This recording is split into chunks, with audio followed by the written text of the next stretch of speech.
This book contains up to 4 sides per cassette. Side 1, RC65H34. Everlasting by Kathleen E. Woodiwiss.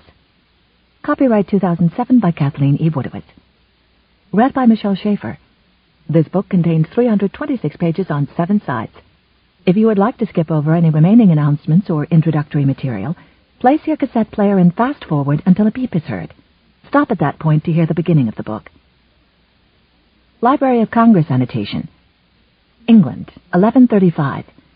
Lady Abrielle marries the lecherous Desmond de Maillet to save her family from poverty and disgrace after King Henry denies her stepfather a title and lands.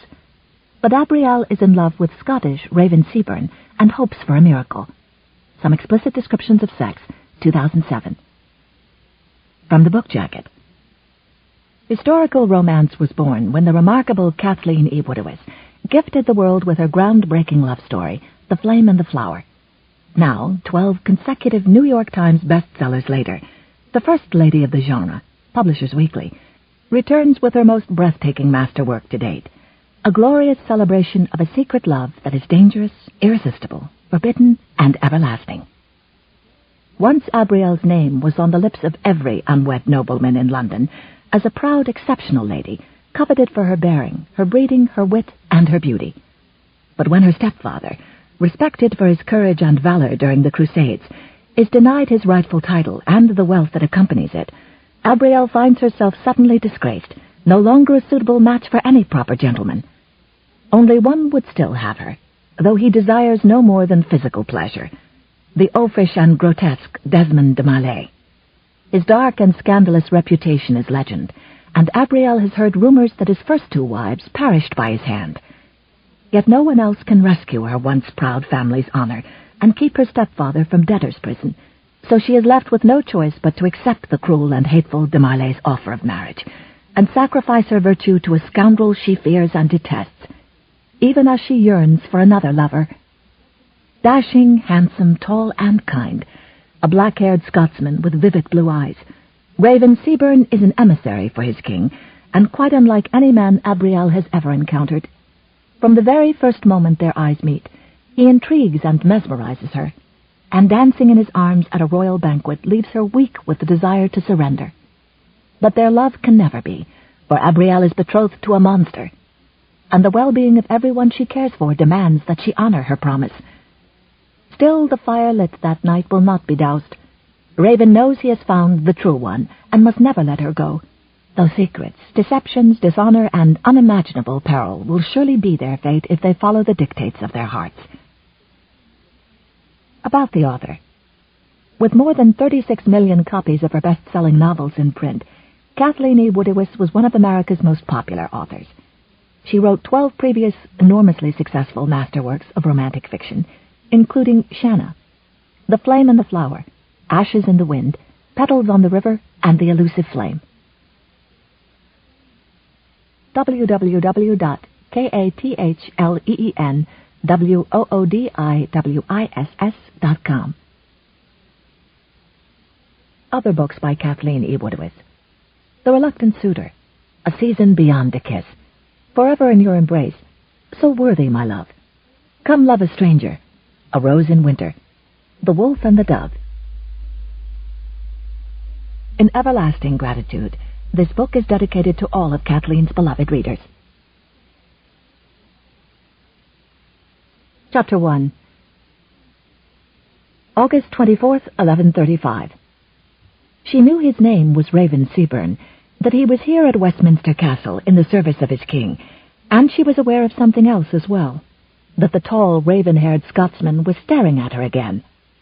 But she was the Lady Abrielle of Harrington, daughter of a late Saxon hero of the Crusades, stepdaughter of a Norman knight who had also gained high esteem for his brave years of service in the Holy Land, both to be honored here tonight, and she would give the man's attention the lack of regard it deserved. For here, at the court of King Henry, she was being paid the admiration of so many men. She turned away quickly and nodded to her mother's soft-spoken praise of the interior grandeur of the great hall of Westminster Castle. 2 massive hearths dominated the room at each end, with flames roaring higher than a man. Tapestries kept out the chill draughts and depicted scenes of men in battle or men at the hunt. The stitches were coloured in royal crimson and gold, the deepest blue of a king's robe, the startling green of dark forest.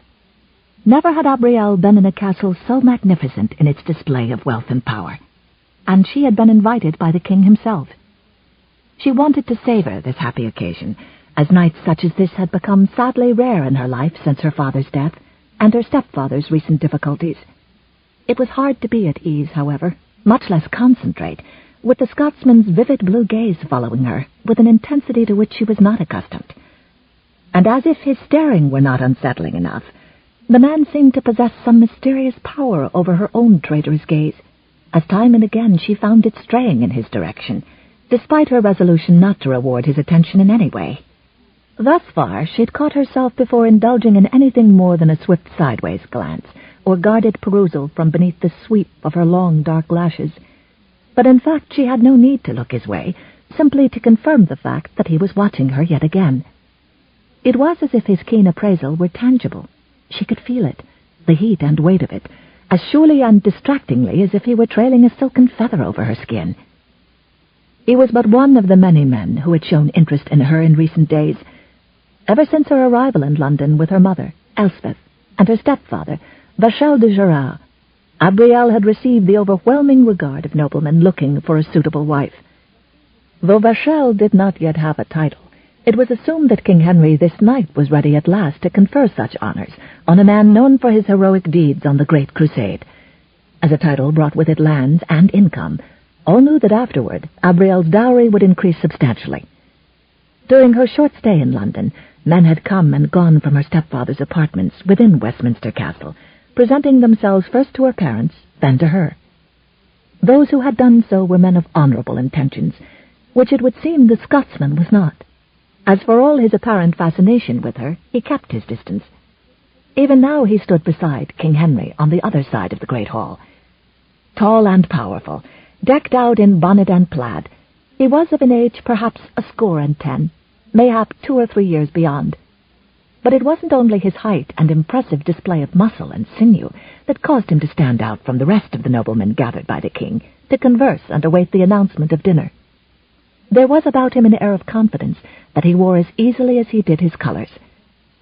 Or so it seemed to Abrielle, who could hardly judge for certain when she'd never heard him utter a single word, or seen him without the distance and clamour of a crowded hall between them. Other men spoke to her of the fine evening air, or pointed out the treasures and paintings displayed beneath the light of thousands of candles, but not the Scotsman. It troubled Abrielle that his reserve caused her even a slight twinge of disappointment. She should not expect more from a stranger, a foreigner born, a man serving as emissary to King David of Scotland, one whose loyalty lay with those who had so often through the centuries ravaged the northern English lands in which she was born and bred. He was the very last man she should be wasting her time thinking about, especially on a momentous eve such as this. For tonight she was concerned with matters of far more import, as the king's words would seal her fate, determining whether life held for her despair or joy. Sufficient largesse toward her stepfather would bring the maiden a boon dearly sought, but rarely won, gained only with a very large dowry. 'Twas the gift of choosing her husband from among the best of the land. She turned away and back to her stepfather and mother, whose excitement suffused her with pride. So much would be happening this night. Reward for Vachel, a loyal servant of the king, but also a poignant ceremony that evoked a heart-rending memory for Abrielle. Recognition for Bourbon of Harrington's efforts in the crusade was scheduled to take place this very evening, and King Henry was in agreement that some esteem should be shown to her late father, as well as others who had fought in that campaign. At the Norman court, many Saxons had gathered, after spending countless months striving to have some homage bestowed upon their friends and kinsmen who had fought in the Holy Land, especially since the death of Lord Bourbon of Harrington. It had been their way of throwing their own gauntlet at the feet of the unsavory Norman, who had gone out of his way to provoke her parent, and then, upon accepting his angry challenge, humiliate him for his lack of skill in defending himself. To their regret, the Norman had deftly delivered a death blow that had left Berwin's family and friends grieving over his loss. Although her stepfather of 3 years, himself an honourable Norman knight of the realm, had escorted her and her mother to the palace for the event, Abrielle knew the honours that were to be bestowed upon her father's memory, were at first tantamount to a glove being flung across Vachel's cheeks, for he had been assured by others among the knights that at last it was his turn for recognition from the king. He had spent nearly a decade defending Jerusalem and been deemed a hero by many. Abrielle knew numerous individuals who were as deserving of the honor that was to be bestowed upon her father's memory, not just Vachel, but also her late betrothed, Weldon de Malay, another Norman who had proven himself to be among the noblest of heroes during that campaign. Shortly after his return home, he had begun building a keep, during which time he had petitioned her stepfather for her hand in marriage. Sadly, after completing his keep, he had fallen to his death the day before they were to be married, leaving her as bereft as a widow true, but without the sweet memories of love to sustain her. Dearest Weldon could not be here to see Vachel's reward for service well done, but sadly his only kinsman, Desmond de Malay, had somehow managed to be present. How he had done so was difficult to fathom, as he had a repugnant air, being lecherous in the extreme, with eyes full of greed and lust within his too round face. She could only believe that he had convinced some errant page or servant to accept a generous sum for allowing him access. Several months before they were to be married, Weldon had introduced her to his only kinsman, and therefore the most unpleasant Desmond had been inclined to dog her heels. Since Weldon's death, the ogre's propensity to intrude into her life had increased by an alarming degree. Little had she imagined, after receiving word of Weldon's accident, that she would then find herself contending with his dastardly half-brother on a fairly frequent basis. Although Desmond had been in dire financial straits before Weldon's death, he was now basking in the wealth her betrothed had left behind, and obviously using it in order to get close to her. Now in the heat of the king's great hall, his face glistened with sweat. His overlarge eyes watched Abrielle with a fascination that unnerved her. She knew she had much to be thankful for in the support of her lifelong friend, Cordelia of Grayson, who with her family was attending the London festivities. Cordelia, a great heiress, received her own share of attention from the men in the hall, and Abrielle hoped that together, later this night, they would relive the evening and discuss all the men they'd met. Cordelia watched with great satisfaction as the men of King's Court became enthralled with her truly beautiful best friend, one whose appearance was bested only by the kindness of her nature. Her very favorable translucent blue-green eyes, rosy cheeks, and swirling reddish curls made her irresistible to a goodly number of men. Although Lord Weldon had been nigh to 25 years of age when he had asked the lady to marry him, he had nevertheless been totally smitten by her beauty and eager to wed her. Having known her friend as long and as well as she had, Cordelia was convinced that Abrielle had been genuinely pleased by their betrothal and been looking forward with eager anticipation to their wedding, only to suffer grievous remorse when news of his death had come. It was encouraging to see evidence that her companion had recovered from the tragedy enough to show some interest in other handsome men.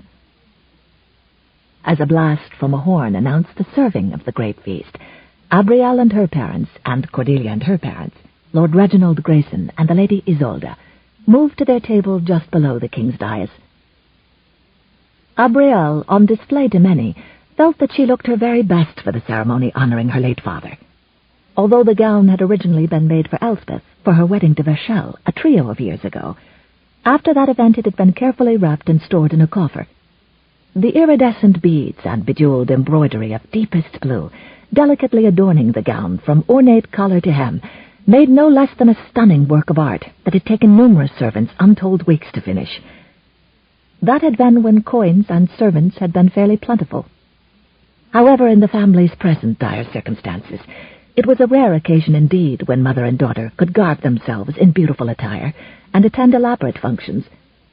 Prior to his death, Berwin had provided for them very well, and so had Vachel before his father. Willem de Gerard had broken a promise he had made to his younger son prior to accepting financial assistance from him in the form of both money and goods. Although Willem had sworn to return such to his son at the earliest moment possible, he had obviously failed to remember from whom he had received such help, for he had left everything to his elder son, Alain, who had been responsible for his father's financial straits in the first place. Before tonight's recognition, Vachel had been forced to consider just how dire his own family's future was going to be if he didn't recover some of the help he had also extended to his knights. Like him, they had returned to England to find many of the nobles refusing to give out honours and titles, lest the kingdom be impoverished. Yet whenever he saw others basking in the wealth and titles they had managed to glean from frivolous deeds, Vachel was wont to resent their refusal to give him a title. Elspeth was everything he had ever hoped to have in a wife, especially since his first one had been less than pleasant and had died in childbirth, cursing his name. In view of their deepening impoverishment, he feared he would eventually lose Elspeth's love and respect. But at last tonight would come a reckoning, a reward from the king for his years of hazardous service. Much to Abrielle's amazement, she recognized the Scotsman among the men talking and laughing with the king, at a place of honour at the head table. As they were awaiting the servant's approach with a warm bowl to wash their hands, Cordelia nudged her. "Aye, there is a man fine to look at." Abrielle quickly looked away from the head table, feeling a flush bloom in her cheeks. "The king is too old for me to even—" But Cordelia only laughed and slyly whispered, "You cannot fool me, my dear Abrielle. You are not the only woman looking at that handsome Scotsman. For every last one of us here by now knows that his name is Raven Seabern, and he is an emissary for His Majesty King David of Scotland, an ambassador for his country to this Norman court." "There is a Scotsman at the head table?" Abrielle asked innocently, then gave a faint smile when Cordelia only rolled her eyes and covered her mouth against escaping mirth. "Cordelia, if there is any man not even worth thinking about, it is one such as he. King Henry may have married King David's sister and given rise to the peace between our two kingdoms, but you and I both know the deep resentment experienced by our own kinsmen in the north. Terrible deeds have been done in the name of both countries on the borderlands, and both you and I are well aware that people do not easily forget." Cordelia cocked her head, her eyes impish with delight. "Oh, I don't know, Abrielle. Can a woman not look at a handsome man and forget where he comes from? Do not a pleasant brogue and a masculine smile make for a warm summer's evening?" Abrielle sighed at her friend's playfulness, but inside she experienced a feeling of unease that would not go away. Would tonight's festivities be interrupted by the arguing of prideful men? She saw more than one of her father's neighbours here to honour him, yet giving the head table narrow-eyed looks of anger that could be directed only at the Scotsman. "Cordelia, I cannot even imagine taking such light pleasure in something so serious," Abrielle said, leaning into her friend so that their parents could not hear. "Even looking at him makes me feel disloyal. There is strife enough in our land betwixt Saxon and Norman. I need not marry someone who might well add to the tension felt by many." "Did I say anything about marriage?" Cordelia asked. Abrielle frowned at her, then reluctantly began to laugh. "Nay, you did not. And this only goes to show you that I have been too deep in my cares. Tonight is for enjoyment." "Then enjoy it, Abrielle," Cordelia replied softly, touching her friend's arm. "You of all women deserve it." As the dinner was served, the two young women gaped in awe at the stuffed peacocks carried over the servants' heads as they paraded about the hall, still looking like live birds floating in a river. Every course of the meal brought such satisfaction to their mouths and stomachs. They ate more than they spoke, and Abrielle felt a nervous tension thrum through her for the rest of the evening's ceremonies. They could not be certain what would happen, and for the first time since Weldon's death, she felt full of possibilities. She glanced at her mother and stepfather, saw their own hope in the loving looks they gave each other. If Norman and Saxon could come together as they had, then she had to believe that there was a chance for her own happiness. To her surprise, she could hear much of what went on at the high table, and Cordelia nudged her when a nobleman asked Raven Seabern how he had come by his given name. The deep, gravelly tones of the Scot's voice caused the strangest of shivers across Abrielle's flesh. She knew she should not listen in on the conversation of others, but he so openly played to the crowd that he obviously meant his story to be heard. His voice was sonorous, its rough burr evoking the fierce wild land from which he'd sprung. She had no choice but to listen. "When my mother was expecting me, she awoke in the middle of the night to the sound of pecking on her window. It persisted, it did, until she got out of bed and opened the shutters. In came a raven, as bold as you please, and cocked his head at my mother." Slipping into a deep brogue, he quoted her. "Saints alive," said she, "you act as if you belong here," whereupon the bird flew out and returned a moment later with a tiny branch she had plucked from my mother's rosebush. Considering that my da hadn't returned home, she was a-frettin' he may have been thrown from his horse or waylaid by brigands. She had a servant hitch up a cart and drive her along the lane that my da usually took upon his return home. The raven flew ahead, he did, and to my mother's surprise he led them straight to my da, who'd been crossing the river when the planks fell through the bridge, dropping his steed into the chilly water and himself firmly betwixt two rocks. My da was nearly frozen from the crisp winds, but our servant pulled him free and started rubbing some life back into his limbs. Thereafter my mother found good reason to be thankful for ravens, and decided when I was born to name me Raven in appreciation. Everyone within hearing chuckled, including Abrielle, but her soft laugh caught in her throat, when as though hearing her laugh through the chorus of others, Raven suddenly swung his gaze to her and held her in its dark blue depths. Suddenly she was the captive of those fathomless midnight eyes, and while doubtless those around them went on breathing and speaking normally, Abrielle felt as though she and the Scot were alone in the world. Though 'twas most definitely not a feeling to which she was accustomed, some burgeoning feminine instinct deep within her recognized the fiery gleam in his eyes and understood that he felt the same. "So what happened to the raven in the story?" someone called out, as from a great distance it seemed to Abrielle. Still it was enough to break the spell. "Oh, my mother had him cooked for her victuals the very next day," Raven replied, still holding her gaze. Abrielle's jaw dropped in astonishment, causing Henry's hearty laughter to reverberate throughout the room. The king could not have helped noticing where Raven had been looking, and she found herself the object of the royal stare.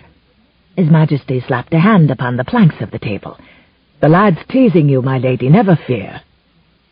Abrielle now found herself the focus of even more inquisitive stares. At her side, her mother glanced at her with interest, and her stepfather on Elsbeth's far side gave her a frown.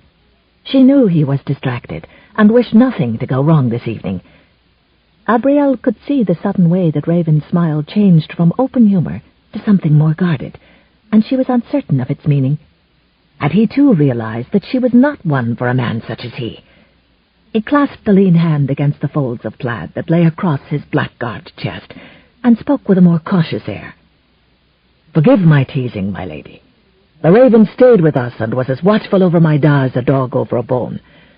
We never knew the reason for the bird's attachment, excepting my da had a twin who drowned a year earlier. He had a raven that would fly alongside his cart. In any case, the bird stayed with us until he died of old age. So you see, with a proper incentive, even a bird of prey can be tamed." Abrielle was relieved when he deliberately turned away from her to respond to something spoken softly by the king. But beneath her relief was an uneasiness she couldn't quite place. At last the meal was over, and the king rose to his full height, presiding over his silent hall. Hundreds of noblemen, knights, and their families waited for what the king would announce. Abrielle saw that Vachel took her mother's hand and squeezed gently, as if in support and courage. The king spoke ringingly of the great deeds of the Saxons who fought in his name, especially honoring Berwin of Harrington, leaving Abrielle feeling proud of her late father. Her mother had tears in her eyes, and Vachel, unlike other men, showed no jealousy. He obviously loved Elspeth enough to share her with her memories. At last the king came to what affected Abrielle's new family and their future. "There are thousands of men, both Norman and Saxon, who fought in our name against the infidels overrunning the Holy Land. The crown extends its deepest gratitude and wishes that every man could have every reward due. But we must balance the good of several men against the good of an entire kingdom.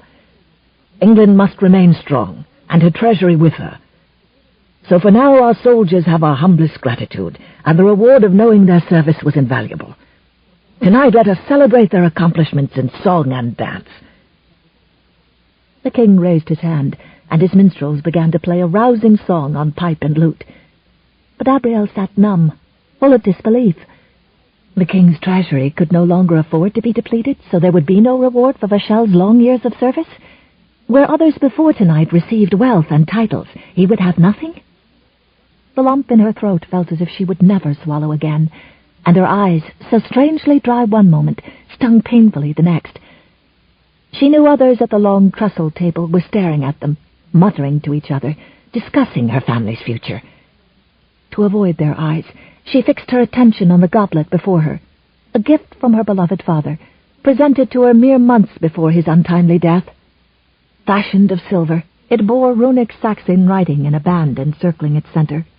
She clasped her right hand around this family legacy, drawing comfort from the reminder of both her late parent and the noble Saxon heritage she shared with him, as well as strength. For now her thoughts could return to her mother and stepfather, and she turned her aching neck to look at them. They still held hands, as if frozen together. Elsbeth's eyes did not glisten with tears. She was too proud for that. Her chin was lifted with hauteur, and her flashing eyes dared anyone to make remarks. Michelle's grim expression said all. This was a blow he had not expected, and her grief for the man who'd saved her and her mother was intense and painful. How would he bear this new burden? Michel himself could barely think, so confused were his thoughts. The honor due him at last would never be. The reward he justly earned had gone to others, and now there was no more to be had. The king did not look at him, but he could feel the eyes of dozens of others, speculative, curious, even grimly amused, as if his woes served only to mark another tragedy that one could relate to the next gossip, avid for another's misery. Though he had been at pains to keep secret the true extent of his problems, the fact that he and his small family were close to impoverishment would fairly soon be known to one and all. He would not be able to compensate his knights, nor even to afford the running of a household. Far more devastating to his pride and to his heart was the knowledge that his beloved Elspeth and her daughter would be forced to share the grim consequences of his misfortune, consequences that would be immediate and unavoidable. Everyone present there would realize at this moment that Abrielle would not have the great dowry formerly anticipated, and the most worthy of those men seeking wives, those best able to provide the standing and security Abrielle deserved, would turn their attention elsewhere in search of a maiden who would bring wealth with her. His stepdaughter would be undeservedly forced to lower her expectations. Worse, she would be ripe for pursuit by unscrupulous men seeking to use her for her beauty, rather than treating her with the dignity a wife deserved. And it was all too possible the maiden would not find a husband at all, bringing more humiliation and heartache to both her and her mother.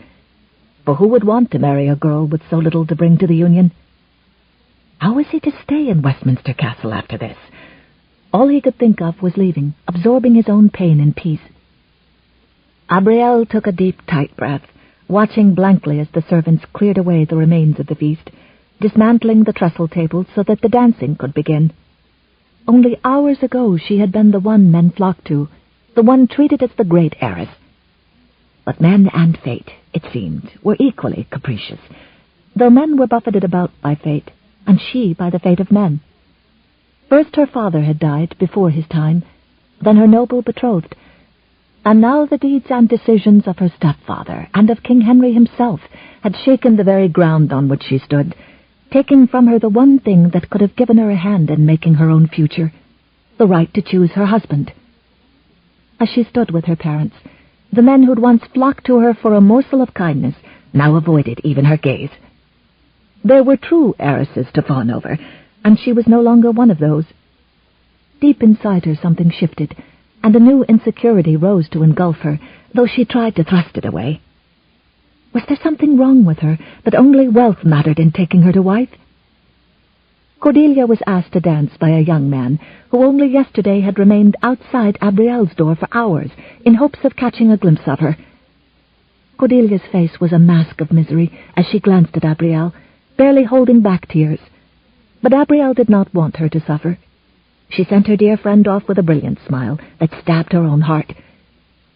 She felt her mother's hand slide into hers, and turned to the woman who bore her, who now suffered as equally for Abrielle's pain as for her own.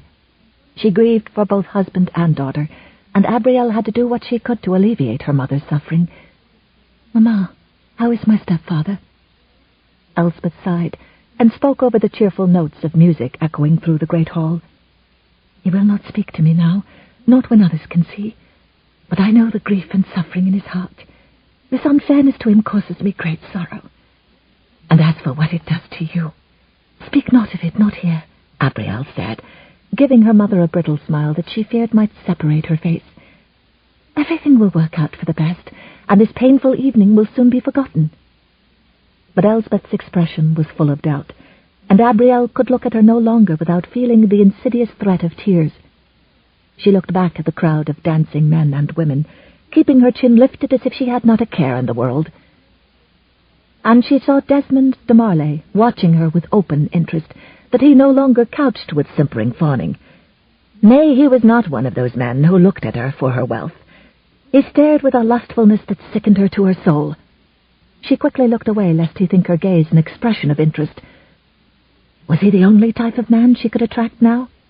A man who would own her like a rare tapestry, and hang her about his great hall for all to view and envy. And he wasn't the only one, she saw with a quiet feeling of growing horror. Men who skulked about the edges of the hall now moved nearer, as if they were rats after only one small piece of cheese.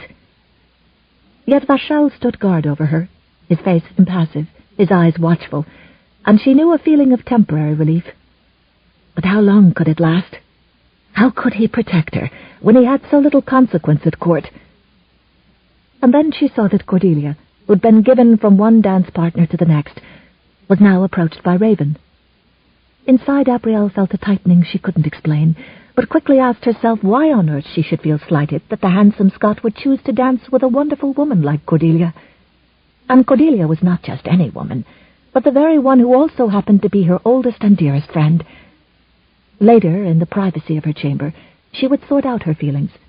But for now she fashioned a dazzling smile, so that no one would suspect the turmoil inside her. She also felt true concern for her friend, as Raven had not yet been introduced to Cordelia, yet approached her nonetheless. Such behavior did not speak well of his intentions toward her, for he should have presented himself to her father first. As she continued to smile and pretend to be enjoying the festivities, she realized that Cordelia and Raven were not dancing, but speaking, quietly and with great absorption, occasionally casting a furtive glance in her direction. Unless her instincts were entirely mistaken, they were discussing her. And when the two suddenly turned to look at her, Abrielle was the one caught staring, as her dear friend smiled and the Scotsman frowned. Abrielle held her breath as she wondered what they were about. She had to caution her headstrong friend to be more careful as well, for the Scotsman seemed to be overly bold. They began to move toward her through the crowd, and with each step she felt dread, mixed with a strange, chilling excitement that she didn't want to feel. To her horror, Cordelia was doing her the great favor of persuading a man to dance with her, and not just any man, but one whose manner of approaching both young women was questionable. It was true a part of her would not mind a dance with the handsome Scot, only under more appropriate circumstances. She glanced toward her parents, only to see that they were, quite understandably, speaking intently between themselves. She was obviously doing nothing to attract the Scot, but to her he came, his long stride marked with easy grace and an air of quiet power that made others instinctively move from his path. As he drew steadily closer, Abrielle could not help noting how perfectly his traditional garb fit his frame. It stretched taut across his broad shoulders and chest, and emphasized his lean hips and long legs, as if very talented hands had stitched it with him inside. It was not his clothes that commanded her attention as he came within a stone's throw, however. An infinitely more gifted artist had chiseled the man himself, and she was mesmerized by the raw beauty of his countenance. Full dark brows curved above alert, blue-black eyes, filled with awareness. A slight bump, where it had once been broken, only added to the appeal of an otherwise perfectly configured nose, and high, sharp cheekbones provided a thrilling hint of the fierce predator. Only his mouth, full and exquisitely shaped, added a touch of softness, and then he stopped before her. Cordelia's smile was full of a subtle nervousness that only Abrielle could see. "Abrielle, this gentleman has requested an introduction to you." Neither of the friends spoke aloud about the fact that this was not, could not be, a formal introduction, but they were indeed young women, and eager to learn more of the world, especially when the lesson involved such a devastatingly handsome, devastatingly masculine male. "May I present—" Raven swept into a bow and spoke solemnly. "Raven Seabern, my lady." Abrielle managed a curtsy. "I am Abrielle of Harrington," she said, thinking that he was even more skilled at hiding his true feelings than she was.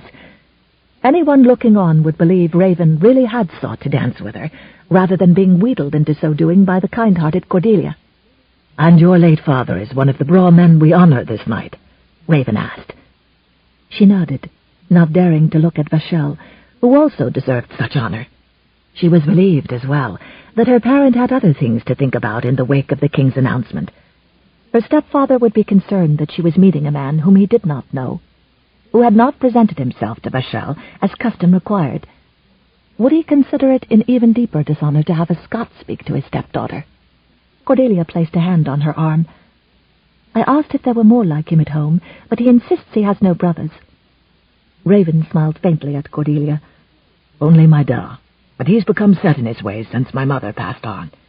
To be sure, lassie, of the looks that could quicken his heart, to allow drumbeat were he here. Abrielle blinked in surprise, not knowing whether to feel affronted. Was Raven flirting with Cordelia brazenly in front of her? She felt greatly comforted when her friend actually giggled in response to the Scotsman's gallant words. You must understand, sir, I wasn't necessarily asking for any particular purpose. She lifted her shoulders, offering a reason for her question. I was merely curious.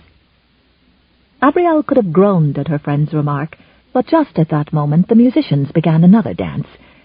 It was this that Abrielle was truly dreading, as Raven no doubt would feel obligated to dance with her.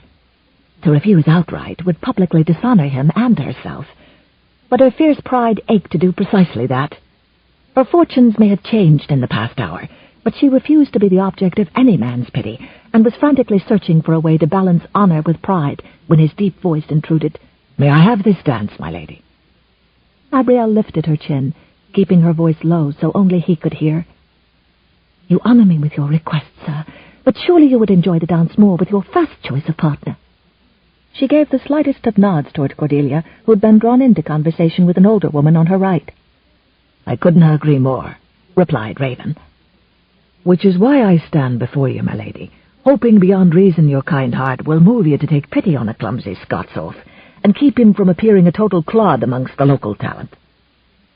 Abrielle couldn't help smiling at how cleverly he'd turned the tables, as she'd been chafing at being the object of his pity, and he'd very openly and charmingly made a plea for hers. The man might not have a talent for dancing, as he claimed, but his persuasive skills were of the highest order. Clearly he'd been born to be a diplomat, and when he held out his hand to her, Abrielle couldn't have resisted if she wanted to. The moment the beautiful young woman was in his arms, Raven Seabern knew he'd made a terrible mistake. He was leading her by the hand into the quickly forming circle, as couples young and old merged together. The steps were simple enough to follow, as others began to demonstrate their talents and abilities in time with the music, doing a sprightly jig or a tapping of a toe and heel as they moved around in a never-ending wheel of cavorting dancers. Henry's booming laughter evidenced the pleasure he was savoring as he watched his guests enjoying themselves. To be sure, those who had been inclined to think the banquet would be a dull, solemn occasion came quickly to the realization that it had changed into a very lively affair indeed, obviously the sort His Majesty preferred over more somber events, such as the one that had just been concluded. But rather than watching the earlier dancers, Raven had been watching Abrielle far too much this evening, for she was the most stunning creature he had ever seen. From the moment he'd first seen her tonight in the great hall, he'd found it nearly impossible to keep from openly staring. Her red gold hair tumbled freely as a maiden should, a shining, flaming glory to the torch that was her beauty. Her pink lips had called to him for kisses. Her smooth, creamy skin, glowing beneath the softness of candlelight, had beckoned his trembling fingers to touch and caress. Never before had he felt such a response on merely seeing a maiden. It was because he'd been watching her so intently that he'd seen the change in her. He'd seen the light of exhilaration so suddenly and utterly extinguished, and how for a fleeting moment it was replaced with a look of total desolation. It was the sort of look that could break even the hardest heart. It had taken everything in him to avoid her after the banquet, to watch her stand between her parents with quiet courage when no young lords asked her to dance. And that was when he'd realized that her stepfather must have felt it was his time to be honored, and the king's decision had dealt him a blow, thereby affecting this sweet maiden. But how? What secrets did this small family conceal? So taken by her was he that he approached her friend, and then her, without having been formally introduced to either young woman. Her young friend Cordelia of Grayson had obviously wanted to help her by presenting Raven as a dance partner. He watched her watching him as he approached, and saw her every thought reflected in her translucent eyes. Interest, uncertainty, suspicion, dread. all girded with that dauntless pride of hers. She was not the sort to take pleasure in a man trammeled on her behalf and served up to her on a platter, not even by a friend with the best intentions. She clearly had not wanted his attention, and where with another woman he would have felt merely challenged, if he felt anything at all, Abrielle's rejection, delivered with that sweetly slashing smile, cut dangerously deep. Raven rarely encountered an unwilling woman, and rarer still were those occasions when he bothered to exert himself to change her mind. But a man like Raven Seabern got what he wanted, and dance with her he would. And dance they had, separating as the pattern required, coming together and joining hands repeatedly. Each time it was as if he were burned, scorched by her beauty and softness. He didn't like feeling as if his own control meant naught. At one point he lifted her high, his big hands spanning her fragile ribcage. It was then that he saw the tinge in her face and sensed her breathing stop, and felt a momentary wonder. Could she too be feeling the lure of deep attraction? The dance was over too soon, and all he could do was escort her back to her parents. Her mother gave him a smile, her stepfather a simple nod, and Abrielle a deep curtsy. And then she wouldn't look at him. After that moment they'd shared on the dance floor, he was even more intrigued by her reticence. He wondered what it portended, though he doubted whether he would ever know for sure, for on the morrow he was yet again to be off in the service of his king, was not even cognizant of when he would return to his beloved Highland home. He left her with a quiet farewell, and yet found himself unable to stop watching her. Though he knew her stepfather more than capable, it was obvious the man had an air of distraction this evening as he considered his own future. And unsavory men continued to watch Abrielle. One in particular, squat and overweight, approached Abrielle and bowed to her. When Vachel stepped forward to confront the man, Abrielle laid a hand on his arm and went with the stranger quietly, though it was obvious his touch distressed her. Raven would have to keep watch this evening over this one he perceived as a threat to the maiden. The difference in dance partners was stark, Abrielle realized in dismay. Raven had moved with the gracefulness of a knight, a man used to wielding a sword as he circled an opponent. Desmond de Marley, her late betrothed's half-brother, lurched through the sweet rushes scattered over the floor. His wet, hot hand gripped hers too hard, and when the dance called for him to touch her waist, she could swear he squeezed as if he were checking the tenderness of a piece of fruit. His eyes devoured her with greed, and she would have run from him, but she did not want Vachel to feel compelled to defend her. "I will call on you tomorrow, my lady," Desmond said in a confident voice. But you cannot, my lord," she said, scrambling for appropriate reasons. "My stepfather may have plans that he has not shared with me." "I know what happened to him tonight," Desmond said, not bothering to lower his voice. Abrielle cringed, wondering who could overhear his loud voice. "Please, my lord, he might need the friendship of a man of influence such as me." His insistence on pushing himself on her only served to strengthen her courage.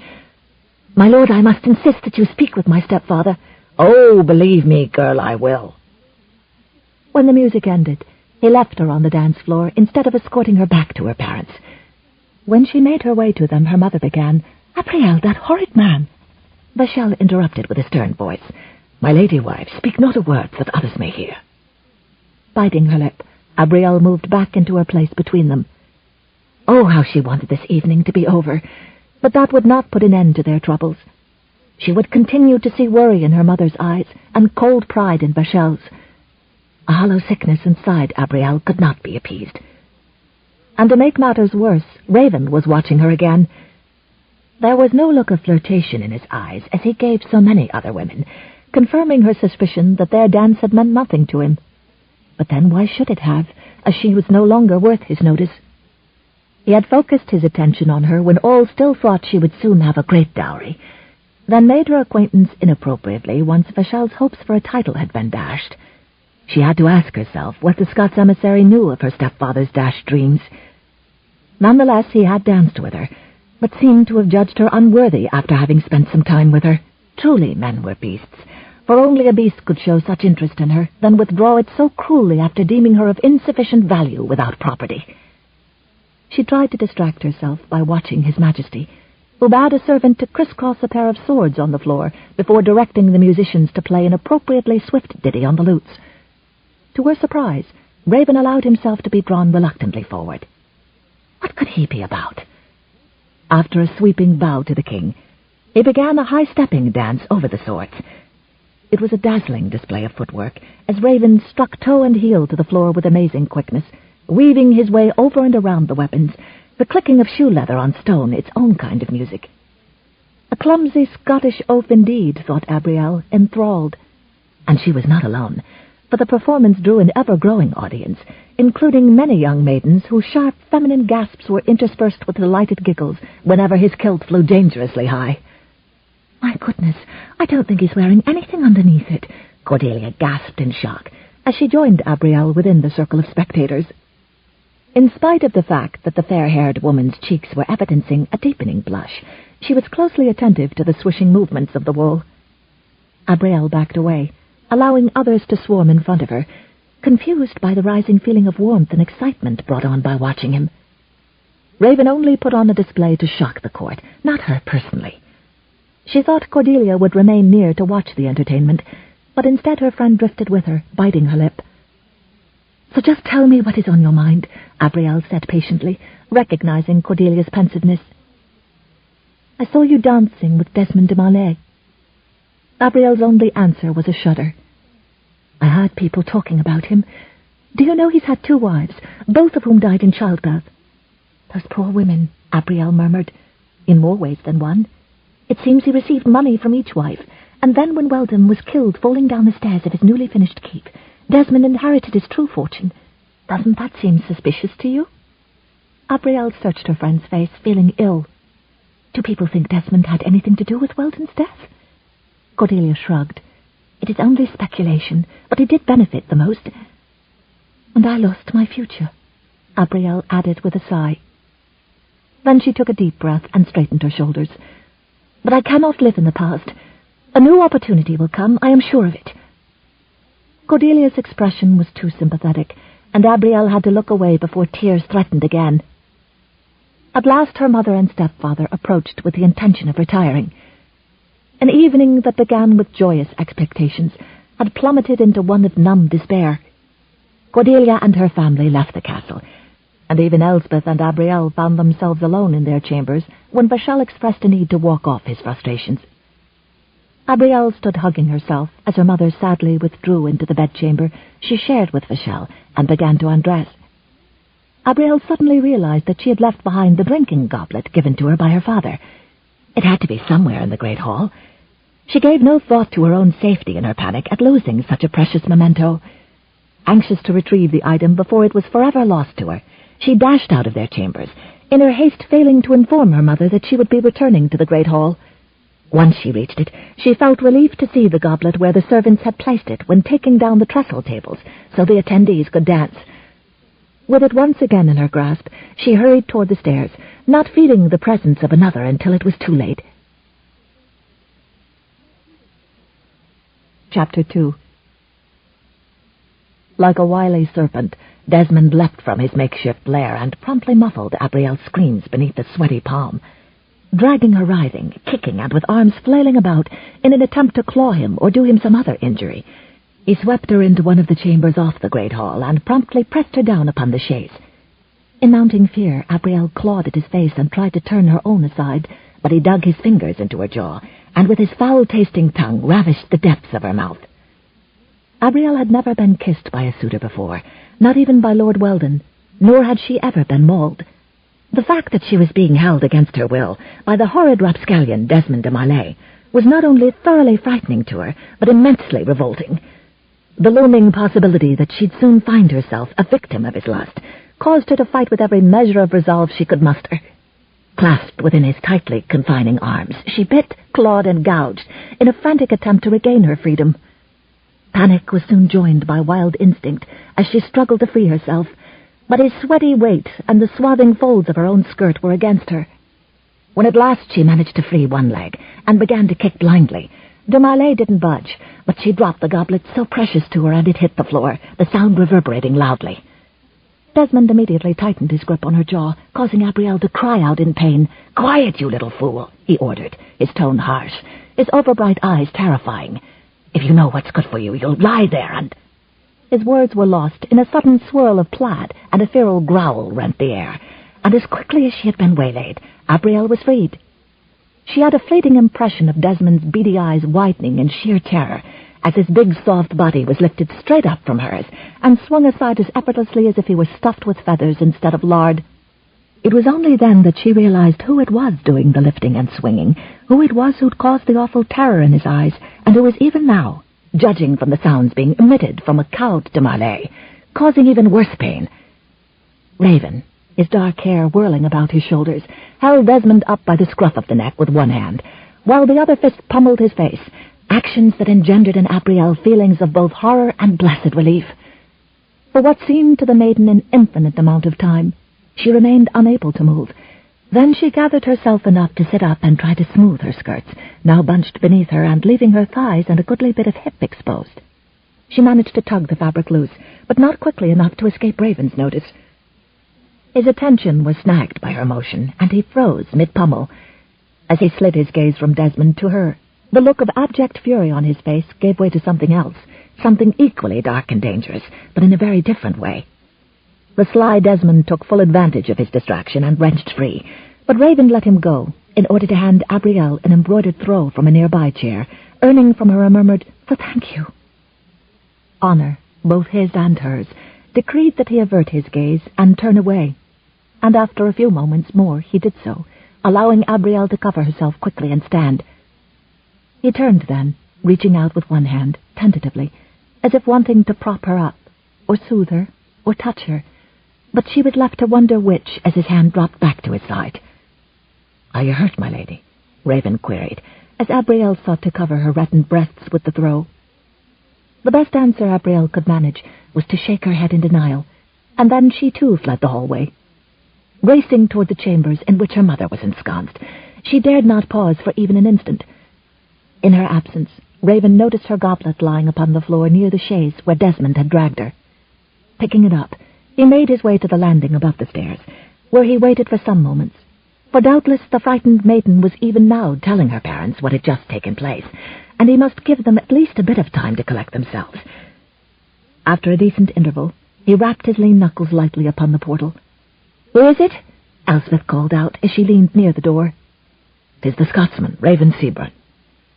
The door opened a meager degree, allowing the woman to meet his gaze. She offered him a trembling smile, grateful that he had been on hand to save her daughter from the horrible monster their entire family loathed. "I fear my daughter is unable to come to the door to thank you properly, and her father will be returning soon. But if you would kindly accept my undying gratitude, you surely have it. If not for you, I truly fear that evil man would have had his way with her." "I found your daughter's goblet after she left," Raven murmured, holding the item where the woman could see it. Drawing back the portal, Elsbeth felt no fear as she accepted the item from the Scotsman. Indeed, she even managed a small smile, for her daughter would feel relief to learn that the valued vessel had been returned to her. "I thank you truly, kind sir, but 'tis something both she and I hold quite dear. 'Twas her late father's, and that of generations of Harringtons prior to Berwin. Before his untimely death, her father gave it to her, and when Abrielle discovered that she had left it behind her, unthinking she rushed back to fetch it. Of course she had no idea that she would be set upon by that horrible man. I'm not sure just how much you know about my daughter, but she was once betrothed to Lord Weldon de Malay. Since his lordship's death, Desmond seems inclined to follow her about." "You say that you expect your husband to return shortly, my lady. Mayhap I should keep watch out here on the landing till he does, just to make certain you and your daughter are safe. If you feel a need, brace a chair against the inside of the door." Upon realizing she was still shaking from the incident involving her daughter, Elsbeth managed a tremulously grateful smile. "I do think Abrielle and I would feel more secure if you would keep watch until my husband returns, just in case Desmond tries to force his way into our chambers. He seems to have his mind fixed on having my daughter, and there is no one Abrielle loathes more. But as for when he'll return, I do not know. Thank you again for your protection and your kindness," she murmured as she fought back grateful tears. "You've proven a godsend tonight, not only by coming to my daughter's rescue, but for watching over us when you barely know us." "Aye, 'tis true I hardly know you, my lady, but I'm well acquainted with the sort of rascal who attacked your daughter. I did not think the man was to be trusted when I first set eyes upon him. To be sure, my lady, I'm more inclined to favour the ones who find themselves beset by such a man. Now I'll be saying good night to you. Rest yourself if you can." Upon closing the door, Elsbeth entered the adjoining bedchamber, where her daughter had flung herself across the bed and was still sobbing. Even a handsome individual could evoke a horrible memory were he to resort to the vile tactics the squire had just employed. In view of the rampant disdain Abrielle had felt for the man before his attack, her aversion to him had likely been compounded. Gently stroking her daughter's back, Elsbeth sought to soothe her fears. "Raven Seabern will be keeping watch outside our rooms until Vachel returns," she murmured, wondering when that would be. A long moment passed as she thought of their protector. "The Scotsman gives every indication that he is a man to be admired. A very handsome gentleman, even more so than Lord Weldon. But then I must remember that his lordship was nearing 25 years of age when he fell to his death." Memories of his lordship's demise evoked a lengthy silence that neither woman seemed willing to break, until Elsbeth heaved a pensive sigh. "I know it isn't proper for a lady to speak of such things, but for some time now I've been thinking, even more so since this latest incident, that if Desmond were threatened with violence after daring to approach you, mayhap he'd learn to keep his distance." "I wouldn't be inclined to think so," Abrielle muttered against the coverlet. "Just leave it be, Mamma. We will be leaving London soon."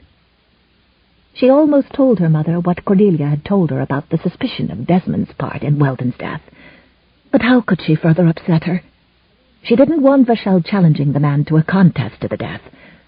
Her own father had died in the same senseless way, and after all, Desmond had been stopped in time. She shuddered. Outside, a safe distance away, Desmond licked his wounds and made plans. After pulling free of that arrogant, meddling Scot, he dashed toward the nearest portal, frantic to make good his escape. The rapidity of his flight had been clearly evidenced by the sound of his clattering heels echoing back through the halls. He never halted until he had escaped from the castle and dragged himself onto his shaggy steed. Even then he thumped his heels frantically against the animal's heaving sides. He'd been thwarted and made the fool this night, but there would be another night, and he would not forget Raven's possessiveness of Abrielle. It was later that night when Vachel returned to the castle and began to slowly climb the stairs to the chambers wherein his family was ensconced. He was in a foul mood, having repeatedly mulled over in his mind his limited choices for the future. Upon nearing the landing, Vachel was taken aback when he espied the Scotsman sitting with his back braced against the far wall. "Why are you here?" Raven pushed himself to his feet with a single graceful movement. "Desmond de Marley took it into his head to force himself on your daughter." Vachel's heart went cold with dread. "Is she all right? Did he do anything to her?" Though reluctant to ask and have his suspicions confirmed, he had to know the truth. "Has the girl been sullied?" "She would have been had I not been there to send the rat scurrying off to his hole," Raven replied. "I told your wife that I'd watch till your return. Although you'll likely be thinking 'tis none of my concern, you need to watch over your family whilst that filthy toad is in the area, just to keep them safe."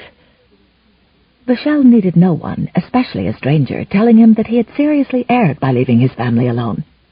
His frustration during the evening had risen to an intolerable degree when he had seen the very same lords who had courted Abrielle now after the scent of richer quarry. His guilt for not being there to protect her caused him to wonder if he wasn't deserving of the situation in which he presently found himself. Even so, in the mood he was in, he found it difficult to accept the Scotsman's counsel. "I can take care of my family well enough without your interference." In response to this less than gracious remark by Abrielle's parent, Raven only arched a dark brow, then bowed and took his leave of Vachel. Deeply ashamed by his earlier lack of caution in seeing to the welfare of his family, Vachel turned his back and stepped through the door. Elsbeth was anxiously pacing about their chambers, awaiting his return as he stepped through the portal. Sobbing in relief, she flew into his arms. "I thought you'd never return." "Tell me what happened," Vachel urged, feeling her trembling against him, and she did so, her voice shaky, ending with these words. "I am so grateful the Scotsman was guarding our door until you returned, for there is no telling what Desmond might have done had he found us here alone." "The despicable actions of that beast have clearly upset you, Elspeth. With reason. But I cannot imagine that coward Desmond being brave enough to force his way. Elsbeth's ire rose. Do you think I make too much of his assault upon my daughter? She demanded, her eyes flashing with sudden ire. I tell you, Vachel, that despicable man will not rest until he has violated Abrielle. Indeed, he was intent upon doing that foul deed this very evening. If not for the Scotsman's interference, he would have ravished her. I apologize for leaving you and Abrielle alone, Vachel replied in humble tones. Obviously, this incident would never have happened had I stayed here with you, but there's nothing I can say or do now that will rectify that matter. He heaved a laborious sigh. If you don't mind, I've had very little sleep since I came here, and I'm very tired at the moment. Perhaps we can continue this discussion on the morrow. Seeing vivid evidence of his dispirited dejection, Elsbeth took pity on him as she rubbed his arm. Let's not quarrel. I'm sure in time something better will come our way. We need only wait. Abrielle lay on her bed, listening to the muted voices of her parents. She could not hear the words, but she understood the emotions, for she too experienced the bitter depths of them. Her trembling had finally eased, but she kept playing the terrible attack over and over in her mind, remembering the loathsome feel of Desmond's hand on her innocent flesh. And then her feeling of grateful relief when Raven had stormed into the chamber, his face a mask of cold fury. She would be forever grateful for his timeliness in coming to her aid, and forever in awe of how effortlessly he had dealt with the loathsome Desmond. But she felt something else, too, something more, and somewhere deep inside she mistrusted her own feelings, for her gratitude felt too much like desire. God above, every time she saw Raven Seabern, a part of her yearned for him. What was happening to her? Were despair and distress making her mind vulnerable to her basest impulses? Why could she not see Raven and feel only simple gratitude? After all, he'd only rescued her and guarded their chambers out of duty. He'd spent the evening avoiding her, except when they were forced to dance, as if she were beneath his notice now that her family circumstances had changed. He was a Scot, for heaven's sake, looked on with suspicion by all she knew, and yet her treacherous body yearned for him, as a woman yearned for a man. A month had passed since the event honouring the Saxon heroes of the Crusades had been held at Westminster Castle. Since then, Abrielle's thoughts had returned fairly often to Raven Seabern and the troubling emotions he had awakened within her. As much as his brilliant blue eyes, leanly chiseled nose, and the charmingly wayward grin had evoked her interest, she was unable to ignore the distressing situation in which their small family presently found itself. What they were now facing would likely force her to make a decision that she would despise for the rest of her life. She couldn't blame her stepfather for the concern he had shown for his men and his father upon his return home from the tumultuous conflicts raging in foreign lands. Willem had been the one who had gone back on his word by not returning the funds that Vachel had so kindly permitted him to use before his death, or mentioning them in a statement to be read after that event. Even now, Vachel was unwilling to condemn his parent, as he offered the excuse that Willem hadn't been thinking too clearly before his death. Unfortunately, because the elder had failed to consider or remember the funds that Vachel had extended to him in an effort to restore his flagging wealth, the latter was now faced with ruin. Vachel's only chance to escape impoverishment was now in Abrielle's hands, and the decision she made would affect all of their lives, but most especially hers. Desmond de Marlay had approached Vachel and asked for Abrielle's hand in marriage, and now she stood in her stepfather's private solar, facing the two people she loved above all else, knowing they loved her and grieved for her decision, but they let her have her peace while she paced and thought.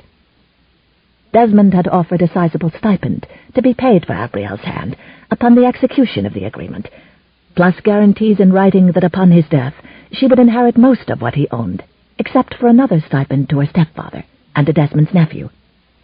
Although Desmond had been Weldon's half-brother and had barely known his lordship, he had been Weldon's only heir. That fact had served to make Desmond an immensely wealthy man upon his lordship's death, so rich that he could now afford to be generous if it meant he'd be getting what he had been yearning for since first espying Abrielle in the company of her parents at Weldon's keep. Abrielle couldn't help wondering why, if there was a nephew in the family, he had not inherited anything from Weldon, who had been a generous man. Little had Desmond realized when he had offered to buy his bride just how close Vachel was to ruin. As it stood now, All the latter had to do to replenish his coffers was to accept Desmond's request for Abrielle's hand in marriage.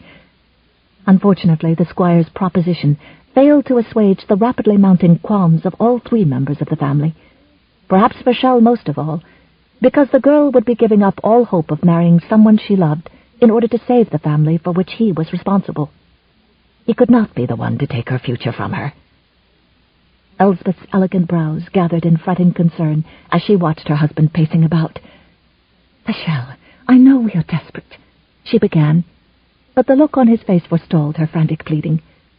She instead approached her husband and rested a gentle hand upon his arm, caressing it unconsciously. Although she was aware that he could be obstinate at times, she had little doubt that she had made the right choice when she had accepted his proposal of marriage. As far as his tendency to make decisions contrary to her preferences and wishes, it had recently dawned on her that she preferred to be challenged by one of his manly disposition and intellect, rather than to be bored to the marrow of her bones by another who might have readily complied with her smallest request. Although Berwin had considered her advice when she had offered it, he had not always followed it, as he had proven the day of his death. She had to believe there was some way out of their predicament, without laying it all upon her daughter's shoulders. To burden a young woman with the likes of Desmond de Marley as her husband seemed a cruel blow indeed. Straightening to his full height, Vachel thrust out his meticulously bearded chin in vexation. Normally his amber eyes glowed with a mesmerizing radiance of their own, but at the moment they seemed as cold and lifeless as stone as he stared across the room.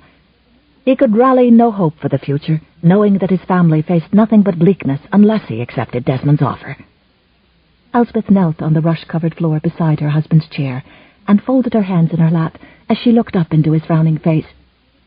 "Vachel, if you would please consider Desmond's reputation, you would know that he isn't a suitable husband for Abrielle." "By all that's holy, woman, what kind of a monster do you think me?" he demanded, distraught at the idea that she would think he would barter off her daughter to provide for their family.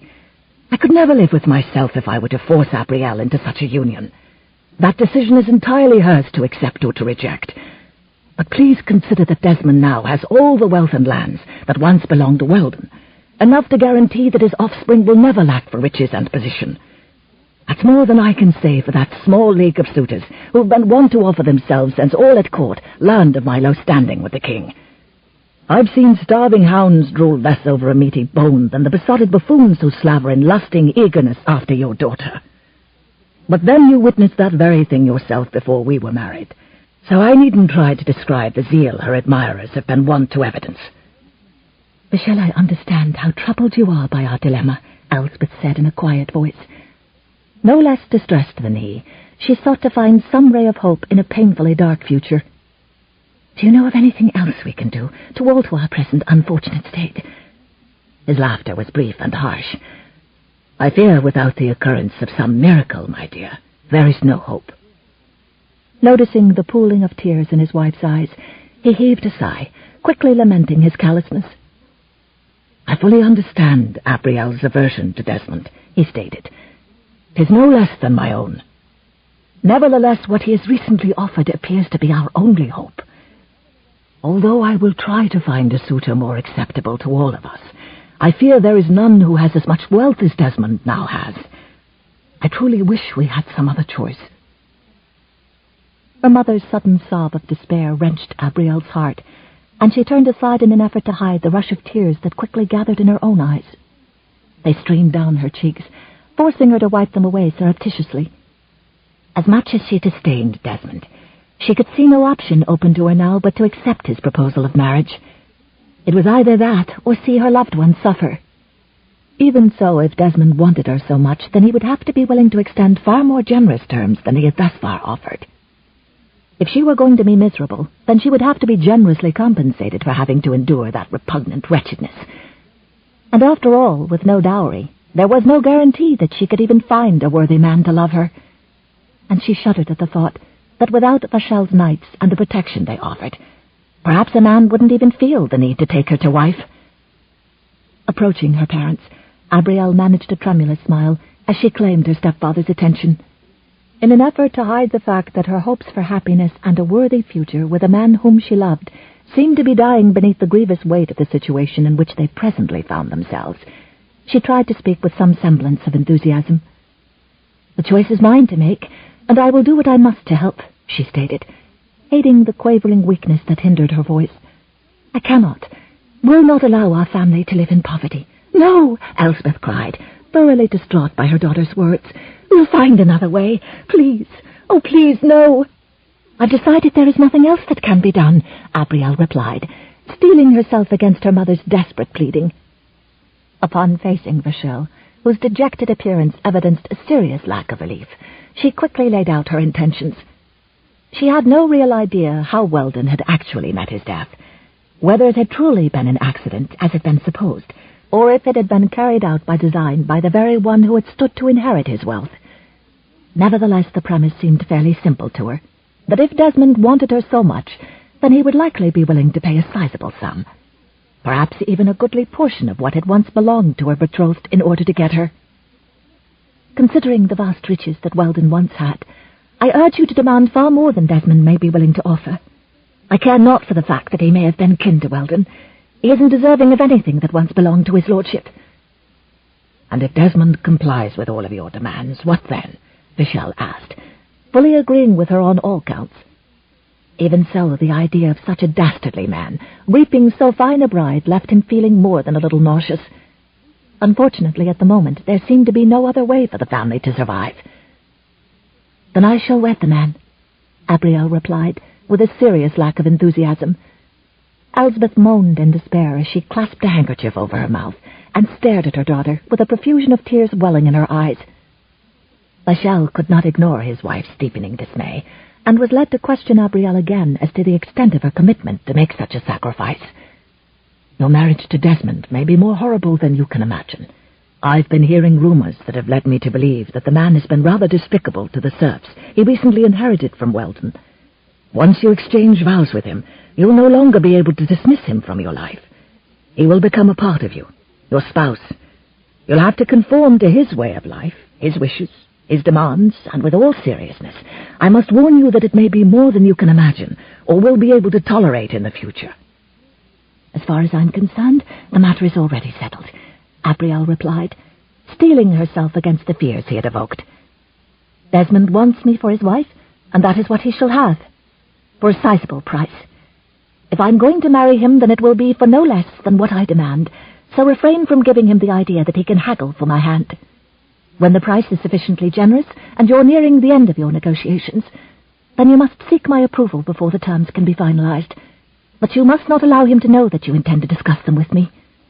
As far as Desmond is concerned, I will have had nothing to do with the negotiations, and it will be a matter that you will personally be deciding. Very wise, Vachel replied, pursing his lips and nodding his head in approval. Clearly Abrielle had benefited from being so close to her late father, who'd permitted her to listen as he conducted his business affairs. Very wise indeed. You will be absolved of all blame should he begin to resent the price he paid for you. On any other occasion, Abrielle would have smiled in pleasure at her stepfather's praise, but she feared the bargain they would be making with Desmond was equivalent to forming an agreement with the devil himself, and the idea of that frightened her. I may very well regret it all once the vows have been exchanged, she admitted, trying to subdue a shiver at the thought of allowing the loathsome man to touch her, much less be intimate with her. And if you could spare a few prayers for me, you might begin to offer them now, lest I be tempted to run away and hide. Although Vachel knew his wife was deeply distressed over what Abrielle was planning, he couldn't help but feel overwhelmed by the girl's willingness to sacrifice her own happiness for the family's welfare. Although his men had been disposed to risk their lives to fight alongside him in numerous conflicts, the like of which even now seemed to still be raging on that same foreign soil, they had always nurtured the hope that they would all survive and be the better for it. This thing that Abrielle was willing to do to save him from impoverishment was tantamount to tying herself forever to a hateful fiend whose first and subsequent thoughts were entirely for his own gratification. He knew what Abrielle had directed him to do was not to Elspeth's liking, and yet with Abrielle's willingness to sacrifice her own happiness for them, he couldn't help but feel as if a heavy burden had been lifted off his chest. As anxious as he had been to find some viable escape from his poverty, her proposal was to him as refreshing as a breath of fresh air to a smothering man. Vachel reached out and threaded his lean fingers through his wife's as he peered at her. He tried to find some reason to be hopeful about the union. Marrying Desmond de Malet should make Abrielle a very rich woman, he stated in a subdued tone. Receiving no encouraging response, he tried again. Should Desmond expire, she'll be able to choose another to meet her own admirable standards. It wouldn't surprise me if a lofty title would be in the offing, should she so desire it. Considering how wealthy she will likely be, she'll be able to dictate her future as few women have ever done. She'll want for nothing. Elsbeth was so disheartened by the thought of her daughter marrying the repulsive man that she could manage no better response than a meager twitch of her lips. Even so, she knew if it hadn't been for Vachel, Abrielle would have likely suffered the consequences of being uncommonly beautiful and totally bereft of the protection she would need. Berwin's death had engendered a difficult situation, wherein many of the older Norman lords had begun laying odds on the rake of their preference, who in their opinion was handsome and charming enough to be the final victor in the growing collection of bachelors, intent upon stripping away Abrielle's innocence without benefit of a betrothal or wedding vows. After all, many of them were over her chortling. She was of Saxon lineage, and without sufficient dowry, therefore suitable prey for the conquering heroes, that fine collection of youthful Normans who had been spawned well after their fathers or grandfathers had landed on English shores. Thereafter, when Abrielle had turned an eager gallant on his ear with a hotly spoken rejection, the stakes had been sharply elevated. It had proven a highly amusing game for the collection of lords wagering on the outcome, for it had evoked much laughter and deepened others' interest in the sport, until many could foresee a weighty purse being divided among the winners, once viable evidence of her deflowering was presented by the debaucher responsible. To stave off the seemingly ever-increasing horde of young men, vying to strip away her daughter's virtue, Elsbeth had deemed it beneficial to accept Vachel de Gerard's proposal of marriage. Since then, his presence as head of the family had been sufficient to keep the lusting lords at bay, and deservedly so, to frustrate the greed of those who had been laying heavy purses on the outcome of the game they had invented. In retrospect, Abrielle was thoroughly convinced that Vachel would have defended her to the death if it had come to that, for he had stood his ground numerous times before prominent nobles, who had warned him not to interfere because of the heavy purses they had riding on the outcome. What mattered most to her was the fact that he had given every indication that he was genuinely smitten with her mother, and would do almost anything to avoid seeing her distressed. Considering his deep regard for her parent and for herself, how could she not sacrifice a measure of her own happiness to help him, and in so doing help her mother? Elsbeth gazed compassionately upon her offspring. No stranger staring into those silkily lashed, bluish-green eyes would have ever guessed that underneath that softly feminine breast there beat a heart as passionately loyal to her family and to her king as any devoted knight of the realm. Sadly, it seemed those qualities were of little benefit to a young woman. Nevertheless, Abrielle was selflessly evidencing her noble spirit in her willingness to sacrifice her own happiness to assuage the tenuous position in which their small family was presently entrapped. How could a mother not be moved to tears by her gallantry? Chapter 3. The wedding was only 3 days away, and Abrielle was grateful that she had her dear friend Cordelia with her in this time of fear and worry. She needed someone to confide in, someone to distract her from her cares. She was to wed Desmond immediately after the annual de Malet hunt, so she had no wish for the entertainment to be over quickly. According to the men, the signs point to a good hunt, Abrielle remarked dismally, as she and Cordelia ventured forth from de Malet's keep. Cordelia cast a glance awry toward the crowded courtyard, whence they had just made their departure. With so many of Lord Weldon's friends and previous participants protesting Desmond's new regulations, and threatening to leave if the previous ones aren't reinstated, 'twill be surprising if there even is a hunt. Abrielle shuddered at the thought of the wedding taking place even earlier. Already several hunters who had been Weldon's closest friends had stalked out in an outraged huff over the new rules that Thurston, Desmond's nephew, had presented. Among the men who had remained, many had become embroiled in angry squabbles with Desmond's cohorts, who had shown up in large number. All had been presided over by Thurston, a haughty, cold young man, who looked upon Abrielle with a distaste she found curious. "A more insufferable group I've never met in my entire life," Cordelia remarked derisively. I'm fairly certain they're representative of the dregs to be found mucking the bottom of a cask of wine. 'Tis always best to throw the residue out." If only that were possible, Abrielle thought wistfully, and not for the first time. Unfortunately, she had not that choice, nor any other to rid herself of Desmond and his odious associates. Her future, such as it was, as well as her family honor, rested on a successful union between them. The marriage agreement might as well be a dungeon cell without a door for all the hope she had of freeing herself. As much as Abrielle and Cordelia had sought to remove themselves from the numerous arguments that were even now being provoked within the courtyard, they glanced knowingly at each other as several more of Weldon's friends left the structure and stalked down the length of the drawbridge, where they promptly motioned for their horses to be brought forth. In a few moments they had taken their departure. It was just another example of the ire that Desmond, his companions, and his nephew had managed to cause since the first hunter had arrived. They had changed so many rules, from who decided the winners, once an impartial group of elders, and now merely Thurston, to the obscene size of the purse needed to enter. "Abrielle, you know there could be another reason that so many noblemen are leaving," Cordelia said slyly.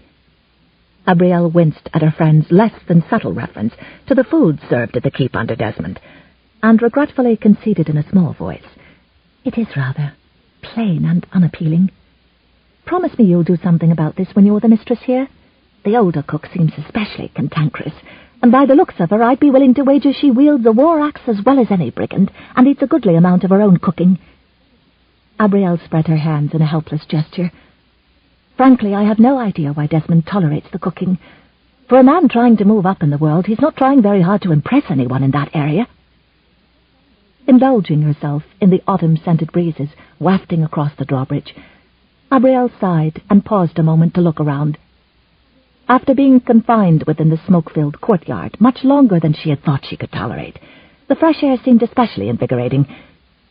She could fully understand why Weldon had chosen to build his keep in this area, for the scenery was no less than breathtaking.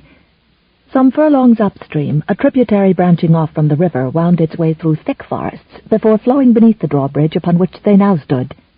The stream not only supplied the moat surrounding the keep, but also continued on a winding path beneath the smaller bridge that led to the serfs' dwellings, easily providing the families there with an abundance of fresh water.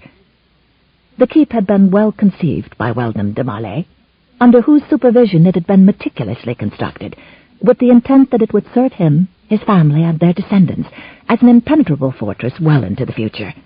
From its numerous battlements and parapets, a defensive response could be launched from a vantage point of some safety to counter any attack that came against it. Drawbridges fore and aft could be raised to provide a refuge for its inhabitants if enemies were to attack. Weldon had been not only a valiant warrior, but also a man of great vision and intelligence. Providing sufficient provisions were stored within its walls before an army laid siege to it, the keep had the potential to offer protection for several months for those living within the confines of its exterior walls.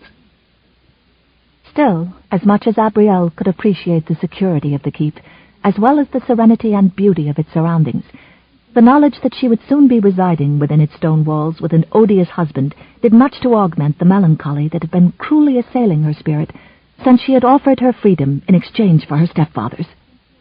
The fact that she was now committed to marrying such a repulsive individual was enough to bring her threateningly close to retching. Although many of her Saxon kin had yet to arrive for the wedding, Abrielle had already sensed that those who had were maintaining a cool reserve in the midst of their less than genteel host and his odd assortment of vulgar companions. She could certainly understand her kinsman's annoyance with the situation in which they found themselves. Most of Desmond's acquaintances were strongly prejudiced against Saxons, as if they were themselves notable figures with impeccable lineages, instead of undisciplined rowdies lacking prestige, titles, or wealth. Most of the elderly women had removed themselves fairly quickly from the crowded courtyard, and had gathered on an upper floor of the keep near the warmth of a hearth. Along with Cordelia and some of their distant cousins, Abrielle had lent an arm to those forced to limp along on wobbly limbs, or climb stairs with the aid of gnarled walking sticks. Upon reaching their destinations, a mischievous gleam had come into the eyes of the ancients as they shooed the younger women away, threatening to exchange spicy tales about them in their absence. There, in softly muted, deeply worried tones, the The elders did indeed discuss the forthcoming nuptials, as they offered a variety of conjectures on the questionable fate of the young bride. If she'd fare any better than the squire's previous 2 wives, or if, in view of her youth and quick mind, she'd actually be the one to survive him. End of Side 1. To continue, turn the cassette over.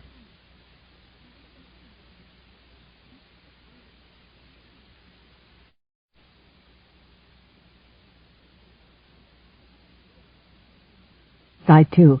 Everlasting by Kathleen E. Woodiwiss. Continuing on page 44. Cordelia glanced around as she heard ponderous footfalls on the drawbridge behind them, and then mentally groaned as she espied their portly host scurrying toward them. It took no mental feat of logic to determine that Desmond de Marley was absolutely delighted with what he had managed to arrange for himself, for he was beaming with joyful enthusiasm. Surreptitiously, Cordelia leaned near to whisper a warning. "Behold, yon lecher hastens to his beloved." Abrielle issued a muted groan, realizing her nightmare was already coming to fruition. Dipping her head as if espying something of interest in the stream, she hurriedly pleaded beneath her breath, "Stay with me, Cordelia, please, I pray. Otherwise I shall panic and be tempted to run away." The flaxen-haired woman heaved a laborious sigh, as if reluctant to be anywhere within close proximity to the man. "Desmond repulses me to the core of my being," she admitted in a muted tone. "Nevertheless, I've always prided myself in being a truly loyal friend, so I shan't desert you." To say that Abrielle felt trapped by the swiftly approaching man would have definitely been an understatement. Even so, she gathered what aplomb she could muster, and faced her intended with a smile that, in spite of her best efforts, was hopelessly strained. Striding almost on the squire's heels was the tawny-haired nephew, Thurston, who had earlier aroused her ire as well as the anger of many of Weldon's friends. He seemed fully aware of himself, for his nose was held at a haughty elevation as he glanced about.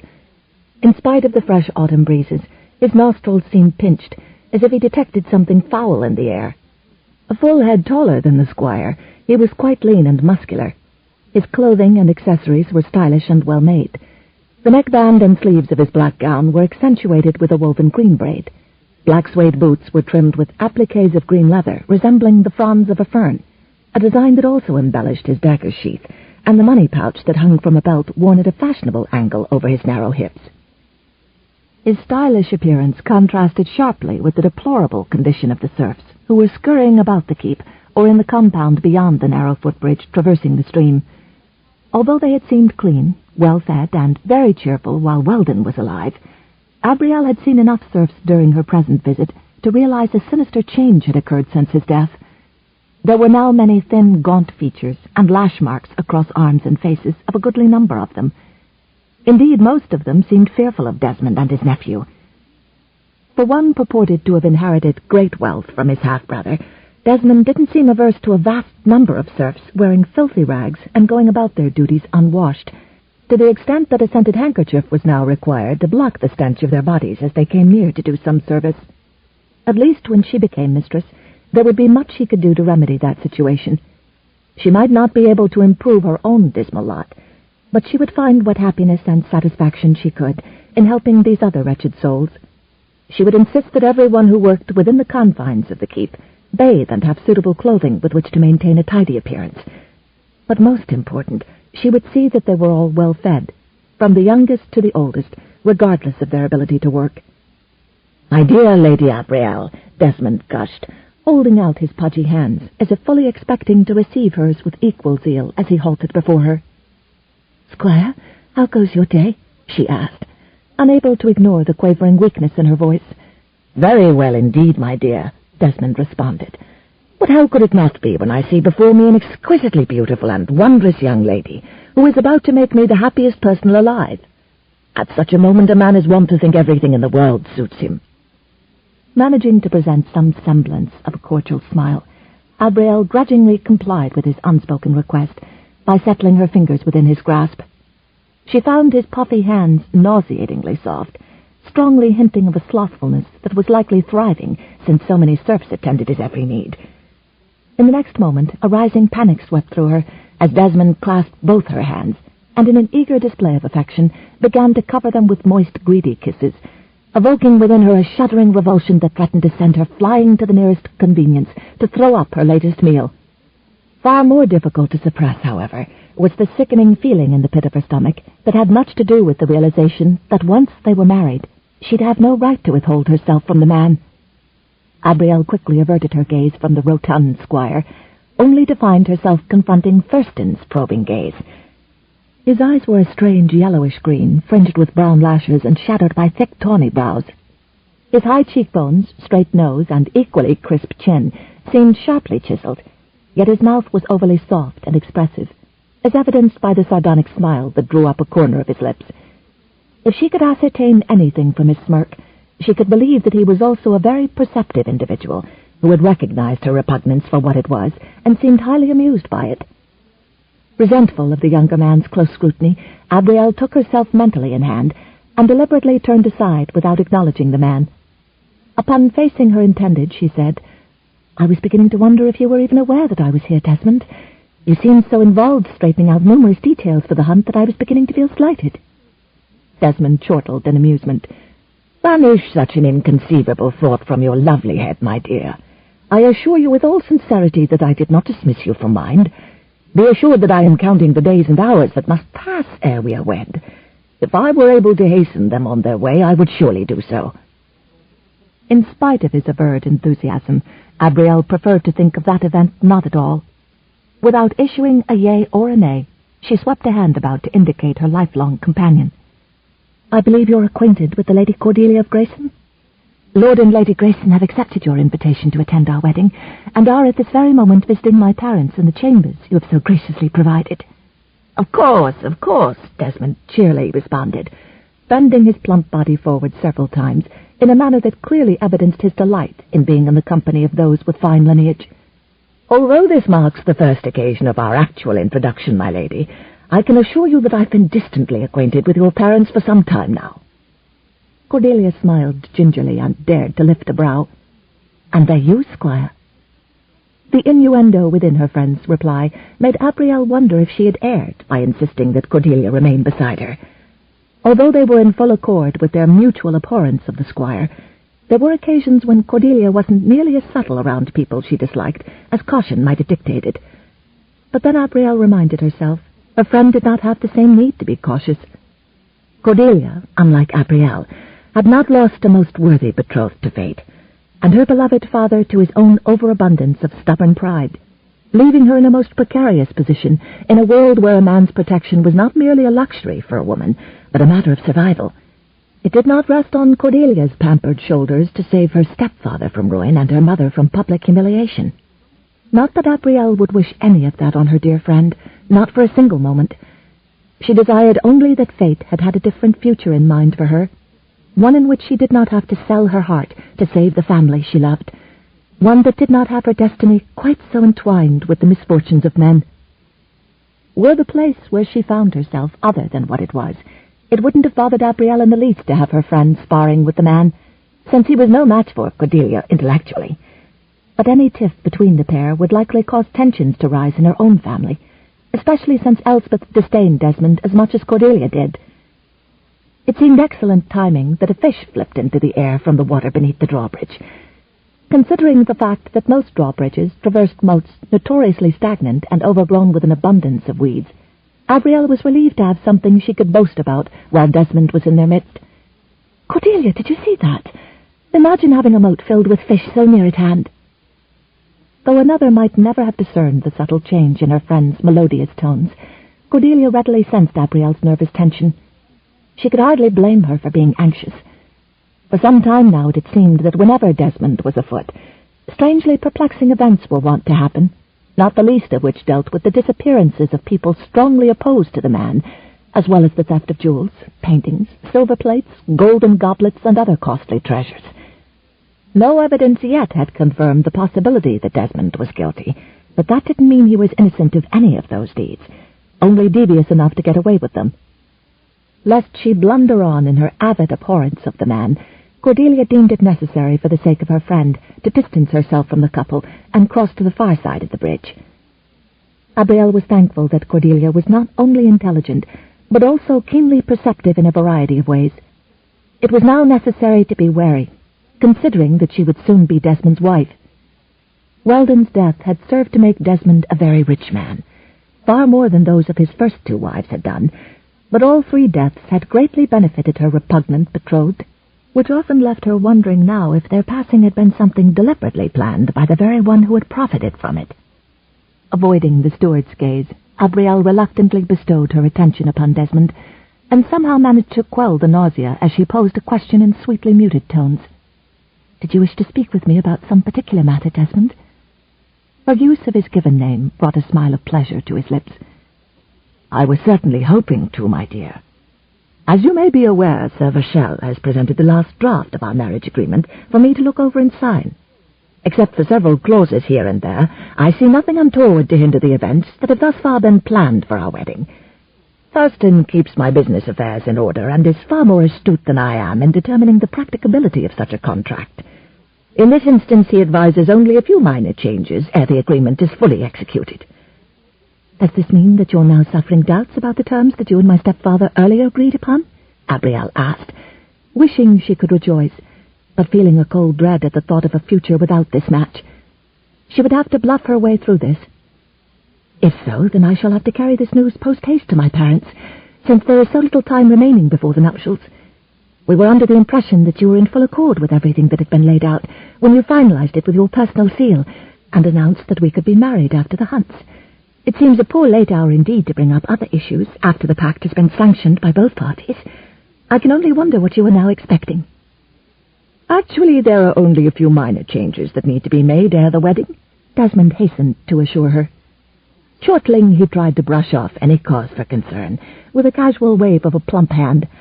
"I'm sure any differences your father and I may have over the actual wording of the agreement can be easily settled, and another document written within the next pair of days, well in time for our wedding." Abrielle certainly wasn't going to encourage the man by suggesting that a correction so near to that event would be easily tolerated, especially by her or her stepfather. "If you haven't already noticed, Desmond, then you should be made aware that my stepfather has become rather adamant about this matter, so if you're now of a different persuasion, then he should be informed post-haste." She risked an outright lie, hoping to force the man to back down. "I have no doubt that before Sir Vachel takes up the matter with you again, he will be speaking with several petitioners who have recently come forth to express their own interest in having me as their wife." "Perhaps that would be wise," Thurston began in a gracious tone. She felt a chill of fear that the nephew might be able to sway his uncle, leading to Vachel's ruin. But Desmond interrupted the man with an abrupt slashing gesture of his hand as he tossed an angry glower toward him. Forcing a smile as he turned to her again, he hastened to assure her, "There is no need for that, my dear. The terms are acceptable as is." Abrielle barely withheld her sigh of relief. She had no way of knowing who had cautioned the squire on the generous sum the marriage agreement would require him to bestow upon her once the vows were exchanged, not to mention the sizable fortune she'd reap upon his death. She could only conclude by Thurston's attempt to urge her to consider other proposals that he may have been the one to broach the feasibility of a less lucrative stipend, which in turn caused her to wonder what he expected to personally gain from it. As Desmond's only relative, did he want more of the wealth that was now promised to her family? If Desmond had failed to consider all aspects of the agreement beforehand, then she could only believe that he was not as astute as a man of property should be. After all, his wealth had come to him through the efforts of others, and was nothing he had actually earned through prudent deeds or foreign ventures as a soldier of the realm. Perhaps he was one to let wealth sift fairly quickly through his fingers. "Uncle, may I speak with you for a moment?" Thurston requested in a muted tone, looking gravely concerned. "I truly believe the agreement needs to be clarified for your benefit. You need to reconsider." "I've made up my mind," Desmond stated resolutely, punctuating his statement with a quick slashing gesture. "No changes will be necessary. You may go." The lean features of the younger man stiffened noticeably as he was curtly dismissed. Beneath lowering brows, the yellow eyes seemed to shoot flinty shards at the older man. Abrielle could hardly mistake Thurston's resentment at being brushed aside so callously. Thurston stalked back along the drawbridge to the inner courtyard, dismissed as if he were a servant, and his hand itched to draw his sword and be done with his uncle once and for all. How dare the man be the second de Marley to deny Thurston his proper inheritance? Weldon had promised such to him, and then died before having the chance to change his will. And now Desmond was freely throwing money at some chit of a girl, when it only took a real man to show a woman what she was worth. Thurston vowed silently that he was not through manipulating his uncle. If Desmond was aware of the younger man's exasperation, he gave no indication that he cared one way or the other, directing his attention to Abrielle. "Have I told you how sublimely lovely you are, my dear? Definitely the most winsome lady I've ever seen." Abrielle felt her stomach convulse. "Please, Desmond, such extravagant praises embarrass me. To be sure, I feel so unworthy." "Oh, but you are worthy, my dear. Infinitely so. In all my travels I've never seen a more beautiful woman." Abrielle feigned a coyly sceptical laugh. "Then I shall have to question the extent of your travels, sir, for I fear the distance may have been extremely limited." Desmond was wont to silently agree, but would never have openly admitted it. His half-brother had been the clever, ambitious one in the family, venturing as a crusader far beyond his homeland, not only returning a valiant hero, but also with greater wealth and fame than when he had left. No doubt the difference a devoted mother could make in the life of her offspring. From what Desmond had overheard from neighbors in his youth, Weldon's mother had been an imposing lady, whose lineage had reaffirmed and strengthened the dignity and honor of her husband's house. Not so the wily chambermaid who had sought by devious methods to assuage the father's grief over his wife's mysterious death, the result of a witch's potion that had later been used again, only in smaller portions, to muddle the mind of the father. By such schemes, his mother had brought about the birth of her bastard son, and had then managed to shame the befuddled man into marriage by claiming that he had raped her during his delirium. She had even been inclined to brag on her accomplishments to her son. She had unleashed the last of her secrets as she lay dying of a vile, torturous disease. Using the knowledge his mother had spilled that night, Desmond had learned much in the way of changing one's destiny by the use of strange, oft-times hallucinogenic and poisonous concoctions. Thereafter he had used the secret potions on those who had possessed what he had coveted, or had unwittingly stood in his way, as he strove for greater riches and gain. He could not now name how many he had poisoned throughout his lifetime. They had slipped from his memory as easily as dark shadows moving past him through the night. And in all of this, he was assisted by his half-sister, Mordia, who had been raised among the witches who had been his mother's friends. No one knew of his relationship to Mordia, and he had been able to hire her as the castle's cook, keeping her close enough to take advantage of her knowledge, and close enough to make sure she didn't reveal any of his own secrets. She kept promising to expand her knowledge of cooking, but he had to tread lightly where she was concerned. After being saddled with his first wife, he had been greatly relieved when he had found the right occasion to dispense a potion to relieve himself of her during childbirth, and later, after marrying his second wife, disposing of her in much the same manner, in each case making certain that he alone could claim their possessions. He was proud of the fact that no one had yet discovered how he had been able to dispense with his half-brother.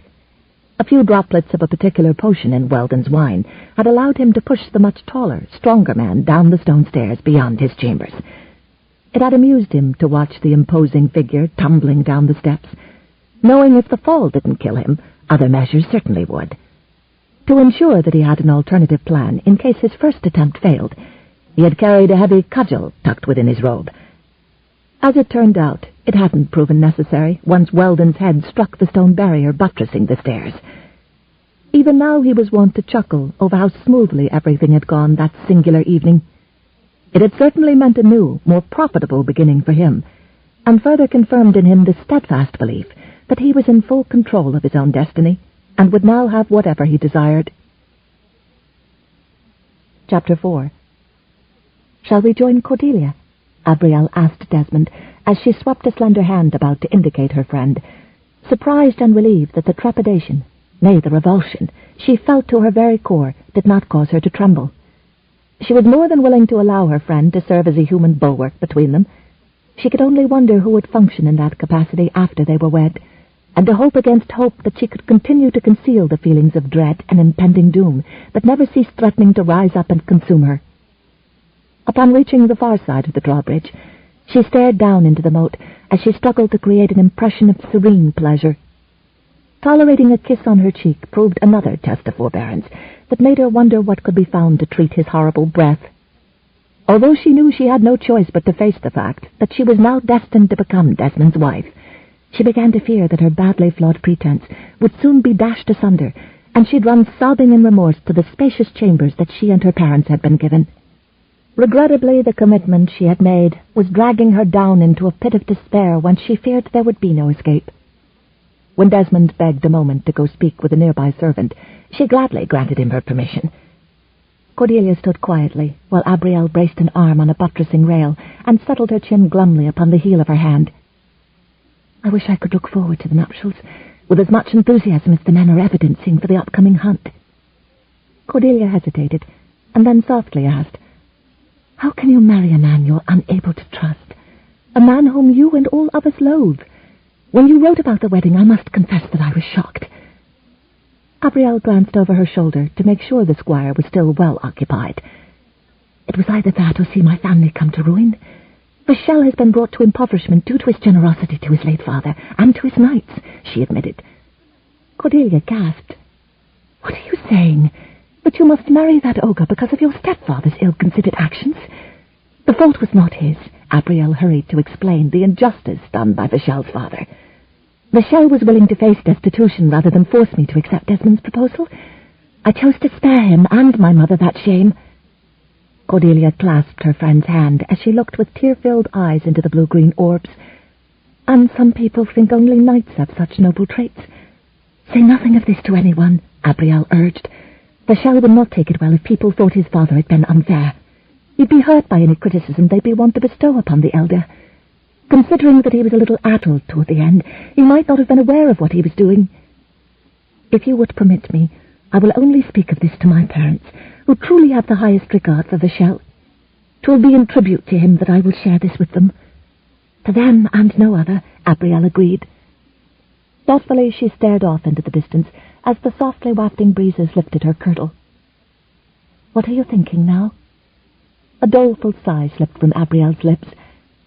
"Though I'm ashamed to admit my feelings after accepting Desmond's proposal of marriage, I do disdain the man more than anyone I've ever known." Cordelia recognized her friend's loss of hope in the overly restrained way she conveyed her lack of regard for her future husband, and laid a gently consoling hand upon Abrielle's sleeve. "Ofttimes, when one approaches the unknown, circumstances may look the bleakest and most threatening. From experience, I know you have a valiant spirit, and will rise above your fear. Did you not rescue me from a horrible drowning when we were children, though you were terrified of going into the icy waters after me?" Fashioning tears welled within Cordelia's green eyes as she added, "If not for your valiant spirit and victory over your own qualms, I would not be here today." Abrielle's own vision grew misty as she recalled their childhood and the frightening incident that had sent prickling shards of terror coursing through her being. Her own fear had seemed as painful as the icy slush she had been forced to tread to reach her friend. If not for the goading dread that she was about to lose her dearest companion, she might never have found the courage to go into the frigid depths after her. "I know I must take heart," Abrielle admitted, and then heaved a dismal sigh as she considered what she would soon be facing. "But at the moment my future looks so bleak that even drowning in an icy stream seems preferable. Truly the horrors I'll be facing as the wife of such a despicable creature seem so overwhelming that I have to wonder if I'll be able to endure them." Cordelia turned aside in an attempt to calm her own troubled spirit. She could only wonder what she would do in Abrielle's stead. Mulling over her companion's abhorrent plight, she did not notice the small company of mounted men approaching until they were halfway down the lane leading to the drawbridge. There were 6 horsemen in all, but Cordelia felt no inclination to move her gaze past the handsome, grey-haired man astride the black stallion prancing in the lead. The horse's smooth-flowing gait was a perfect complement to the proud, majestic bearing of his rider, a Scottish gentleman of an age nearly 60 years. In spite of the man's maturity, Cordelia was certain she had never seen such a magnificent individual or a more admirable mount anywhere within Henry's realm. Leaning near her companion, Cordelia urged in a hushed whisper, "Abrielle, glance behind you discreetly, and tell me if you've ever seen this gentleman before. If my opinions haven't been led astray by wagging tongues, I could almost swear your future husband detests Scots as much as he loathes our kinsmen, the Saxons. In view of that possibility, 'twould seem these men had ventured into Desmond's pilfered realm without being fully cognizant of the danger." Abrielle swept the surrounding countryside with a leisurely gaze before honing in on the approaching retinue, and once she did so, everything inside her froze. Then, with a distinct lack of caution or subtlety, she whipped her head around toward Desmond, relieved to find him still flailing his arms as he berated the cowed servant, and it was clear to her that he had not noticed the new arrivals. "Cordelia, quick, look closely at the second man in the party. Unless my sight fails me, 'tis Raven Seabern." Abrielle's heart was pounding so loudly she was certain it must be echoing off the castle walls for all to hear, pounding with alarm, she told herself, alarm and dread, and not at all with excitement. What was the man thinking to come galloping onto de Mailly's property as if 'twere his God-given right to be there, as if he would be welcomed with open arms? Did his brashness blind him to the fact that his very presence, not to mention the fact that he was flanked by a company of Scotsmen, was sure to rile every nobleman within miles? Stiffening her shoulders in an effort at least to appear composed, she turned and managed to keep her gaze off Raven long enough to glance at the similarly tall, brawny Scot who dismounted to stand at his side. The older man took note of her interest and stared back at her with a teasing twinkle in his brilliant blue eyes. When he succeeded in causing a blush to redden her cheeks, his smile deepened into a charmingly wayward grin, revealing gleaming white teeth beneath a massive mustache, the well-groomed ends of which reached past his chin. A deeply chiseled cleft, similar to the one her erstwhile protector possessed, punctuated the elder's cleanly shaven chin. Although the man was well past a youthful age, he wasn't above looking her over in a roguish manner, starting with her slippered toes and ending at the top of her head. Upon completing his assessment, he gave her a flirtatious wink and was rewarded by her startled gasp. Having witnessed the exchange, Cordelia ducked her head in an effort to hide her amusement from the elder. "He's a bold one, that he is. Do you think he's the elder Seabern?" Sourly, Abrielle said. "The only difference betwixt the two seems to be their age and the colour of their hair." Continuing to grin, the Scotsman cocked a hoary brow and canted his head at an angle as he peered back at the two women, as if wondering what had evoked their interest in him. Then he glanced at Raven, and Abrielle felt her own gaze, drawn reluctantly in the same direction. She had managed to avoid meeting Raven's eyes directly, until now, fearing not so much what she might see in them as what she herself might feel at the mercy of that intense regard she remembered so vividly, a concern that was well-founded. True, with her intended close by, he did not indulge in gazing as boldly as he'd done when they met last. Rather, his mesmerizing blue eyes narrowed in a look of lingering speculation that was still more than enough to cause a heated flush to sweep over her. A dozen questions raced through her head, all pertaining to his reason for being there, and she was forced to ask herself if the man had lost his senses entirely, or merely just his recollection of that night at the palace when he thwarted Desmond's forced tryst with devastating ease, and sent the cowed man scurrying into the shadows like the spineless creature he was. An even more interesting question was whether Raven had knowledge of her betrothal to Squire Spineless, a possibility that made Abrielle's throat constrict, as she wondered if that might have had something to do with his sudden appearance. She drew a deep breath and pulled sharply on the reins of her imagination. Now who was taking leave of their senses? It was one thing for Raven to be passing in the castle hallway, hear her screams and struggles, and come to her rescue. 'Twould be quite another for him to travel a distance out of his way to a place he was not wanted in order to... What? Abrielle was certain of only one thing. He was not there by invitation. After the humiliation he delivered the squire, Raven Seabern would be the last man in all Christendom to be invited. Most likely, she decided in an effort to calm herself, he was there on a matter of import to his king. Whatever his business, it was none of hers, though she would dearly love to know why he'd seen fit to bring along his father. Cordelia peered at her friend, as a mischievous grin bowed her lips upward at the corners. "'Tis my opinion the young lady should behave herself, and not take advantage of that poor elderly Scot. Why, he's old enough to be your grandfather, and there he is with his heart on his sleeve." "Whose heart is upon her sleeve?" Abrielle challenged, as she cast a meaningful glance askance at her friend. "'Twould seem you're far more taken with this Scotsman." Cordelia was unable to deny the fact that the man had evoked her interest. "Well, he is very handsome."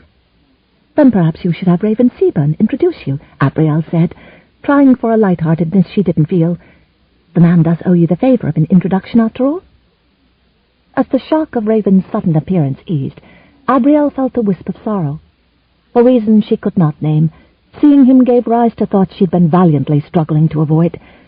Thoughts of what her life might have been, what it should have been, a full and happy life with a good man and a family of her own. It was the life she'd once looked forward to sharing with the kindly Weldon de Marley, a girlish dream that had died when he did. There was no longer a place in her life for daydreams and romantic notions, and to wish it were otherwise only added to her misery. Far better to accept that her union with Weldon's brother would be the cruel opposite to anything a young woman would hope for in her marriage, and turn her attention elsewhere. Soon she would have the mundane affairs of a squire's wife to fill her days and occupy her mind. Soon, but not yet, and as hard as she resisted, she could not help wondering what it would be like to be married to a man like Raven Seabern. Though she told herself her question arose solely from intellectual curiosity, she had to concede that such a marriage would be exciting, and perhaps not entirely unpleasant. Not that Abrielle could now seriously entertain the idea of marriage to one other than Desmond, as she'd committed herself to saving her family, and she was not one to go back on her word, no matter how loathsome she found the consequences. Besides, the priest said a betrothal contract was as legally binding as a marriage, and she had to acknowledge that her grim future was set. After they exchanged words among themselves, the new arrivals walked toward the women, leading their horses. And for all that she'd just sworn off wishing for the impossible, Abrielle found herself wishing for all she was worth, that she could hitch up her skirts and run from the confrontation. She wished it nearly as much as she wished she'd never met a Scotsman with the name of a predator and the face of a fallen angel. An annoying, arrogant, enticing man with the power to make her feel nervous and feverish and sad all at the same time. Scarcely a moment before the group of Scots reached them, Desmond suddenly appeared beside Abrielle and Cordelia.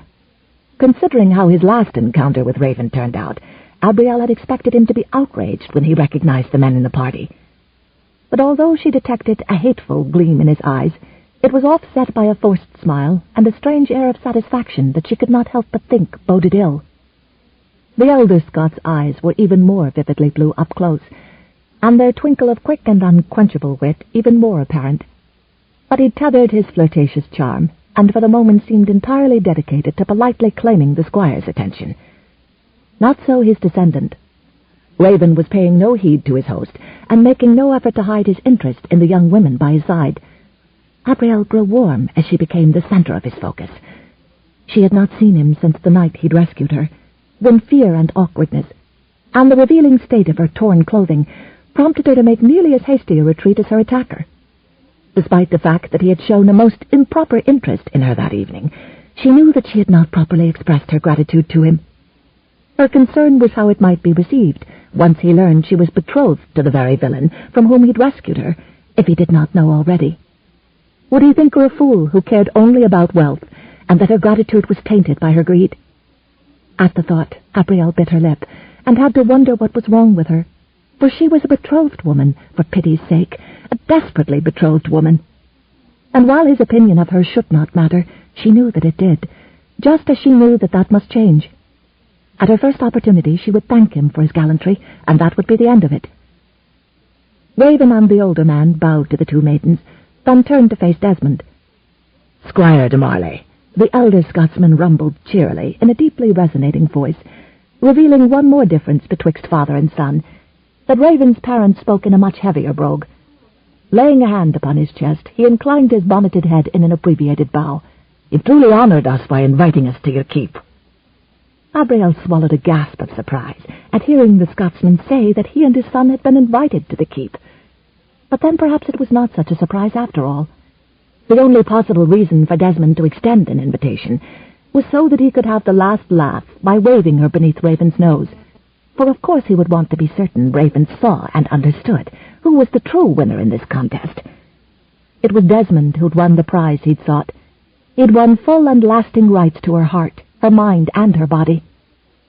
Lord help her, a thought that made Abrielle feel ill inside. It mattered little that his victory had been secured with gold rather than valor or worthiness, for the agreement was duly settled, and soon the deed would be done. And besides, she reminded herself, the memory like a small stab to her heart, Raven had been in no hurry to court her even when he had the chance. Desmond was gleeful to welcome the latest arrivals, for several reasons. It never hurt to be associated with respected and influential men, even if they were Scots. Far more important, however, he had a score to settle. Since that unfortunate incident at the castle, he'd been busily gathering information.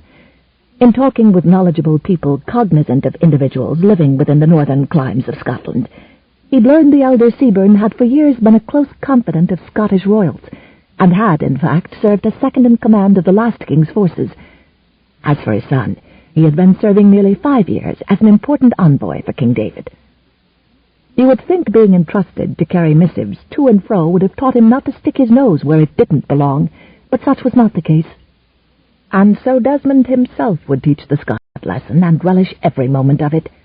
He would parade his betrothed before Raven and his esteemed father, until he'd driven home the message that he owned her, before man and God, that he alone had the right to touch her, whenever and wherever he pleased, and that no man would ever again dare challenge that right.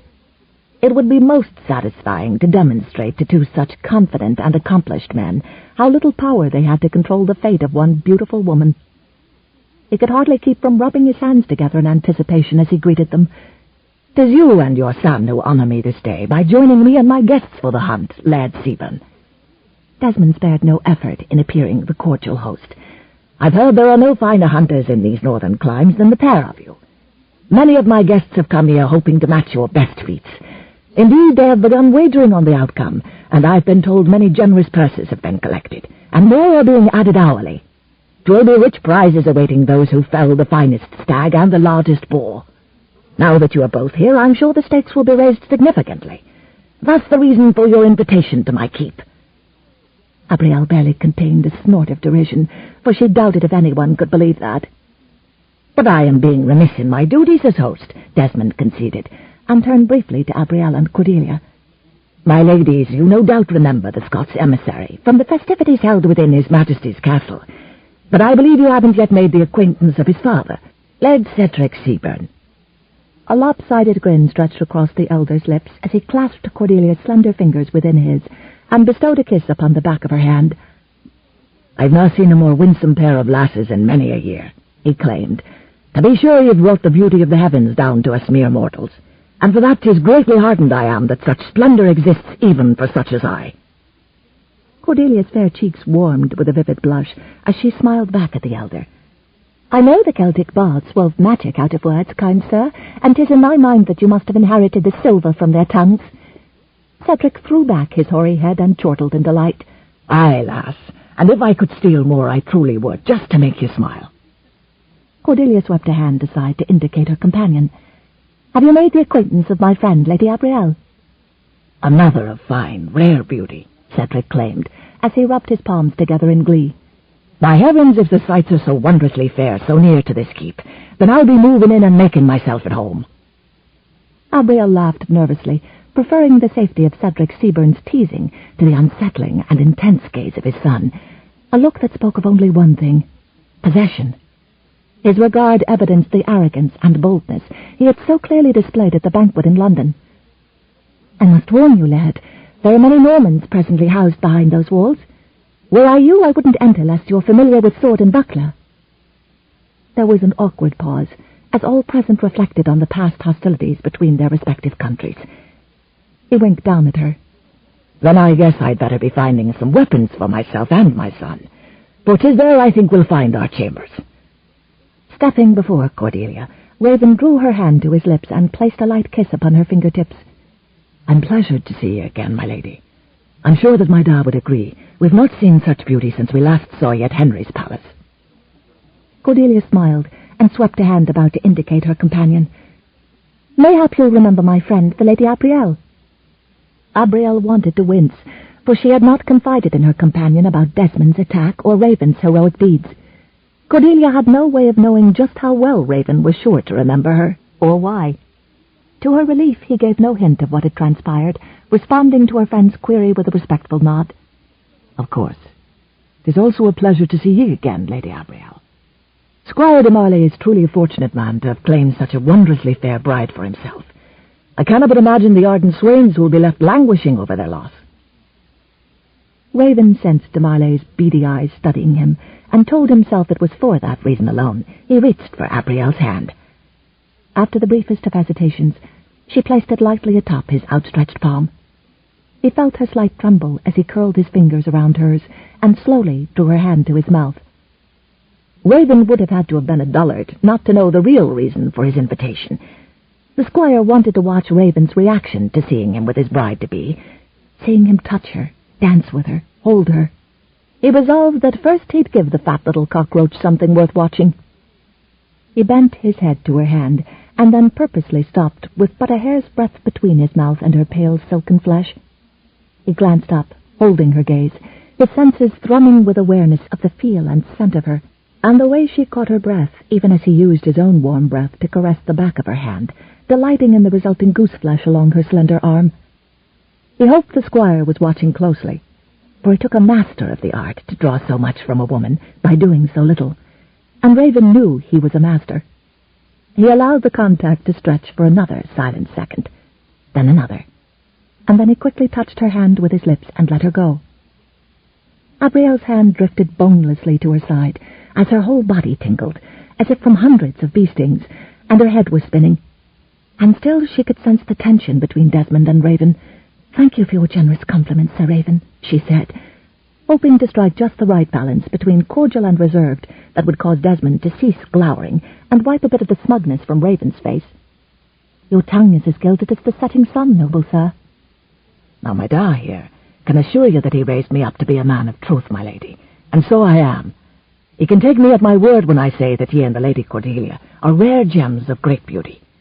As a man, I find myself much in awe of you both." But not, thought Abrielle, so much in awe he'd been moved to favor her with such a kiss when it might have mattered. Cordelia dared not admit her own appreciation of such a handsome man, yet she was quite mischievous and couldn't resist questioning him in front of de Marley, even though she already knew the answer to her query. She would delight in having Raven's status underscored in the presence of the rotund squire, who himself was doubtless already cognizant of the Scotsman's privileged position. "How came you to be at the palace for Lord Bowen's dedication? Or should I ask such a question?" "Alas, my lady, I am usually but a stranger to such lofty places, except when I serve as ambassador for my own king, David of Scotland. Then I must travel hither and yon, wherever the need takes me.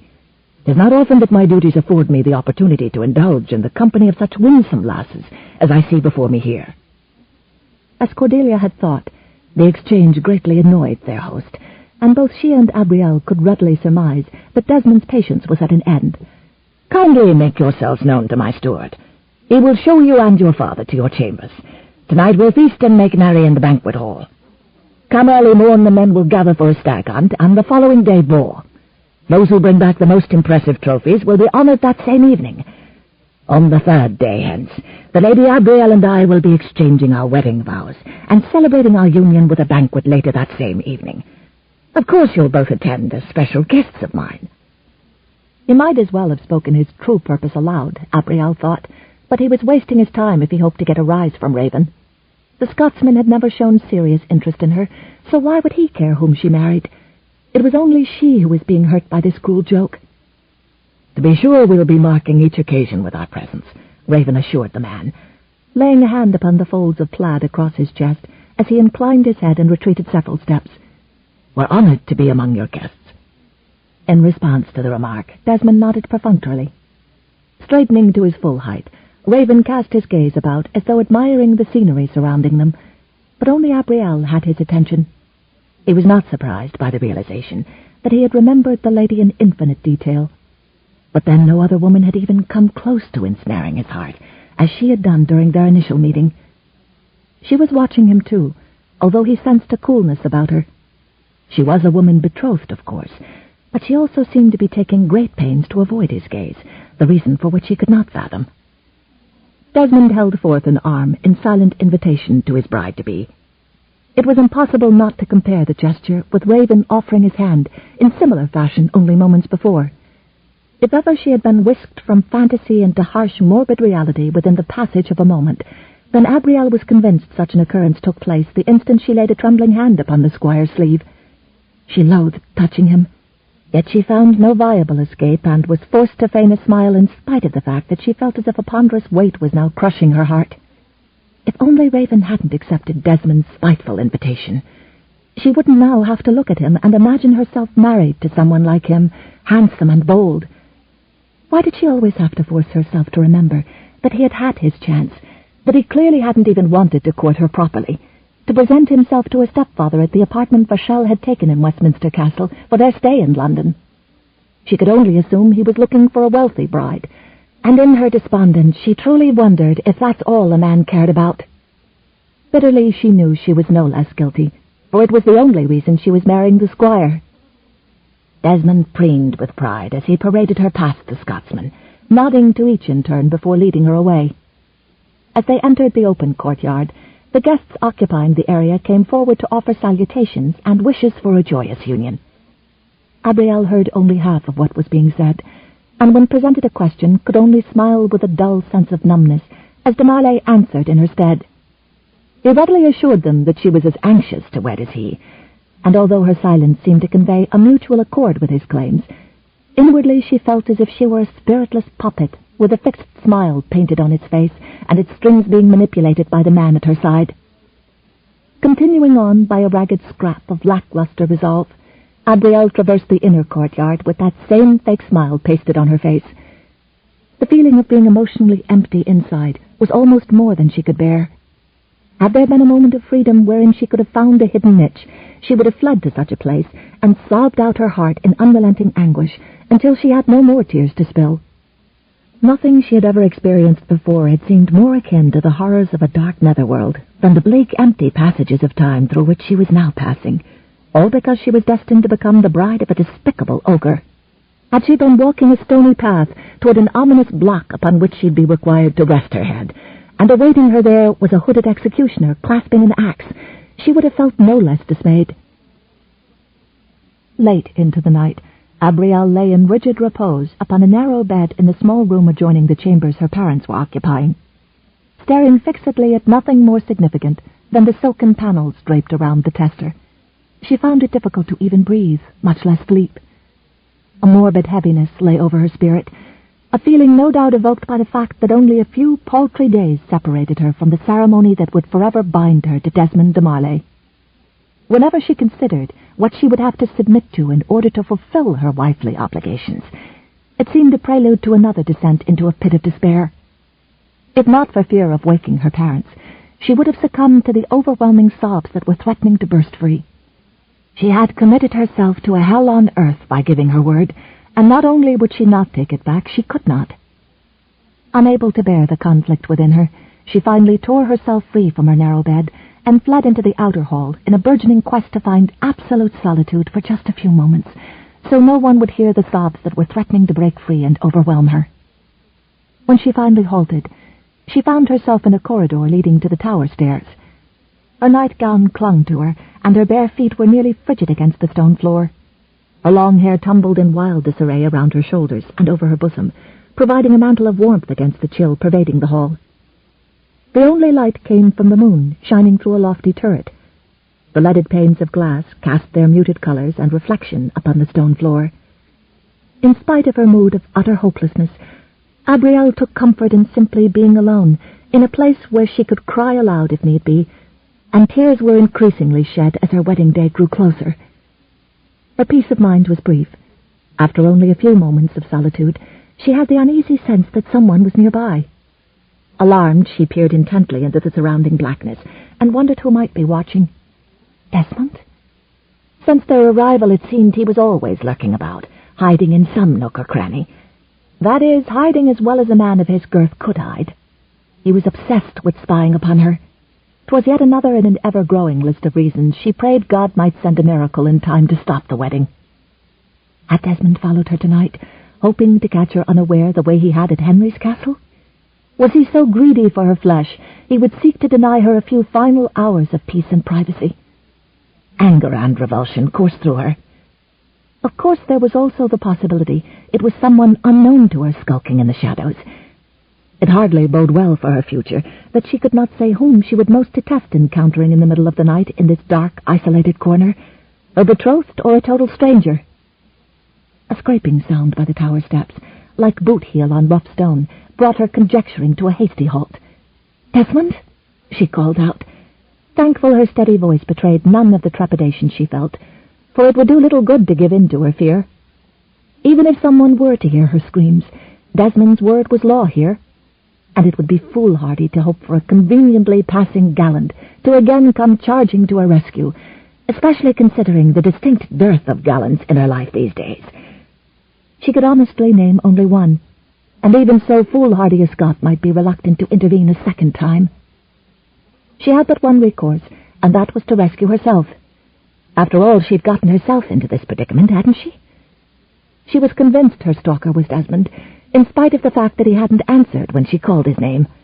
It would be like him to remain silent just to prolong her misery. The little toad was probably hoping that if she were sufficiently frightened she would collapse in his arms with gratitude when he finally showed himself. Abrielle nearly snorted at the thought, for the odds were better that she would flap her arms and fly out of there than that she'd cozy up to him of her own free will. She would wait him out, knowing he had to step forward eventually, and when he did she would remain calm and make him see it was to both their advantage for him to respect her family's dignity, as well as a gentleman's duty to invited guests in his home, and restrain himself until they were officially wed. If that failed, she was prepared to hoist her skirts and bolt before he could lay hands on her. God help her, she would not surrender her body to that lecher 1 second sooner than required by the terms of the devil's bargain they'd struck. The silence stretched until Abrielle was certain her nerves would shatter. Finally there was the sound of footsteps, slow and deliberate, and a shadow fell across the patch of moonlight at her feet. She still could not see well enough to make out who it was, and instinctively she grasped the fabric of her gown, poised to flee for her life. "Desmond," she demanded more forcefully, "is that you?" The shadow moved, and a voice too deep, too masculine, and far too appealing to belong to the squire said, "Nay, Lady Abrielle, I can only pray you're not overly disappointed." Chapter 5. It was not disappointment she felt, but something else, something she could not yet name, as she realized it was Raven, the moon bathing him in shadows and a pale glow, revealing enough for Abrielle to recognize him, but not enough for her to see clearly the expression on his face. So her intruder was neither squire nor stranger, and she knew she ought to feel relieved, but she did not. Caution and propriety dictated she leave his presence immediately, but something else, something far less familiar, kept her rooted to the spot. It was as if the damp evening fog had seeped into her brain, making her forget everything and everyone save the handsome man who was once again watching her with bold, unguarded interest. What strange power did he hold over her, that a mere glance or a small curve of his mouth could set her senses reeling this way? The very sight of him should send a betrothed woman scampering for the safety of her chamber. Instead, Abrielle felt more powerfully drawn to him than ever, her body reacting in the age-old way a woman responds to a man. He shifted his weight slightly, and a shaft of pearl light illuminated the loose, long-sleeved white shirt he wore, with his kilt and soft leather boots. "So," he said quietly, "are you?" "I?" Abrielle frowned in consternation. Was she... what? It was no easy matter to concentrate with one's heart racing and an army of butterflies assaulting from within, and she struggled to recall his words to her. "Disappointed," he prompted before she had to ask. "Assuming, of course, it was your intended you slipped from the warm safety of your bed to meet with in this..." He glanced around. "This perfectly dark and dank spot for an assignation. I freely confess to being a poor substitute for the man you seek. Mayhap the poorest to be found the world over. Perhaps you've noticed how very little I have in common with the man of your dreams." When she blinked in confusion, he added, "Our gracious host." Abrielle tossed her loosened hair over her shoulder. "I fear 'tis you who'll be disappointed, sir," she told him. "Truly?" He ambled a few steps closer, regarding her with deliberation. "I cannot think how, when the heavens above have seen fit to reward my own nighttime rambling with a glimpse of the fairest beauty ever sent to earth." Though she roiled inside, she feigned control, rolling her eyes in seeming humor. "Indeed you are your father's son, a Seabern through and through. But since there is no one here you seek to impress, you may as well save your pretty words. I was referring to the disappointment you will surely suffer when you realize how very wrong you are. You see, I've no assignation planned for this evening, with our gracious host or anyone else." He took another step, and Abrielle was very aware that the closer he came, the softer and lower-pitched his voice became, and as he moved closer still, She felt a frisson of velvet shivers along her spine. "Are you so sure you know me well enough to know whom it is I seek to impress?" he asked. "I am sure I do not need to know you any better than I do," she told him. "Ah," he said, with an unmistakable trace of amusement. "In that case, my lady, I acknowledge my poor judgment, and can only wonder what causes you to wander through the keep, dressed so poorly against the chill, and at an hour most happy brides would be sound asleep, dreaming sweet bridal dreams." Abrielle hugged herself as if she were cold, thankful he could not know how very warm she'd grown these past moments. "I marvel at your intimate knowledge of brides, sir. Speaking only for myself, I could not sleep, and thought some crisp night air might bring those sweet dreams you refer to. In my restlessness, I wandered farther than I intended." Abrielle tensed as he came closer still, and reminded herself it was past time for her to take leave of him, and assured herself she would soon, but not just yet. She had to ask herself what was wrong with her, for if ever there was a time in her life when she ought to be erring on the side of caution, it was surely now. Instead, with so much at stake, not only for her, but for those she loved most in the world, the troublesome, reckless streak she'd shared with her father and had thought she'd outgrown, or at least learned to suppress, suddenly chose to make itself known. "It is easy to wander too far in a place such as this," he assured her, now very near, its closeness forcing her heart to beat even more rapidly than before, something she would not have thought possible. She lifted her chin, vowing she would not let him see her fear, and forced herself to dissemble. "Yes, you're right. I find I'm much further from my chamber than I'd thought. One must cope with one's nerves as best one can, and a wedding causes so much happy anticipation." The words nearly stuck in her throat, but she would not have him know the extent of her family's desperation. She had lost much: her dear father, her first betrothed, her safety and peace of mind, even her dreams for the future, and soon even more would be taken from her, but she would not surrender the battered remnants of her pride. Raven arched a dark brow. "Happy anticipation. Forgive my impertinence, my lady, but I seem to recall that the last time I saw you with de Marley, he was accosting you. Is it that which inspires such happy anticipation? Or was my judgment also faulty that night at the palace? Mayhap you were not in need of rescue." Abrielle bristled, especially at the fact that he seemed to relish every moment of her discomfort. "What happened that night was a misunderstanding between the squire and myself," she told him. "One since rectified." His expression changed, becoming harsher, and his voice changed also. It was clearly full of anger, and his tone was deadly quiet, and she took a step back. "A misunderstanding, was it? The squire perhaps misunderstood that he had not yet formally presented for your hand, much less had his suit accepted by your stepfather, and that no agreement had been reached, no bond formed, no banns published. Did he also misunderstand the fact that he had no better right to waylay and manhandle you, to touch and paw you?" Abrielle determined to keep her composure, though the effort cost her dearly, and offered only a shrug and half-hearted murmur. "I believe it was more a matter of the squire simply being too eager."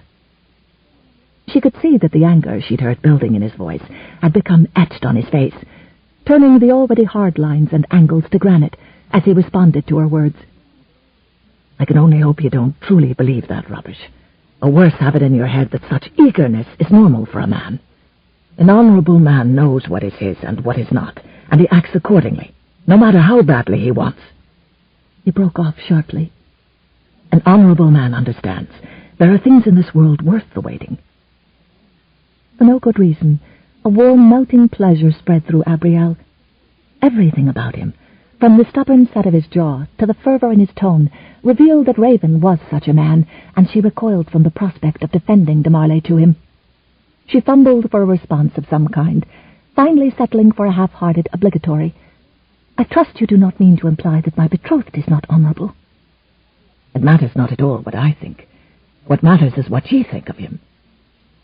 She looked into his eyes, fully prepared for a knowing gleam, and instead finding understanding, and it was too much to bear. "Oh, for pity's sake," she exclaimed. "If you think so poorly of him, why on earth did you accept his invitation?" "To be honest, I was curious." "About his motives?" He smiled sardonically and shook his head. "No, he's not that complicated. His motives were obvious. He wanted me here so he could flaunt his conquest of you." She inhaled sharply. She'd had the same thought, but Raven did not have to know that. "The castle is in near proximity to your country," she reminded him. "Perhaps he only hoped to show his goodwill to your King David." "Then he should have invited King David," he said dryly. "Do you already so regret coming here?" His hesitation was long, and the tension rising between them was something new and unmistakable. "Nay, my lady. For the chance to see you again, I would have braved far worse." There was no one but her about to hear his pretty phrases, leaving no doubt he meant them for her alone. There was a husky intimacy in his voice that was also all new to Abrielle. Her feelings of uneasiness blossomed into yearning, followed quickly by fierce anger. Surely he knew what he was doing, tempting a woman about to be married. "Do not speak so to me," she hissed, "or I will know who lacks honor." She whirled about and retreated, intent on reaching the closest safety, her parents' bedchamber, and not stopping until she did. Raven followed at a distance, then waited directly outside the heavy door, until he detected the sound of the wooden bar being eased into place on the other side. Her safety mattered to him more than it ought, certainly more than was wise. He ran his hand down his face with a soft groan. Why did he lose all sense of restraint when he was near Abrielle? He'd promised himself he would handle all dealings with her as befit a distant acquaintance. Then he saw her standing alone in the moonlight, a fairy princess with curls the color of sunrise tumbling about her shoulders, her lithe, graceful form more tempting in her soft cotton gown than any woman he'd ever seen dressed in velvet and jewels. And he'd seen his share of women, dressed and undressed, more than enough not to respond to a glimpse of pleasing curve or hint of enticing hollow, like a green boy yet to steal his first kiss. Yet somehow simply looking at Abrielle robbed him of caution, and perhaps, as she suggested, a bit of the uncompromising honor he prided himself upon. God, the woman was right about him, and he despised his weakness where she was concerned. If he were half as smart as he was proud, he would do as he'd sworn before coming, and stay as far away from her as possible for the duration of his visit. If he were just a bit smarter than that, he would leave now, in plenty of time before the wedding ceremony itself, which he fully expected to be an exercise in torment. He did not need to see Abrielle before the church doors, in her lace and finery, to know the sight of her could make his knees want to buckle and slam his heart into his ribs so hard it hurt, or that seeing her given to de Marley before man and God would make him want to bellow an ancient war cry and steal her away at sword point. Damn, he should leave tonight, this very moment, he thought, knowing he had no intention of following his own good advice. Leaving would be cowardly, and Raven Seabern was no damn coward. Nay, he would stay and give the snivelling squire his petty satisfaction. He would stay and do something that would take more guts than any battle or brawl or beating that went before. He was a royal emissary, trained to keep even the most riotous emotions in check, a skill that in his world could mean the difference between blessed life and certain death. He would stand in silence and watch the only woman who'd ever touched him to his very core, without so much as placing a gloved fingertip on him, marry another man. The newly rising sun glimmered through the lower branches of the trees lining the hills along the eastern horizon, with its rosy glow tinging the heavily swirling mists drifting eerily over the marshy terrain that partially surrounded the keep. Within the enclosed courtyard of the well-fortified edifice, serfs with lackluster eyes and cheeks noticeably sunken scurried about in anxious haste as they laid heavily laden trenchers before the hunters. When the trays were whisked away, many of the serfs were seen hurriedly cramming whatever meager scraps were left into their mouths. More than a score of hunting hounds were creating an underlying cacophony of pleading whines and snarls as they sought to keep close to their masters. A well-placed boot or the heavy end of a sturdy staff evoked sudden yelps, and usually sent the dogs scurrying off in every direction, whence they soon ventured forth again to lick up whatever scraps of meat had fallen from overflowing platters being borne by hastening serfs. Sitting among those whose greed set their minds aflame with various schemes to seize whatever prizes they could pilfer, were men of quieter, subtler natures, who took the hunt seriously and were confident of their own abilities, leaving others to their wily wrangling and overloud boasting of past pursuits. These men silently inspected the straightness of their spears and arrows. The pair of Scotsmen was firmly a part of this latter group. Raven casually honed several spears to a sharper point in preparation for the boar hunt on the morrow. The fact that he and his father knew no one in attendance had been expected, in spite of the fact that his friends in the Highlands had been wont to question his rationale for accepting an invitation to attend the nuptials of one who would likely prove a treacherous enemy. Raven hadn't been able to forget the bonny lass he had rescued, nor could he ignore the fierce desire he felt to possess her. She seemed to him a delicate flower, whose beauty was beyond measure. To mature into a full-fledged woman, she would have to be gently nurtured, and there was scant chance of that happening in the hands of a fiend like de Marley. Raven feared she would not long survive under his abuse. Cedric pursed his mustached lips as he contemplated the blade he had been honing, and then elevated his gaze to meet his son's. We hadn't a chance to talk of this earlier, so I'll be asking you now. I warned you that de Marley might be craving revenge, and now that I've seen the look in his eyes, I believe it even more so. Raven glanced at his father. You don't find his sudden camaraderie convincing? Cedric snorted. Lad, would you mind telling your old dad why you insisted upon venturing into this trap like some blind beggar? Raven bestowed a wry grin upon his parent. I know you've now been a widower so long that you cannot admire a pretty face right along with the rest of us, Da. You've seen for yourself how bonny the lass is. Please tell me you mean the Lady Cordelia. Nay, 'tis Abrielle who struck her arrow deep in my heart. Cedric sighed and shook his head. I was afraid of just that when I saw the keen way you looked at her yesterday, and that's before I took note of the way the lady was looking back. Didn't I hear some wild rumour whirling about on the winds, that the lass is spoken for? Was that not our reasoning for venturing to this here keep, to attend the nuptials betwixt de Marley and his lady fair? The younger man shrugged. If you'll remember, Da, I didn't ask to be invited. The good squire did that on his own. It's true I would have preferred the poor lass not to be tied to such a man, but the contract's been signed and I have to accept it. Even as he said it, everything in him roiled in protest. To distract himself as much as his father, he turned to a different subject. Of course it does make me wonder even more what he's about.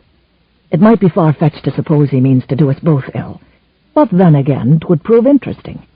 Might be I could add some excitement to the occasion. I'm not sure Abrielle would consider violence breaking out in the middle of her wedding interesting. Cedric slowly waggled his grey head. Aye, to be sure, lad. You don't have a right to defend yourself. Still, taking into account the poor man's nearly twice your age and weight, and no taller than your shoulders, any altercation you'd be starting betwixt the two of you wouldn't seem entirely fair to that brood of vipers he calls his friends. Oh, I didn't intend to invite it, though, Raven assured his sire. And the lady has made it obvious she wants no help from the likes of me. Yet I feel guilty. There'd be no need for that, lad. You didn't even ken the reason she chose such a man. Desperation, Da. What else could it be? Whatever it is, 'tis not our concern. Raven made a non-committal sound, thinking those words weren't any more convincing coming from his father than they had been when he said them to himself. Abrielle spent the first day of the hunt with the women. They'd all gathered to see off the men, cheering and shouting and waving tokens of their affection. She could not help but notice that wherever the two Scotsmen rode, the crowd quieted, as if they did not want to encourage the enemy. Desmond's cohorts took to jeering in a most dishonourable manner, and Abrielle did not want the celebration of her marriage to turn ugly and have someone hurt. When at last Desmond looked at her, she gave him an appealing glance, and with a wave of his hand he quieted his raucous men. The two Scotsmen rode forth in dignity, but Abrielle knew the uneasy quiet did not bode well, and she saw Desmond glance at her again, his small eyes narrowed. That night, when the hunters brought back their spoils, it was obvious that Cedric had claimed the honour of bagging the largest and most majestic stag, and would win the first purse. So large was the stag that even Thurston could not claim another the winner, though Abrielle thought he hesitated enough over the carcasses. At supper, no one wanted to share the trestle table with Raven and his father. The two men ate heartily, as if they had no concerns, but how could they miss the tense resentment from both Saxon and Norman alike? Cordelia and Abrielle exchanged a worried look. "It is most unseemly that guests are treated so," Abrielle murmured to her friend. Hesitantly, Cordelia said, "You are not yet the mistress of this keep. I know, but these men are behaving as if the Seaberns personally attacked our lands in times past. They're Highlanders, not the men from just over the border. And if a melee breaks out, will that not ruin everything? If it delays the wedding, will you not be grateful?" "Cordelia," Lady Grayson gasped. looking around, but no one had overheard them. "I do not want to delay the wedding," Abrielle said firmly, wishing her stepfather didn't look so despondent as he hunched over his tankard of ale. "But if this will soon be my home, Desmond's friends must understand common decency. Now they are like a pack of dogs, allowing themselves to be all riled up. And if fighting breaks out, do you not think our fathers will feel forced to become involved?" As Cordelia blanched, Elspeth leaned toward her daughter. "Abrielle, you are correct in your concerns. You and I both know how men can behave when they're past thought. Remember how your late father felt compelled to accept that challenge that took him from us forever." Abrielle shuddered. "I cannot let that happen again." She rose gracefully to her feet and began to walk across the great hall, stepping through rushes that had not been swept out in months. Raven stopped eating when he saw Abrielle moving through the raucous crowd. She was like the proud bow of a boat, leaving ripples of quiet in her wake.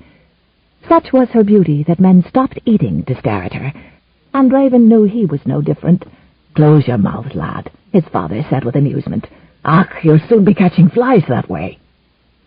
Abrielle stopped at table after table, her smile sweet, her melodious voice soothing. They could not hear what she said, but more than one guest gave a last glance at the Scotsman and sank back onto their benches. "What is she doing?" Raven murmured, frustrated that he could only watch and wonder. "Calming her guests," Cedric ventured. As intent as he was on Abrielle, Raven made a point of also watching Demaile's reaction. At first, when it seemed Abrielle was coming to join him, the squire's expression was full of pleasure, but as she stopped at more tables along the way, he began glancing at Raven's table with increasing displeasure. Raven did his best to ignore what was going on, but it wasn't easy when he was so captivated by the woman's slightest movement and every hint of emotion that flickered across her face. He couldn't stop looking at her, and every time he did, he wanted to touch her, to hold that wondrous body against his and assuage his need with her softness. He had been unable to wipe her from his mind this last month, and now being in the same keep with her only made his desire stronger. At that moment he was very grateful for the diplomatic experience that enabled him to sit there expressionless, revealing none of the thoughts and feelings rioting inside. Demaile might seem like an ignorant man, but he was no fool. His cunning was of the malicious sort, and Raven knew that if the other man's glare were a sword, his head would have rolled clear across the hall by now. To Raven's great relief, Abrielle did not come to his table, but went instead to her betrothed and gave him her sweetest smile. Raven wished he were free to challenge the man for the right to stare into those lovely blue-green eyes. As if sensing his restlessness, his father touched his thigh briefly in warning, and Raven, still as restless, went back to pretending to concentrate on his meal. Desmond gladly took the hand of his beautiful betrothed and held it high before planting a kiss on it. There were good-natured calls now about the wedding night, and he saw Abrielle's face redden in a virgin's blush. But he could not forget the way she'd calmed his guests, all for the Scotsman.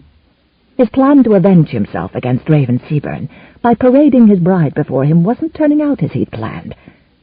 True, he knew the Scots still burned for her, but so did every man here, and Raven was doing better than most at keeping his desires submerged. Worst of all, he saw how deliberately Abrielle kept her gaze from Raven, as if she was afraid to look too close, afraid of what she might feel. And Desmond could not stand for that. His plans would have to be altered. His nephew Thurston had men held in reserve, in case a show of strength was necessary. It was time to call them into action. An attack by thieves would be more believable than having two healthy men suddenly succumb to poison. Dusk was nigh as Raven and his father reined their mounts along the far bank of the meandering river, some distance from the keep, very near the place where the fast-flowing water rippled over rocky shallows. On this, the second day of the hunt, father and son had glimpsed several boars, none of which had seemed worthy of being pursued, although Cedric had commented that any fresh boar would only improve the castle's menu. With the number of huntsmen wandering hither and yon, in the process making enough noise to send a variety of animals scurrying off to hidden niches, the more commendable game had been difficult to find. Raven and his father had decided to venture farther afield, in the opposite direction, not only to seek their quarry in an area to which others would unwittingly drive theirs, but also, hopefully, to stay out of harm's way from errant arrows and spears. The combination of hilly terrain and fast-flowing streams posed no difficulty for those nurtured throughout their lives within the Highlands of Scotland. 'Twas not long before those who trailed in their wake desisted in their attempt and retreated to a more level area of ground closer to the keep. The sun was sinking beyond the uppermost pinnacles of the lofty trees when father and son found themselves on the trail of a boar that promised to challenge another record. Moments earlier they had descended to an area near a fast-flowing stream, where Raven espied the animal scurrying off into a thicket deeply shaded by towering trees. Silently gesturing to his father, he brought Cedric's attention to bear upon the animal's tracks and a freshly broken branch near the base of a larch.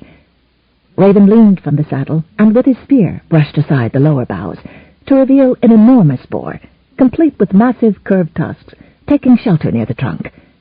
Immediately an angry squealing rent the silence as the quarry raced forth, leaving the lower frond swaying wildly in its wake. As the boughs raked his bristly hide, the animal danced aside and thrust about with his tusks in an effort to find his phantom foe. Very much in a temper, the boar squealed as it charged into the clearing. At its approach, Raven touched his spurs lightly against his stallion's flanks, turning the steed to allow him to face the smaller animal directly. The boar fixed its eyes upon this menacing presence looming before it, and snorted threateningly as it began tearing up the ground with its tusks, hurling thick tufts of grass helter-skelter. Then thrusting back upon its hind legs, it launched itself in a forceful race toward the stallion. Raven promptly reined his mount aside, allowing the prey to race on past. A moment later, the boar ended its furious charge beneath the wide-spreading boughs of another larch, no more than a stone's throw beyond the place where Raven had halted. The lower branches of the towering tree swayed wildly to and fro as the animal tore through them in a vicious temper. Upon emerging from the lower boughs, the boar rushed forward, only to find the man awaiting him with lance held at the ready. With a mighty thrust, Raven sent the spear toward its target, promptly skewering the boar on its shaft. Squealing in agony, the animal twisted this way and that in a frantic attempt to free itself. Gradually its movements slowed and became awkward as it staggered haphazardly in retreat. There the animal collapsed upon its short legs. Raven rose in his stirrups, intending to dismount, but from out of nowhere a spear whizzed past, opening a tiny gash on one cheek. Blood drops flew without his notice. Instinct and knowledge gained from his father's relentless tutoring over the years took over, and he followed the path of the weapon to where its jagged point lodged in the trunk of a tree. From behind came the splashing sound of riders crossing the stream, and he quickly reined his stallion about to face them, eager to do battle with an enemy who attacked without warning or provocation. Raven looked from the riders back toward the tree, and with a quick nudge of his spurs sent his stallion racing in that direction. Without slowing, he grasped the weathered shaft of the brigand's spear and jerked it from the trunk, tossed it briefly into the air to claim a better grip on it, and with its shank firmly in hand, again reined his steed around. His sire turned as well, and together they faced the pair of cloaked, helmeted riders, spurring their huge shaggy steeds toward them. Their thundering hoofbeats seemed to echo through the forest glade, as one of them reached behind his back and drew forth a heavy battle-axe. Its bearer lifted the weapon high above his head, and though his dark eyes were barely visible beneath the visor of his crude, battered helm, they fixed unswervingly upon the younger Scotsman. Drawing the spear back over his shoulder, Raven bided his time, closely eyeing the pair advancing toward him. Cedric sent his own steed racing forward as he sought to intercept them before they could do harm to his son. Upon espying him, the nearest brigand wheeled his war-horse about and dispatched the animal in a straight line toward the elder. Glimmering through the eye-holes of the mask, the gray eyes never strayed from the older man, the brigand's widening black-toothed grin conveying a grim promise of death beneath the crudely finished headgear as he slowly swung the heavy mace he clasped to and fro. The elder's gleaming claymore sang richly as it was drawn forth from its scabbard. Facing the oncoming charge squarely, Cedric touched his spurs to his stallion's flanks. Clods of greensward and leaf-matted turf flew helter-skelter as both steeds raced toward each other across the narrow expanse of land separating them. Raising a war cry that widened the eyes of his adversary, Cedric swung his claymore in a circular motion high above his head, as he guided his mount merely by the pressure of his knees. The two steeds met, the smaller one easily whisking alongside the huge war-horse as the elder rose in his stirrups. In the next instant, the claymore rang with a note of deathly clarity as it whipped about with a deft stroke, clanging briefly against the crude helmet before separating the brigand's head from his cloaked form. The heavy mace plummeted from a lifeless hand, but Cedric took no notice of the decapitated body's tumbling descent as he whirled his steed about to see what further assistance he could be to his son. Another moment more, and he would have failed to witness the skewering of the stranger on Raven's spear. Cedric eyed his offspring for any evidence of injury, and upon seeing none, rumbled in the chiding tones of a parent. "It took you long enough to finish off that brigand lad. Didn't I always tell you to be punctual in the face of danger?" Cocking a dubious brow at his sire, Raven gave as good as he got. "I was averse to shaming you by finishing off the man afore you took care of the one ye went after. Besides, if you'll remember, I had to retrieve the brigand's weapon afore I could enter the fray." "Fine excuse you're giving me," Cedric chided. Though conveying a light-hearted mood, this most recent attempt upon his son's life left him seething with a burning hatred for the man who had invited them for such a diabolical purpose. "Might ye be knowing the names of these beggarly souls we've just killed, laddie? And might ye be explaining your thinking as to the man behind them?" Dismounting, Raven tied the two shaggy war-horses to a pair of trees, proceeded to remove the helmet from the man he'd killed, then shook his head and shrugged. "I'm guessing they're simple soldiers. We'll put them up to this foul deed is what we'll have to determine. So there mayhap be a wee chance the culprit is someone other than Squire de Marley." Cedric shook his head sadly as he surveyed the carnage. "Betwixt the two of us, lad, I'd say there's no mistaking the wily toad who put this pair up to killing you. De Marley had no reason for inviting us, except to serve us up as meat for his dogs." "Aye, that, and his preening arrogance." Raven's gaze narrowed. "Still, it's hard to believe even a sorry excuse for a man like de Marley would be contemplating murder only a day before he's to exchange wedding vows with a woman as fair and winsome as Abrielle.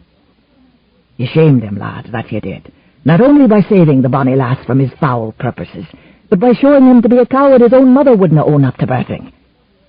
Raven smiled. I cannot think it helped him warm to me when he saw how his betrothed went to the trouble of quieting an entire hall in our defence at the banquet last eve. "I saw the look he gave you, and I didn't like it," admitted Cedric. "Does he question the lass's loyalty so much that he would kill?" "I'd be more likely to question her eyesight," his father retorted. "The thought of the bonny lass about to marry that man would make a stone weep." "So now you agree she'd have to be desperate to make such a choice, if indeed he was her choice."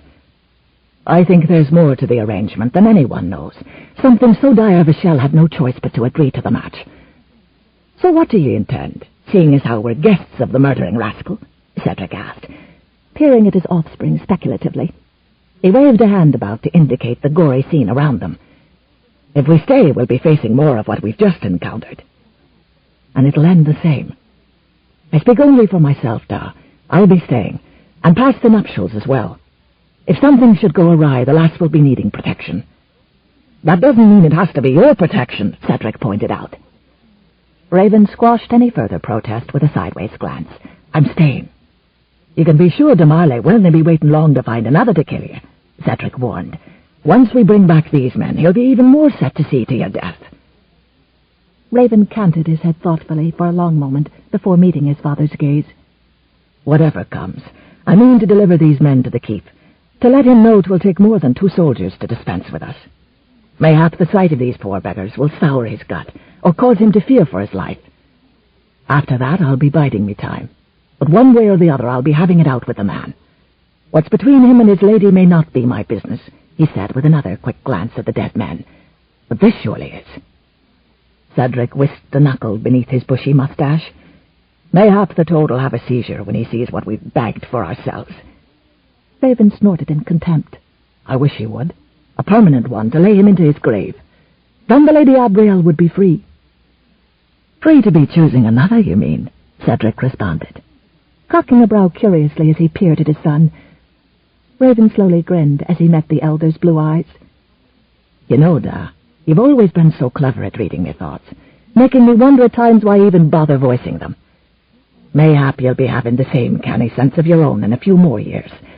Cedric harumphed, as if trying to clear his throat. "Till then, just follow my lead if you think the matter's worthy. Otherwise, see to yourself." "I intend to," Raven said, his amusement fading. Chapter 6. Upon arriving at the far end of the drawbridge, Raven dismounted and, with a casual wave of his hand, bade his parent to wait beside the shaggy destriers, bearing the remains of the 2 culprits and the boar.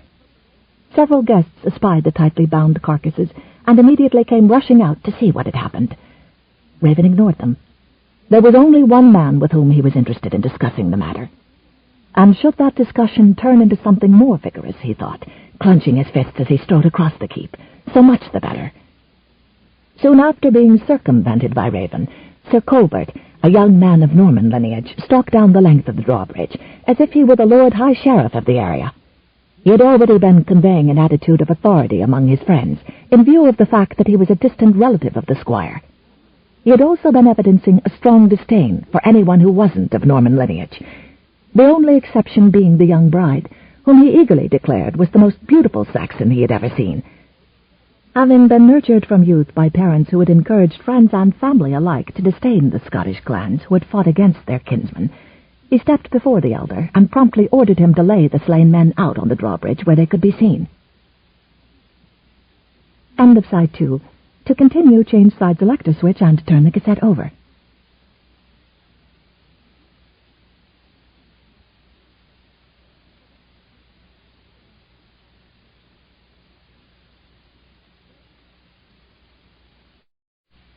Side 3, Everlasting by Kathleen E. Woodiwiss, continuing on page 92.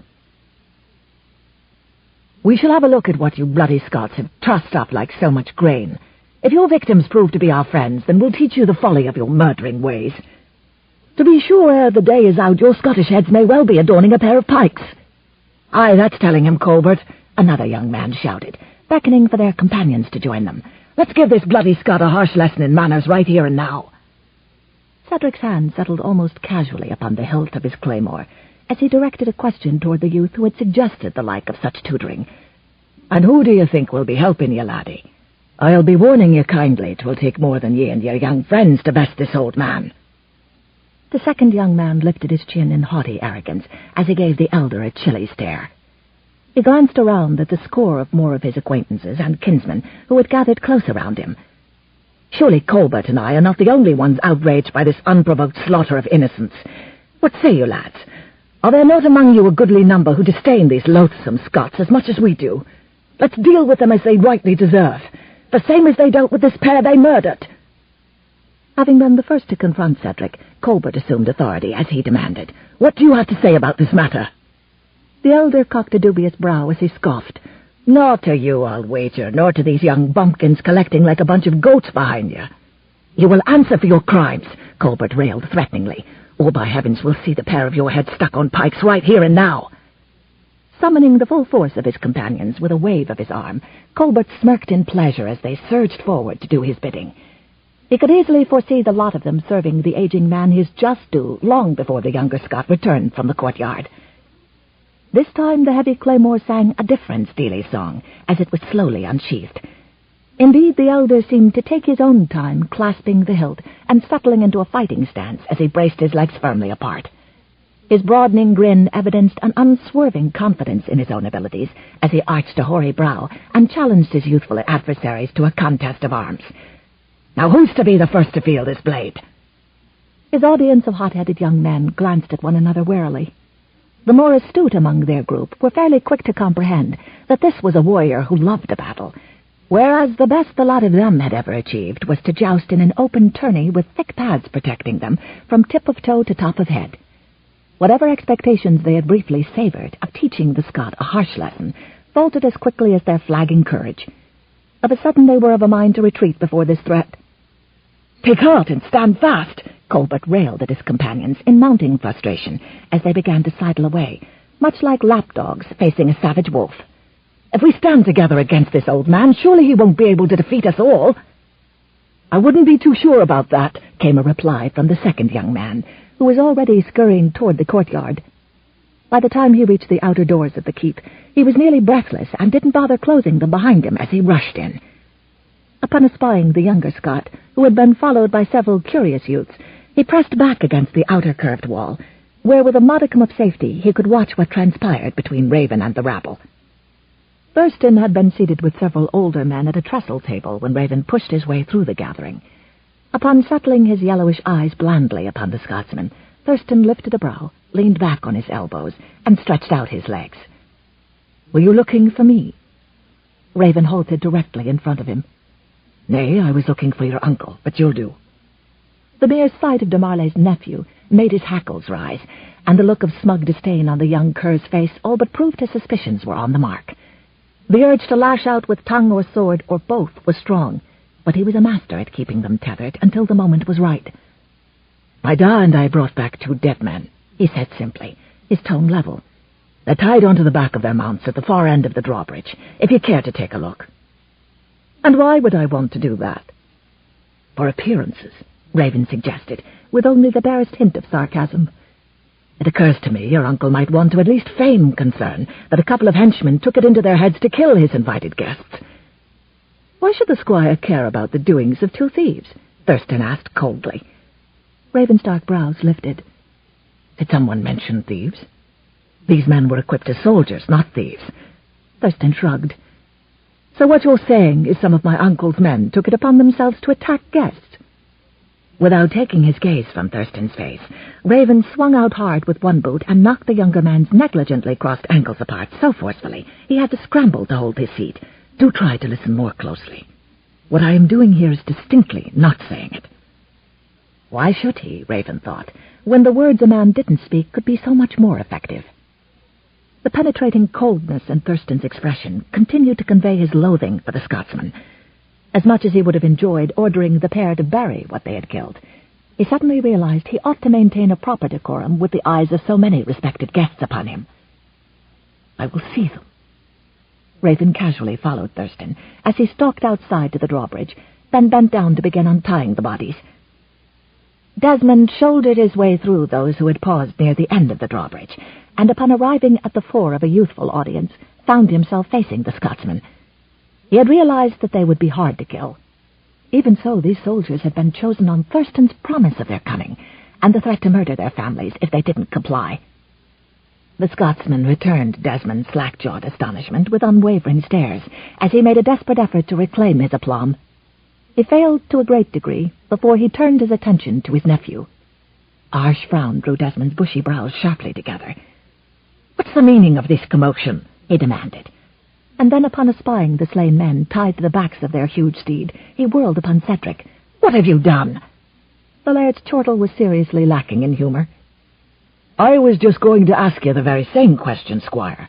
Do you ken these men who tried to murder us whilst we were out hunting?" "Did you provoke them?" Desmond asked curtly. "Only with our presence," Cedric said. "To be sure, we had not kenned they were even in the area till they charged across the stream with weapons drawn."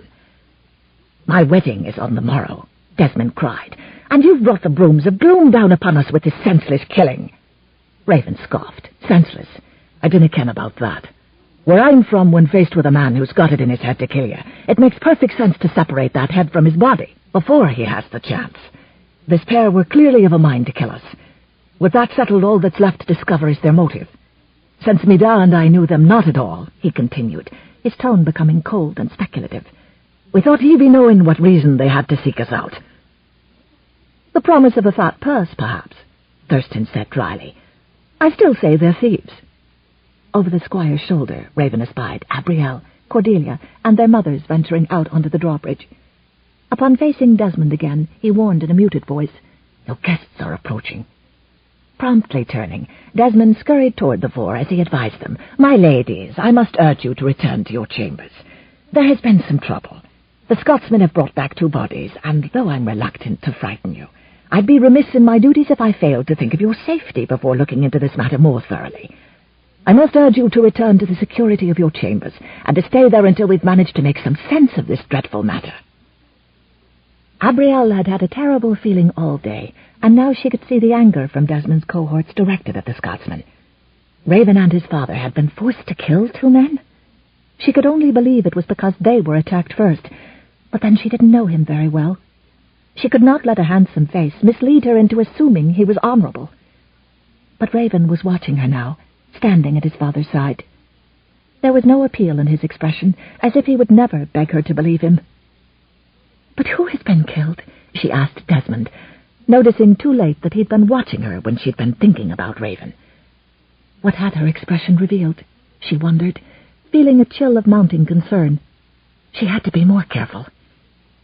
"I cannot yet explain how this tragedy happened," Desmond said. "Only that 2 men are now dead. So I must urge you to retire to your chambers until this dreadful matter has been looked into more thoroughly." Though she wanted to resist being ordered about so, Abrielle inclined her head slightly in assent to placate Desmond. "Then we shall leave you to deal with this problem as well as you can." She laid a hand briefly upon her friend's arm, and then touched the older women's as she turned back toward the keep. "Come, ladies, let us return and allow the men to deal with this horrible tragedy." She would find out the details later, when she was not so on display. Thurston faced Raven as the Scotsman drew near. "Perhaps I should have a look at the slain men to determine if they're known hereabouts. Then I would suggest that we remove them from sight, lest some of the other ladies venture out and espy them." "And you should have a look too, Squire," Cedric said, motioning to the man. Beyond the end of the drawbridge, Raven and Cedric laid out the two carcasses in the midst of the tufts of light grass. More men had come forth from the keep, including Vachel and Reginald, who watched the proceedings with stern frowns. When the severed head was placed within close proximity of its former body, Thurston said, "I have never seen these men before, neither here in my uncle's home nor at my own manor several leagues away." "And I haven't either," Desmond insisted, looking away from the bodies quickly. Cedric questioned several older serfs who had gathered around them. "We'd be obliged to know if any of you recognize these men, and can tell us where they belong." While Thurston and Desmond were there watching the proceedings, the small group seemed wary. None admitted that the two had come from the squire's lands, and they continued to shake their heads at nearly every question presented to them, frustrating the Scotsman's attempts to find out exactly where the dead men had come from. Finally, Cedric waved them away, allowing them to return to their duties. "So your contention is that they're merely thieves," Raven said slowly, "who happened to intrude on your hunt and randomly decide to kill two well-armed men?" "Are you suggesting there could be another reason?" Desmond demanded, puffing out his chest like a rooster. "Should I?" Raven queried in return, the dead calm of his demeanor more threatening than any display of color. "And do you have proof of any accusations you might make?" "Nay, Squire." "Then just bury these men and be done with it before their deaths ruin the festivities that have been planned," Desmond said, trying to sound reasonable. "If they were trying to kill anyone, then they've paid for the deed with their lives." "Very well," Raven said, "but in case they have kinsmen here, 'tis only fair to let them know what has befallen these two." Thurston scowled. "Neither my uncle nor I recognize them, but if you will not be satisfied with that, then lay out the bodies in the midst of the serfs' huts. If no one claims them, then at least they've been seen. After that, I'll have men see to their burial." Sensing victory, Desmond could not let it go, but threatened more by Raven than by his parent, he addressed his remarks to the father. "I seriously doubt more will be discovered, considering that you have managed to kill the only two who could have adequately appeased your desire to know why they sought to kill you, if that is what they did. Of course, we have only your word for that, yours and your son's. I dinna lie," Cedric rumbled, settling his hand once again upon the hilt of his claymore, as his brilliant eyes flashed with a flaming fury. Desmond flung up a hand, conveying his disinterest in the elder's declaration. Upon turning about, he stalked back to the keep. It incensed him beyond measure that the two fools had failed so miserably to accomplish his directive. Because of their bungling efforts to comport themselves as warriors, he would now have to find another who would be more competent at the task of dispensing with the Scotsman. No doubt he would have to promise a lucrative fee, but if it would mean that he could forget the pair thereafter, he would be willing to placate the assassin, at least until the deed was done. After witnessing their host's departure, Vachel returned to the keep to abide by his earlier promise that he would tell his family everything that had transpired. He was certain both would be extremely distressed over this latest occurrence, and fearful that Desmond was somehow involved. If he could, he had to placate their qualms and reassure them that Abrielle's betrothed couldn't have been involved in this attempt on the Scotsmen's lives. Even so, it was the strange, intensifying coldness around his own heart, a feeling that had served him well throughout his efforts in the Crusades, that was warning him to be extremely leery of the squire. He hated to lay the whole ugly burden on Abrielle, for he knew she was far too fine and noble for the likes of Desmond de Marley. But the betrothal contract was signed and binding, and he knew that man could not sever it, and he doubted God would. Reaching up with trembling fingers, Abrielle closed and latched the stained-glass window overlooking the drawbridge where the Scotsman had briefly lingered, after Thurston's departure. She was grateful that the younger firebrands had dispersed to prepare for the event to honor the hunters. No doubt many would be lamenting the fact that the Highland pair had captured both trophies, leaving none for the rest of them to garner. And then her thoughts returned to what she had trouble facing. Could Desmond really have made an attempt on the Scotsmen's lives? Was she legally bound to a man who could murder to get what he wanted?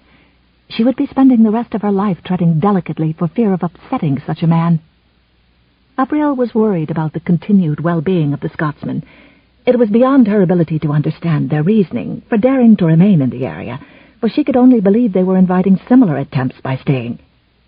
Oblivious to the colorful aura created by the lowering sun, glimmering through the leaded panes of stained glass, Abrielle stared across the room at nothing in particular as she tried to imagine herself going through the wedding ceremony as if nothing untoward had happened. At the moment it seemed an impossible feat. Indeed, had she fallen into a dark pit of despair, whence there would be no escape, she would have felt no less miserable than she did now. A light rapping on the outer door of the chambers evoked a sharp gasp from her, for she couldn't help but be fearful that Desmond had come for a visit. Dutifully progressing to the portal, she paused in an effort to collect her wits.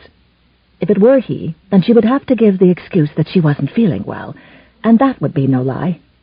Merely the possibility of having to entertain the man would make that premise a matter of fact. Leaning near the barrier, Abrielle asked in a muted voice, "Who is it?" "Cordelia," came the softly murmured response. Greatly relieved, Abrielle swung open the heavy door before hurriedly motioning her friend into her parents' chambers. Cordelia cast a cautious glance up and down the hall before complying, and then closed the portal securely behind her before following her friend into the sitting room. Although Abrielle took a seat upon the chaise and patted the cushions to invite her to do the same, Cordelia chose instead to claim her full attention by placing a small bench directly in front of her. "So do you think that Desmond had something to do with the attack on the Scotsman?" Cordelia asked in a low voice. "I don't want to believe it of a man I am soon to marry. I know there is little proof, but it seems as if no one else has a motive. Who else would bother?" "There is Thurston." "I think Thurston is angry because my family and I are to receive most of Desmond's fortune, one way or another. But that has nothing to do with the Seaburns." She gave a heavy sigh. "This is all my fault. Little did I imagine when Raven Seabern rescued me that night from Desmond's vile intentions that his life would thereafter be in serious peril." Cordelia canted her head curiously. "Mayhap you'd care to appease my curiosity by telling me about that occurrence. Thus far you failed to mention anything that happened after we left you that night. What prompted Desmond to resort to such despicable measures?" "After you and your parents left for home, he sought to have his way with me in the palace, but Raven heard our scuffling and intervened before Desmond could accomplish his objective. Desmond managed to escape before being harmed, so 'twould seem he's angry because Raven intruded on his plans to ravish me. 'Twould be better by far if the pair returned to their homeland this very hour rather than attend the festivities marking the end of the hunt. If they delay much longer, they may well be killed in their beds." "And that was the whole reason he extended them an invitation to the wedding? How cruel!" "I'm not certain that Desmond meant to have them killed at first.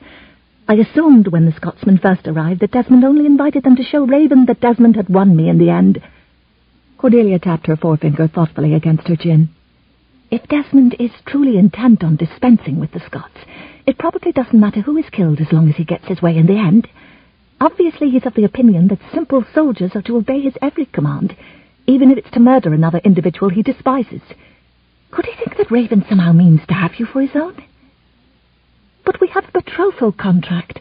It cannot be put asunder. Its jealousy has no purpose." "You must remember, 'tis Desmond of whom we speak." Abrielle sighed. "There has to be some way to prove to him that Raven is not interested in me. Then Desmond's jealousy, murderous or not, might be appeased. Mayhap if Raven was shown to be interested in someone else. You, perhaps." Cordelia straightened. "You mean to make him pursue me somehow?" "Nay, but if he was shown to be flirting with you, that might soothe Desmond's suspicions." "And how would we convince him to flirt with me?" "Why, you'd initiate it, of course, tonight at the banquet. He is entrusted with the business of kings, Cordelia, so I'm certain he would realize the purpose soon enough." "Shouldn't you explain to him?" "No," Abrielle protested too forcefully. "I cannot risk being alone with him." "Do you not trust yourself?" Cordelia asked slyly. Abrielle gasped. You make light of what could mean death for both Scotsmen and others, should the blood of young men run too hot, as too oft is the case. Cordelia laid a hand on her shoulder. My dearest companion, I only mean to ease your concerns, to somehow lighten the load you bear. Do not mistake my teasing for anything but that. You know I will do anything to help you, and that you can rely upon me to distract Desmond where Raven is concerned. Abrielle hugged the other woman fervently. 'Tis a noble thing you're doing, saving your family in this way, though dear indeed is the price for doing so, Cordelia told her with heartfelt sympathy. I certainly don't envy you. Truly, 'tis far more reasonable to imagine Raven Seabern as your suitor than that contemptible beast of a man you're pledged to marry. For pity's sake, Cordelia, said Abrielle, neither of us truly knows Raven. Desmond is fully revealed in his face and form, but the Scotsman has looks, grace, and charm that may indeed be only weapons he uses to get what he wants. In spite of his gallantry and the intensity of his gaze when turned toward me, I cannot forget that he did not attempt to court me before my betrothal to Desmond, that he never even sought from my stepfather a proper introduction to me. It sorrows me to confess this thought to you, but I believe that he is seeking a wife with a rich dowry, with property to offer him, that he would but dally with a woman of my circumstances. I alone, without riches to accompany me, am not enough. Here, in spite of her strongest efforts, her eyes filled with tears. Oh, Cordelia, she cried, why am I not enough? Chapter 7. Most of the hunters entered the great hall that evening with their wives, relatives, or in the company of long-established companions or newly found friends. Shortly after settling themselves at the garland-bedecked tables, guests were served goblets of wine or tankards of ale, depending on their individual preferences. A table placed within close proximity of the head table was held in reserve for the champions of the hunt. Although most of the hunters were arrogant and greatly resented being bested by a pair of Scots, there were a rare few with more gracious dispositions who readily paid tribute to the laird and his son immediately upon their entry into the hall. Rising to their feet, two hunters lifted aloft their tankards of ale in a rousing toast. When no one else around them followed suit, the embarrassed men quickly sank back onto their benches. These two toasts greeted Desmond much like a slap across the face as he strode into the great hall, garbed in clothing as costly as any great lord of the realm might have worn. Jealousy as foul as his black heart made him lament his failure thus far to dispense with the Scots. Throughout the evening he found it impossible to think of anything but savouring his revenge upon the pair. Thus, when Desmond espied both of the Scotsmen being escorted to their designated table, his animosity intensified to an even greater degree.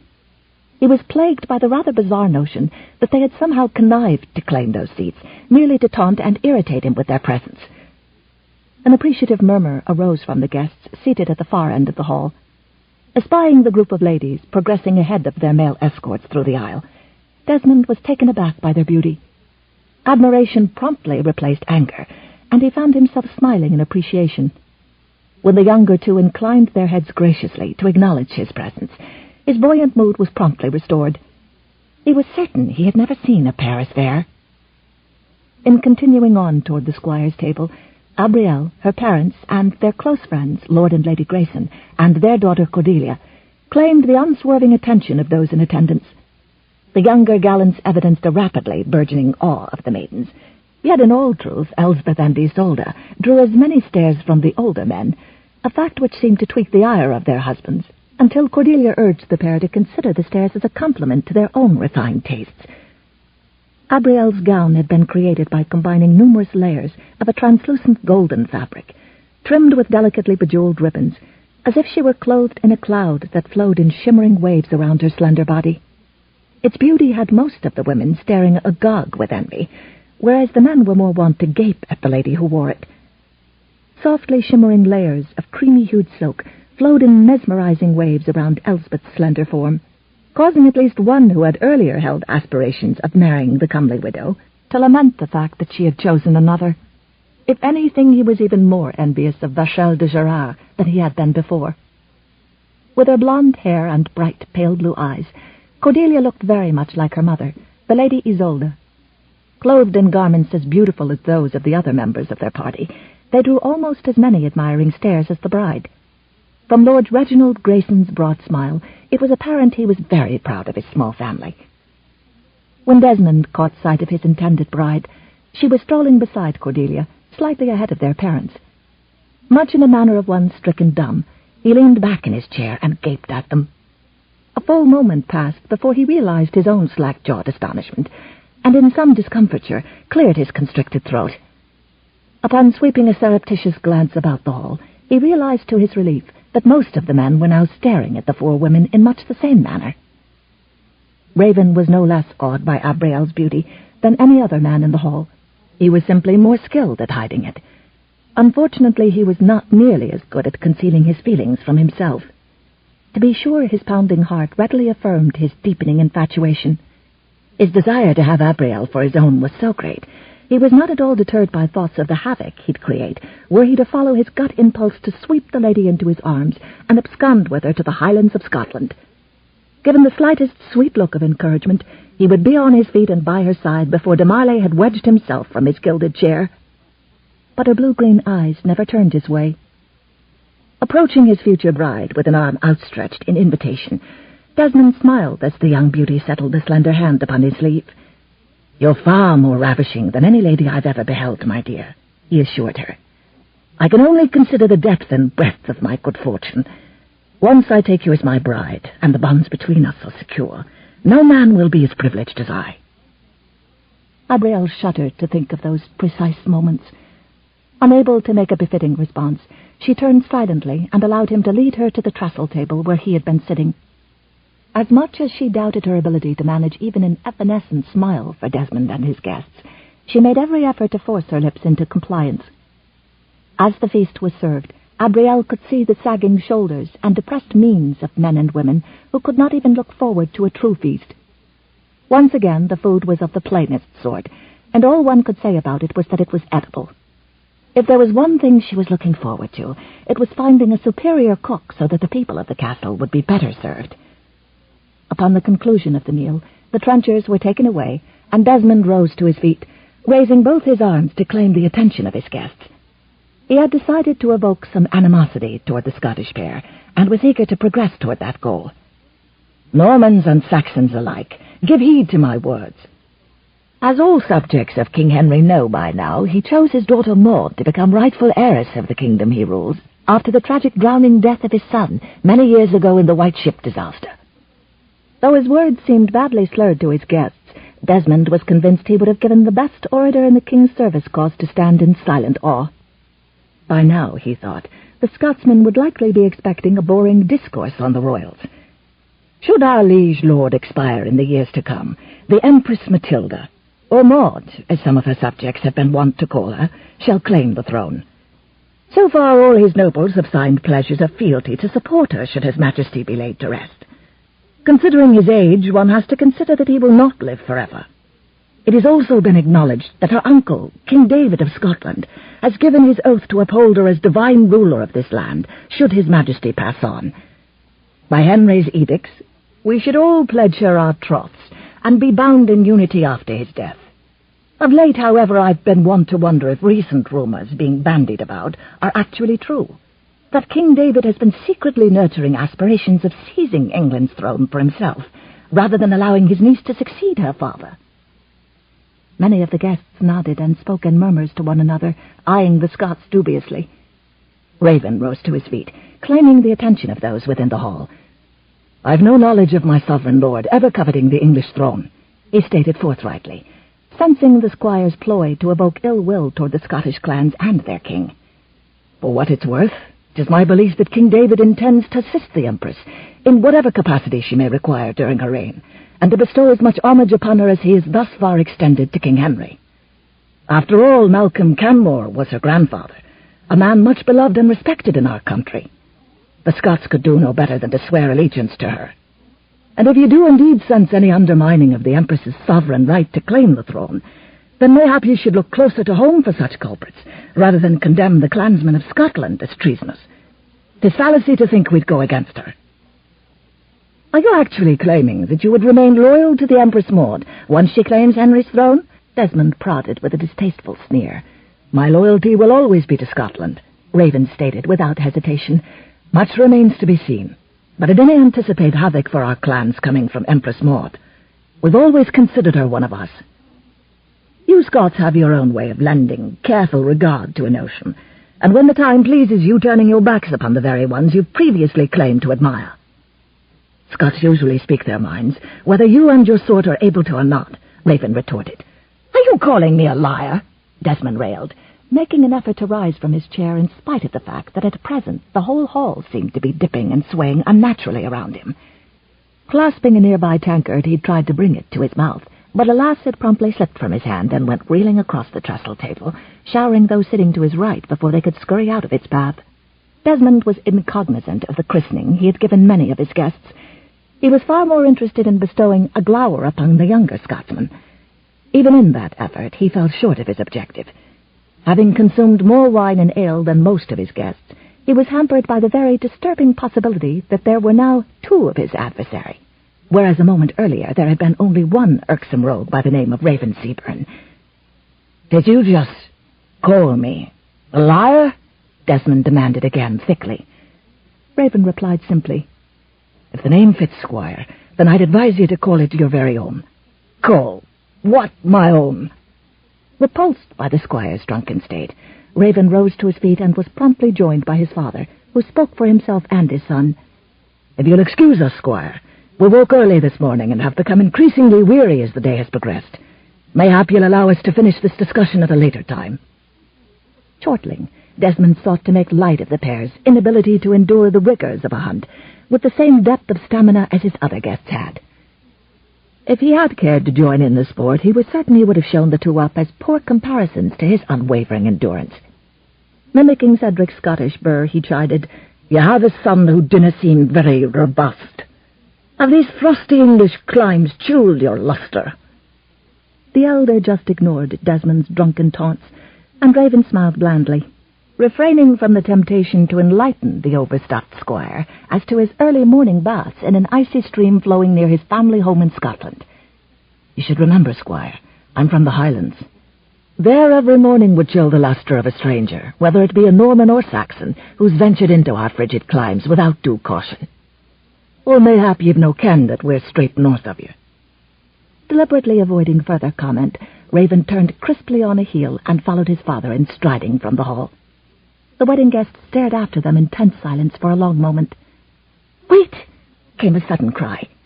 Abrielle realized too late that Cordelia had jumped to her feet and was following the two Scotsmen. What was she about?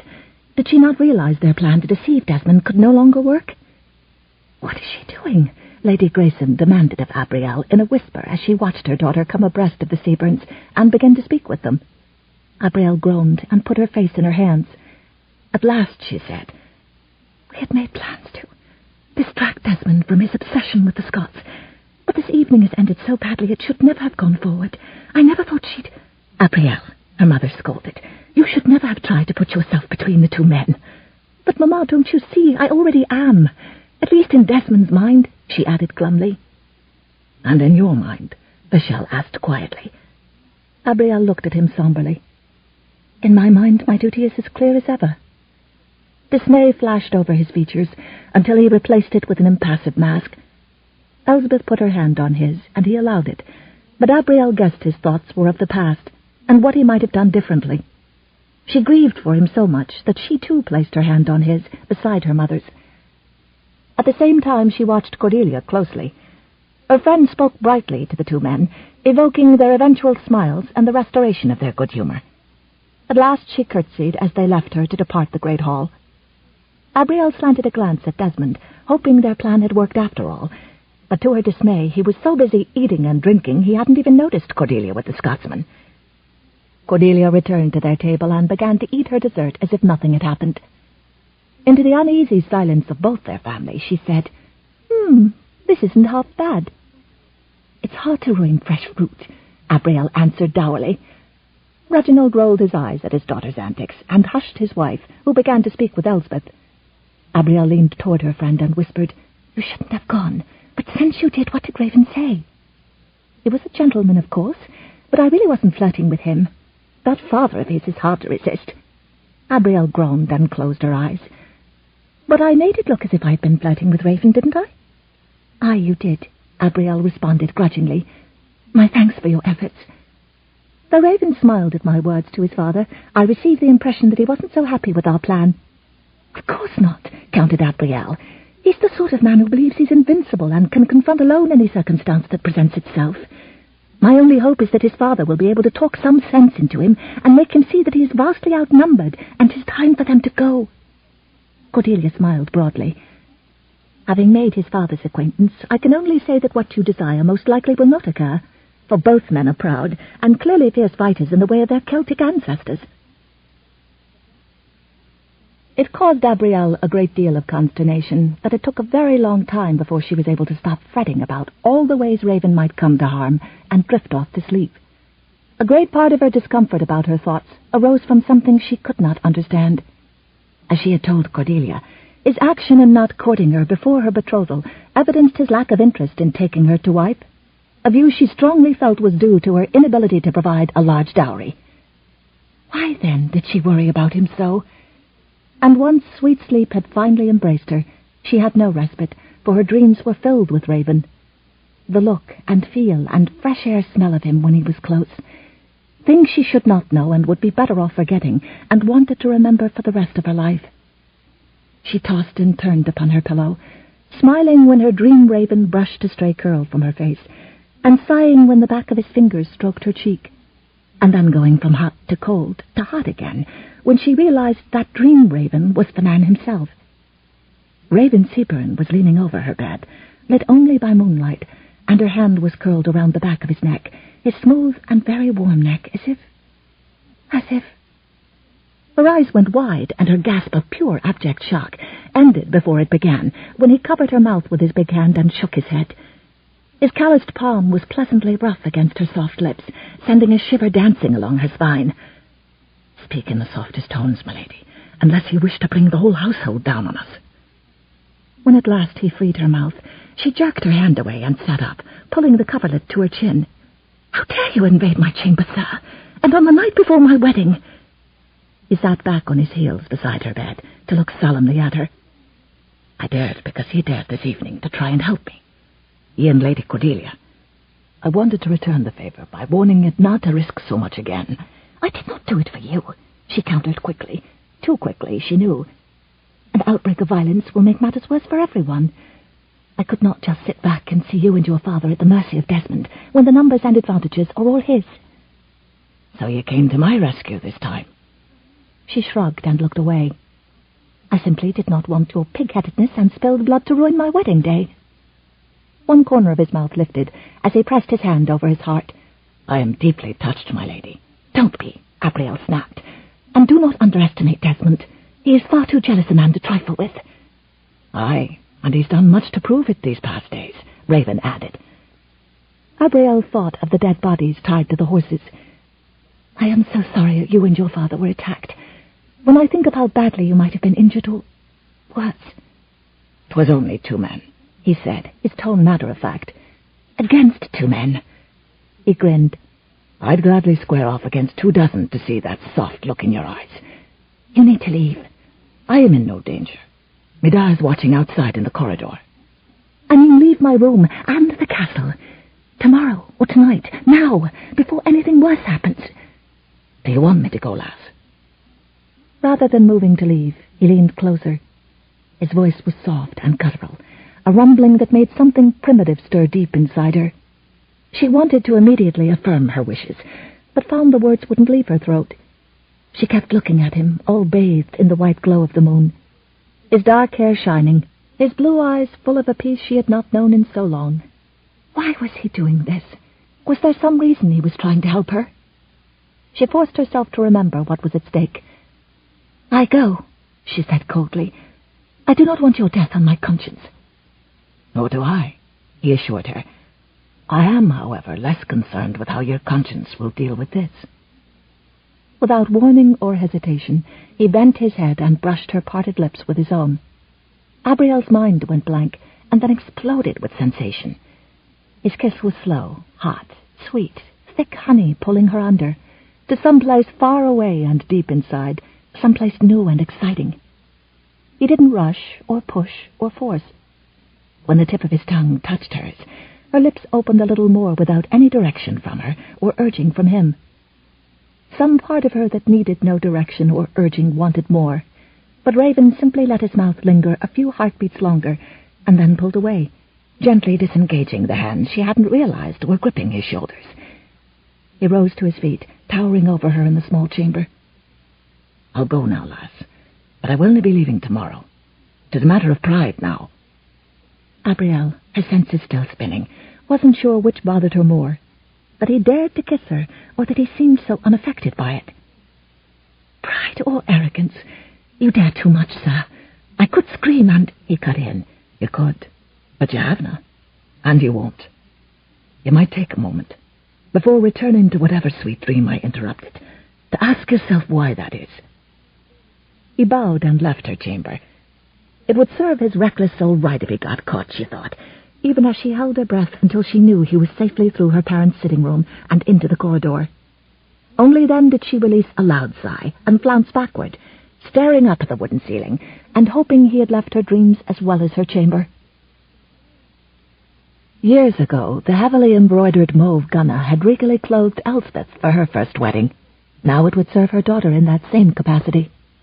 The fact that it fit so wonderfully well, as if it had been made especially for the younger woman, would surely have brought pleasure to the parent, had the groom been a gentleman worthy of her daughter. As it was, Elspeth could only heave a deep sigh of lament as she imagined her only offspring trapped in Desmond's arms. The fact that she had come to suspect that the man was as evil as a poisonous viper disheartened her for the task ahead. All the necessary preparations had been done to present the bride at her best. The reddish, hip-length hair had been gathered at the nape of Abrielle's neck, and then braided with a wealth of narrow ribbons of the same hue as her gown. Upon her head lay a finely wrought golden crescent, from which flowed a shimmering mauve veil, the delicately embroidered hem of which fell softly around her slender shoulders and down her back. The fact that the bride's cheeks were unusually pale, and her slender fingers shook uncontrollably, escaped everyone but her mother's attention. New tears welled within Elspeth's eyes, and were nigh to overflowing as she considered her daughter's valiant efforts to appear calm. It amounted to an impossible feat for both of them. "I pray for a miracle," she whispered to her only offspring, as she made a pretense of adjusting the veil. "I cannot bear the thought of you in Desmond's arms, and yet I have no idea what can be done at this late hour to save you from that horrible wretch.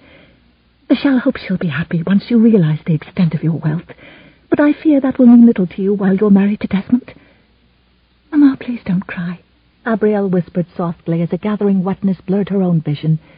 "If I see you weeping, I shan't be able to endure this evening without succumbing to my own tears. We must both try to be brave and calm." Sensing the approach of their friends, Elspeth swept a handkerchief hurriedly across her cheeks and offered the other women a trembling smile. "Please take heart," Isolde urged in a softly compassionate tone as she laid an arm about her friend's shoulders. "The day is not over, Elspeth, and as you well know, on rare occasions miracles have been known to occur.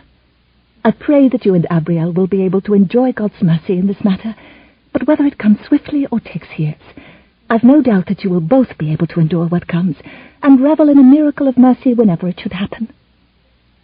Elspeth smiled in spite of her misery. She had never before realized that her closest companion could be so optimistic. "I know I must try to take heart, my dearest, dearest friend. But with so little time remaining ere the wedding vows are exchanged, 'tis difficult to believe a reprieve will come in time. As much as Vachel may need what Desmond is offering, I loathe the idea of that ogre claiming my daughter as his bride. He's so despicable." "I'll be fine, Mamma. Truly I will be," Abrielle stated valiantly, as she clasped her mother's slender hand against her cheek and feigned a smile. "There is really no need for you to fret so much. I'm sure Desmond will treat me kindly." Elspeth bestowed a trembling smile upon her daughter, but failed to find any strength in her voice. She could only whisper, "'Twould seem the time was now come for us to join the others." Isolde laid a gentle hand upon her friend's arm. "Cordelia and I will go ahead. Reginald is awaiting us in the chapel." Elspeth squeezed her hand. "We'll be there shortly." Isolde swept her arms briefly around each of them, and then waited as Cordelia did the same. Tossing back meagre smiles over their shoulders, the pair wiped away the tears that streamed down their cheeks and sadly took their leave. Vachel was awaiting Elspeth and Abrielle in the adjoining room, and upon seeing his wife's face, had cause to wonder if he had been wise in allowing his stepdaughter to make such a sacrifice for the family. "You're looking very lovely, my dear," he said softly, clasping Abrielle's hand within his. "Desmond is no doubt wondering where we are," she murmured, trying to convey some semblance of enthusiasm. She kept her voice firm, her body from trembling, for she knew how this day was hurting her stepfather. Vachel glanced aside at his wife in time to see her press a lace-trimmed handkerchief to her trembling mouth. If ever in his life he had felt like a beast, then surely this was the moment. Yet he knew what his small family would suffer in poverty. Their lives would be unbearable, with consequences far more grievous than even her marriage to Desmond promised to be. What was he to do? What could he do? He felt as if his back was to a stone wall, and a knife was pressing into his throat, waiting to drain him of his life's blood. The joyful union he had come to savor with all of his heart would likely never again be the same, with his wife pining away in misery for her daughter. Elspeth touched his sleeve as she reminded him, "We should go now, Vachel. Desmond is waiting for us." Vachel heaved a despondent sigh. At the moment, the squire was the last person he wanted to see. "I have no doubt." Chapter 8. Abrielle suppressed the overwhelming urge to run screaming from the chapel in rising panic. She knew that to all but a handful of onlookers, she appeared calm and elegantly regal, and that was as it must be. The miracle she'd prayed would stop the wedding had not arrived, but she counted it a minor miracle of sorts that she had managed to repeat the vows that would bind her now and forever to the grotesque man at her side. At last, and far too soon, the priest pronounced them man and wife. Abrielle laid her hand upon her groom's arm. Even that scant intimacy made her want to recoil, and she wondered how she would make it through the coming hours, much less the dreaded night that would follow. A small, tight knot formed in the pit of her stomach, and remained as she and her new husband traversed the banquet hall to greet their guests. Lords and ladies alike rose to their feet and toasted the occasion with uplifted cups and a wealth of good wishes, intermingled with hearty banter. Abrielle concentrated on maintaining an appearance of happiness, and was successful until she happened to turn her head and caught a glimpse of a man all but hidden within a shadowed corner of the stairs. Instantly the knot in her belly became tighter and bigger. Raven stood with arms folded across his broad chest, watching the proceedings with a hard, somber expression. Nothing in his face indicated the path of his thoughts, yet Abrielle felt the weight of his unrelenting gaze as surely as if it were a hand upon her shoulder. She told herself it was only natural that being stared at in such a dogged manner should pull her gaze back in that direction, again and again, no matter how diligently she steered it elsewhere. She assured herself it had nothing at all to do with how magnificent Raven looked in his black plaid, the impeccable white of his shirt a flattering contrast to his long dark locks. Nor did it have to do with what had transpired the night before, or the buzzing in her head and tingling of her bottom lip, whenever she thought about the way his dark head had slowly bent, and she would not think about that. Not tonight, not ever again. What was done was done. But she was a married woman now, she reminded herself, ignoring an inner shudder. She was honor-bound to act accordingly, and see to it that Raven did the same. To that end she put her back to where he stood. She forced a smile and lingered in mindless conversation, and counted to 100 before allowing herself a fleeting glance beyond the gathered revelers, to find him still watching. Abrielle looked away, smiled at comments she barely heard from people she didn't know, and looked back to find his attention just as rapt and inscrutable. Really, what was the man thinking? And what was she thinking to allow his audacious behavior to distract her on this of all nights? There was much toasting of the bride and groom throughout the wedding feast, and with each tankard of ale or goblet of wine he emptied, Desmond grew increasingly inebriated and less bearable to his young bride. On numerous occasions, Abrielle's costly raiment received a liberal dousing, causing her bridegroom to chortle in amusement as he wiped vigorously at the spills that dotted her breasts and lap. Sitting dutifully quiescent beside him proved almost more than Abrielle could bear. It was even more difficult to tolerate his sticky lips brushing her cheek and his teeth nibbling at her throat. His attentions reminded her of some evil serpent searching for a place to begin his meal. Once she was in the master's bedchamber, Abrielle tried to subdue the violent tremors that beset her, as she sought to prepare herself mentally for that moment when her bridegroom would arrive at their chamber door. She found herself reassuring her mother, when her mother was trying to console her. Elspeth's lips trembled as she wavered on the verge of fresh tears, but upon taking in a deep breath, she forbade herself to cry any more than she had already, knowing that if she started sobbing, it would benefit no one. Seeking to discipline herself, she straightened her trim back and lifted her chin. Even so, it was a lengthy moment before she could trust herself to speak without her voice faltering. I never once dreamt that by accepting Michelle's proposal of marriage, I would also be ushering you into a union with Desmond de Marley. I'm so very, very sorry, my dear. When I chose to follow my own heart, I failed to consider the arduous trials that you might be facing because of my selfish actions. Slipping her arms around her mother, Abrielle held her closely, fighting back encroaching tears as she met her parents' gaze. You've always told me to look ahead with hope toward the morrow, Mamma, and that's what I must do now. Trust that some good will come from my marriage to Desmond. Though her heart was heavier than she seemed able to bear, Abrielle forced a smile, feeble though it was. I shall pray that in time our union may prove beneficial. Now find your bed, Mamma. I'll be fine. No more than a half-hour later, Abrielle's qualms were magnified tenfold, as Desmond staggered drunkenly through the anteroom into the bedchamber where she awaited him. His bloodshot eyes seemed to protrude even more than usual from his pudgy face, as he stared at her lying upon his bed, clothed in nothing more than a gossamer gown. As if he were already savouring a luscious sweetmeat, his tongue flicked slowly over his lips.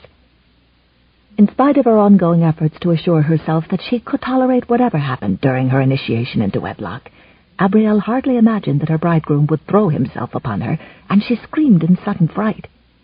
Fear reached spiraling heights as he tore open the lace bodice of her nightgown and thrust a hand inside, evoking a pained whimper as he seized her breast. She bit into her bottom lip to keep from screaming and promptly tasted blood.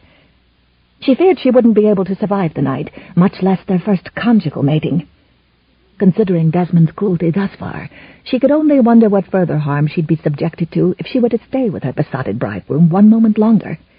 The way he was progressing, the threat of being cruelly raped seemed very, very real.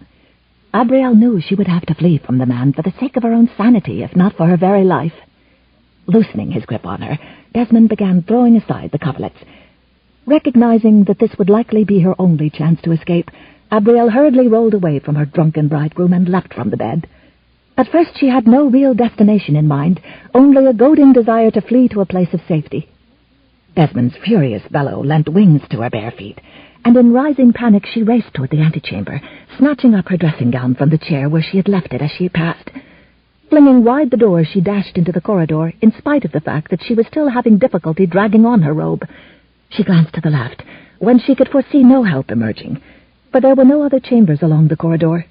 Promptly she whirled in the opposite direction, knowing the passageway would lead her fairly quickly to the stairs to the lower floor, where her parents' chambers were located. It seemed the only place she could seek refuge. She heard uneven footsteps on the floor, readily affirming the fact that Desmond was giving chase. Abrielle dared not even consider what he would do to her if he managed to catch her. Indeed, her life might well be forfeited if she allowed him that advantage. Racing down the passageway with a zeal born of desperation, she gave no heed to the hazards of trying to find her way in a poorly lit and totally unfamiliar corridor. She chanced a brief glance over her shoulder and was relieved to find her bridegroom panting heavily as he stumbled through the hallway behind her, at times momentarily running a hand along the stone wall as if seeking much-needed support.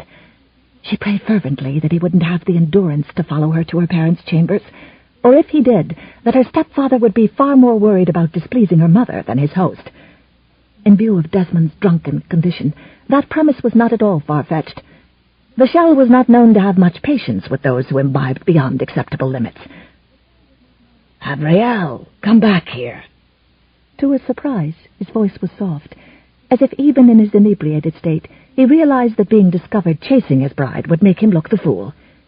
"If you don't stop, then by heavens I'll see you locked away in the depths of this keep.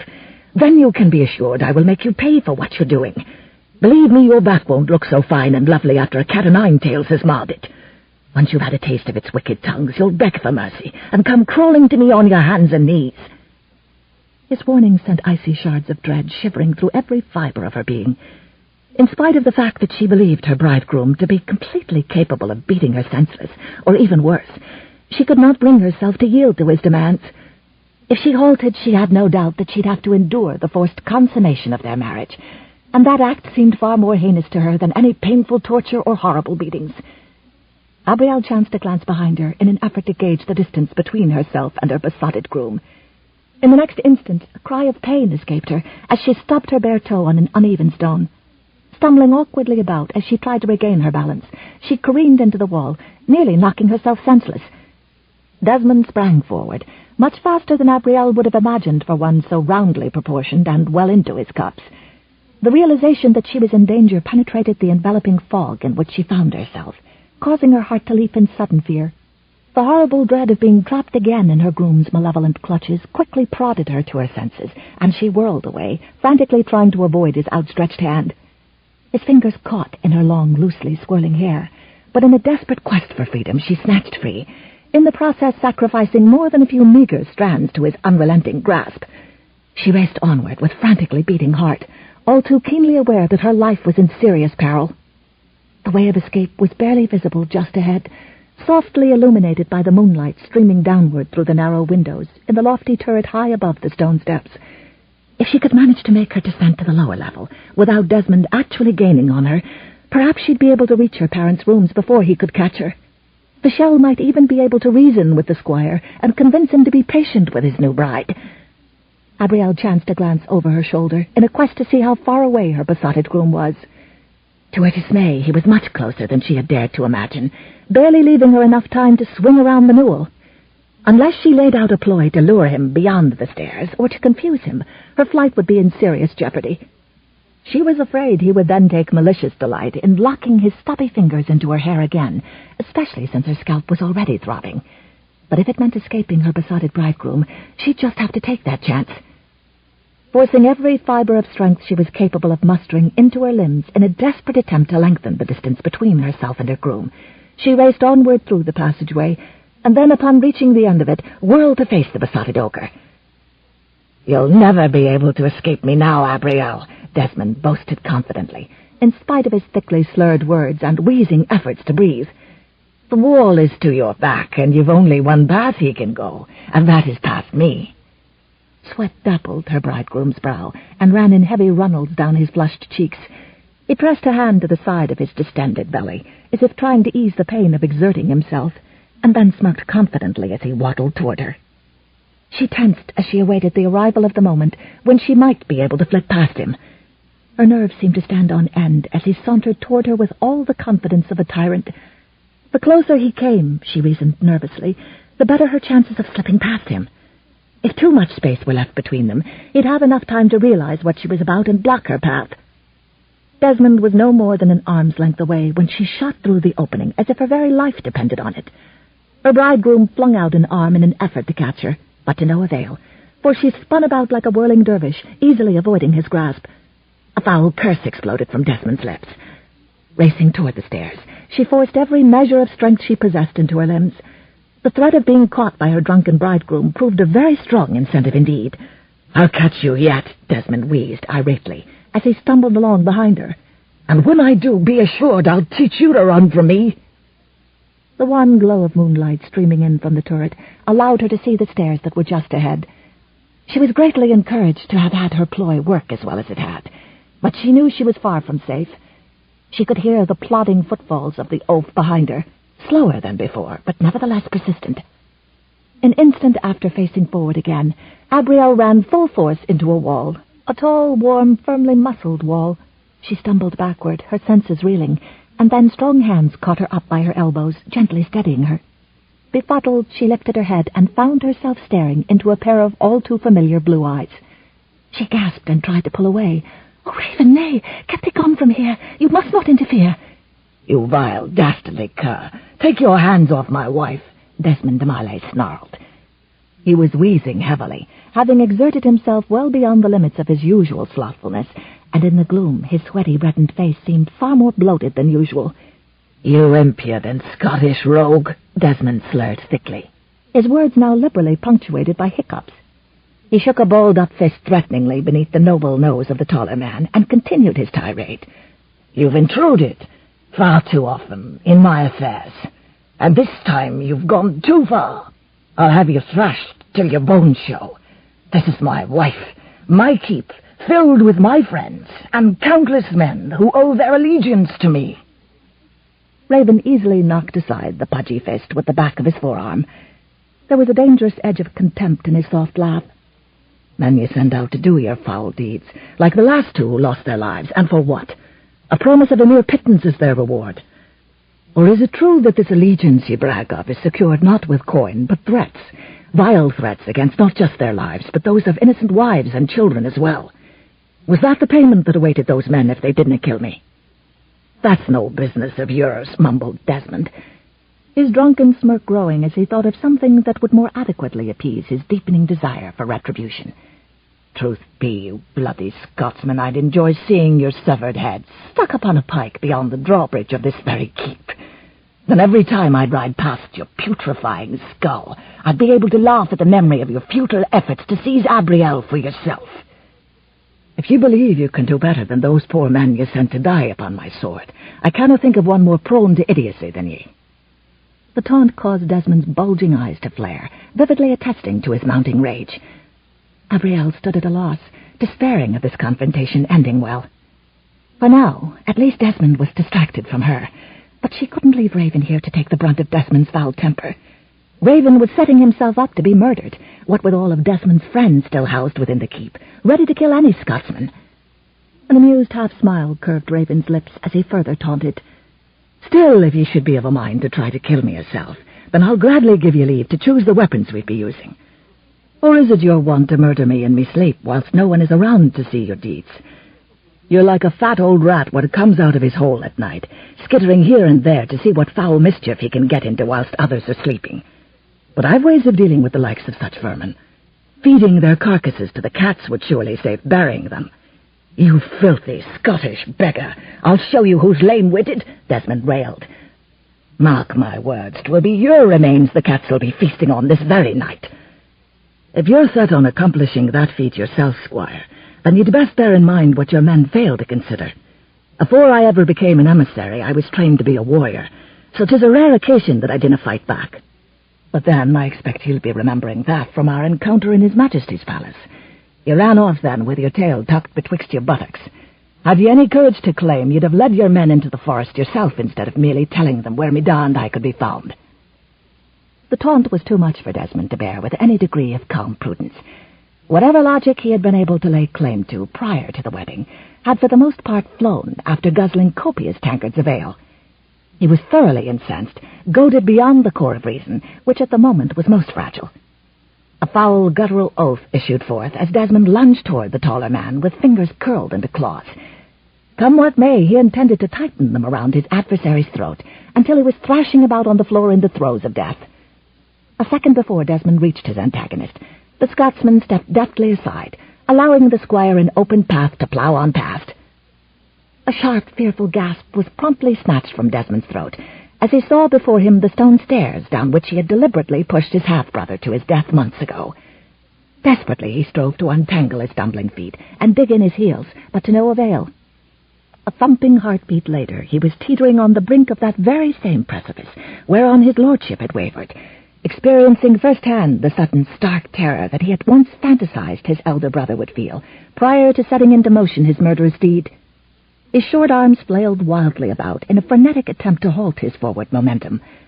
Alas, he couldn't recover his equilibrium, no matter how desperately he strove to stop himself from falling. His wildly thumping heart pounded in his ears and against the inner wall of his chest. In an expanse of time that spanned the chasm between life and death, an eternity flashed before his mind's eye. Precipitous views, perhaps comparable or mayhap totally dissimilar to those his elder half-brother had glimpsed in the swiftly fleeting moments prior to plunging to his death, filled Desmond's mind with a swiftly burgeoning dread. His breath caught again in a ragged gasp as terror cauterized his very being with his own expanding visions of what seemed his hellish doom. There was only darkness at the bottom of the stairs, yet he had sat through enough burial services for those he had killed to have committed to memory many of the dire warnings in those messages. All too vividly he recalled the tormented ravings of his own mother, who had writhed in abject terror of what her delirium had created. Like her, Desmond felt as if he could see demons writhing beneath him in a twisted, indistinct mass, and in the midst of their agony, lifting their arms in plaintive appeal for some sublime angel of mercy to release them from their torment. Other spectres from that dark, foul abyss seemed to beckon to him and await his presence with evil, leering grins, as if they were the doomed jailers of that despicable place. Then, as if the horror he was experiencing weren't enough to cauterize his very being with terror, whitish vapors seemed to pass before his mind's eye, forming an image that reminded him of his half-brother. Shaking his head sadly, the ghostly apparition pointed downward toward the dark chasm opening up beneath him. "I never meant to push you down the stairs, Weldon," Desmond blubbered, as drool dribbled unheeded down his chin. "It was an accident. You have to believe me, brother. I adjure you not to take revenge upon me for what happened that night. You must have mercy. You must let me live. Please have pity." Raven and Abrielle both experienced a strange tingling along their napes as they looked at each other. Never before had they heard so much terror evident in the cries of a person facing death as they were now hearing in Desmond's desperate pleading. Desmond tried mightily to find something to hang on to halt the momentum that was swiftly building. Briefly in passing, he braced his forearm against the buttressing stone wall, but his flabby muscles could not sustain his weight for even a fleeting moment. Of a sudden, he was plummeting head over heels in an awkward, flopping descent of the stairs, during the course of which muffled grunts escaped his throat. Then his head slammed into the wall, knocking it strangely askew his neck. Though his tumbling descent continued on unchecked, no further sound issued forth from his flabby throat. Finally, his rotund form came to rest beside the newel post on the lower level, and there he lay, his limbs sprawled wide, his mouth gaping open, his eyes staring vacantly upward. It seemed an uncommonly long passage of time that he lay sprawled at the bottom of the stairs, where he had come to rest after flopping face up on the stone floor. Only a wan glow from flickering candles, cast from some distance away, lent a vague hint of where Desmond's body lay. From where they stood on the landing, neither Raven nor Abrielle could see into the murky gloom well enough to determine if he had been knocked unconscious by the fall, or if his silence was merely a ploy to draw them near. Much like a spider waits for its victims to become entangled in its web before pouncing on them and inserting its deadly venom. If the situation was indeed the latter case, then surely Desmond intended to exact harsh revenge, if not on both of them, then surely on his young bride, ere the night had passed. The night had exacted a heavy toll upon Abrielle's composure, to the degree that she was now shaking uncontrollably. She remembered Desmond calling out his brother's name. Had he seen Weldon's ghost? Or had that merely been his past murder haunting him? Even as Abrielle crept cautiously down the stairs behind Raven, her trembling legs seemed so unreliable that she feared any moment they would collapse beneath her and send her tumbling headlong down the stairs into her bridegroom's arms. It didn't matter whether Desmond was alive or dead. The thought of that possibility raised nettling hackles on the back of her neck, the like of which she was sure she would never forget. "Please be careful," she urged Raven shakily, noticing the lower half of Desmond's right arm was hidden beneath him. Rampant distrust of the man spurred her trepidations to an even higher level. "He may have a dagger hidden within his clothing, and is merely waiting for you to draw near. He will surely kill you if he can." Wary of deception, Raven paused on the step just above the squire, and with the toe of his boot nudged the elder's hip in an effort to evoke some reaction. There was none, not even a groan, only a rippling effect of his body, much like a dead asp being wiggled by its tail. Stepping across the grotesquely sprawled form, Raven went down on a knee and pressed 2 fingers against the flabby throat in an effort to find the throbbing beat. After a moment, he decided his search was futile, for if the man had been alive, he certainly wouldn't have been able to hold his breath long enough to continue any kind of ploy.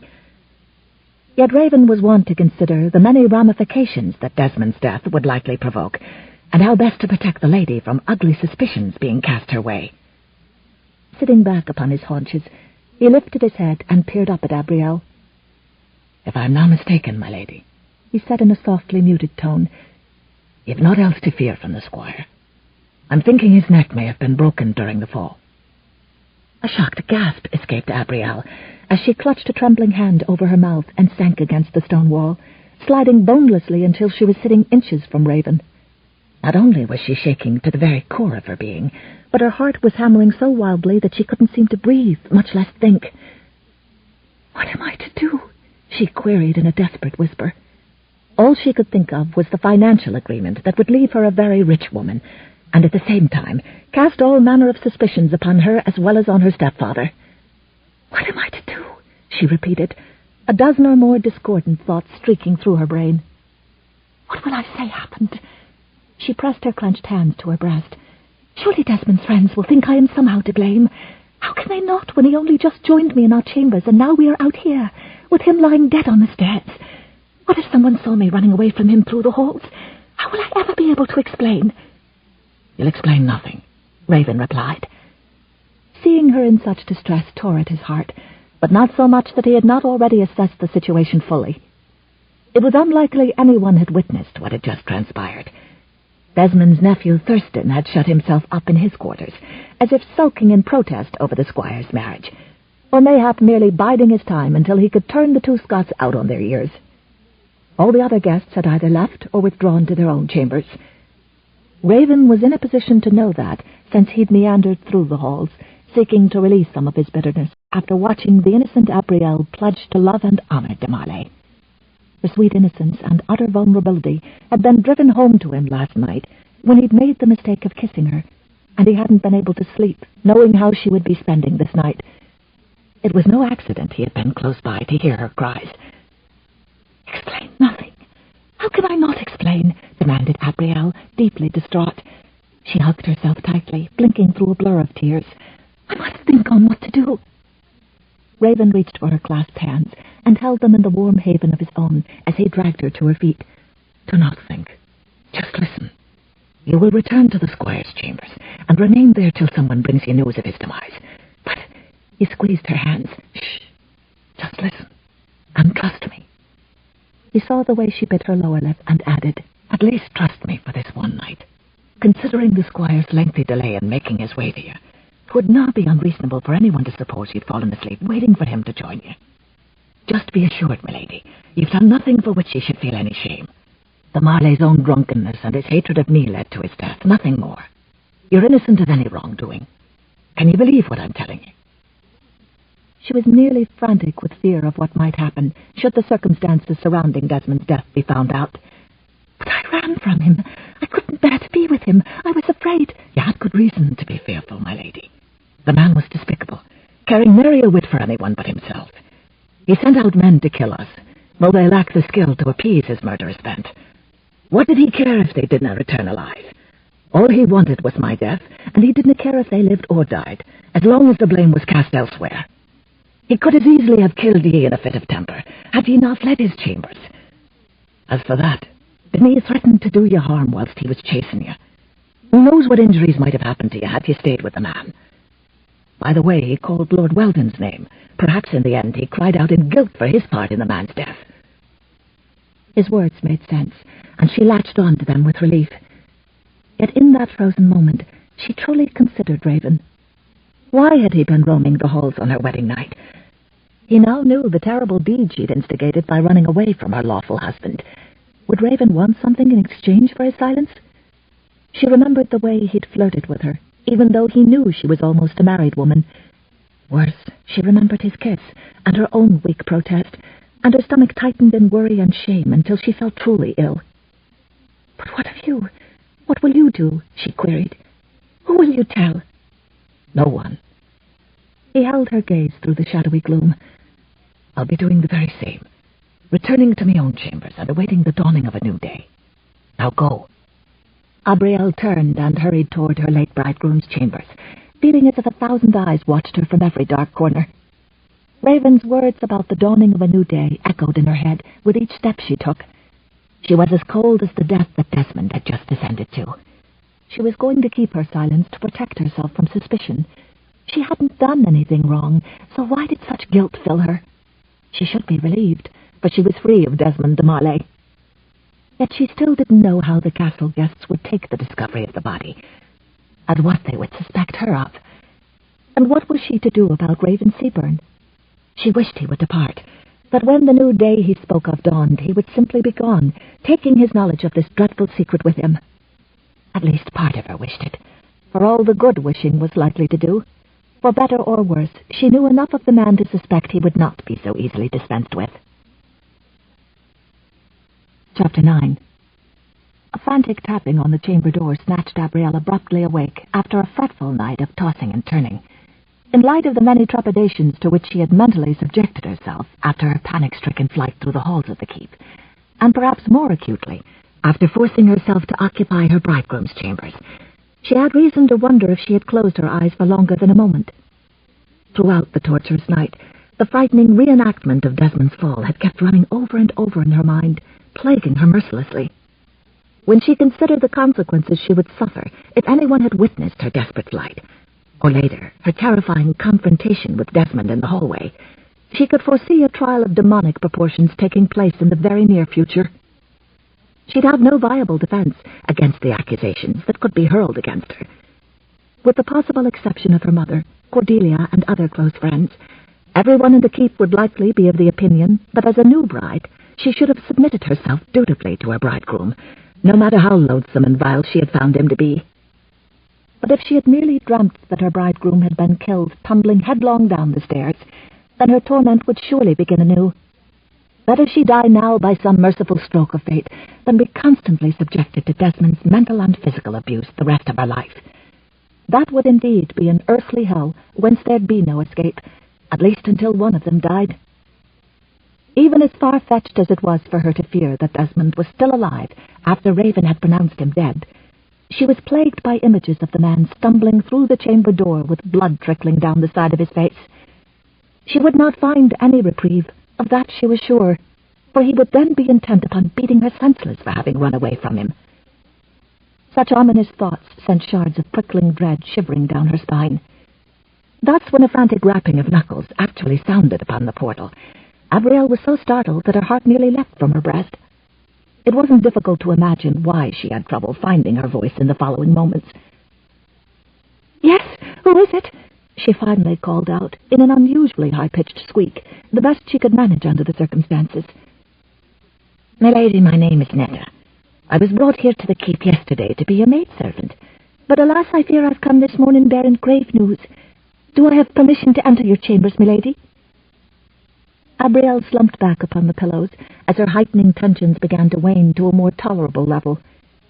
Grave news could only mean one thing: affirmation that Desmond was dead. As much as she might have been appalled by her own callousness weeks ago, she felt as if an enormous weight had just been lifted from her mind. Indeed, she likened the announcement to a reprieve from a sentence of death. Who but her own mother could have possibly understood the overwhelming relief she was presently feeling at the realization that Desmond was now dead, and that she would not have to submit herself to his hateful dictates, or perhaps more important, to his brutal husbandly attentions. "Yes, Netta, of course. Please come in," Abrielle replied, thankful she had had the presence of mind not to place the wooden bar across the portal to secure her privacy. The maidservant would have considered it strange indeed had she bolted the door while awaiting her bridegroom. After scurrying through the antechamber, an older woman as much as 25 or so years of age, garbed in a black gown and a wimple, entered the bedchamber and approached the canopied bed, wherein her new mistress reclined against several pillows. Having tugged a sheet beneath her chin, Abrielle peered at the servant warily, wondering whether she'd prove a friend or a foe. The gentle empathy evident in the soft hazel eyes and smile readily assuaged Abrielle's brewing fears. Indeed, if the compassion the maidservant evidenced counted for something, then she could believe she was a very kindly individual. "Milady, 'tis sad I am to have to bring you such news so soon after your wedding vows, but I fear the brooms of gloom were wont to visit this keep during the night," the older woman announced in a soft, solemn voice. "No sooner were ye wed than your poor husband was taken." "My poor husband?" Abrielle hated falsehoods, but knew it was needful to cast suspicion away from herself as well as from others. She was shaking uncontrollably as she clasped a trembling hand to her throat and stared at the elder. In spite of the lengthy moment in which she sought to find the nerve to trust her voice, she finally managed to ask, "Dear Netta, what are you trying to tell me?" The servant heaved a forlorn sigh, collecting her wits for the task the steward had given her. "Lady, sometime during the night, likely whilst he was making his way to these very chambers, Your bridegroom, Squire de Marley, took a dreadful tumble down the stairs. There he was, poor man, decked out in his wedding finery, lying knotted up near the bottom step. The ones what discovered him say he likely tripped and struck his head against the stone wall afore tumbling to the bottom, seeing as how there was blood smeared on the stones higher up, and his temple had a horrible-looking bruise and an open gash. Abrielle had the presence of mind to throw back the covers and swing her legs over the side of the bed as she sought to leave it. "And by all means, Netta, we must see to the squire's wounds." Holding up a thin, wrinkled hand to forestall her mistress, Netta solemnly shook her head and looked at her compassionately. "Nay, milady, I fear there be no need for haste now." Pausing in response, Abrielle managed to convey a perplexed frown as she searched the elder's face. "But why not? 'Tis terribly grieved I am to be the one to tell you, mistress, but Sir Thurston gave me no other choice. It seems when Squire de Marley fell, he not only struck his head on the stone, but mayhap at the same time broke his poor neck. From what I've been able to glean from the rumours making their way about the keep this early morning tide, he died in much the same manner as his lordship did months ago. The serfs are saying Lord Weldon was found in the very same spot, all crumpled up at the bottom of the stairs early in the morning." Abrielle's hackles rose as she recalled Desmond crying out his brother's name. Had that only been his mind evoking haunting memories of his murderous deeds? Or should she believe that there was a chance that the ghost of Weldon de Marley had finally taken revenge? "Cruel as it may seem to a new bride," Netta continued, "there's naught else that can be done for the poor squire but to bury him. I fear 'tis the black of mourning your pretty self will be wearing in the days to come, mistress. You're no longer a bride, but a widow."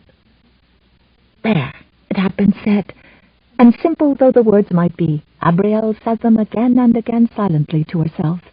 No longer a bride, but a widow. 'Twas no dream or nightmare or any other flight of fancy, but the truth of what had been wrought over the course of her wedding night. In spite of her best efforts, Abrielle could not summon forth a single tear with which to feign even a meagre amount of sorrow. Desmond was dead, and she was free, and the best pretense she could convey was to clasp her hands over her face and pass a lengthy moment in silence, which she truly hoped Netta would accept as a suitable response for a young widow. "My parents must be told," she stated at long last, and heaved a trembling sigh as she lowered her hands into her lap.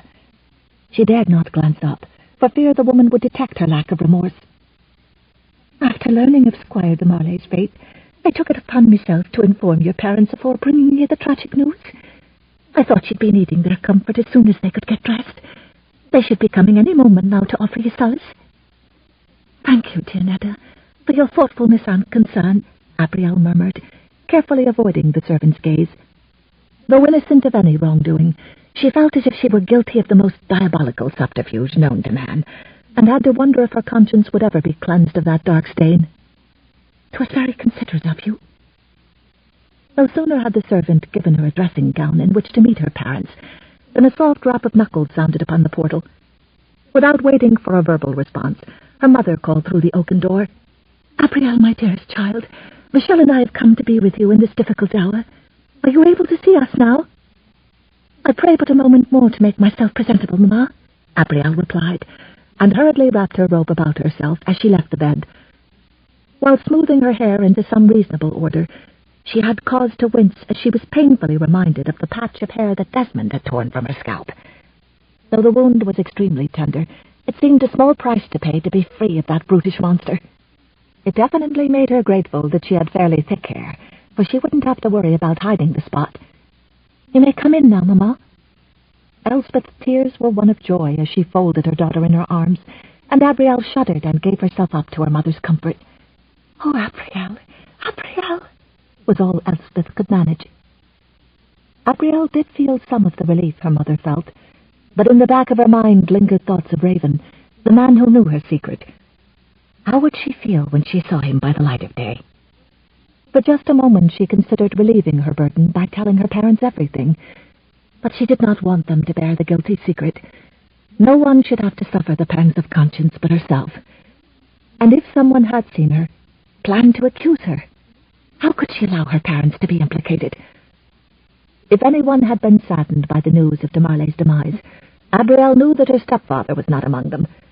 If anything, Vachel appeared to have some difficulty curbing his delight over the way things had turned out. After all, he had been instrumental in arranging the fortune she would now be inheriting as Desmond's widow. No doubt he had also gained concessions for himself that would likely put him in the league of other wealthy men. Abrielle was far too relieved to have escaped Desmond's amorous attentions to consider making much of a bereavement that was non-existent. On the other hand, she had little difficulty appearing solemn and respectful toward the dead, or even dressing the part of a widow. The main impediment with which she was forced to contend centered mainly on the hauntingly persistent memory of Desmond's body thumping down the stone steps, and the spine-tingling cries for mercy he had made while confronting his brother's apparition. Though she tried to banish that frightening recollection from her mind, she could not long escape its frequent repetition, for its memory proved persistent. The winding sheet in which Desmond had been wrapped for burial readily evidenced his short, portly form as the serfs lowered his body into the grave. Standing with her family and the Graysons beside the open grave, Abrielle watched as one transfixed. Her last morbid view of her bridegroom prior to his body being wrapped for burial seemed permanently scored into her brain. As much as she sought to banish the memory of his milk-white face, the wrinkled brow strangely elongated by a hairline evidencing a purplish bruise on his temple, and his claw-like fingernails that no amount of scrubbing had been able to whiten, she knew she would not be able to banish such sights overnight. End of side 3. To continue, turn the cassette over.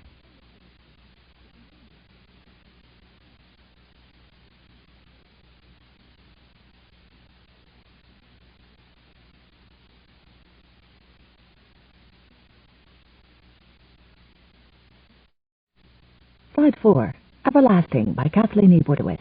Continuing on page 140. Being a virginal widow, she had been loath to view his maleness, and had been grateful when Vachel had discreetly bade the priest to leave the lower half of Desmond's body covered for her benefit. Staring down at her bridegroom with something approaching paralyzing horror, she knew she could not have calmly borne the sight of his nakedness. Even covered by a sheet, his figure had appeared oddly grotesque, for his large belly had protruded much like an oversized mushroom beneath the shroud. In a gesture of farewell, Abrielle tossed upon Desmond's breast a single rose from a bush that a kindly servant had carefully nurtured throughout the cooler months, and in quiet empathy for a newly widowed bride, had presented to her with softly murmured condolences. Staring at the blood-red petals lying scattered upon the white bindings swaddling Desmond's form, Abrielle was inundated once again with persistent visions of his falling to his death, and the horror and fear she had experienced after Raven announced the squire's death. Hardly a moment had been allowed to pass after the priest had cast a symbolic handful of dirt into the grave and murmured the words, "Ashes to ashes, and dust to dust." Then Abrielle found herself barraged by a bevy of bachelors and widowers, conveying their condolences for her loss. Still very much in a stupor, she listened as they offered to assist her in whatever capacity she might require or desire, either now or in the near future. She thanked them graciously, but assured them that their services wouldn't be needed, since her stepfather would likely be helping her to sort out her affairs. Beyond assuring her that she had his deepest empathy and respect, Raven maintained a discreet distance, as did his father. Yet bluish-green eyes were wont to meet those of deep blue fairly often, and Abrielle tried to look stoic and strong. Some deep part of her mind protested her concern that now she was an extremely wealthy widow, Raven might well try to press his advantage.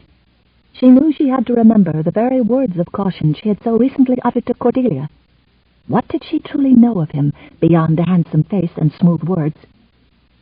To alleviate the possibility of any unkind soul becoming suspicious, Abrielle deemed it prudent for all concerned to lend her attention primarily to the other guests. In a solemn yet gracious manner, she listened to the condolences offered by her kinsmen and the hunters and their families, many of whom had felt no more liking for Desmond than she had. The rowdy rabble that had attached themselves to the squire in an effort to enjoy their share of the fortune he had inherited had obviously seen no further profit in remaining at the keep, in the midst of the bride's Saxon friends and relatives, and the Normans who had disdained them. To the relief of many, they soon took to the path down the road. Throughout the solemn service, her parents, Cordelia, Lord Reginald, and Lady Isolde, remained near her side. Their nurturing presence proved more of a comfort to her than the vast majority of guests. Most of the men had only come for the hunt, and were not but strangers to her. Even so, many of the bachelors were wont to leave mementos and beg assurances that she would not forget them, promising to visit her in the near future. Though she smiled as if to convey her consent, she soon realized how benumbed her poor beleaguered mind truly was. For in the space of a few moments she had trouble distinguishing one keepsake from the next, or the face of one young gallant from all the others who had stepped near. Shivering inwardly from the gruesome recollections that were wont to prey upon her mind, Abrielle decided that she must find a new way to view the life that she would now lead.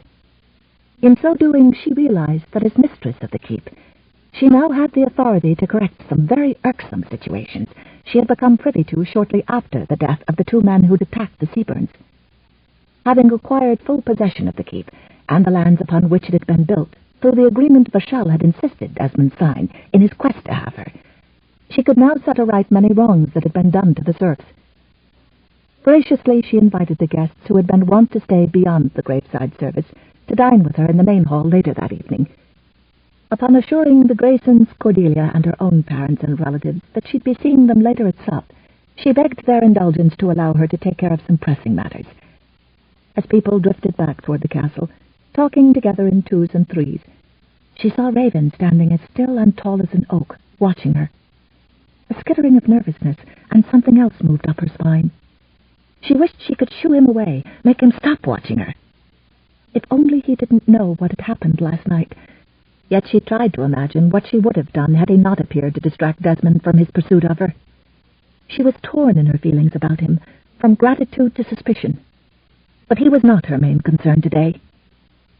Upon approaching Thurston, who had remained at the gravesite to direct the serfs laboring to fill in the hole, she halted beside him, and then waited a lengthy moment before he deigned to meet her gaze. The coldness in his eyes surprised her, and she was taken aback that on the day of his uncle's funeral he could spare her so much animosity. She began to wonder when he would return to his own lands, but could not imagine cruelly asking him to leave. "I apologize for interrupting you, Thurston, but could you possibly spare me your attention at this present time?" she queried in a pleasant tone. "I understand that you greatly assisted your uncle in the management of the castle. If I am wrong, I can always seek out the steward." He folded his arms over his chest. "You may speak freely to me." "Thank you, Thurston. I do have some matters that have been plaguing me for several days now, yet until now I've had no authority to do anything about them. Since circumstances have taken an unexpected change by the squire's death, 'tis my desire to remedy various problems that have become evident to me." He said nothing, just continued to watch her in a way that made her uncomfortable. The more bothered she was by his lack of graciousness, the more firm she became in her convictions. "I shall be initiating new standards to which those with any authority here must abide. The new principles are to benefit those who have no voice. And as for the timing of these initiatives, I mean to set them into motion this very day." "What vexing matters are those, my lady?" She sensed sarcasm in his tone and clenched her jaw. She should have gone directly to the steward, for she knew Thurston was no friend. She remembered how he had advised his uncle to change the terms of the betrothal contract. He certainly must resent that the contract had given her so much. In fact, she began to wonder, by his barely subdued animosity, if he would receive much at all in his uncle's will. But that was not her concern. She swept a hand about to casually indicate the direction in which she desired to go. "I will be touring the area where the serfs' huts are located. Since you seem to know your uncle's concerns, I'm giving you the opportunity to join me. If not, I can always go to the steward." His pale brows came together in a fleeting frown. "That will not be necessary. I can assist you as I did the squire." Without further comment, Abrielle lifted the hem of her black gown as she led the way across the secondary bridge, traversing the stream, on the far side of which stood the serfs' hovels, which had been built fairly close together in a wide circle, in the center of which large stones surrounded a glowing bed of coals, whence a few meager flames flickered upward. As Abrielle halted beside the dwindling fire, Thurston peered at her questioningly. "Would you please call out the serfs who are here?" she asked. "I wish to speak with them directly." "My lady, if you would only tell me what this is about, I will have your wishes carried out." Abrielle inclined her head graciously. "Thank you, Thurston, but my wish is to speak with the serfs directly, and explain what I will be expecting from them henceforth as their new mistress." If in the future they should have any complaints, then they'll suffer no uncertainty that I am the one who issued the directives." Without another word, Thurston crossed to a large metal disc which hung from a sturdy wood frame on the far side of the fire. Dangling beside it was a hide-covered metal disc, attached to a heavy wooden handle, with which he applied 3 strokes to the gong. Returning to Abrielle's side, he clasped his hands behind his back, and stood tall and rigidly aloof. As they waited, she could not help but notice that Raven had followed them from the gravesite, and now stood silently near the trees, as if he'd appointed himself her bodyguard. She frowned at him, but could do nothing more, because the serfs came scurrying out of their dwellings, causing Abrielle to groan inwardly at the sight of them. She had never seen so many frail-looking human beings, with thin, gaunt faces and lustreless eyes, peering back at her from the half-circle that they had hurriedly formed on the far side of the fire. A sudden breeze made her aware of the inadequacy of their paltry garments, for she saw many huddling together as if seeking to escape its sharp talons. She could only believe that many of them would die ere winter was full upon them, for they would not likely have the stamina to withstand the maladies and diseases the season seemed to spawn. In spite of the fact that Weldon had cared for them with as much compassion as a loving father, it was obvious that Desmond hadn't cared how many lived or died, as long as there were enough to see to his personal needs. "I am Lady Abrielle, your new mistress," she stated, as she began to stroll in a wide circle around the fire. As she came closer to the serfs, she was surprised that Thurston did not stay near her, but only waited, as if he didn't care what happened to her desperate people. As a whole, the serfs seemed utterly frightened of what lay in store for them. Nevertheless, she progressed within the perimeter they had formed, and with a warm smile lighting her eyes, was wont to reach out a hand, and in a compassionate manner, lay it upon an elder's arm, smooth a child's tousled curls, or squeeze a young mother's hand as she paused beside them. There were precious few who didn't evidence an abject dread of Thurston, and were hesitant about peering upward even when she halted before them. Though she slipped a hand beneath the chins of several, and compelled them to meet her gaze directly, it was always toward the steward they first glanced, in so doing displaying a kind of frenetic fear of the man. Upon facing them again, Abrielle found many of them readily lending her their attention. "As you may be aware, I visited the keep fairly often while Lord de Marley was alive. Yesterday I exchanged wedding vows with his lordship's brother, Desmond de Marley. Early this morning he was found dead. Henceforth, as the new mistress of this keep, I shall be setting forth some favourable changes, which you will likely welcome. You will be expected to learn skills to help support this keep and provide for new structures that will soon be built to house you." She knew Thurston was openly scowling, but she ignored him. "New skills will also be taught to enlist your services in other tasks that may well prove lucrative, such as the carding of wool shorn from sheep on these lands, as well as in the use of spinning wheels and the making of furniture. You'll start off by making your own clothing and tanning leather for your shoes and other items. Until you become proficient at such crafts, sufficient clothing will be provided to keep you warm and in good health through the approaching winter." A thin, barefoot toddler, garbed in loose sacking, waddled toward her on wobbly limbs, evoking a smile from her as she threaded her slender fingers through his matted hair. His mother rushed forward, anxiously pleading for her forgiveness, and then with a quick curtsy whisked the babe up into her arms. And suddenly Abrielle imagined herself as the poor girl, with no way to feed her child. She turned to Thurston, so incensed that she could barely keep her voice from shaking with anger. "From what I am seeing here in this place, 'tis apparent these serfs have not been given adequate provision since Lord Weldon's death. That may well have been Squire Desmond's mode of doing things, but he is now dead and buried. Thus, commencing this very day, whatever it takes to feed, clothe, and warmly house these serfs, it will be done, or I shall know the reason why. Do you understand what I'm telling you, Thurston? You and I will speak to the steward together, so that he understands my intentions. I, or someone I trust, shall be inspecting this area on a regular basis. I will be expecting to see evidence of much progress being made." She suspected he was much in collusion with his uncle in causing the condition of these poor people, and she was appalled.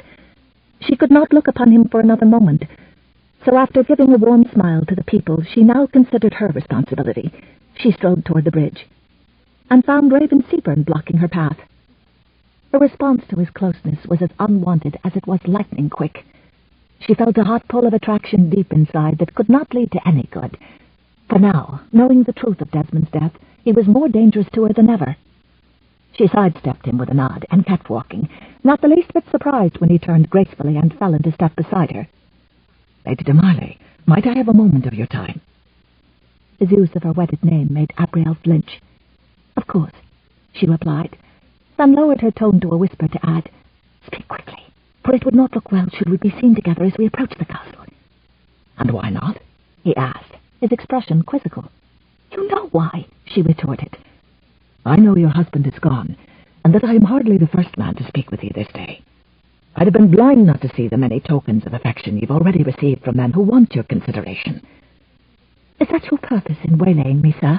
Do you seek to present me with your own token of affection? I believe I already have, he countered. But if milady desires, I am more than willing to. Even if he hadn't moved dangerously closer, she would have understood the token he had in mind, and her cheeks heated. She stopped walking and faced him. The lady most definitely does not desire anything of the sort. Really? He tilted his head and regarded her intently. Because I've some small experience in the matter, and it did seem to me that... Enough, she interrupted, and glanced around cautiously. What exactly is your goal, sir? She demanded, unable to banish her fears of discovery. You have no reason to be here now, and I believe it would be best for all that you leave. You are no longer in danger, and no longer is Desmond trying to prove himself the winner over you. Then he knew why he invited us. Abrielle shrugged and resumed walking. 'Twas not something I was told, but what I surmised. Then surely you must also be clever enough to deduce why it is that I cannot leave. Why I will not. His voice had gone low and deep, almost hoarse. Since the first moment I saw you, I've yearned to have you as my very own. She gasped, feeling hot and cold all at the same time, and looked about her in fear. They were at the bridge now, and she leaned over the rail, as if fascinated by the stream below. She wished she could stare him in the eyes, but knew she would be unable to control her heated emotions. How could he just lie to her so blithely, when the truth was that he had not even tried to court her when she was penniless? How dare you, sir, she cried softly, feeling the pain of knowing that he had deemed her unworthy until now, when she was wealthy beyond most others. Raven Seabern was no different from any man lured by money. Her disappointment should not shock her, but somehow it did, and deeply. Again she felt the pangs of a woman who did not know if any man could love her just for herself. You did not vie for my hand before I was betrothed. The full force of the emotions roiling within her now burst out, and she was full of pain and anger. You are no different, sir, from any other man who ever claimed to want me, including Desmond de Marley. Just stay away from me. Raven watched her go in silence, his warrior instinct stirred by the depth of his passion for her, his desire to possess her now stronger than ever. The battle to win Abrielle might well turn out to be the fiercest of his life, but win her he would, no matter the cost. Chapter 10. During the midday meal, the mood in the hall was far more subdued and cordial after the burial of their late host, especially since the squire's rather questionable cohorts had promptly taken their leave after the funeral, swigging down ale as they went. Although many of the hunters had left prior to the wedding, those who had stayed over for the banquet and the nuptials had brought along their wives or other family members. Now that the squire was no longer there to vent his outrage, in particular upon the pair of Scotsmen, and to a lesser degree upon the Saxons whom he loathed, the guests as a whole proved to be in far better spirits, and lingered with members of their families to converse with the new mistress and her relatives. The Scotsmen still found themselves regarded suspiciously by the various lords and landowners in attendance, but all seemed to be following a truce of peace for the new widow. Upon making their departure, many of the guests extended their sympathies to the erstwhile bride, and were wont to assure her surreptitiously that she would likely find a finer gentleman to marry in the months or years to come, one with whom she'd have more in common. Cordelia approached Abrielle as the latter left the trestle table, where she had been sitting with her parents. "I'm afraid Papa's not feeling very well," she explained. "The food here has been difficult for him to tolerate. I suppose once we're at home it will be curds and whey for him, or something just as tasteless until he's feeling better. In any case, he is wanting to return home and retire to his own bedchamber, where he can lie abed during his misery." "Thank you for remaining as long as you have," Abrielle replied, squeezing her friend's fingers. "I couldn't have borne these last few days if you hadn't been here to listen to my complaints and allowed me to express my frustration so freely. You've always proven to be a dear, dear friend, especially when I'm in dire distress. When I return, my visit will likely be for a much longer period of time, Cordelia assured her. Until then, my dearest friend, take special care of yourself. You will need to, especially after what has just come to pass. I shall surely miss not living close to you and your family, Abrielle assured her. 'Twould now be a goodly jaunt to reach your home, but what is that distance between close friends? Unfortunately, I fear such a visit will have to be seriously delayed, now that you're lady of this keep, Cordelia replied, as she heaved a sigh of lament. As mistress of those bone-thin serfs, you must remain here until you have set into motion your rules for governing this place. Only then will you be able to leave and feel confident of doing so. Eyeing her companion, she continued, I needn't remind you that you're no longer under the authority of your stepfather. You are capable of setting the problems right and extending authority to those who will closely adhere to your directives. I shall be expecting great changes to occur during my absence, which of course doesn't give you much time, considering I shall likely be visiting you ere you even think of leaving here. Abrielle laughed. I'll try not to disappoint you. I suffer no doubt that you have the fortitude to succeed in whatever task you undertake, Cordelia stated confidently, and then heaved a sigh of lament. I do wish Lord Cedric didn't live so far away. 'Twould be nice if he lived close enough to visit us too. For shame, Cordelia, Abrielle scolded in laughing amusement. Why, the man is old enough to be your grandfather. The young woman raised her nose in the air and tossed her head, giving no heed to her friend's reproof. My grandfather never looked half as handsome as himself, and there I be talking like the man. To be sure, not even my own da looks as fit, fine and trim as the old laird, Cedric Seabern. In her normal voice, Cordelia continued softly. And then there's the son. He's as handsome as his sire. 'Tis plain to see they both came from fine stock. Abrielle looked away in discomfort. He is not a man I give much thought to. Cordelia frowned at her in surprise. Nay, he does seem to be watching you rather closely. Abrielle could only shrug. Far too many men are watching me closely today. He is just one of many. And he's a Scotsman, too. Do you see how my kinsmen and neighbours regard him with suspicion? I've asked him to leave, and I hope he will do so soon. Abrielle, I do not understand why he would do so, why you would act in a seemingly discourteous manner, for I have never seen you be other than kind and thoughtful, Cordelia said slowly.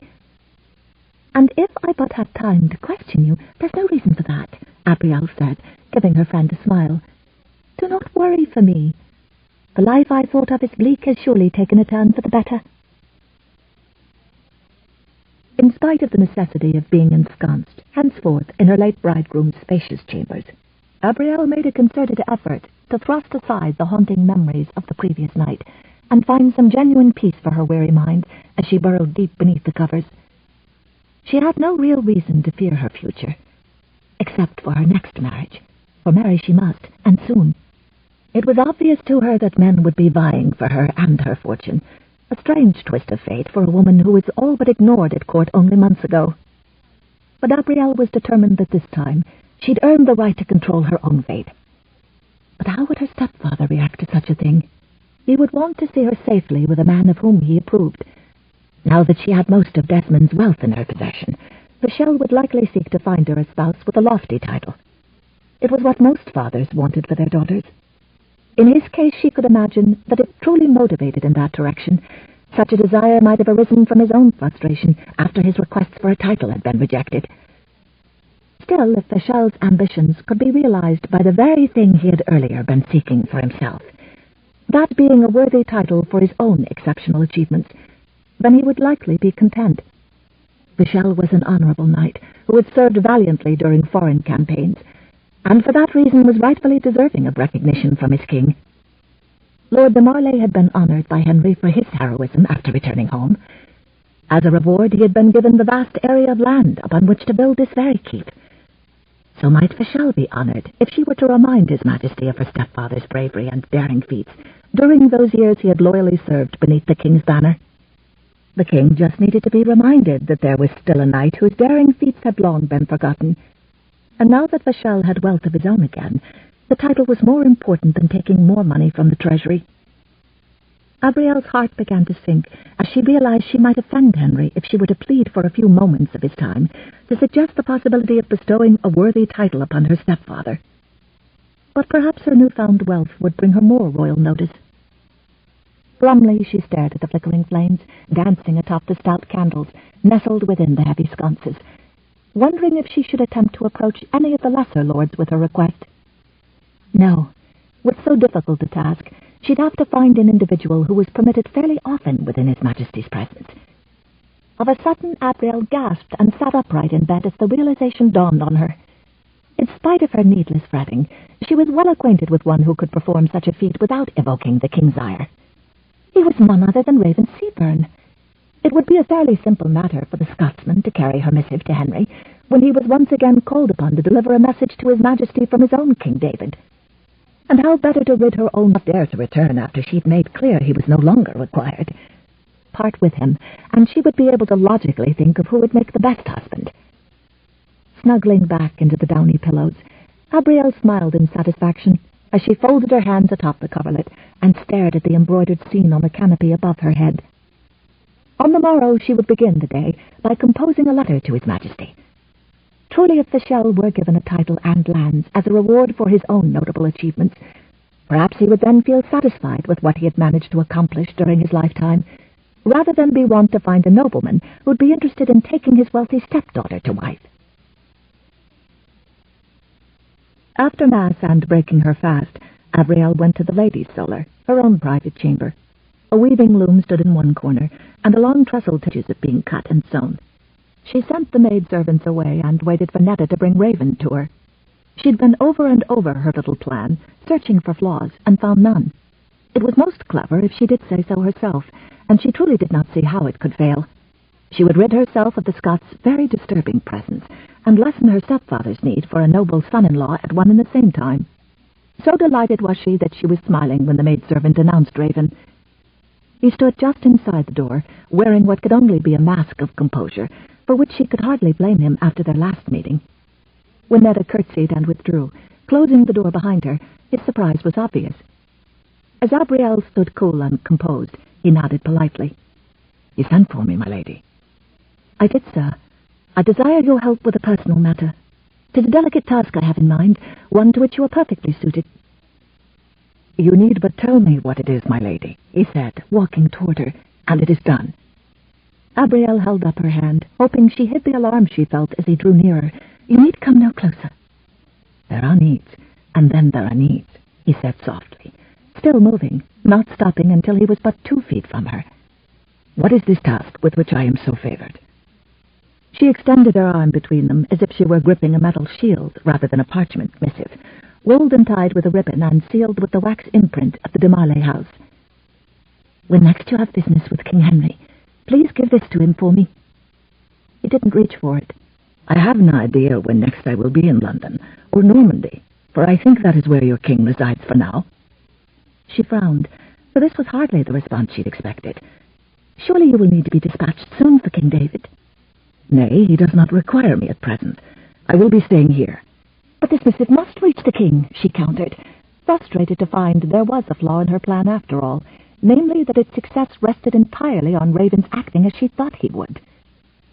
"Then so it shall," he declared, moving another half-step closer to take it from her with a smile that belied the refusal to accede to her full desire that was expressed in his eyes. Managing to squelch a sigh of relief, Abrielle offered a simple smile of appreciation. "Thank you."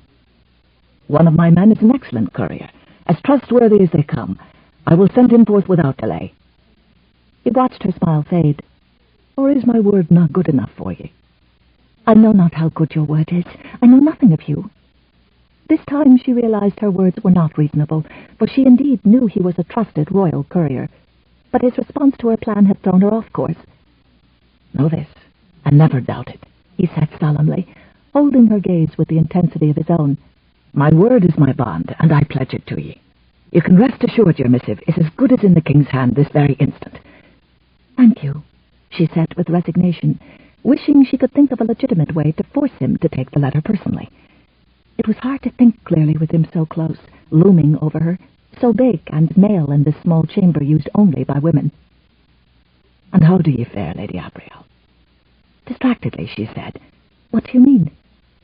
"You're newly a widow, with many decisions to make. I imagine the responsibilities are vast." Truth be told, only one person dares to threaten me at the moment, she said pointedly, her hands on her hips, leaving him no doubt to whom she referred. Since it is nowhere in me to threaten a woman, I can only think it must be your peace of mind I threaten. Perhaps intimidation is a better word. Do you seek to intimidate me, Scotsman? So you feel intimidated, Abrielle? Please do not call me by my Christian name alone, and no, I do not feel the least bit intimidated by you, she lied. Good. I prefer a fair contest. She wasn't aware of him leaning toward her until he straightened, and it was suddenly easier to breathe. If ever I do make you feel threatened or intimidated, you can be certain you are misunderstanding my concern for your welfare. You are too concerned, sir. You and every other man who thinks to win a quick fortune. And a beauteous bride, he added, his smile quick and disarming. I cannot speak for any other, but 'tis the only prize I seek. His honeyed words elicited an exasperated groan from her, and she pointed to the door. Please excuse me now. I'm sure you can well understand how pressed I am in light of recent events. She turned her back on him, not wanting one more smile or head tilt or glimpse of his overwhelming male presence to complicate her already muddled feelings. She assumed he would leave, but suddenly she felt his breath caress the back of her neck, causing gooseflesh to prickle along her skin. Before she could move away, his warm hands curled over her shoulders, gentling her in place. I lie not when I say I was captivated by your beauty from the moment I saw you, he whispered, his lips dangerously close to her ear. Abrielle refused to turn around, refused to look into his eyes and be swayed by what he wanted her to feel. But beauty alone, even beauty such as yours, beauty that blinds a man to reason and steals his soul away forever, beauty alone would never be enough to challenge my own code of honor. That happened when I saw your courage, and the way you held yourself when your stepfather was denied his rightful reward for his service in the Crusades. Had I taken my leave beforehand, I would have carried away the memory of your loveliness. But it was that instant when your true beauty was branded onto my heart, and I knew there was no other, and no turning back. Lies. All lies, she told herself, childishly wanting to cover her ears against this seduction that was proving too potent. You have said your piece. Please leave. She felt a chill when he moved to do as she bid, but only when she heard the door close did she sag into a chair. She barely caught her breath when the door suddenly opened again, and she whirled about, only to see her mother peering at her with curiosity. Abrielle? Elspeth began as she closed the door. Was that Raven Seabern I saw leaving this chamber? It was. Elspeth put a hand on her daughter's shoulder. And you met with him alone? It is not what you think, Mamma, Abrielle said, already tired of the renewal of the husband hunt, when she'd only been a widow for a day. And what should I think, daughter? There are many young men within this keep who would like to be alone in a chamber with you, to press their advantage. That is not what Raven was doing. Then why does he not leave? Abrielle opened her mouth, but she didn't know how much to reveal. He declared himself to me, she said softly. Elspeth's eyebrows rose. I cannot say I am surprised, considering the way he has looked at you. Abrielle groaned and shoved to her feet, not wanting her mother to see the anguish in her expression. It is only the way they all look at me, she said, waving a hand to encompass the entire keep. I'm only the newest prize to be won. You are more than that, my dear. I am so tired of it, Mamma, she whispered, surprised at how close to tears she was. Yet I know it is my duty to find a man worthy of the responsibilities he will take on when he weds me. Should he not be worthy of you rather than the responsibilities? How can I think of that when there is so much at stake? I will have to make a decision based on many reasons, not just whether the man appeals to me. And does Raven appeal to you? He's a Scot, Abrielle said forcefully.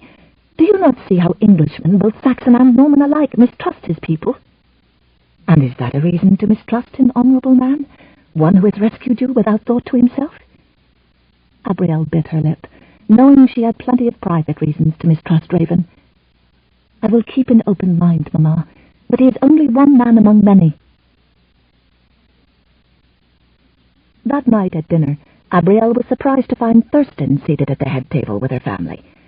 He was conversing with Vachel, and she could detect not even a hint of a sneer. When he saw her and her mother approach, he rose to his feet with the other men in the great hall and gave her a small bow. Throughout the meal, he was solicitous about her first day's experiences as mistress of the great keep. He told her some of the duties he'd had the steward begin to oversee in the serfs' training. Abrielle could not understand why he was suddenly being kind to her, when all along he treated her as almost a rival for his uncle's attention. Unless it was what all the men were concerned with now, her wealth and the power it brought. After supper he approached her where she sat before the massive hearth with her parents. "My lady, might I have a private word with you?" Elsbeth and Vachel exchanged a glance, and as if reading Abrielle's mind, Vachel said, "There is no need for you to leave your comfortable place, Abrielle. Your mother and I will leave you both alone." She nodded to her parents gratefully, and then waited until they had moved away.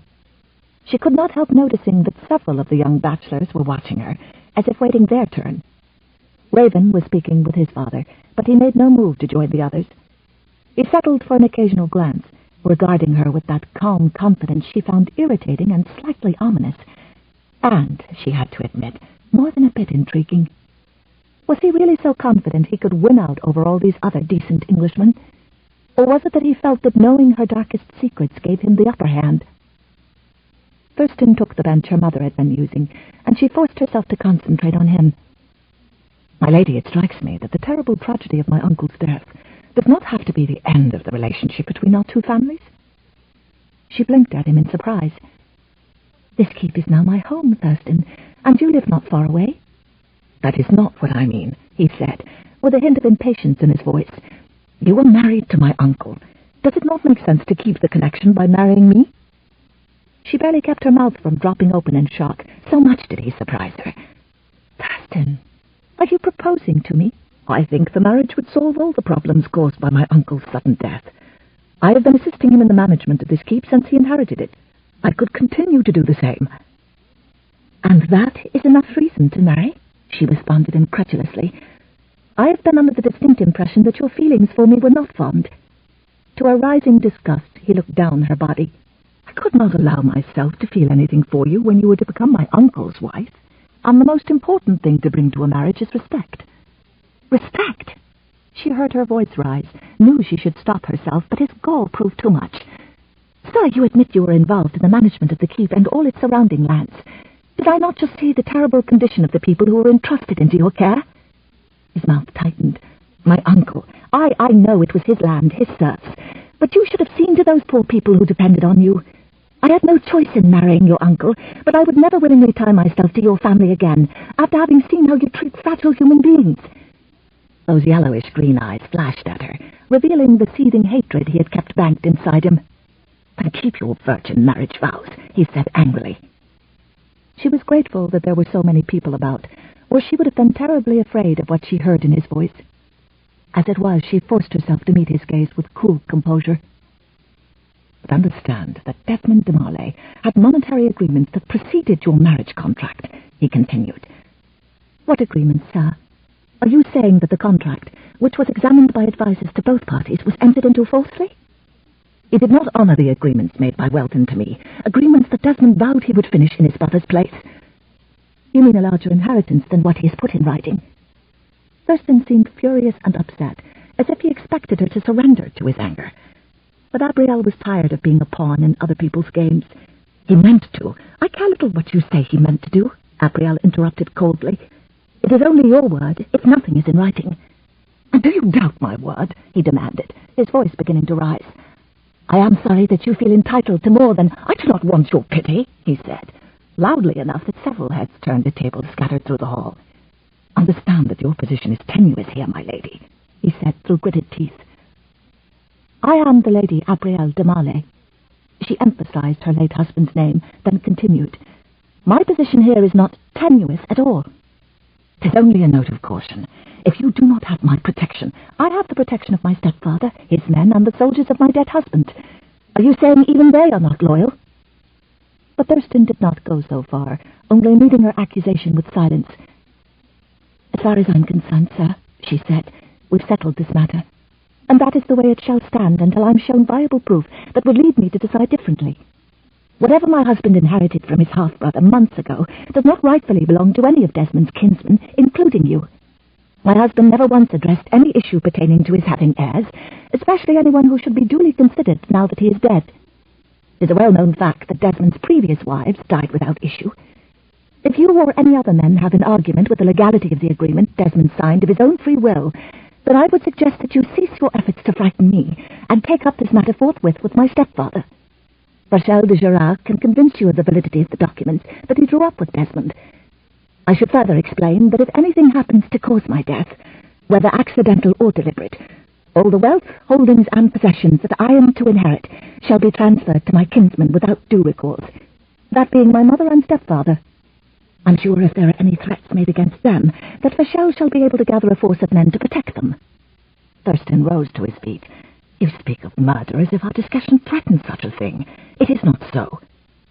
The fact that he was backing down should have appeased her, but he reminded her of a snake biding his time before striking.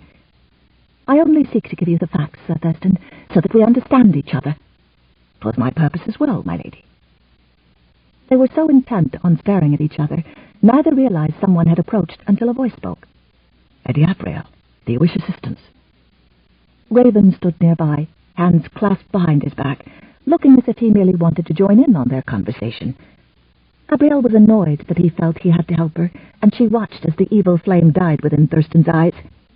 Thurston bowed to her. Have a good evening, my lady. Only when Desmond's nephew had ascended the stairs to find his chamber did Raven turn back to her. That didn't seem a pleasant conversation. You did not need to interrupt us. Will you always be playing my bodyguard now? He smiled. If 'tis necessary. His eyes grew watchful.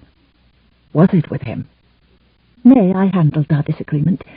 Please do not interrupt me again. When she rose to her feet, she heard him whisper, "Ah, but you like my attention, lass." Inside her something trembled, and she despised her weakness where he was concerned. I think not. Good evening.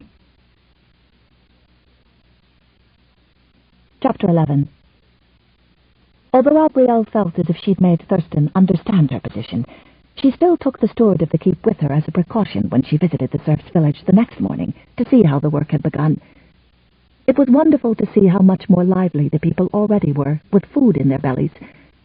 Her fears were also eased when her new maid, Netta, suggested that her parents might ease her loneliness by moving into the spacious chambers next to her own. Abrielle and her mother were delighted with the idea. As for Rachel, he was more than willing to satisfy every wish his stepdaughter might have, now that she was a widow, especially if it meant getting back into the good graces of his wife.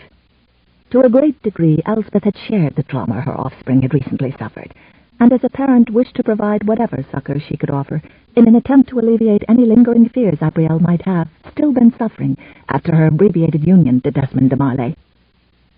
It was while she was enjoying a private dinner with her parents that Abrielle broached a subject that Desmond's demise had forced her to consider. Now that I've become a wealthy widow, 'twould seem that what my mother and I once confronted shortly after my father's death is happening again, but with definite differences. Bachelors looking for a rich wife to marry, rather than seeking to strip me of my virtue to amuse wagering lords. I'd rather not have to confront any of them, no matter the title or fortune they may have. Laying aside his knife, Rachel peered at her with a troubled frown. I believe you have suffered much for our family's sake, Abrielle, and for that I must apologize. And at the same time thank you for what you did for us. I was in deep despair prior to your marriage to Desmond, wondering how my family would survive. Because of your willingness to sacrifice your own happiness, I feel as if I've been immeasurably blessed by your compassion. I doubt I can ever repay you for what you've done. Abrielle met his gaze and smiled. By some merciful stroke of Providence, I escaped that abhorrent marriage. Considering that I am now wealthy, and there'll likely be many who'll be appreciative of that fact, and eager to assuage their own greed, I suggest that if you wish me to consider anyone, present him to me first, and then I shall tell you whether he pleases me or not. I will bear in mind any marriage proposals you may receive from prospective suitors, but I also must tell you that no amount of cajoling will sway me if I don't care for the man. Desmond became a nightmare. I don't ever want to wed another of similar bent. She did not want to worry them by mentioning Thurston's strange proposal, so she kept silent, hoping that Thurston would not be so foolish as to challenge her again. An amused smile tugged at Elspeth's lips as she peered askance at her husband. I think your matchmaking credentials have now been thoroughly singed. Michel waggled his head, as if reluctant to admit having that flaw, but a moment later a soft chuckle escaped him. At least the marriage was short-lived. What about that young Raven Seabern? He ventured, cocking a quizzical brow at her as he met her unswerving gaze. Scotsman, Abrielle said, pretending shock. For not even to her own parents would she admit how frequently her thoughts turned to this particular Scotsman. Knowing, as she did, that he was not a suitable choice for husband, made it even more perplexing that his should be the first face her gaze sought when she entered a room, though truly it did not need to do so. As her ears had become so sensitive to his rough-edged tone, she could find him without looking. It made no sense at all, and if she couldn't understand it herself, how could she hope to explain her tumultuous feelings to anyone else? Softly, Elspeth said to her husband, "We have already spoken about this matter, my dear. He is not a man she is considering." Abrielle did not like how her stepfather studied her too closely.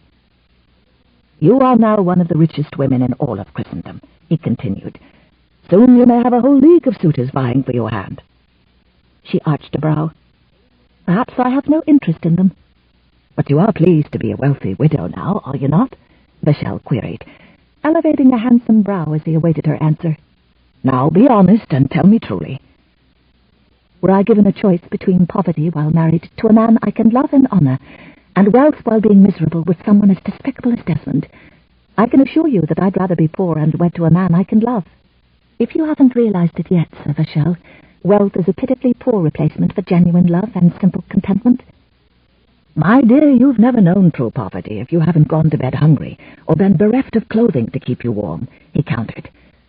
Although her valiant assertions were what he would have expected from one so young and innocent, he was nevertheless irked by her declarations. No one who had ever experienced weeks of hunger could lightly sweep those memories from mind. Even now he was prone to wake in the dead of night with disturbing memories still fresh in his mind. To be sure, the years he had fought against the Turks and others had left a lasting mark on his memory. Meeting his gaze directly, Abrielle dared to challenge. "Can you honestly declare that during your lifetime you've experienced a serious dearth of those things you mentioned?" Vachel leaned back in his chair and was silent a long moment as he pondered whether to recount the hardships he had experienced or keep them to himself. Finally he decided the truth needed to be told. "If I've seemed eager for wealth, Abrielle, then perhaps I've had just cause. There were times when I experienced great hardships. I have fought here in this country for my king as well as confronting infidels in foreign lands. During those times I was forced to sleep on a cold, hard ground without even a cloak to warm me, and with my belly so empty that it refused to stop gnawing at me. Aye, there have been times when I've yearned desperately for a few coins to buy some small bit of sustenance to assuage my hunger. But alas, they never came during those desperate hours of need, and I was forced to bear it as well as I could. As you can see for yourself, I survived those difficult trials, but not without becoming more appreciative of a full stomach, a bed upon which I can sleep, and a weighty purse that I can call my own." Elspeth looked at him in some bemusement. "Vachel, why is it that you've never cared to discuss those arduous experiences with me directly? If I hadn't overheard you at your father's funeral telling your cousins of your experiences, I would never have known how deeply you had suffered." His wide shoulders lifted briefly in a casual shrug. "I didn't think you would find them interesting, my dear. I only talk about them when I'm asked how difficult the campaign it had been over there. Few women enjoy hearing such tales." "Oh, but they are interesting," Elspeth insisted, "at least to me. From what I've been able to ascertain from those who went with you on the Crusades, you won the respect of even your worst enemies. As to your valor, I even overheard your cousin say that you had earned the name Stalwart Vachel because you never retreated before the enemy, though you stood facing death time and time again. The scars you bear on your body clearly evidence the battles you fought, and yet I know very little of what you actually endured during those campaigns. I know you were held captive for a time and starved until your men rescued you, but again I only learned that much from your cousin. Why have you been so reluctant to tell me of your experiences?" "Those events weren't as glorious as my cousin obviously made them out to be, my love," Vachel replied. "Those were desperate times, and my men and I had little choice. It was either stand firm against our adversaries or be cut down by their charging horsemen. We chose to fight, and fight we did, nigh to our last breath. Rather than cutting us down as they could have so easily done, the enemy offered us a salute for our bravery in facing greater odds and gave us quarter by riding off the field of battle. I wouldn't be here today if they hadn't shown us mercy." Vachel reached across the table and squeezed his wife's hand affectionately. "How can I remember those times of danger and desperate need? when I find myself in your charming presence, my dear. You make me feel like a wealthy prince, upon whom rich blessings are continually being bestowed." Abrielle glanced between them, and realized that she had never noticed such a look of adoration on her mother's face before, not even during her first marriage. Perhaps, after Abrielle's own detested nuptials and subsequent widowhood, some benefits had actually been imparted to the older couple, for it was now apparent that Elsbeth was very much in love with Vachel, more than Abrielle had previously supposed. Indeed, when Abrielle noticed how her mother's fingers intertwined with Vachel's in a loving manner, she could believe they were very devoted to each other. She found that idea rather amazing, for she had been under the impression after her father had been killed that her mother had accepted Vachel's proposal merely to quell the attempts of unscrupulous lords and their sons to win their wagers at the cost of Abrielle's virginity. Elsbeth glanced at her daughter and blushed as she stated haltingly, "I have an important announcement to make to both of you." Abrielle exchanged a curious glance with Vachel, who seemed equally bemused. In unison they peered at Elsbeth and waited expectantly as she sought to clear her throat. Then, in what could only have been construed as overwhelming embarrassment, she lifted her slender shoulders in a girlish shrug and said simply, "I am with child." Thoroughly astonished by her revelation, Vachel leaned back in his chair with his handsome jaw hanging slack. "Are you certain? Do you have any doubts?" Smiling radiantly, Elsbeth reached across the space between them and rested a slender hand upon his. "At least 3 months certain." "But why didn't you tell us before now?" Abrielle insisted, thrilled by the news, and yet a little anxious for her mother's welfare. After so much time had elapsed since her own birth, she couldn't help but worry about her parents having difficulties in the months to come or in the final birthing process. Although Abrielle had always wanted a sibling, she certainly didn't want one at the expense of her mother's life. "Is everything all right with you? You haven't been experiencing any problems?" "Elsbeth, please tell us you are well," Vachel insisted, turning his hand to clasp hers more firmly. "You must know by now that I wouldn't be able to bear it if I were to lose you. I never knew what love was until you came into my life." "I honestly feel fine. Truly I do," her mother assured them with a radiant smile. "I only wanted to make certain of my condition before saying anything to either of you. After such a lengthy passage of time since Abrielle's birth, having another child seemed nothing more than a futile hope. However, within these past 2 months, everything has seemed to confirm that I am with child. Just within this past fortnight, I started feeling the movements of the babe, and they are now becoming quite strong. So I am fairly confident that my prayers will be answered approximately 6 months from now. Although this was the last thing I was expecting, the news is by far the best I've had in some time," Abrielle declared happily. Promptly leaving her chair, she hastened around the table to embrace her mother. "You must know from all the pleading I did as a child that I've always wanted a sister." "A son would be nice," Vachel murmured with a lopsided grin. "In truth, it wouldn't matter what we had, as long as the babe is perfect in every way." Clasping his wife's hand within his, he brought it to his lips for a gentle kiss, and then smiled at her with all the devotion his warmly glowing eyes could convey. "My dear, you must know how much I treasure you, so you must take care of yourself. I wouldn't be able to bear it if anything were to happen to you or to the babe. As I'm not getting any younger, your announcement has come as a complete shock to me, for it was the last thing I was expecting." Elsbeth laughed in girlish delight and peered at him with shining eyes. "I was a bit taken aback myself when I learned I was with child. I thought I was past that time." Vachel caressed her cheek as he grinned at her. "I shall have to watch over you very carefully in the coming months." "I'll do whatever I can to keep her from exerting herself," Abrielle assured him, her radiant smile evidencing her own joy. "Now that there'll be another child in the family, this will give me an opportunity to fret over my mother for a change. She has been doing enough of that, watching over me all these years." "Please, I must protest," Elsbeth laughingly declared, holding both hands up as if that would put a halt to their ambitious intentions. "I can assure you that I'm not an invalid and that I am quite capable of taking care of myself. After all, I've been through this before." "Aye, that you have, my love. But if you'll kindly consider the fact that you are much younger then, perhaps you would allow us to coddle you through the next 5 or 6 months, Vachel urged, and then smiled. "Believe me, my dear, if you're not getting any older, I certainly am, and I need to know that you'll be there to watch after me when I'm a doddering old man."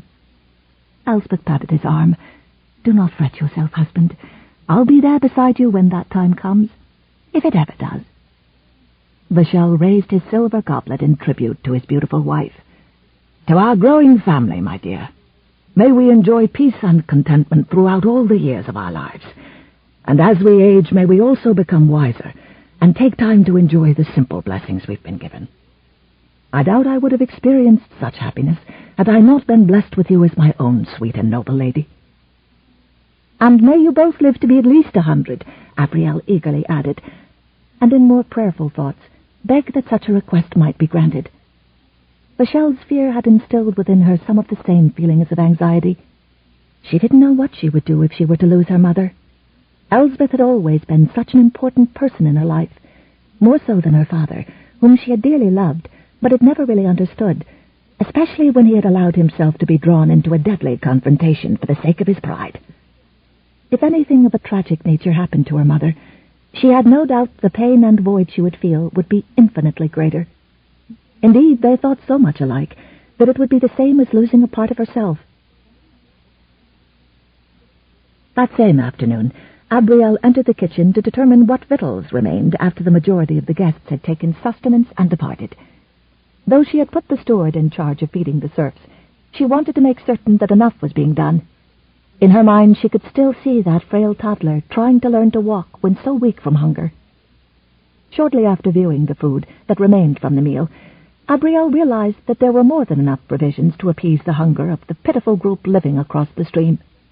In that quest she bade several servants working in the kitchen to put whatever food had been left into crocks, kettles, and baskets, and load the containers into a wheelbarrow that she had bidden a slender youth to bring around to the outer door. From there the cart could be easily wheeled across the bridge to the area where the serfs were housed. However, upon hearing her instructions, an old grouch of a woman with long streaming black hair and strange eyes sauntered forward, giving every evidence of being overstuffed with herself and fully in charge of the kitchen. The other servants hurriedly retreated. The woman sniffed as she flicked her beady eyes over the food that had already been loaded. Then, peering aside at her mistress, she tugged broodingly on her hairy chin. "Ever since I came here to cook for him, Squire de Marley made it a rule that I could take whatever food was left and feed it to my swine," the hag stated, with something approaching a derisive smirk. "He ne'er once told me I had to share any portion of it with them lazy beggars across the brook." Considering the amount of food that had been left, Abrielle could only imagine the enormous waste if a sizable portion of it was diverted to feed the swine, rather than to relieve the hunger of the serfs.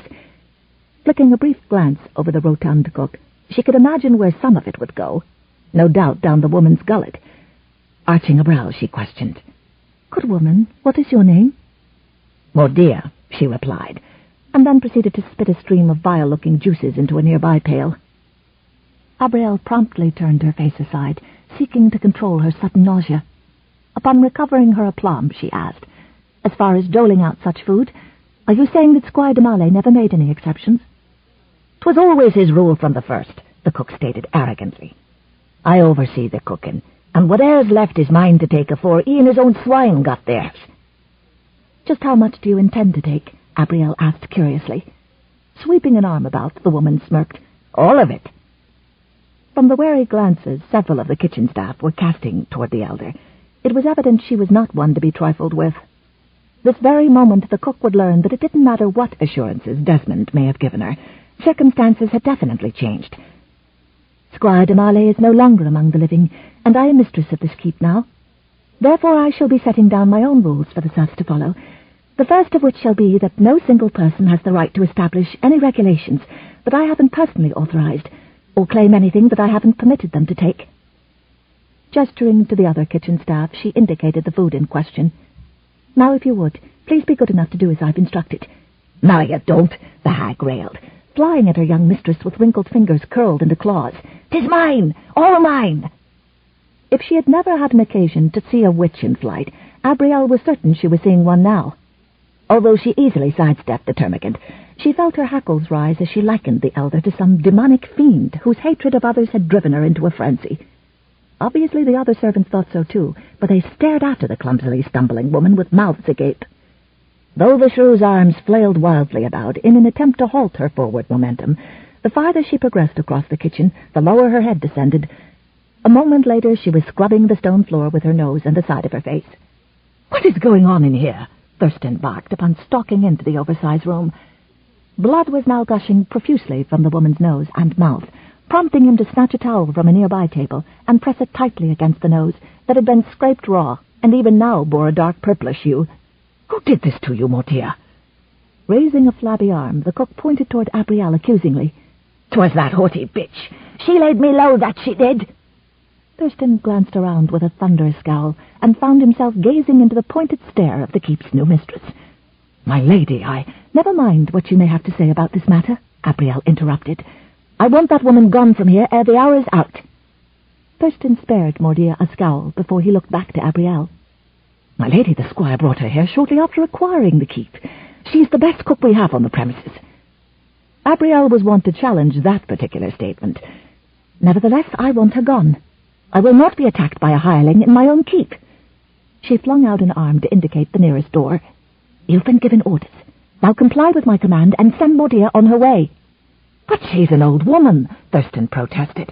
"How will she manage if you cast her out?" "No doubt by forcing her dictates upon others, as she has obviously been doing for some time here in this kitchen, and tried to do with me this very afternoon.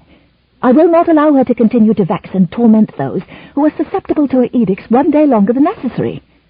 Perhaps she can beg mercy from the people she's been deliberately neglecting." In a sharp manner of dismissal, Abrielle turned to face the other servants, bidding them to carry out her earlier directive by loading the cart and taking the food across the bridge for the other serfs. They seemed eager to comply and were wont to nudge one another and grin as they gathered up the fare. It was not unlikely that Mortier had made their labors in the kitchen one very long and grievous ordeal. Upon glancing over her shoulder, Abrielle was surprised to find Thurston helping Mortier from the kitchen. As Abrielle overheard the crone chiding him, she realized Mortier knew more about him than any of the other servants who had recently been living under his authority, and she was struck with suspicion.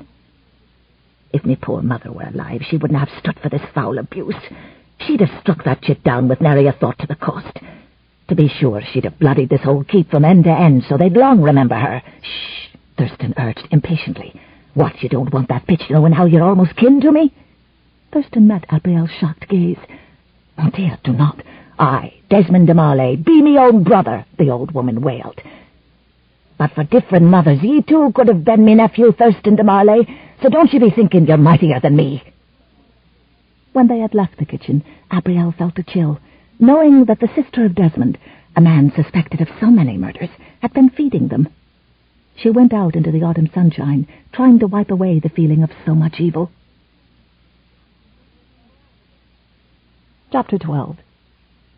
Some moments later, upon joining the kitchen staff that she had sent across the creek to deliver the food to the serfs' compound, Abrielle suffered something of a shock when she found Raven there also. He was standing with a group of men, all the way to the far side of the large room, and yet as if drawn by some power far greater than her will, her gaze instantly honed in on him among all others. She ought to be accustomed to it by now, but still her heart clenched and quickened at the sight of his broad shoulders and proud bearing.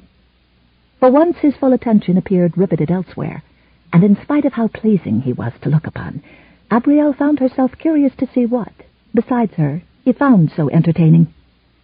She followed his gaze to where Cedric, the laird, held a toddler upon his knee, as he told a fanciful story of a hungry fox chasing after a rabbit, and being tricked at every turn.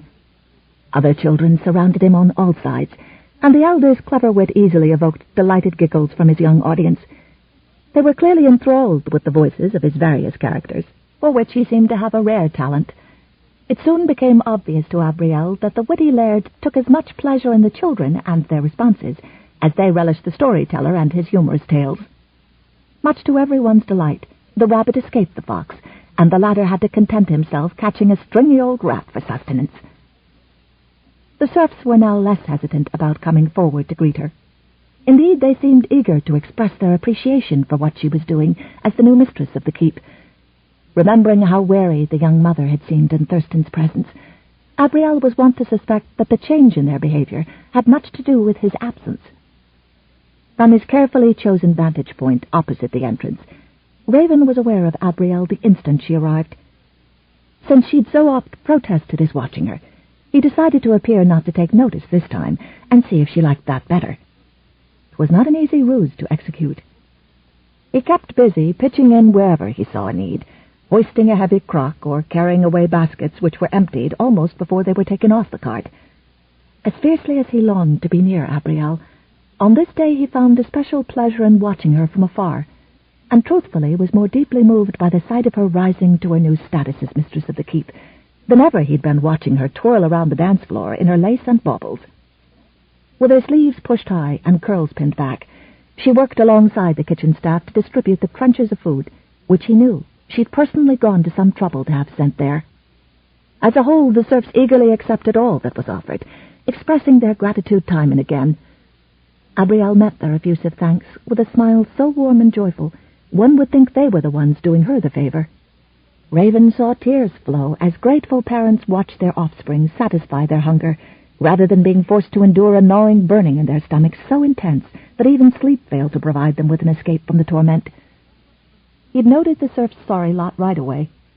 Now here they were, being nurtured by someone whose empathy toward them became obvious as soon as she assumed authority. It was no wonder their eyes grew misty as they sought to squeeze or kiss their mistress's hand as they offered their fervent gratitude for what she was doing for them. It lifted his heart to see those who had been obliged to bear the brunt of the squire's insensitivity and stingy authority for so long, being treated with such kindness and generosity.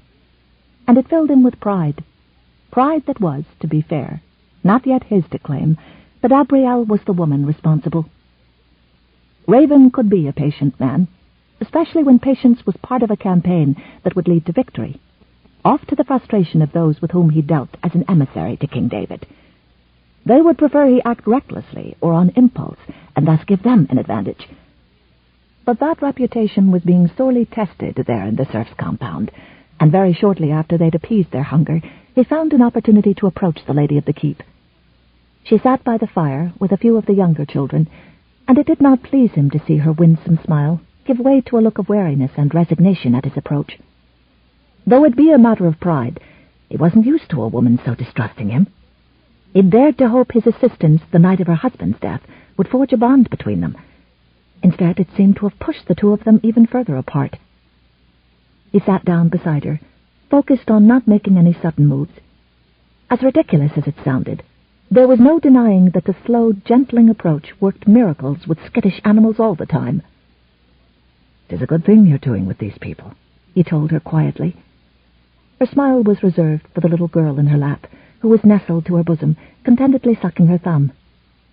"'Tis the right thing, therefore easy to do." "You seem to be a born leader. Is that because you're your mother's only child?" She nodded, seemed about to speak, and then simply pressed her lips together. Abrielle was upset with herself that she'd almost shared Elspeth's good news as if Raven were a friend. "I am my father's only child as well," he continued, "so that is something we have in common." She slanted him a polite look and shrugged her delicate shoulders. "Yes, indeed. He taught me everything I know, from sword fighting to diplomacy, and taught me well." "I can see that. So well you still travel with him as if you need a keeper." He winced, glad the children couldn't detect her sarcasm. "You've pierced me, lass."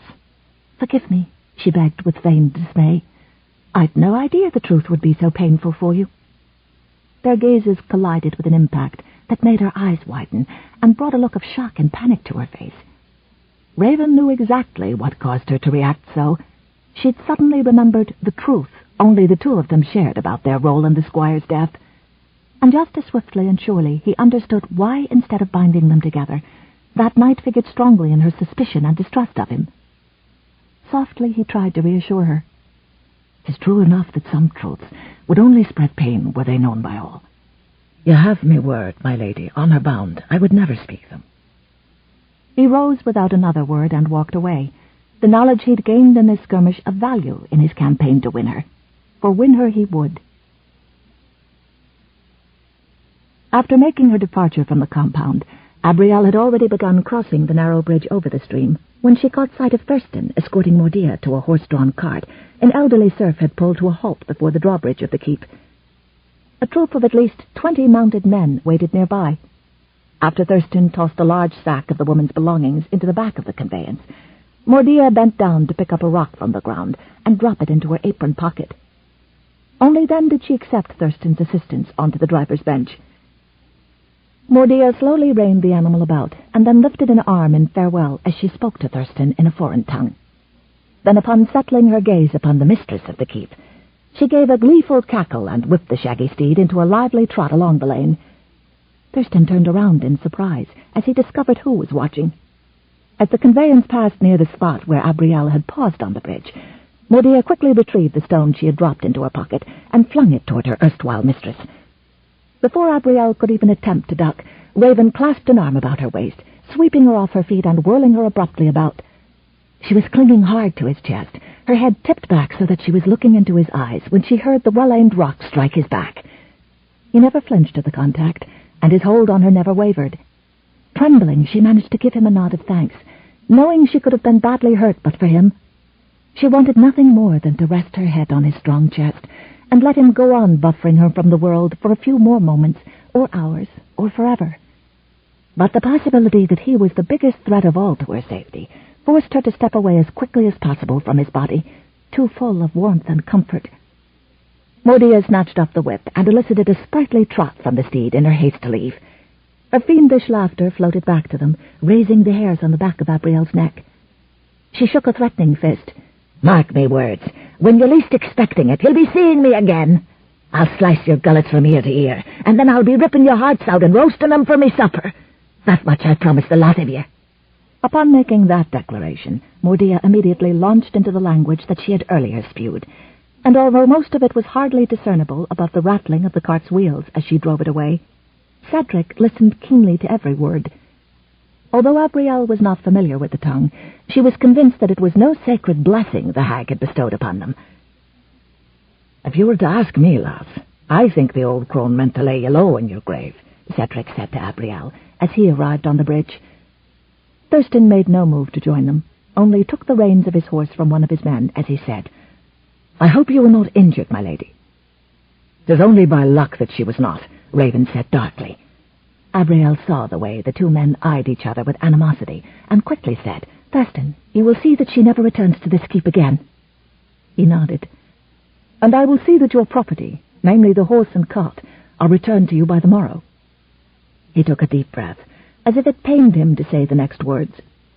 "My thanks, Sir Raven, for protecting Lady Abrielle from Mordia's foolish misjudgment." "Misjudgment?" Raven echoed with contempt. Again Abrielle spoke before the two men could do worse to each other. "Thurston, you are taking your leave without even the courtesy of giving me notice." "I did not think you wished me to stay." If he thought she would correct that impression, he was wrong. "Good day, my lady," he said stiffly, before mounting and riding off with his men. Abrielle, Raven, and Cedric stood quietly for several moments, watching the troop ride away behind Mordia's cart. "Lass," Cedric began, "why was Thurston de Marley escorting such a woman?" She sighed. "She is not related to Thurston, who is the son of Desmond's eldest late brother. But Mordia and Desmond shared the same mother, so perhaps Thurston feels he owes her loyalty." "Then 'tis good riddance to them both," Cedric said with finality. But Abrielle couldn't help wondering if she'd truly seen the last of the pair. At supper that evening, Abrielle's suitors began to grow bolder. She was whisked from one to the next, whether it be for a dance or a conversation consisting mainly of one-sided boasting, and as always, she could count on Raven being nearby. Even if his eyes were not on her every moment, she was more certain than ever that his awareness of her was absolute.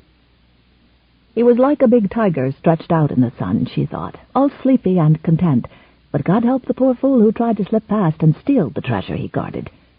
That last thought brought her up short, and she was forced to ask herself, was she the treasure Raven guarded?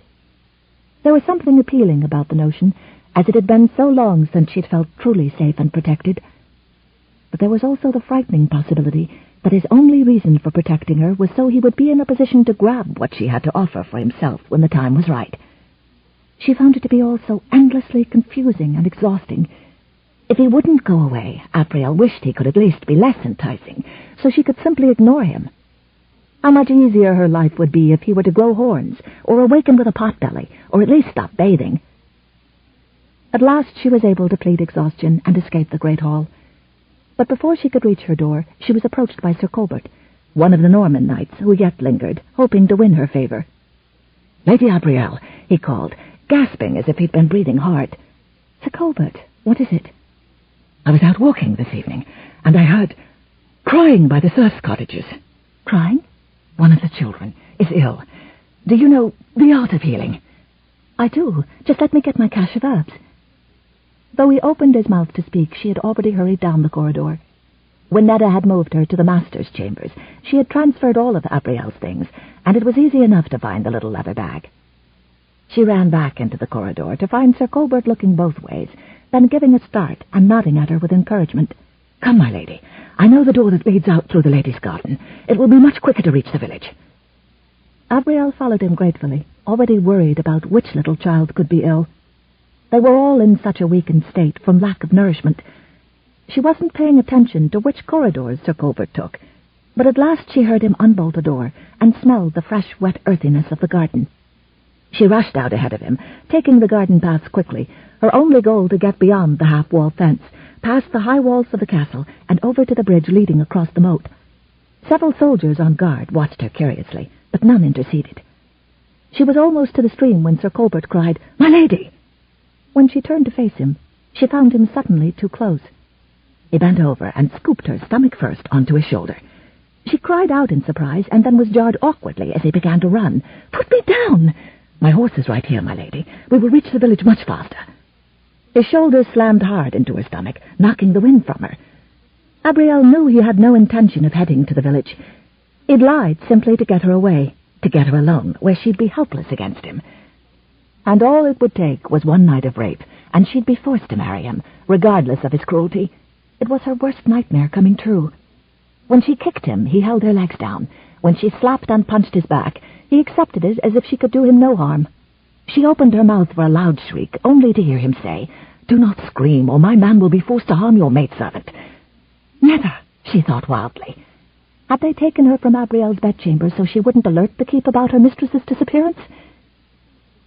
"Is this the man you refer to?" inquired a calm, deep voice that Abrielle recognized instantly. Raven was rescuing her once again, eliciting two warring feelings from her as she wanted both to cry and to cheer.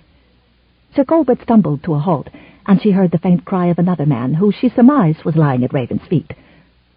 "I fear this man will be of much help," Raven continued, his amusement obvious and oddly reassuring. "'Tis a shame ye didna think this through more carefully. I want the lass at least as much as ye do, so why would I let her out of my sight?" Colbert suddenly made his move, flinging Abrielle off so that she landed in a heap in Raven's arms. As she struggled to untangle herself, Colbert grabbed up his friend and practically tossed him over the horse's back and vaulted up behind him. The sound of hoofbeats faded away. At last Abrielle straightened and pushed away from Raven a bit too forcefully. He only smiled. "You're welcome."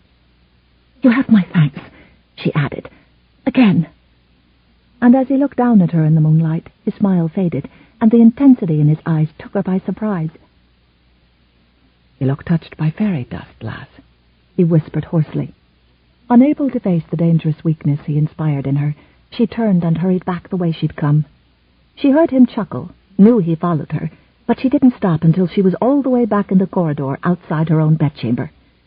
She peeked inside, and to her relief saw Netta dozing in a chair by the fire, reassuring herself that at least Colbert had lied about that. She then returned to the corridor and knocked on her parents' door. Raven waited patiently as it was answered by Vachel, who stared at Abrielle and then at the Scotsman in surprise. She strode past her stepfather and shut the door in Raven's face. "Abrielle!" her mother cried with disapproval, coming forward as she tightened her robe. "'Tis fine, he understands," Abrielle said wearily, sinking onto a stool. And then she told them everything that had happened. What she did not say was how empty and sick she felt inside, knowing that Sir Colbert hadn't even bothered to converse with her, to court her in the usual way, as if she weren't even worth the attempt. "We thought you had gone to bed," Vachel later said, as he paced, his stride long with anger. Elspeth hugged her. "Oh, Abrielle, how frightening for you." "I didn't have much time to be frightened," she said glumly. "As usual, Raven had been following me." "Thank God," her mother said earnestly, an expression of relief that made Abrielle feel even worse, for it meant that she could not ever hope to control her own fate. Surely the look on the maiden's face conveyed her sorrow to her parents, but her stepfather's words evidenced that indeed her destiny did not lie in her own hands, but in the hands of others, the hands of men.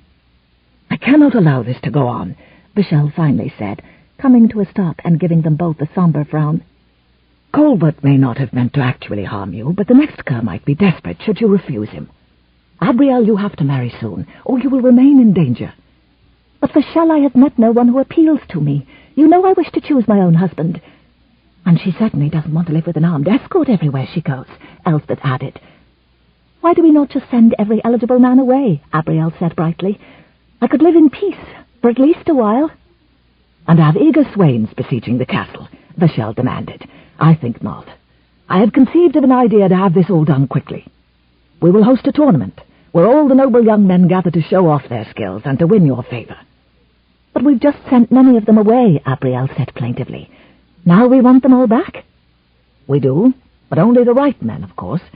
The tournament participants will be here for several days, and at the end of it, you will have met enough men to make your decision." "Several days?" Elspeth said. "We'll invite the families of these young men as well. You'll have more recommendations than you'll know what to do with. You'll be able to discover the character of every man you're considering." Abrielle sighed. "I agree. This needs to be finished." Michel rubbed his hands together. "It'll begin in 3 days. 3 days? Elspeth echoed, already imagining trying to find a new cook on such short notice. 3 days? Abrielle echoed, wondering if her stepfather had gone mad. "How will we accomplish this?" "We'll send out heralds today. Keeping the tournament so close will encourage only northern lords to attend. You certainly do not want a husband who's only lived on the Channel, with no idea how to deal with the Scots." "And speaking of the Scots," Elspeth began, looking at her daughter. Abrielle slumped back on the bed. "Raven will compete for me as hard as any of them. He'll win another purse just as he did in the hunt." "Perhaps we should offer more than a purse to the winner," her stepfather said, with a crafty look in his eye. "It will encourage competition." Abrielle winced. "I am afraid to ask your meaning." "Perhaps the knight will win. A kiss." Colbert rode hard through the night, and was met with the welcome he'd anticipated. Thurston de Marley opened his gates to the young man, sheltering him, and nurturing Colbert's hatred of the Scot who'd foiled his perfect plan to win Abrielle. Chapter 13. Over the next 3 days, Abrielle managed to stay so busy that she rarely spoke to Raven, except at meals. She knew he still kept watch over her, but she ignored him as best she could, and tried to enjoy an event in her honor. She was free of the cloud of gloom with Desmond de Marley's passing, and she told herself that with the freedom to pick her own husband, she had more than most other maidens. She kept her maidservants company, making banners and armbands to identify both teams competing in the tournament. She spent hours every day in the kitchen with her mother, where they learned that Weldon's cooks had not left, but had been forced to serve beneath Mordia the last several months. The women were grateful to have back the freedom to exercise their creativity, and the menus they all planned together would surely soothe the appetite of everyone in attendance. In the surrounding countryside, colourful pavilions began to spring up to house the many combatants. The castle would be overflowing with their families, parents, and siblings, all the northern lords who wished a day of excitement. Pavilions were set up throughout the wooded course to be used as refuges during the melee itself, so that knights could rest or rearm themselves. On the day before the tournament, the surrounding roads were filled with travelling companies approaching the castle. Children of visiting families raced through the courtyard, chased by nurses, and Abrielle dared to imagine a day when they would be her children. And she found within herself the strength to dare to dream that somewhere within these walls she would at last find the man who would be a true husband to her, with whom she would share a love everlasting. The only thing that worried her was the attention Raven and his father received. There was a marked increase in surliness from the Norman and Saxon lords, even more so than when many of them had been present not a senate before. Had they expected Raven and Cedric to be gone, and their very presence was proving too much provocation? The border had been enjoying an uneasy peace for several years. There was no reason for such animosity, especially toward a man who had the notice of the king. Abrielle didn't need angry men entering a tournament and turning it into a real battle. They used their own weapons, not the blunted weapons used by youths in training. In such tense situations, too many men inevitably died. In the great hall that night, a feast was served that surpassed the expectations of everyone in attendance. Abrielle and her parents sat at the head table, raised on a dais. She could see her guests breaking open the fine white loaves of bread, proving that no expense had been spared. They'd roasted an oxen whole in the kitchen yard, and served lark's tongue pie, a great delicacy. The last fresh vegetables of autumn were served in the salad, dressed with oil and verjuice. There was minced mutton with herbs and breadcrumbs, cheeses served on heaping platters, and at last a selection of tarts and pies that had everyone patting their full stomachs and sighing. Elsbeth shared a triumphant smile with her daughter, who was caught up in the excitement and energy of a large, happy crowd. After the meal, Abrielle found herself the focus of many of the knights, all of whom wanted a token of hers to take into the melee on the morrow. She could not show such favoritism as the hostess, so she encouraged the men to seek out the other maidens in attendance.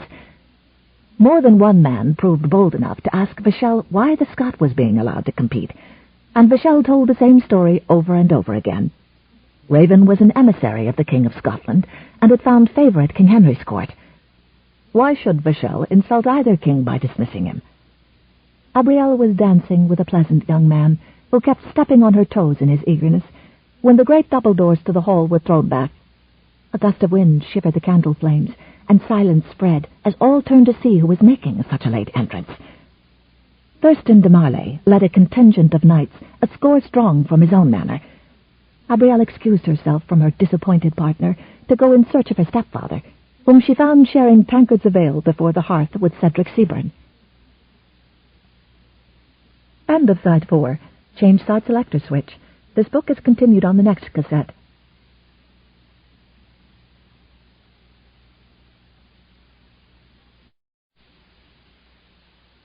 Side 5. Everlasting by Kathleen E. Woodiwiss. Continuing on page 189. Cedric bowed to her, even as her stepfather searched her face and demanded, "What is wrong, Abrielle?" "Did you not see who has just arrived?" she asked, sweeping a hand toward Thurston. Vachel grimaced. "I did, but I could not bar his entrance, not when he was Desmond's nephew, and well respected throughout the north. He has every right to be here." "He asked my hand in marriage," she said shortly, folding her arms over her chest in an almost protective gesture that she didn't recognize. Vachel frowned at her in surprise. "He came to you instead of me? He feels the inheritance should be his, not mine, and sought access to it through me." "You did not tell me this," Vachel began slowly. "Would telling you have forestalled his appearance here tonight?" "Nay," he conceded. "Likely it would not." "I thought as much." She sighed.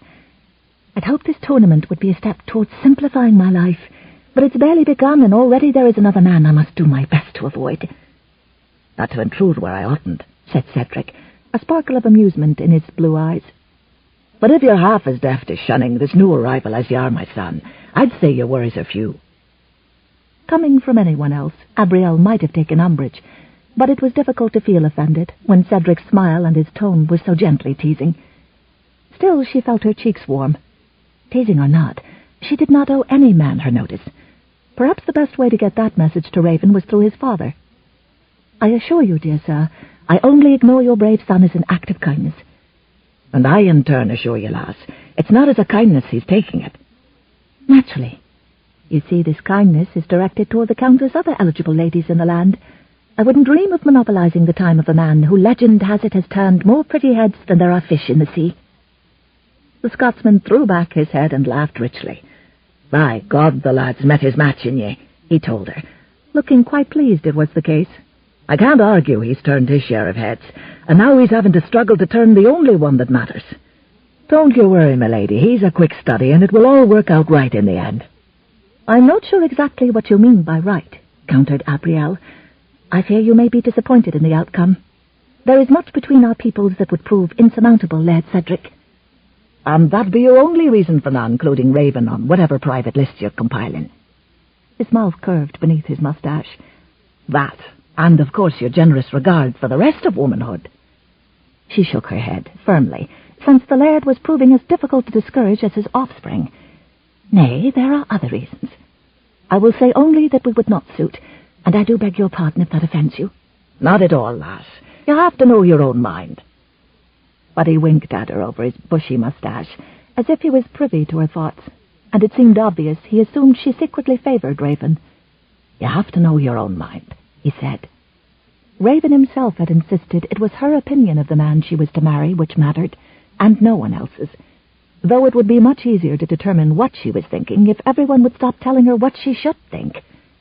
Not that she needed to devote more time to pondering Raven's place in her life, for there wasn't one. She had to find a man in whose love she could believe, someone without a royal emissary's skill at dissembling. It was clear that her fate was to be in the hands of men, but at least she could choose that man. She would seize this time to find him. He must be here this night, just waiting for her notice. As she moved back among her guests, smiling and nodding, she saw a disheartening sight. Sir Colbert had arrived with Thurston, and was even now standing at his side. When Colbert saw that he had attracted her notice, he gave an exaggerated bow, grinning at her. He said something to Thurston, and both began to laugh in an ugly manner, surely at her expense. She turned away, adding another man to her list of men to avoid during the tournament. She would have to make sure she never walked about alone. She almost ran into Raven in her haste to stay away from Thurston. The place was overrun by men she'd prefer to avoid, she thought, as he caught her by her elbows. He used the advantage of height to look over her head, as he imagined her pain, knowing that a man who'd tried to kidnap and rape her was bold enough to attend her tournament. It came as no surprise that in her usual fashion she was putting on a brave front, looking from Raven's face to his hands on her arms and back to his face again. He released her, giving an unapologetic grin, even as his admiration deepened. "My lady, you're the center of attention for every man present, whether you want to be or no."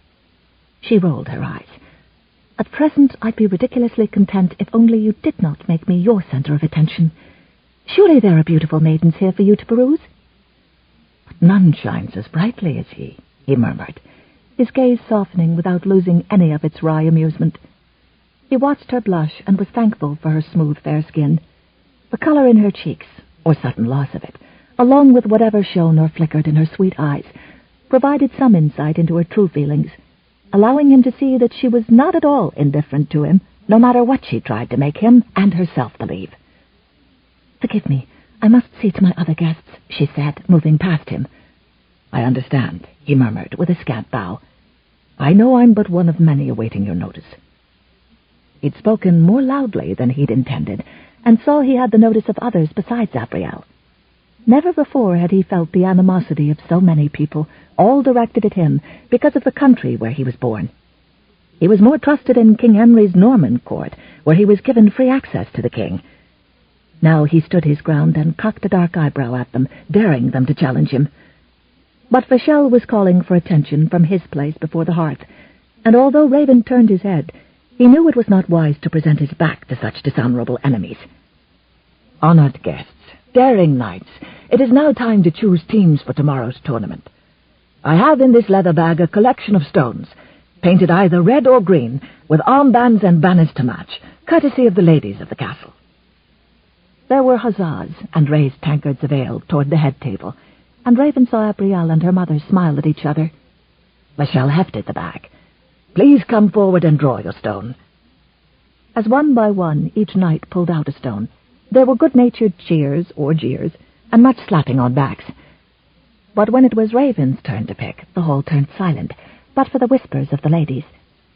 Raven met Abrielle's cool gaze, and she only lifted her chin. He drew out a red stone, and he understood that the resulting cheers were from men on the opposite team. Those on his own team only muttered to one another. Ah, well, it was truly an individual sport, after all, and he was certain that by the end he would succeed in helping his own team to win. "Besides the horses and armor you capture," Vachel continued, and a shout went up, "there will also be a sizable purse to the knight who performs the best. We well-seasoned knights will make that decision." He looked among several greying and balding men, who all nodded knowingly.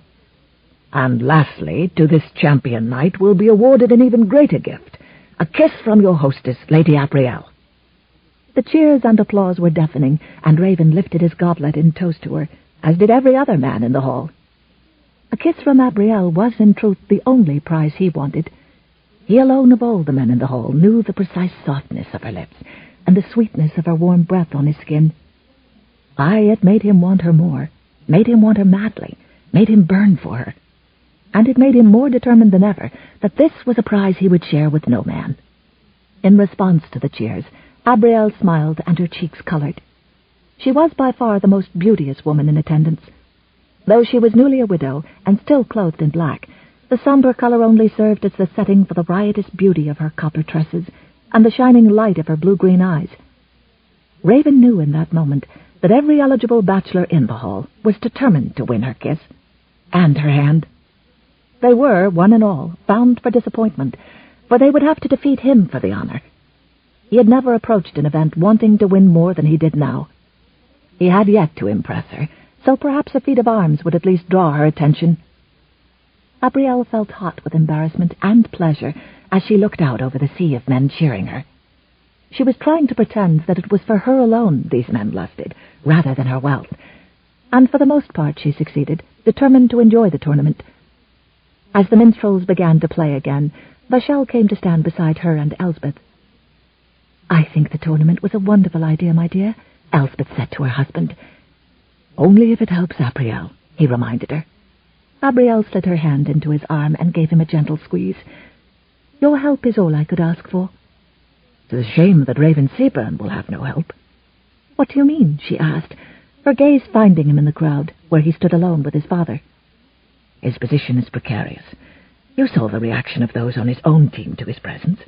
They will not willingly defend him. It'll be as if he competes alone, a team of one." "Then perhaps he should not have entered," she murmured. Vachel gave her a sardonic look. "And did you think he'd just give up in his quest for you? He is a proud, determined man." "You sound as if you approve of him." "I do not necessarily approve of him as your husband, and neither would most of the people in attendance. I have heard that Thurston has been whispering in many ears, fomenting hatred of the Scots. If war should break out and you were married to Raven, I know you would be torn in your loyalties." "Although your first loyalty is always to your husband," Elsbeth added. Abrielle said nothing, for she had no plans to ever face such a dilemma. Yet always, if she wasn't concentrating, her gaze would wander to Raven. She didn't want to have to worry about him on the morrow. She had not thought that he might be attacked by men fighting for the same team. But as he stood smiling and talking to his father, he looked so at ease, so confident. He probably wanted the purse more than he wanted her, for he was impressed with wealth. She would not worry, she told herself, for his foolish need to enter was not her concern. When Abrielle was escorted away for another dance, Vachel looked down at his wife and frowned. "She protests far too much where Raven is concerned." "I know," Elsbeth murmured as she slid her hand into his. "I think she is frightened to give her heart to any man." "I am to blame," Vachel said heavily. "If it weren't for me, she never would have felt she had to marry Desmond de Marley. I think even the betrothal scarred her." "And the fear of what she would face. God granted her freedom from such a nightmare, but I'm worried she'll never find peace." Vachel squeezed her hand. "God has been looking after our Abrielle. Trust in him." By mid-morning, when the sun peeked out of an overcast sky, Abrielle shaded her eyes and found herself looking again for Raven. She sat in stands built for the occasion, running along the main field of the melee. But since there were no boundaries, only some of the battles were fought before her, while others were chased through the countryside only to disappear within woodland. She could still hear the hoarse war cries at the opening horn, as the two opposing teams had ridden hard at each other. The clash of their weapons had been fierce, and more than one knight had been unhorsed and taken captive almost immediately. Throughout the morning, several men had been carried to the healer's tent, but she had heard of no deaths, thank God. Of Raven she had seen little. She was almost embarrassed to admit to herself that she had marked the shape of his helmet in her mind, as well as the attacking raven emblazoned on his shield, so that she would know him when she saw him again. He had knocked an opponent from his saddle at the opening horn, but after grabbing the reins of the other man's horse, he'd galloped away with his prize into the trees, probably searching for his team's pavilion. As he did so, Elsbeth sat down beside her. "And how are you feeling, Mamma?" Abrielle asked. Elsbeth was pale, but she nodded. "Fine, my dear. I was able to eat some bread, so I am much improved. Have you seen—" When she broke off, Abrielle lifted a brow. "Raven? Not very subtle, Mamma." I only ask because your stepfather is concerned that he is a vulnerable target." "Not all that vulnerable," Michelle said, coming to sit beside them. "I just heard that he's unhorsed 5 men, and his team's pavilion is filling up with his prizes. In fact, isn't that him now?" Abrielle tried to pretend disinterest, but watched avidly as several horsemen came thundering out of the trees. Raven was in the lead, but then Abrielle realized that he was being chased by 4 knights.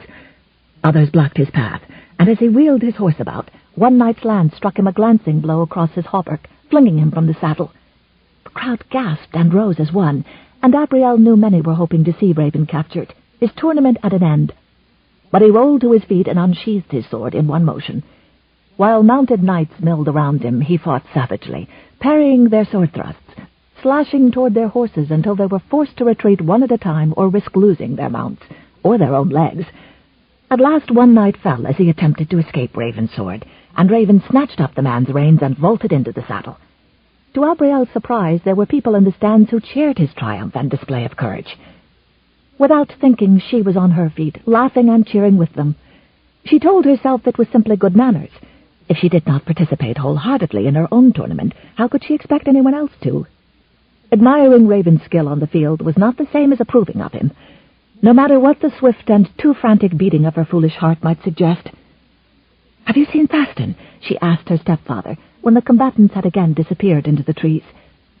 Michelle hadn't, but later in the afternoon, when the sun began to set and the knights were close to exhaustion, Thurston and several of his men rode on to the field, their helms undented, no blood seeping from beneath their chainmail. "Michelle," Abrielle said, "do they look refreshed to you? Perhaps they have been taking advantage of a refuge to rest." Michelle shook his head.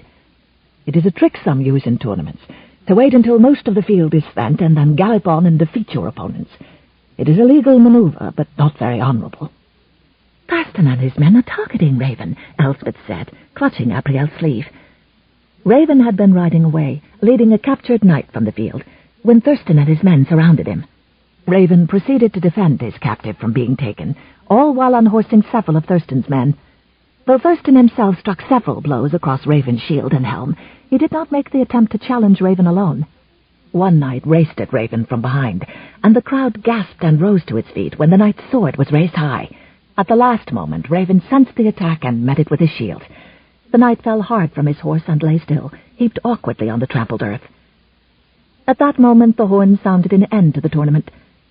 From her place in the stands, Abrielle was not conscious of how frantically worried she had been that something would happen to Raven until that instant, when the breath she'd been holding whooshed out of her, and she felt her palms sting where the nails of her clenched fingers had dug small half-moons. Someone brought a healer onto the field, and the knights withdrew to count their winnings. Only Raven remained, standing with shoulders squared, his long hair waving about his shoulders like a victory flag, as he waited to see how his opponent had fared. At last they carried the fallen knight off the field, removing his helm as they did, and Abrielle saw it was Sir Colbert. As they passed before her, she could see him stir and was relieved. In spite of the fact that he had attacked Raven from behind and then fallen, she knew the melee could have degenerated into a real battle if he'd died. In the stands, Michelle and the older men gathered together and spoke in quiet tones, deciding the champion of the tournament. It wasn't long before he nodded, turned to face the crowd, and lifted his hands for the attention of the spectators. Knights walked or limped, or helped one another as they assembled to hear Michelle speak. "Good people, we give thanks that no one was killed today, nor were there any injuries more serious than broken bones. My fellow judges and I have given much thought to our selection for the best knight of the tournament, but in the end our decision was almost unanimous. For taking 12 men hostage, defending them against others, and generously sharing his winnings with his teammates, we award the top purse to Raven Seabern." Abrielle was not at all surprised, or sorry to hear Raven proclaim the victor. He deserved the honor. She was a bit surprised, however, when several dozen people cheered him, and she assumed it was due to his unexpected generosity. Whether he was buying their goodwill or attempting to ease hard feelings, it didn't matter. She searched the crowd and found him with his father. As the laird helped remove his chainmail hauberk, she saw bloodstains on the padded gambeson he wore beneath, and winced silently. The blows he took must have been powerful indeed to do such damage. and when he lifted his head, she saw a gash streaming blood on his cheek where his visor must have cut him. Once free of the heavy mail, he stood, and judging from the exhaustion evident in his slow movements, she realized he was being driven by fierce pride alone. As he came forward for his purse, he did not limp or falter. Vachel grinned as he handed over a clinking purse, and there was some polite applause, as well as the usual angry murmurs. Then one by one people began to look expectantly at Abrielle, and she remembered that she too played a part in his reward. How could she have forgotten about the kiss, and how could she have ever agreed to it in the first place? Too late she realized that she ought to have known Raven would be the winner, and that it would come down to this moment. She needed to think, and to endeavor to gather her wits about her. She needed to steady her pulse and steel her heart. She needed time, and she had none. That was made dangerously clear when Raven stopped before her, and executed a sweeping bow that somehow managed to be chivalrous and mocking at once. "My lady," he said. Abrielle bowed her head. If he wanted to play at being gracious, she would oblige. "Sir, your performance today was spectacular. Your skill with a sword and as a horseman no less than dazzling. Would that I could offer a prize more befitting your deeds." "Would that I could pluck the stars from the sky to rival your beauty," he replied, his voice pitched low. "'Twould be the only deed near deserving of the prize you do offer." To her chagrin, Abrielle found she was unable to speak, or breathe, or look away. Damn him for the way he could so easily turn her composure to melted butter. It was unnerving enough when they were not being watched by scores of chuckling onlookers. This was impossible. And then, as quickly as he'd rattled her, he saved her. It was another thing at which the man had proven himself to be so very irritatingly adept. "Truth, 'tis this very prize that sustained me these long hours, and I would not rush the claiming, or subject ye to the dirt and stench I carried from the field. I beg your indulgence. Allow me to bathe and change, for I would not want to converse with ye under these conditions." "Converse?" someone called, while others laughed. Abrielle nodded agreement, grateful for any delay. But even as she began to relax, she could not stop looking at the ugly cut high on his cheek. It was still oozing blood, and without thinking she blurted, "Sir Raven, allow me to stitch the wound on your face. You may accompany me to the ladies' sola." "I should bathe." "Think you I have not spelled a man who's done a day's work?" People around them laughed. "The wound needs to be cleansed," she finished. To her surprise, he offered, "I could go to the healer's tent." Vachel smiled and put an arm around his shoulders. "And wait to be attended when you are our champion. Nonsense. Abrielle is a skilled healer herself." And so Abrielle found herself walking up to the castle at Raven's side. She could feel the heat of his exertion still steaming from his body. His face ran with perspiration, and his dark hair was wet with it. She thought she detected him favoring his right leg, but said nothing, her woman's instinct warning that he was far too proud to admit to it, especially to her. The knowledge of his fierce pride and strength warmed her in a deep and unfamiliar manner. The great hall was bare but for servants preparing for the evening's feast, yet even their eyes were upon the two who walked silently through their midst. Abrielle was grateful at last to be in the dark, torchlit corridors of the keep. When she led him into her solar, she was taken aback to find her maidservants nowhere in sight. Then she realized that they were, of course, still in the crowd outside, which meant that she and Raven would be alone, in a room that suddenly felt very small indeed, while she tended his wounds. She glanced around worriedly, uselessly hoping a stray servant might suddenly come forth from some nook or cranny.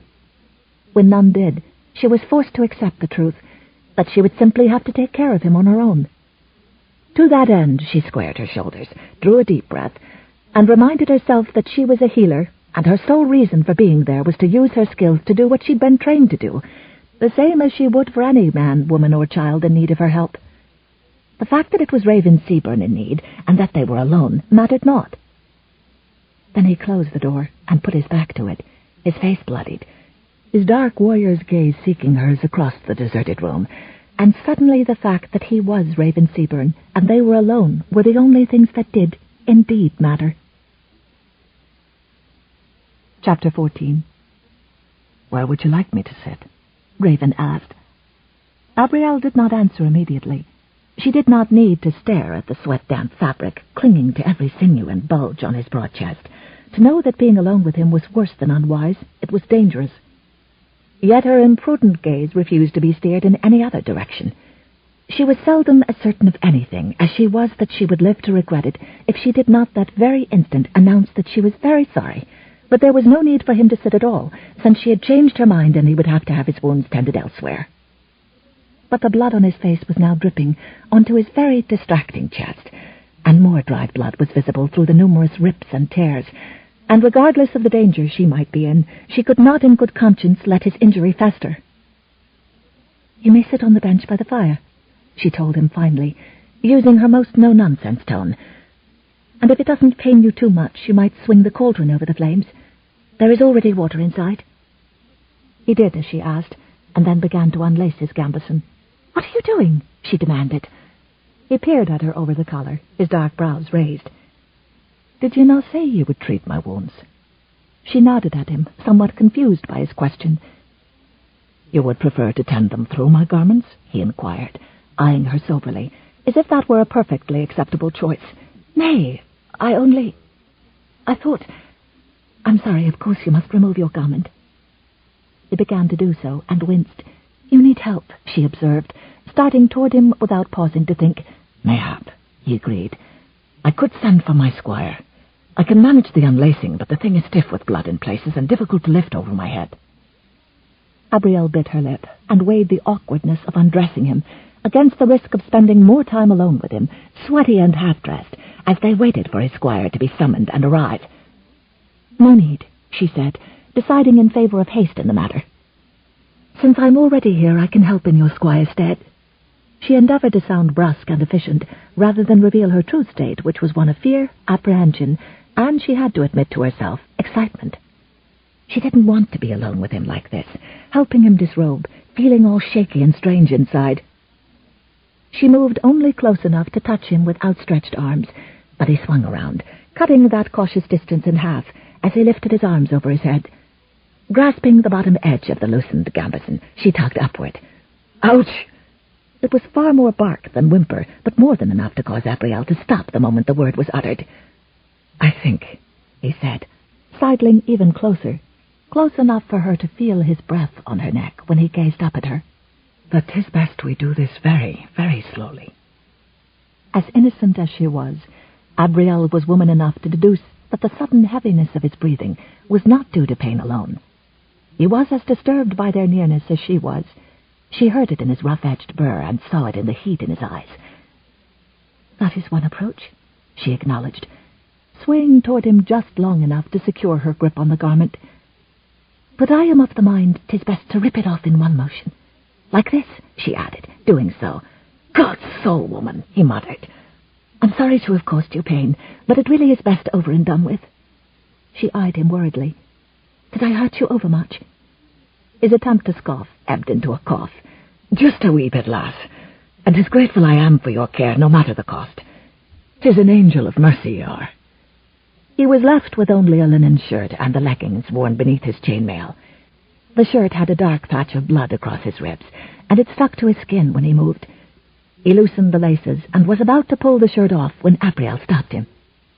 After dipping a cloth in the warm water, she gently pressed it over the wounded area, moistening the shirt until she was satisfied she could pull it away from his skin easily. "Stand up," she said.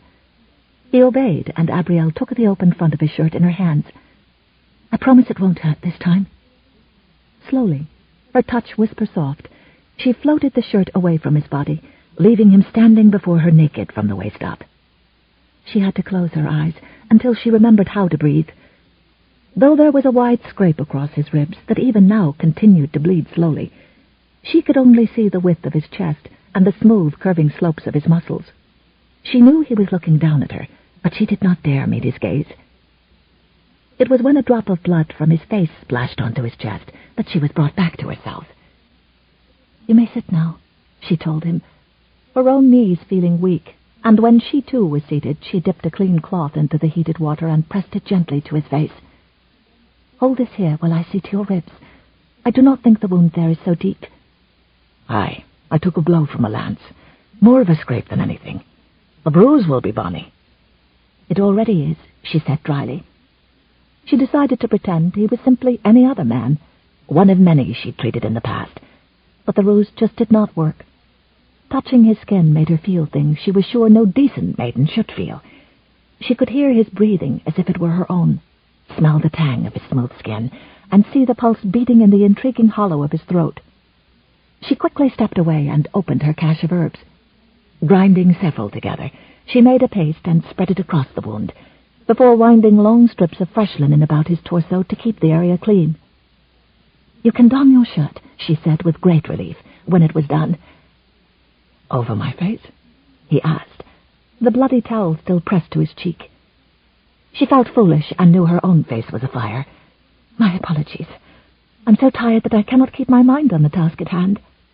"Ah, then 'tis but fatigue I feel when I'm near you, and every other thought and care turn to naught?" he asked softly. "How should I know what it is you feel?" she snapped, and although she tried to scowl as she reached for the towel in his hand, her touch was gentle. She carefully pulled it away from his face and washed the wound, troubled to see that it still bled freely. "I fear I'll need to stitch this closed." "Or burn it," he suggested matter-of-factly, shrugging when she looked aghast. "I've had that done before." "It has not been done by me, and not on your face." "So you didn't want to ruin my handsome looks?" "You flatter yourself," she retorted. "Have you considered that I do not want to be the cause of making you even more frightening to animals and small children?" "Needle and thread it is," he agreed. She was thankful for the rare light-hearted moment, hoping to hide the effect he truly had on her. Something had changed between them, or mayhap something had changed inside her. 'Twould take more thought to sort it out than she could hope to master, with the double distraction of his body that she just watched perform feats of strength and daring, and the expression of undisguised interest on his darkly handsome face. It would be easy to let herself be carried away at moments such as this, if not for the fact that his easy charm was a reminder of the time he hadn't bothered to be nearly so amiable to her. Say what he might in defense of his treatment of her on their first meeting, of his refusal to court her when he could have, a woman in her position needed to be certain of a man, and she could never be certain about Raven. She could not allow herself to forget that only now was he choosing to use his charm on her, that he'd not deemed her worthy before. "This will hurt," she said, as she settled near him with the threaded needle in hand. "I'll manage, lass," he replied, his tone warmly reassuring. The only way she could comfortably work on his face was to stand above him, but he was so large that even with him seated on the bench, she barely had to bend over to work on him. She was hesitant when first she had to push the needle into his flesh, but he didn't even flinch, so she quickly pulled it through the other side. His eyes were so blue as he looked at her, his lashes so dark and long, she simply had to force herself to think about something else. She decided to comment on the tournament, saying, "My stepfather tells me that Thurston's attack on you was a legal maneuver." He waited until she was pulling on the thread to say, "'Twas therefore I knew to be prepared, especially with one such as he." But the rest of the field had been competing all day. To just wait until the end like that. But he didn't win that way, because he couldn't collect enough captives. "I don't think he cared about winning as much as attacking you." "Concerned about me, lass?" His low voice rumbled through him, through her hands that rested on his face. "I'm concerned about fairness," she answered primly. "Ugh, there's nothing fair in war." "But this wasn't war," she remarked hotly. "It's always war to men like Colbert. All part of the game, you know." She held the needle back to study him. "How can you take this all so blithely when you could have been killed?" "And would you have grieved for me?" "As I would for any fallen champion," she told him. "There, 'tis done. And with your handsome face more or less unaltered." He laughed softly as she looked about quizzically. She is, she murmured to herself. "I know you're here somewhere." "Use your teeth," urged Raven. She rolled her eyes. "It would tug on your stitches." "I can bear it. Can ye?" There was a dangerous gleam in his eyes, and Abrielle knew he was thinking about how close she would have to get to him, to do as he was daring. She wanted to curse the blood of the bold Berwin of Harrington that coursed through her veins, rendering her so often incapable of tamping down the desire, indeed the need, to meet a challenge offered. As if in slow motion, she bent forward, gripping the knot with her fingers to keep the tension away from his face, then bit the thread in two. His moist breath on her neck was hot and thrilling. She felt his arms come around her hips and stiffened, pushing against his shoulders. "What are you doing?" she demanded, bothered by how breathless her voice sounded. "I'm about my prize now." "But it should be given in public, where all can see that I fulfilled my part of the bargain." "Worry not, lass. They'll assume I took my kiss in private." Swooping an arm around her shoulders, he lifted her up and laid her across his lap, as his open mouth plummeted down upon hers. Overcome and overwhelmed, answering his kiss with all the passion she was capable of exhibiting, Abrielle yielded to the intrusion of his tongue, welcoming it tentatively with her own, before their passions intensified to a flaming fire that burned within them. She became as hungry for him as he was for her, and found herself clinging to him as if they were the only couple in the world. She felt compelled to press close against him as her exploring fingers stroked over his back. Raven had known that she would be passionate. His fear was that after all her denials, she would not be capable of feeling it for him. She tasted of the sweetest strawberries, all warm and moist, making him think of pressing for more than just a kiss. Suddenly Abrielle gasped and scrambled off his lap, her breasts rising and falling as she struggled to breathe. That was cruel and unfair." "How so?" he countered. "You freely offered a kiss to the winner, and I always win." His blue eyes were now darker than ever, the color seemingly taken from the most tempestuous of ocean waters. She cursed herself for having fallen, however briefly, under his spell. "'Twould serve you well to remember that always is a long time. You'd be wise not to take my lapse in good sense here today as a sign. I will never marry you, for I cannot trust you. Count yourself fortunate to have won the tournament purse, because you'll never have my possessions, you'll never have me." This last she spat out, her blue-green eyes flashing, her wrath that of an outraged lioness. She turned her back on him and ran, wishing she could closet herself in her own bedchamber, but knowing she had to play the hostess at the final feast of the tournament. Throughout the evening she smiled and said all the correct things, but she felt like a puppet, as if someone else were telling her what to say. It took every effort not to look at Raven, not to burst into tears of sorrow and anger. She should be choosing among her suitors, but their faces blurred together, their smiles seemed false, and she could not think what to ask to learn about each of them. She felt like a failure, and knew by her mother's troubled frown that her parents were worried about her. Over the next 2 days, the castle once again emptied of visitors, and Abrielle avoided the question of choosing her husband. She knew her mother and Vachel were being patient with her, a kindness she truly appreciated. She made lists of names, and wrote down the reasons each man would make a good husband, but every time she thought of exchanging a wedding kiss, she saw herself in Raven's arms. Sleep came with difficulty, and on the 3rd night, she thought she would be exhausted enough to finally sleep until dawn, but in the wee hours of the morning she came slowly awake, hearing a muted weeping, interspersed with cries of pain, drifting from the corridor just outside her chambers. A sudden fear that some sort of tragedy had happened, and that her mother was at her door, needing to speak with her, sent a cold chill shivering down her spine. Desmond's fall down the stairs was too fresh in her mind to imagine that such a thing couldn't happen again, perhaps even to one she fervently loved. Frantic to learn who was weeping and what had prompted it, she struck sparks against a flint to light several tapers in the candelabrum beside her bed, before slipping a robe over her nightgown. Upon snatching up the fixture, she held it aloft to light her way as she hurried into the antechamber. For the sake of caution, she pressed an ear against the door, but all seemed quiet, at least at the moment. "Who is out there?" she queried. "Milady, don't open."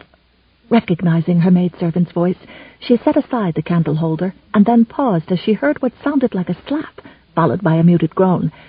Abrielle's hackles stood up, for it seemed evident that some brutish knave was cuffing Netta about.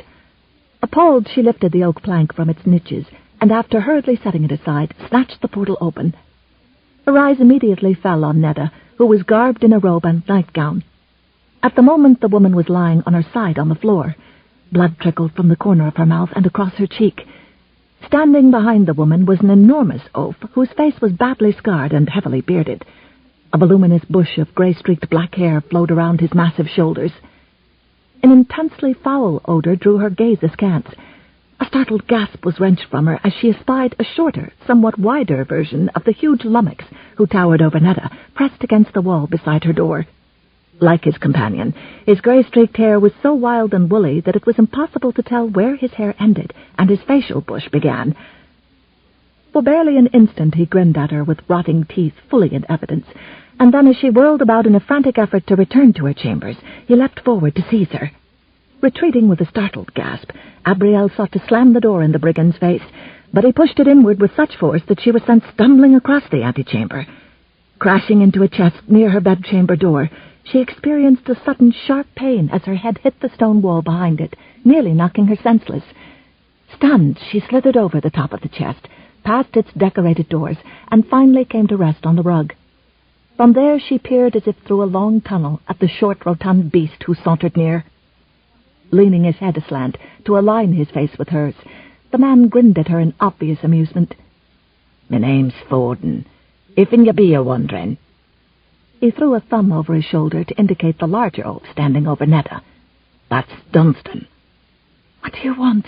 Abrielle mumbled, making every effort to clear her befuddled senses as she pushed herself upright against the decorative chest. It was a piece that Lord Weldon had brought back from the Crusades. She had never realized before how hard and solid it was until forced to confront it head-on. In the hall beyond the open doorway, she saw the taller oaf, Dunstan, grasp Netta by her nightcap-covered hair, and with one hand haul her to the tips of her toes. With an amused chortle, he sent the servant whirling into the antechamber, where after several rotations she fell into her mistress. Abrielle had been making every effort to get to her feet, in spite of the fact that her senses had been knocked badly askew. Once again she was sent sprawling, this time in a crumpled heap beneath Netta. Frustrated, bruised, and seething with rage, Abrielle waited as the servant extricated herself and finally reclaimed some measure of her sorely bruised wits as she sat upright against the chest again, when she glared at the two brutes who grinned back at them. Abrielle was definitely in a mood to serve vengeance upon the obnoxious pair, but hadn't yet figured out how she could manage that. At the same time, she was wont to wonder how they would enjoy being buried piecemeal in the decorated chest that had recently caused her so many bruises. Abrielle extricated her hand from her tangled clothing and wiped the back of it across her bruised mouth, but paused at the moisture she felt. Glancing down, she found her knuckles smeared with blood. Netta readily tore a strip from the hem of her own nightgown and folded it over several times. In spite of being badly bruised from the beating she had received at the hands of Dunstan, she pressed it firmly against her mistress's lip in an effort to stem the bleeding. Tossing a glare toward the oafs, the servant curled her lips in rampant disdain as she gave the men a scathing perusal. "You vile brutes! You both ought to be hanged." Forden chortled. "Instead, we're being paid to take you both for a little ride." Abrielle and Netta looked at each other warily, evoking another laugh from Forden, who was obviously enjoying their subjugation. Softly murmuring her appreciation for Netta's care, without averting the glare she bestowed upon the hairy oafs, Abrielle correctly sized them up as slovenly bullies. "And I a broom I'd be dusting your fat backsides good and proper," she muttered, in a low, contemptuous tone. "You both smell as putrid as you act. 'Tis certain once you take your leave, these chambers will have to be aired out for at least a fortnight." "Aye, my lady," Netta agreed, admiring the younger woman's spirit. Glowering at the men, she curled her upper lip in a sneer. "Though I'm thinking 'twill be at least 6 months before their stench is gone." "What do you want from us?" Abrielle demanded abruptly. "You'll find out soon enough," Forden replied with a black-toothed smirk. The candles cast ominously huge shadows of the pair on the walls and ceiling. If possible, Dunstan's appearance was more unsightly than his shorter companion. An ugly scars landed across his pudgy face, puckering one eyelid nearly closed before sweeping downward to draw his upper lip into a perpetual sneer. Unlike Forden, he was so tall and muscular that she had cause to feel like a tiny bird perched on a twig before a monstrous man. Forden leaned down to smirk at Abrielle. "Now you'd best be minding your manners, me lady, or else I'll be clubbering you real hard. And who's to say one as grand as yourself will be surviving such a beating?" Chuckling malevolently, he shrugged his fat, sloping shoulders. "I'm thinking maybe not." Lowering eyelids disdainfully over a stony stare, Abrielle warned, "If you kill me, you can be assured the villain who sent you will never get his hands on what he's seeking. 'Tis a simple fact, not a frivolous threat." Forden smirked again. "What be he seeking, my lady?" "If you have no idea, then I shan't be enlightening you." I only suggest that you consider the consequences to yourself and your companion should you kill us. You'll likely be risking your own death by enraging those who sent you." Abrielle was convinced that Thurston was behind this intrusion into her life, no doubt to force her to renounce all claims to Desmond's wealth, or perhaps even to marry her still. As for her smelly captors, they seemed rather lame-witted, too much so for her to believe them capable of planning this abduction. She trusted them no further than she could outdistance a wild boar, but she trusted Thurston even less. Chortling at her cheery look, the cloddish fellow retreated several steps, and then abruptly whipped the long dagger from the sheath he wore at his side, snatching startled gasps from both women. He snickered. "Scared you, didn't I?" Abrielle had little trouble mistaking the pleasure Forden was deriving by tormenting them, making her wish she had the ability to bring him up short with a double-fisted poke in the nose. At times such as these, she could understand why her father had sought restitution from his enemies, even at the cost of his life. Having endured the brigand's mischievous humor, Abrielle was wont to bestow a deliberately bland gaze upon him. "May we be permitted to know what you intend to do with us?" Badly decayed teeth came into view again as the burly man grinned back at her. "We're going to take you to a place far from here, where you'll have time to think about what you care for most, your life or the riches you wheedled from the squire." "I wheedled nothing from the squire," she retorted sharply. Although at first she had thought the filthy brigands to be ignorant of what Thurston was after, Forden had obviously been playing her along, possibly hoping to learn how much wealth was at stake. "I never wanted to marry Desmond de Marley, and for that reason you can be assured I took no part in drafting the marriage agreement or any discussion involving his wealth." "That don't matter none now, seeing as how he's dead and you got the bloomin' treasure he was a-hoarding. Problem be for ye is there be those what's considering all of it theirs, right down to the last bloody coin." "By your reference to the last bloody coin, I must assume you intend to kill me in order to get it," she accused acidly. "Well, you can tell Thurston and the other culprits, with whom he's in league, 'twill be impossible for them to get their hands on what they're wanting if I am slain." "You just don't understand what I'm telling you, do you?" the oaf chided, shaking his head as if lamenting that fact. Leaning forward again, he pushed his huge face close in front of hers as he displayed his black rotting teeth in a leering sneer. "Even you don't do what he wants, he's going to let me start carving you up into tiny pieces. Then if you still refuse, he's going to let me have the pleasure of killing your mother slow and painful-like, right in front of your eyes. That's what I do best." With that ominous boast, the ogre straightened, and holding up the oversized blade, thoughtfully examined it in an all-too-obvious effort to intimidate her. Although Abrielle had trouble subduing the cold dread that had settled around her heart at his threat to harm her mother, she refused to allow them the pleasure of seeing her fear. Surely Thurston was merely trying to make her so frightened that she would willingly agree to marry him. Casting a glance toward his companion, Forden jerked his head to indicate Abrielle. "Tie this one up good and proper. The maid can tote their belongings to the cart. If needs be, we'll cut off her fingers and send them back as a warning to this one's folks." Having evoked a startled gasp from the servant, he leered down at her and then promptly threw her upon the bed. "Her kin'll likely be eager to stop us afore we hack the rest of the hag into tiny pieces." Dunstan laughed. "That'll scare 'em all right." "I'm going down now to see if my lady's carriage is awaiting her," Forden announced with a chortle. In Forden's absence, Abrielle found herself facing the towering boor. At his approach, she kicked at him and struggled frantically. "If you wants to go on breathing, milady, you'll be needing to behave yourself," he snarled, thrusting a pillow over her face and holding it down until she was forced to give up her struggles. "That's more like a lady should be behaving herself. Now do what I says, or I'll be laying me fist so hard into your face, you'll be seeing only the backs of your eyelids for some time to come."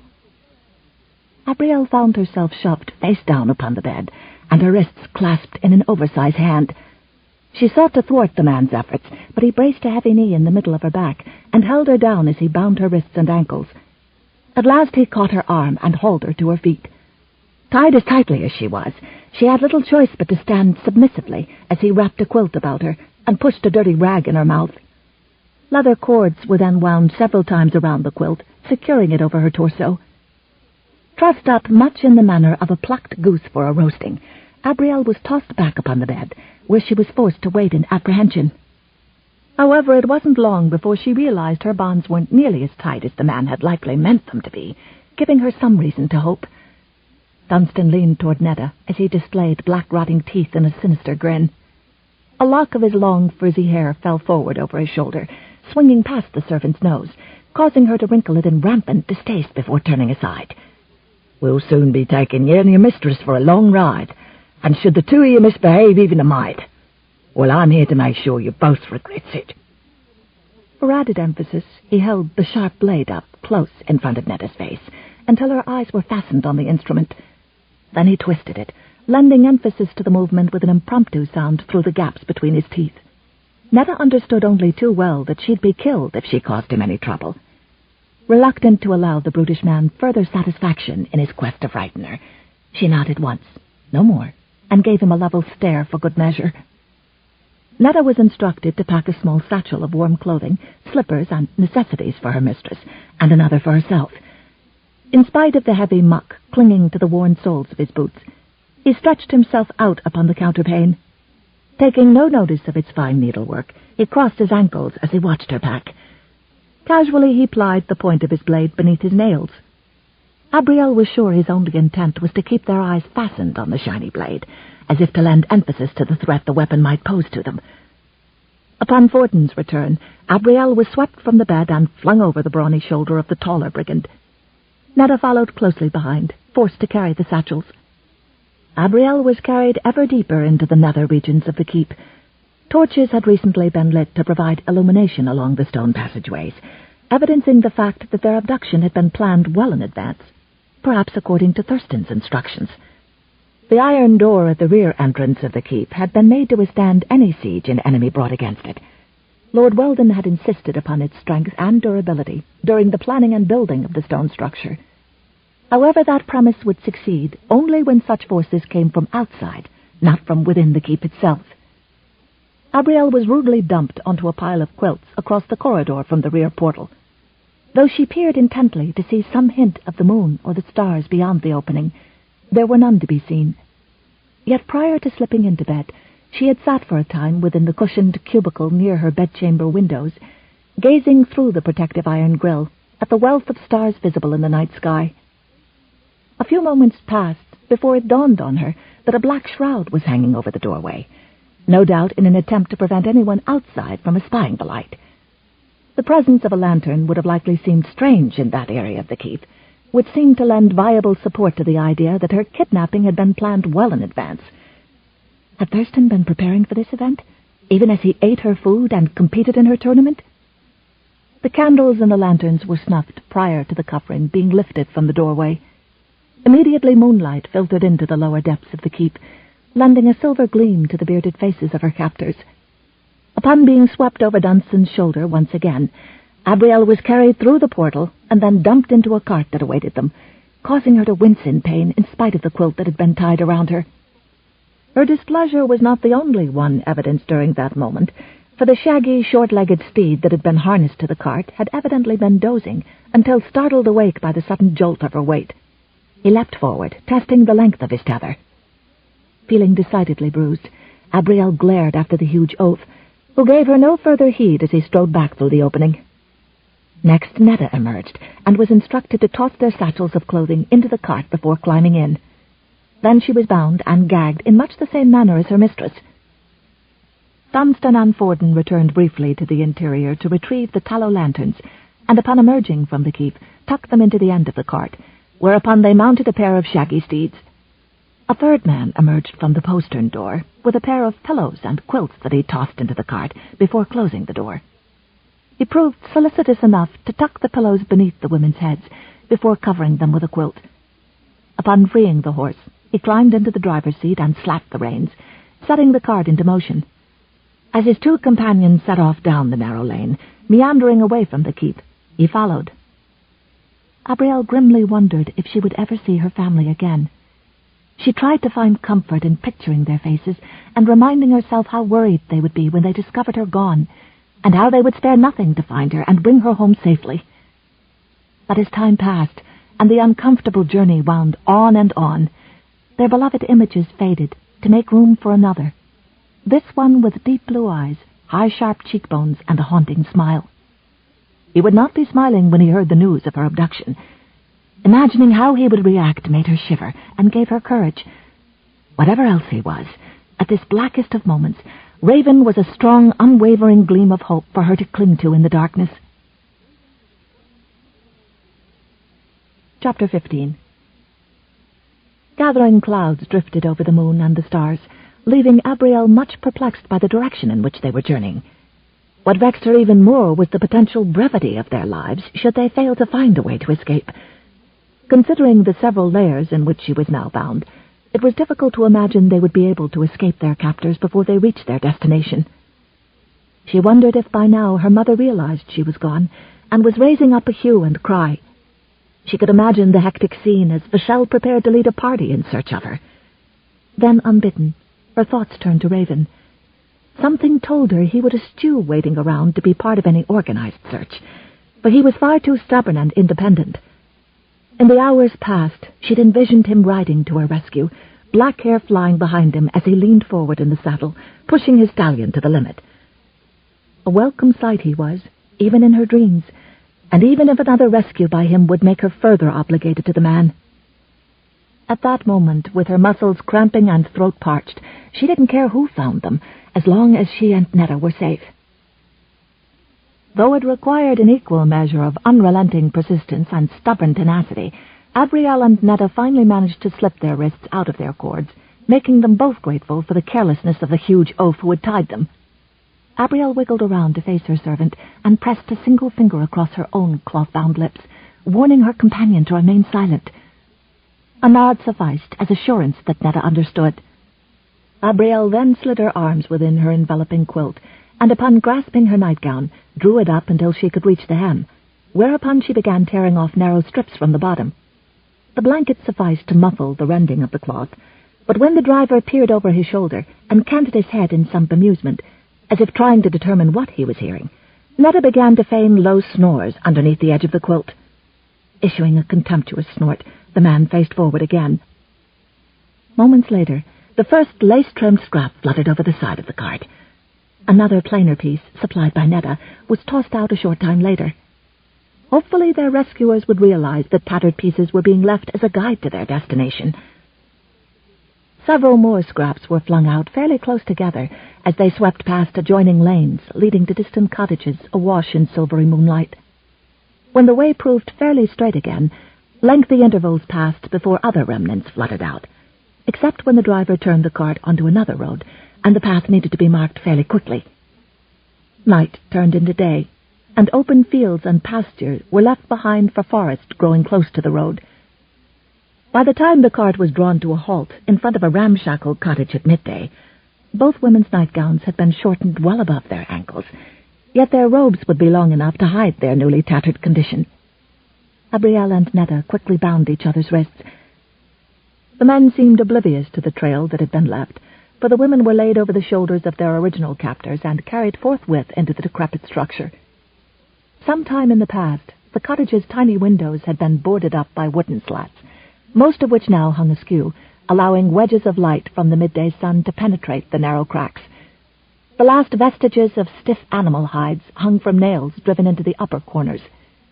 It seemed doubtful they would suffice to keep out the cold breezes that were even now whipping around the cottage. Carried into the adjoining room, Abrielle and Netta were dumped in turn upon two narrow, rough-hewn beds, upon which rank-smelling, straw-filled pallets lay partially askew on the stiff-aged webbing that years ago had been woven in and out between the bed frames. After being supplied with their bundles of clothing, the women were released from their restraints and told to remain in the room until later. Otherwise, if any unusual movement were detected, leading their captors to suspect that they were trying to escape, they would be tied to their beds. "What if we have to go to the privy?" Netta was either bold or desperate enough to ask. As Dunstan faced her with a snarl on his lips, the servant clasped the quilt about her shoulders as if it were some impenetrable armor, capable of withstanding his fiercest blow, unswerving before his menacing glare. The eyes of the two combatants dueled for a lengthy moment, until Netta found the audacity to raise her chin to an imperious level as she persisted with her inquiry. "I asked you what we should—" "I heard you," the brigand barked sharply. If Dunstan had meant to frighten the servant, he was disappointed, for Netta remained undaunted and persistent. She raised a brow as if she were no less than a queen making a demand of her subject. "Then if you'd kindly oblige us by answering my question, my mistress and I would be most grateful." For one astounded moment, the man stared agog at the spunky woman, as if unable to believe her tenacity. Raising an arm, he pointed to a crude chamber pot in the corner. "If an ear your ladyship has a need, you'd best be quiet about moving round, or else me or one of the other lads here will be coming in here to seize what mischief you're about." "And what mischief do you intend while we're asleep?" Abrielle demanded, seeking to match Netta's fortitude. "If you think you can come in here and sport with us, then let me assure you that—" Dunstan snarled and strode toward her until she was forced to tilt her face upward to meet his blazing gaze. "You'll be doing what, milady?" Thoroughly shaken, Abrielle had difficulty standing her ground, and had to resist the urge to gulp in trepidation. But having just viewed a fine example of stalwart courage, she copied Netta's manner and elevated her own chin imperiously. "I shall most definitely scream until you and your companions are forced to flee this hovel to save your hearing." Chortling at her claim, Dunstan settled his beefy fists upon his voluminous waist and met her gaze. "You've got spunk, milady. I'll give you that. Our orders are to leave the two of you be till the one who hired us arrives, unless, of course, you gets it into your head to escape. Then we can deal with you as rough as we wants.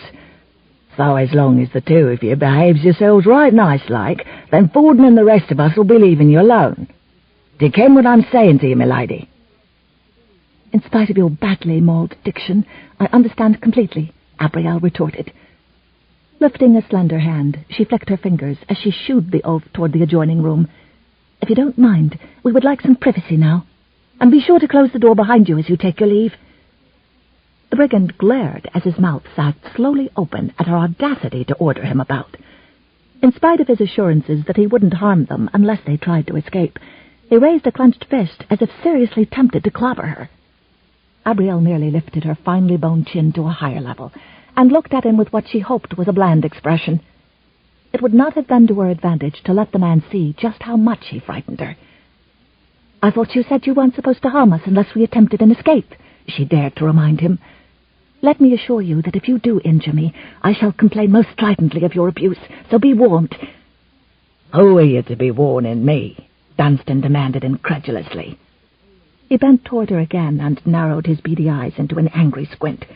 "You'd best consider just who's being held against their will, milady." "Obviously, for the time being, I am your captive.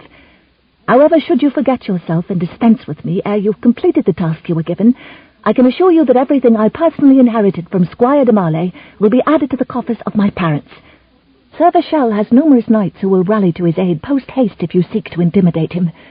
And if you should kill us, whether you intend to or not, the brute who hired you will likely send out more capable men to dispense with you." Though the oaf glowered at her as if considering the pleasure he derived from throttling her, her threat apparently caused him to ponder the precariousness of his situation, for he finally retreated to a safe distance. "You'd better leave us before you do something you'll likely regret," she advised. "My servant and I are extremely exhausted after being rudely awakened, not to mention what we suffered being jounced about in a rickety old cart. We'd appreciate some privacy." Raising a slender hand, she shooed him toward the door. "Now be gone with you before I start screaming." For a moment, the hulking man could only gape at her incredulously, and then he stomped through the door in a decidedly vexed manner and joined his companions in the next room. Although Abrielle knew that she and her servant lacked the strength and stamina to defeat their captor's evil purposes and win the day against such overwhelming odds, she refused to yield the battle without a show of resistance. Upon dragging a ragged quilt from one of the narrow cots, she stuffed it tightly against the bottom of the door as a temporary barrier should the men be tempted to invade their quarters. "What do you think they'll be doing to us, mistress?" Netta asked in obvious concern. Abrielle heaved a quavering sigh. "Thurston de Marley is far more interested in obtaining the wealth and treasures the squire possessed. He might try to accomplish that through forcing me into marriage." She shuddered to think what would happen if she refused to comply. "Therefore I suggest that we try to escape before his arrival. I have no doubt he's desperate enough to use whatever form of coercion is needed to get what he wants. But how can we defeat these clobber-headed rogues? They're brutes, milady. We wouldn't have any kind of chance of surviving their blows if they start beating on us. And if they intend to guard us day and night, we'll never be able to escape." Abrielle had to agree with her servant on all counts, yet she was wont to be more hopeful of the outcome. "'Twill only be a matter of time ere my mother realizes that I'm gone, and will urge my stepfather to set out in search of me. If he finds the trail we left, then he will certainly hasten to our rescue along with those he'll rally to accompany him. If no one notices the scraps of clothing we threw out to mark our trail, then we'll likely be left to our own defences. But we've no weapons or cudgels with which to attack these oafs or to use in defence of ourselves, milady. And even if we had some club to use to knock their noggins askew, we're only 2 women. How would we be able to get the upper hand whilst battling the likes of such men?" "'Tis obvious we must improvise as well as we can with what is available to us, Nedda," Abrielle stated. "The poker iron would certainly serve as a weapon for one of us. As for the other—" Abrielle glanced around the cramped room, searching for anything that would give them some sort of advantage over their captors. She directed Nedda toward the fireplace, then settled her eyes on the narrow beds, and for a thoughtful moment she considered their crude wooden frames. Then she turned over the nearest one, spilling the felting bedding to the dirt floor. Wedged fairly close together within the wooden frame were slats, one of which came out after a great deal of determination and tugging. Clasping the makeshift truncheon in hand, Abrielle considered the piece with some measure of pride. This should give those 2 dim-witted buffoons their just due. Glancing aside at her companion, she grinned. Perhaps considerably more than they'll be expecting from a pair of properly mannered women. Nedda, now standing near the fireplace, chortled in sudden glee as she contemplated the poker iron's potential. "Now and then throughout my lifetime, I've been tempted to crack a few manly noggins. This will be the best chance I'll ever have." Abrielle laughed. "Aye, to be sure, Nedda. No villains seem more deserving of a severe chastening than the ones who abducted us, with the possible exception of the culprit who hired them. So what be you planning, milady?" "First, we may be better off waiting for my stepfather to arrive, rather than trying to initiate our own escape. These brutes are capable of killing us with nothing more than a backward swat of a hand. If these 3 are soon joined by more of the same, we'll have less of a chance to escape this hovel alive. 'Twould seem to me that it would be far better were we to do something now, rather than merely folding our hands and waiting for your paw. Then we should commence with our attempt to escape, while there are only 3 close at hand. Better that than the 2 of us trying to hold off a small army of villains. How should we go about taking these brigands by surprise, milady?" "Let me tell you my plan," Abrielle said softly. Some time later, the door creaked as Abrielle pulled it slowly inward, the sound claiming the attention of those who were ravenously appeasing their hunger at the rough-hewn table. In the hearth behind them, a warm fire now blazed, and on the floor beside it lay several pieces of firewood that had recently been brought in from outside. Obviously intent upon their own comforts, the men had not seen fit to lend any degree of consideration to the comfort of their captives. Even so, as they glanced toward her, they began to nudge one another, as if only now realizing how young and uncommonly beautiful the lady was. "What be your wants, milady?" Borden asked. Abrielle cleared her throat nervously. "I'm very thirsty, and I would like some water to drink. Shall I come out there to fetch it, or am I to remain a prisoner in this room?" Dunstan rose from the stool at the far end of the table, where he had been gorging himself. After dipping a tin cup into a nearby bucket of water and loudly slurping from it, he ambled toward her with his black-toothed grin. Abrielle realized how easily the task of looking frightened could be accomplished, for she was nearly shaking in her skin. With eyes wide and fearful, she appeared to stumble backward haphazardly. Knowing that she and her servant could be bludgeoned to death if their captives were riled, she had no need to pretend that she was wary of the approaching man.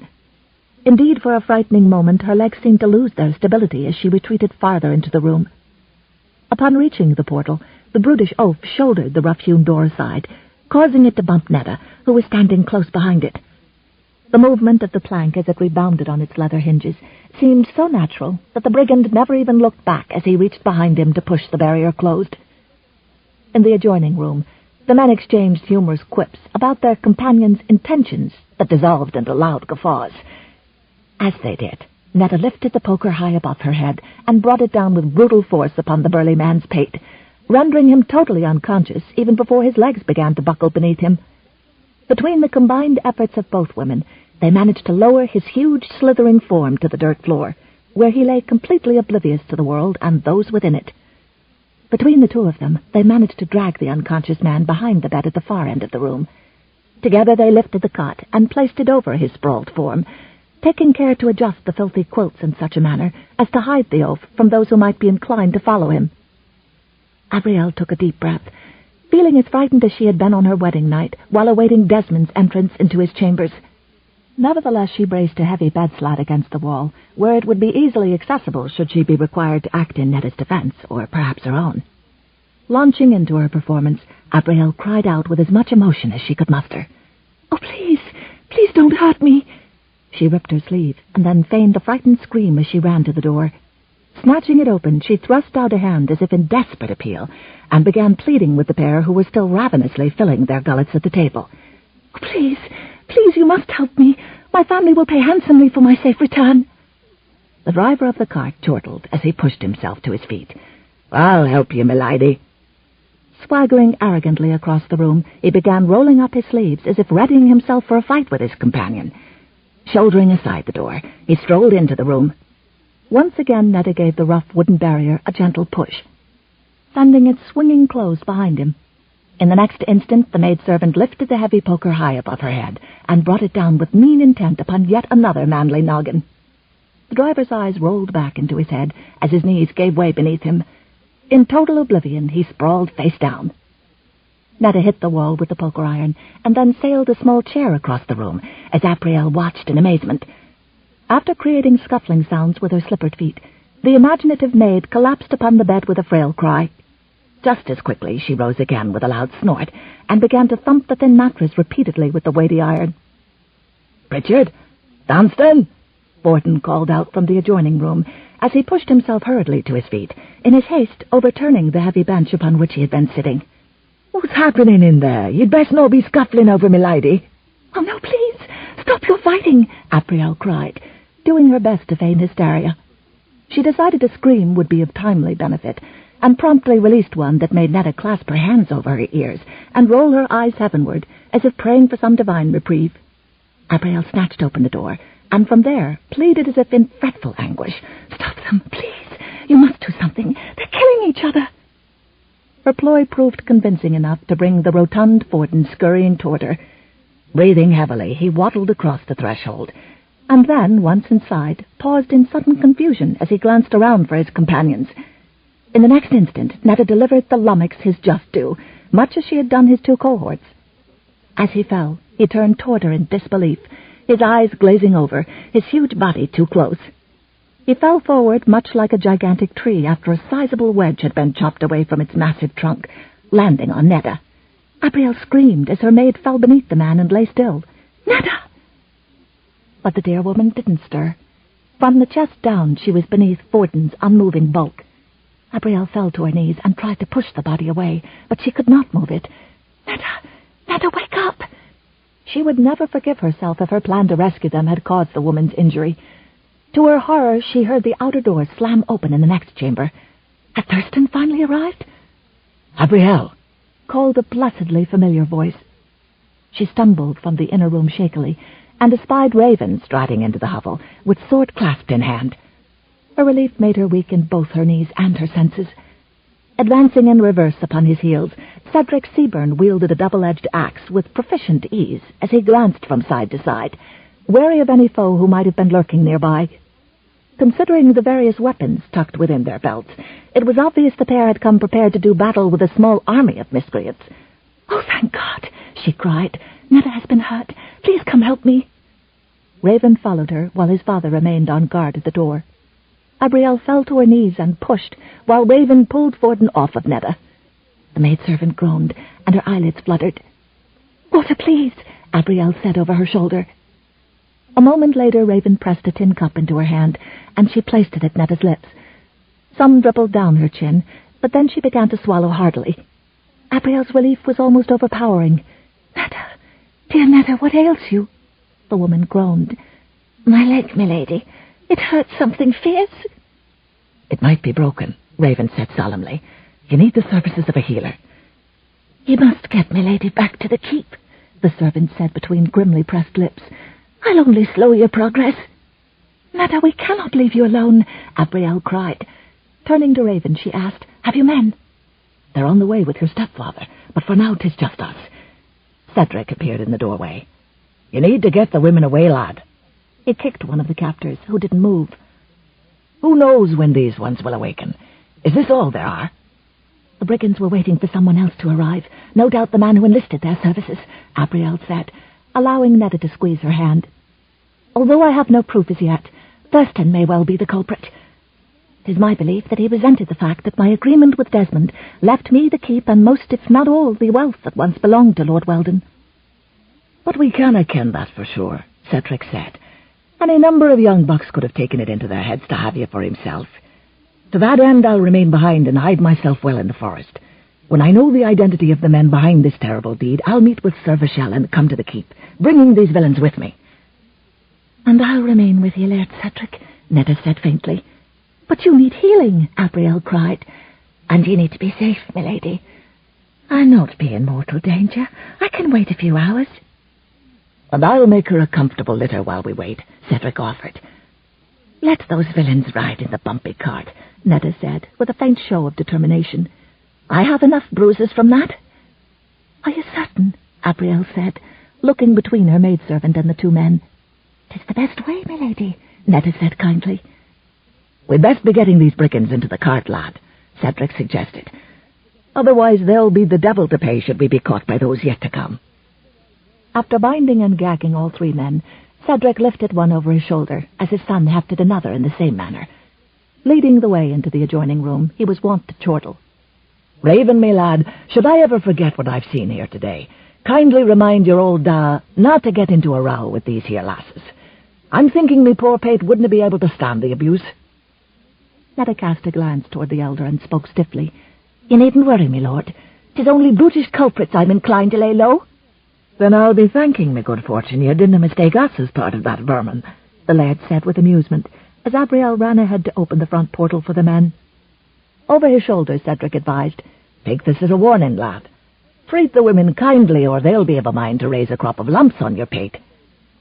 Abrielle wrung her hands in agitation, knowing the men were only trying to ease her spirits. But all she could think of was her maid's safety, for after all, the woman wouldn't be in such great peril if not for her mistress. Once all three villains were in the cart, Raven hid the conveyance behind a tumble-down shed, where it would be easily accessible to Vashel and his knights. After erasing the tracks with a branch, he joined his father in improvising a litter with the quilts and a bed frame. Having often travelled with his father in service to their king, Raven was reluctant to leave Cedric behind. His parent had always been a noble warrior, but since the death 3 summers past of the beauty he had taken to wife more than 20 years ago, he had seemed inclined to take unnecessary chances with his life. Raven decided his da would likely be heartened by the premise that he hadn't yet lost his appeal when it came to the fairer gender, and be more careful for his own life. Seeing that Abrielle was feeding her maidservant a bit of cheese, Raven said to his father, I overheard the Lady Cordelia saying some fine things about you to a cousin of hers at the squire's funeral. Cedric elevated a hoary brow as he peered at him in wonder. About me? I'm thinking the lady has set her heart on having you, da. The elder scrubbed a hand across his mustached mouth, as if making an earnest attempt to wipe away a widening grin. 'Tis true what you say. You wouldn't be up to some mischief. Were you to take yourself so young a bride, 'tis sure I'd be finding myself with a whole new brood of brothers and sisters. Why, I can just see them now, swarming round my knees, wanting me to mend their broken dolls or horses. Cedric harumphed, as he cocked a quizzical brow at his son. You wouldn't resent them. Mayhap a few, at the very beginning, his son teased, but they're sure to grow on me after a time. The elder laughed. Aye, they could grow on me too. Your mother, she never was able to have more in you, lad, but you can be sure I was always true to her. She was me only love. Take care, da. Raven urged in a moment of sincerity. I want to see you at the keep after this is over. Should I be blessed with bairns of my own, they'll be wanting a grandfather to read to them. Cedric cocked a brow toward Abrielle. Dinna be counting your chicks before they're hatched, lad. That one dinna seem too partial to you. Raven smiled. Give her time. At last the litter was done, and Netta was settled into it. Cedric swept an arm about, urging them to leave. Now mount up and be gone from here afore those miscreants catch us unawares. If I'm going to fight, I'd rather be assured you're safely away before I start bloodying those devils." He grinned. "Otherwise, Lady Abrielle will be inclined to think me a ruthless savage." Abrielle smiled at him after she tucked the quilt up around Netta's chin. "I think you my heroic rescuer." Raven straightened with pride. "And me, my lady." She shrugged. "I'm grateful you came to keep your father company." He winced and staggered as if she'd wounded him, but Abrielle did not relax into a smile. Sighing, he mounted his black stallion and patted the animal's neck fondly to keep him from shying away as his father lifted Abrielle up behind him. Settling astride the steed, she adjusted the skirts of her robe and nightgown for a moment, before she lifted her gaze and found Raven peering over his shoulder. "Are you ready, lass?" Though she nodded, it only just dawned on her that she and Raven would be traveling alone. She would have no choice but to depend upon him for her survival. Chapter 16. As the horse began walking down the lane into the forest, Abrielle looked back at Cedric, who pulled Netta's litter down a different path near the cottage and disappeared. She found herself wishing she could have stayed behind. Instead, she was sharing a too-small saddle with Raven Seabern. Straddling his body with her legs, she felt indecently close to him. To keep their touching as minimal as possible, she was trying not to hold on to him, but she found herself swaying with the movement of the horse and the awkwardness of the two of them together. Raven looked over his shoulder at her. "If you didn't hold on, you'll find yourself on your backside in the dirt." Gritting her teeth, she clutched the folds of his cloak in her fists. "That's better, lass." She could still hear the amusement in his voice, and she hated being the source of his humor. She needed a distraction from this strange tension. "How did you find us so quickly?" A serf named Seward alerted Sir Vachel after he saw a cart being loaded with quilts and pillows near the back entrance of the keep. He watched to see what they were putting in it, thinking mayhap Mordia was stealing from you again. Then he saw your maid come out afore being tied up and thrown into the cart. He began to suspect what was in the quilt they'd loaded earlier, and told Sir Vachel what he'd just seen. "I shall personally offer my gratitude and a suitable reward to him for raising up a hue and cry," Abrielle vouched. "Netta and I were afraid no one would even notice we were gone until the morning." Seward claimed you'd likely saved his son's life by providing better victuals for the children. The lad was barely surviving, but when you started sending over food, he took to eating again. Seward said even if the brigands killed him, he couldn't keep quiet on the chance that he'd been taken. "But what about my stepfather and his knights?" Abrielle asked. After Seward's news, Sir Vachel found traces of blood on the floor outside your chambers and within. He sent out riders to bid the knights who were living fairly close to come in haste to the keep. Since it promised to be a goodly wait before they arrived, my da and I decided to ride out to find the brigands' trail and mark it for Sir Vachel. 'Twould seem you did that well enough with the scraps you left. They gave us hope we'd find you alive. "I am glad," she said softly, trying to think of Netta's safety rather than Raven's broad back and warm thighs. "So how were you able to subdue 3 large men? Surely you had help." "Just Netta and I and our clever minds," she said with faint sarcasm. Over his shoulder his blue eyes touched her. "I never said you weren't clever, lass." She frowned, tempted to say that he seemed concerned only with having a wealthy, beautiful bride, until she remembered he was escorting her safely home, and she was grateful. Instead, she told him of their successful overthrow of their captors. "I am quite impressed," he said afterward. "You certainly made things easier on us poor men who thought we were facing danger to rescue you." She could not suppress the small smile that turned up a corner of her mouth. For a while they rode in silence, the forest masking the setting sun, and a chill beginning to seep upward from the ground. Suddenly she noticed the path they were taking. "We are not traveling the same way that our captors took us." "Nay," he replied. "In case their leader—" She could not help but interrupt, eager to know who had done this terrible thing to her, to Netta, to her family. "Thurston?" she asked. He took a moment to reply. "Perhaps. But in case he knew to follow the same roads as his henchmen, he and I should travel another way." She nodded with comprehension, and found that simply closing her eyes gave her a start, as if she'd fall off the horse. Raven's voice spoke softly in her ear. "You didn't sleep much," he said. "Hardly a surprise, considering the circumstances." His voice became even softer. "Sleep now." She gave a little snort. "And how should I be doing that?" "I will not let you fall, lass. Rest yourself against me and sleep." It was so tempting, as the rocking of the horse's gait lulled her, and although she resisted, at last she found her body easing against his, her arms creeping around his waist. What harm could it do to trust him just this once? He was large and warm and so very soothing. He put a hand on her forearm. "See? I'll keep you upright." Her eyes closed for the last time, and she drifted off. Raven knew he would have no such problem, although he had not slept the previous night in his search for her. How could he even grow drowsy when Abrielle was resting warm against his back, her soft breasts encouraging the agony of denying his passion? He was between her thighs, where he longed to be, although he'd prefer them both naked and in a bed, he thought with wry humor. Several hours after sunset, rain began to fall, awakening Abrielle and slowing their journey with the hiding of the moon. Raven had her snuggle beneath his cloak, yet still they both grew wet. She shivered against him, and at last he gave up the idea of continuing on. He found the sheltering tops of trees, and he lit a small fire to warm them both. She had little to say to him and kept a careful distance, although she did gratefully share his meal of cheese and twice-baked bread. Her wariness of him stung all the more after the sweetness of riding with her head on his shoulder and her body pressed to his. The rain finally eased, so he spread a dry blanket near the fire and bade her sleep. He kept the fire going and watched over her, wondering how long it was going to take to break through her mistrust of him. If it took forever, and after spending the day dampening his body's eager response to hers, he prayed to God it did not, he would make her see she had naught to fear, that he would rip off his own arms and chain himself to the gates of hell before he would do her harm in any way. The sheer pleasure of watching her sleep was marred by her shivering, sometimes so fiercely he'd swear he heard her teeth chatter. Finally he had all he could take of seeing her suffer so. He had no other blanket, and he would not let illness overtake her in this weakened state.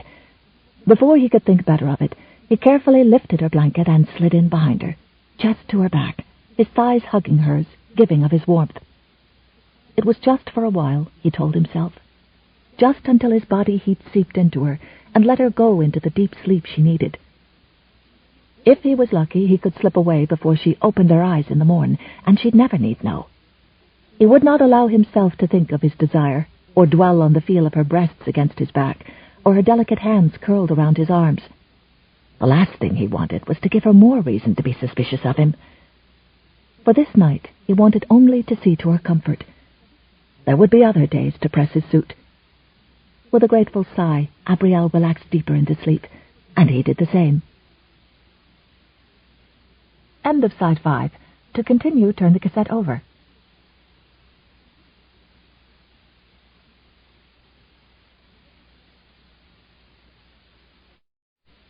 Side 6, Everlasting, by Kathleen E. Woodiwiss, continuing on page 238. Abrielle came awake with a start, wondering what had awoken her from the delicious warmth that eased all along her back. In confusion, she blinked her eyes open to see several dozen men on horseback grouped before her. Her first thought was that Thurston's men had tracked them there and now had them surrounded. Raven. She raised up on her elbow to see where he was. When her gaze fell on the lead rider, the visage of her stepfather sent a wave of relief through her. She sagged forward, thanking God in the silence of her prayers, and noticed Vachel was not smiling. Something moved behind her, and it was then she realized it was not, as she'd assumed, the sound of hoofbeats that woke her, but the sudden movement of Raven Seabern, who, for reasons she could not begin to fathom, was lying at her back. He stood, and as he did, her sleep-fogged brain slowly began to clear. She had spent the night alone with him, because he'd rescued her. But what was he doing sleeping so close, and with his arms wrapped all around her? She had not given him permission for anything of the sort, nor had he sought it, but evidently a cold shiver of understanding and dread settled into her chest. She came stiffly to her feet, ignoring Raven's outstretched hand and its offer of help. Too late.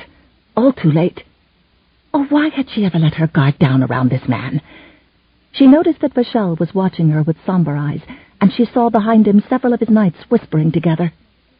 They were loyal to him, and would not dare to smirk openly at his stepdaughter, but their silent, sordid suspicions were as clear to Abrielle as if they had.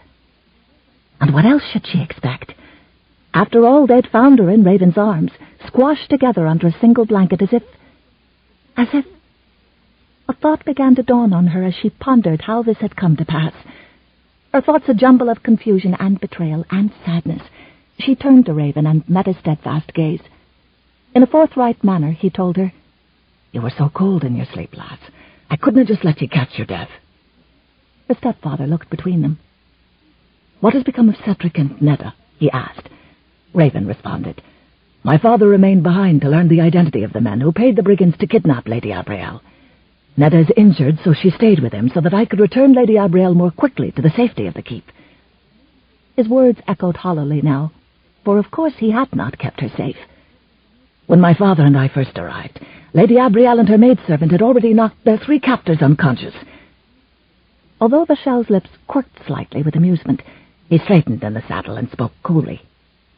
"And whose idea was it for him to remain behind, leaving my stepdaughter unchaperoned?"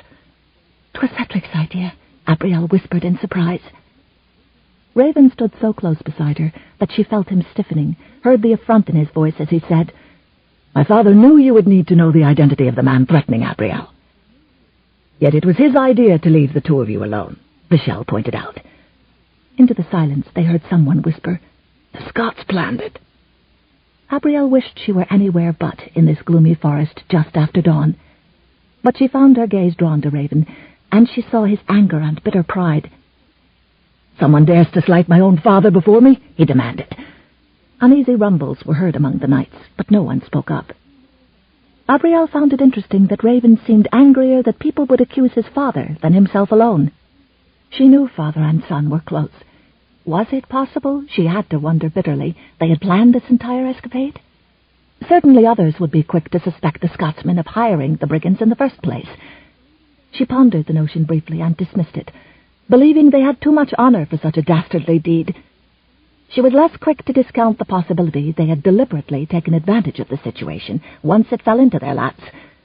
She had been so overwhelmed it had not occurred to her how Raven's rescue of her would look to others. Perhaps Raven's true anger was due to the discovery of his own part in the ruse. She felt sick thinking such a thing, and could not even look toward the uncertainty of her future. "Come, Abrielle," Vishel said heavily. "This is not the place for a discussion of such import, and your mother needs to know you're safe. We will talk later." A discussion of such import. The ominous words echoed inside Abrielle's head. Of course, what could be of greater import than the rest of her life and the decision as to whom she would spend it with? Was that still a decision for her to make? Or had fate and Raven Seabern conspired to at last land her in a mess she could not get herself out of? Vishel dealt quickly with his men, sending a half-dozen knights back the way Raven indicated, in support of Cedric and Netta, and then he reached down to his stepdaughter. Abrielle gratefully let her stepfather pull her up behind him, and she didn't look at Raven as the troop of knights rode off, leaving him behind. The sun had passed midday by a pair of hours, when serfs working near the far end of the drawbridge espied the approach of a retinue of mounted knights. Sir Vishel's banner was immediately recognizable, and since the long reddish hair flying out behind the lady sitting behind him was the same hue as that of their mistress, servants readily raced from the courtyard and moved across the drawbridge to have a closer look. Upon confirming that it was indeed the Lady Abrielle seated behind her stepfather, several serfs rushed about to spread the welcome news from one end of the stone edifice to the other, assuring everyone that their mistress had returned safely to the keep. The news did indeed bring Elsbeth flying out of her chambers in her eagerness to be reunited with her daughter. Never slackening her pace, she was nearly breathless as she swept into the courtyard. "Oh, thank the merciful heavens you're all safe," she cried in teary relief as she waited anxiously for Vishel. After sweeping a long leg over the stallion's neck, he slid to the ground and lifted Abrielle down beside him. Elsbeth made no effort to halt the profusion of grateful tears coursing down her cheeks as she encompassed her daughter within the circle of her arms. "I was so fearful of what those brigands intended to do with you," she wept with joy. "I've been nearly beside myself, not knowing if Vishel would find you alive or dead, or in what condition you'd be in. An endless eternity has passed since we were told you had been abducted. My greatest fear, of course, was that you and Netta would be killed. It is now apparent that we owe a debt of gratitude to all of my husband's men for finding where you had been taken and bringing you and Netta back to us." "We suffered no harm, Mamma," Abrielle assured her parent, as she stood back within the circle of the older woman's arms. She knew that Vachel was waiting somberly, but now was not the time for such discussions. She did not want to think about anything but her relief at being home, and somehow this keep had become such to her. "You'll be pleased to hear that Netta and I laid enough on the dull-witted opes who abducted us to leave their heads lolling on their shoulders." Elsbeth clasped her daughter's cheeks between her palms, and gazed with tear-filled eyes into the face of her only offspring, before bestowing a motherly kiss upon her brow. "I am so very, very relieved to have you back, my dearest. I would never have been able to bear your loss if they had found you dead. Who did this to you?" "As of yet, we know not who hired such fiends." Abrielle found herself glancing back at the Scotsman, who'd ridden in the rear of their party. "Let Cedric stay behind to discover the man's identity, while in hiding with dear Netta, who was injured on my behalf." "Oh, heavens!" Elspeth cried. "Such a good, loyal woman." A troubled frown gathered her brows. "When we had no wealth of our own, there were no threats on your life. Certainly none from the men vying for your hand. I don't suppose this new threat will be entirely erased until the men responsible for your capture are caught or killed." Vachel put an arm around his wife. "The villain may be Thurston de Marley, or it may not. We will have to wait and see." Elspeth nodded and turned back to her daughter. "You must be freezing, child. Come inside where it's warm, and then we'll talk more of this matter." Abrielle went along with her mother, bathing and changing into dry, clean garments, but her uneasiness about the day yet lingered, and she did not want to leave the great hall to fester with rumours for too long. As it was, when she emerged for supper, she saw that it was too late to stop the gossip, for word had obviously spread of her sojourn with Raven. Heads leaned together, wide eyes looked between her and Raven, who sat alone. Abrielle winced, wishing that Cedric and Netta had returned, but knowing there was nothing to do, for Vachel's men had been dispatched for assistance. At the head table, her mother waited for her, not bothering to hide her concern. "Abrielle, your stepfather has informed me what transpired last evening, and into this morning," she said softly, reproachfully. "Why did you not tell me of your time with Raven?" Abrielle sighed. "There is nothing to discuss, Mamma, and if there were, I would not want it to be here." "But there is much to discuss," Vachel said somberly. "You must be prepared for that, my dear. Even now there is talk, and too much of it. Other suitors will hear of it." She stiffened. "I have done nothing wrong. I am innocent." "I know that you are," Vachel said, "but that does not excuse what others will believe. Your reputation has been harmed, Abrielle, though we all wish it were not so. You must prepare yourself for the thought of marriage to young Raven." With the words said aloud at last, Abrielle felt her heart shatter, and her eyes sting with tears she could not shed in so public a place. If they were alone, she would fly into a rage, giving every excuse why she would not marry such a man. But perhaps Vachel had deliberately chosen such a location for his speech, knowing that she could only protest softly and listen. Elspeth put her hand gently on her arm, but Abrielle was in no mood for her mother's comfort. She had wanted to choose her own husband, and now her stepfather was saying that yet another man would be forced on her. True, he was no Desmond de Marley, but his fine face and form hid a man who had only showed his devotion once she had wealth. He had flirted with her when she was betrothed, another mark against him, and he was a Scot, disliked by all her neighbours for the sins of his countrymen. She wondered if she refused to marry him, would he at last hold her accountable for the secrets they shared the night of Desmond's death? She felt humiliated and hopeless. How had this happened to her? She thought she'd been safe from the clutches of one vile man, only to find herself trapped with another. She could not look at Raven, did not want to wonder whether triumph was banked within his eyes, hidden for now, but there nonetheless. She was saved from having to speak more of it by the arrival of the rest of Vachel's knights, Cedric and Netta. With a glad cry, Abrielle flew to the litter that carried her maidservant. "Netta, how fare you?" she asked with true worry. But the woman's colour was good, and she smiled, although lines of pain had formed about her mouth. "Well, milady, the leg might not even be broken." Abrielle looked up at Cedric, felt a flash of disappointment, but could not allow herself to think of what would soon come. As Netta was taken away to be seen by a healer, all gathered around to hear Cedric's story. He told of a small group of mounted men who'd gathered at the cottage, after their failure to find the woman and the 3 men who had captured them. Cedric had cautiously crept to the window, in a quest to see if he would be able to recognize any of them, After hiding behind a stack of split firewood that over the years had deteriorated to little more than a pile of pulp, he had peered through a crack between the two shutters that had been nailed shut over a cottage window. In spite of his efforts, the best he had been able to see of the miscreants were their shadows, and only then when they stood in front of the lantern that had been lit behind them. Nevertheless, he had overheard their bickering and recognized at least two familiar voices, Thurston's and Mortia's. Two of the 5 culprits had been in favor of terminating what had thus far proven to be a fruitless quest, and strongly argued their recommendations be accepted, but Thurston would have none of it. Since this plan seemed to have failed, he would conceive of another to win Abrielle. The culprits had ridden off together in the same direction whence they had come. Though only an hour had elapsed between the departure of the miscreants and the arrival of Vachel's knights, a sudden heavy downpour washed away all evidence of the trail that Thurston might have left. Several men had ridden in ever-widening circles around the area in an effort to find some indication of the direction the brigands had taken, but their attempt proved futile after the deluge of rain. Vachel sighed. It is not as if we could have done much against Thurston. "What are you saying?" Elspeth demanded. "He is a knight of property, my dear," Vachel explained patiently. "And although he wishes a rich bride, he chose a course that many men have used before him. Possession of the woman until she's forced to marry him." Raven felt every eye turned to him, and the fact that they all equated him with Thurston made his blood boil, for he was a man of honor. But he knew there was little he could do to counter the thoughts of those around him. He saw his father give him a wide-eyed glance, and knew the elder was curious, but Raven would have to explain later. For now, all Raven could do was look at Abrielle, who cast him in the same light as men such as Thurston and Colbert, men who had no honor. He felt anger, nay, rage rising up within him. One of the knights spoke up. "And the only proof we have that Thurston is the culprit comes from a Scot." Heads nodded, and voices murmured. Raven clenched his fists, but before he could speak in defense of his father, Vachel said, "Enough!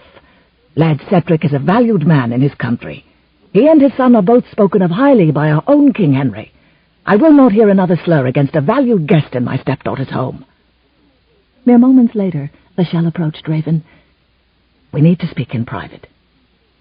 Raven glanced at Abrielle and found her looking at him with true worry. Her expression briefly changed into one of bitterness, but she looked away and did not look back. Raven followed Vachel to the man's private solar. When they were alone within, Vachel paced as if he didn't know where to begin. At last he said, "You have presented me with a grave dilemma, Raven Seabern." "I did not mean to," Raven answered, hands clasped behind his back. "I but wanted to see your daughter to safety. Circumstances conspired to keep me alone with her." "And circumstances conspired to have her sleeping in your embrace?" Vachel said dourly. "You have my word that I only thought I was keeping her warm. I did not attempt to touch her in any other way." Vachel knew the Scotsman to be a proud and noble warrior, a man who'd earned the confidence of kings. It was dangerous to question the honor of such a man. He decided not to do so and said quietly, "You know you'll have to marry the girl." Raven stood before Vachel and nodded. "You know I will. I'll see your daughter protected from Thurston and his brigands. Keep her property and possessions hers by right alone." Vachel gaped at him, wondering about the depths to the man that Abrielle would soon be linked to. "You want none of it for yourself?" "Be assured I didn't need nor covet any of what she inherited," Raven replied without hesitation. "Had she come to me in beggar's rags, I would have wanted her just the same. Were she to give her consent, I'd take her to me home in Scotland, where she'd be safe. But I wouldn't want you to have to endure her absence until the shock of her being taken is eased. As for her riches, 'tis hers to do with as she pleases. I only have one request." Vachel narrowed his eyes. "Go on." "But you didn't tell her about this agreement between us." "You don't want her to know that you've refused her dowry?" Vachel thought he could not be any more surprised, but Raven Seabern was an enigma. "I don't expect you to lie, but if it doesn't come up, then nay, tell her not. She believes I only want her wealth, instead of the woman that she is. I want her to come to know for herself the kind of man I am, and to trust in me." Vachel took a deep breath, and then held out his hand. "You've eased my mind, Raven." They shook hands. "I cannot guarantee that Abrielle won't hold this marriage against you for a long time."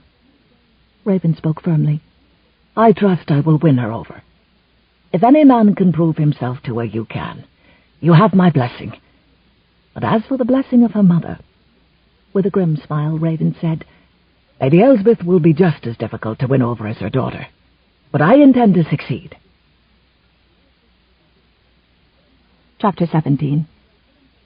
Cedric sat in the great hall after supper, awaiting Raven's return from Bashel's Solar.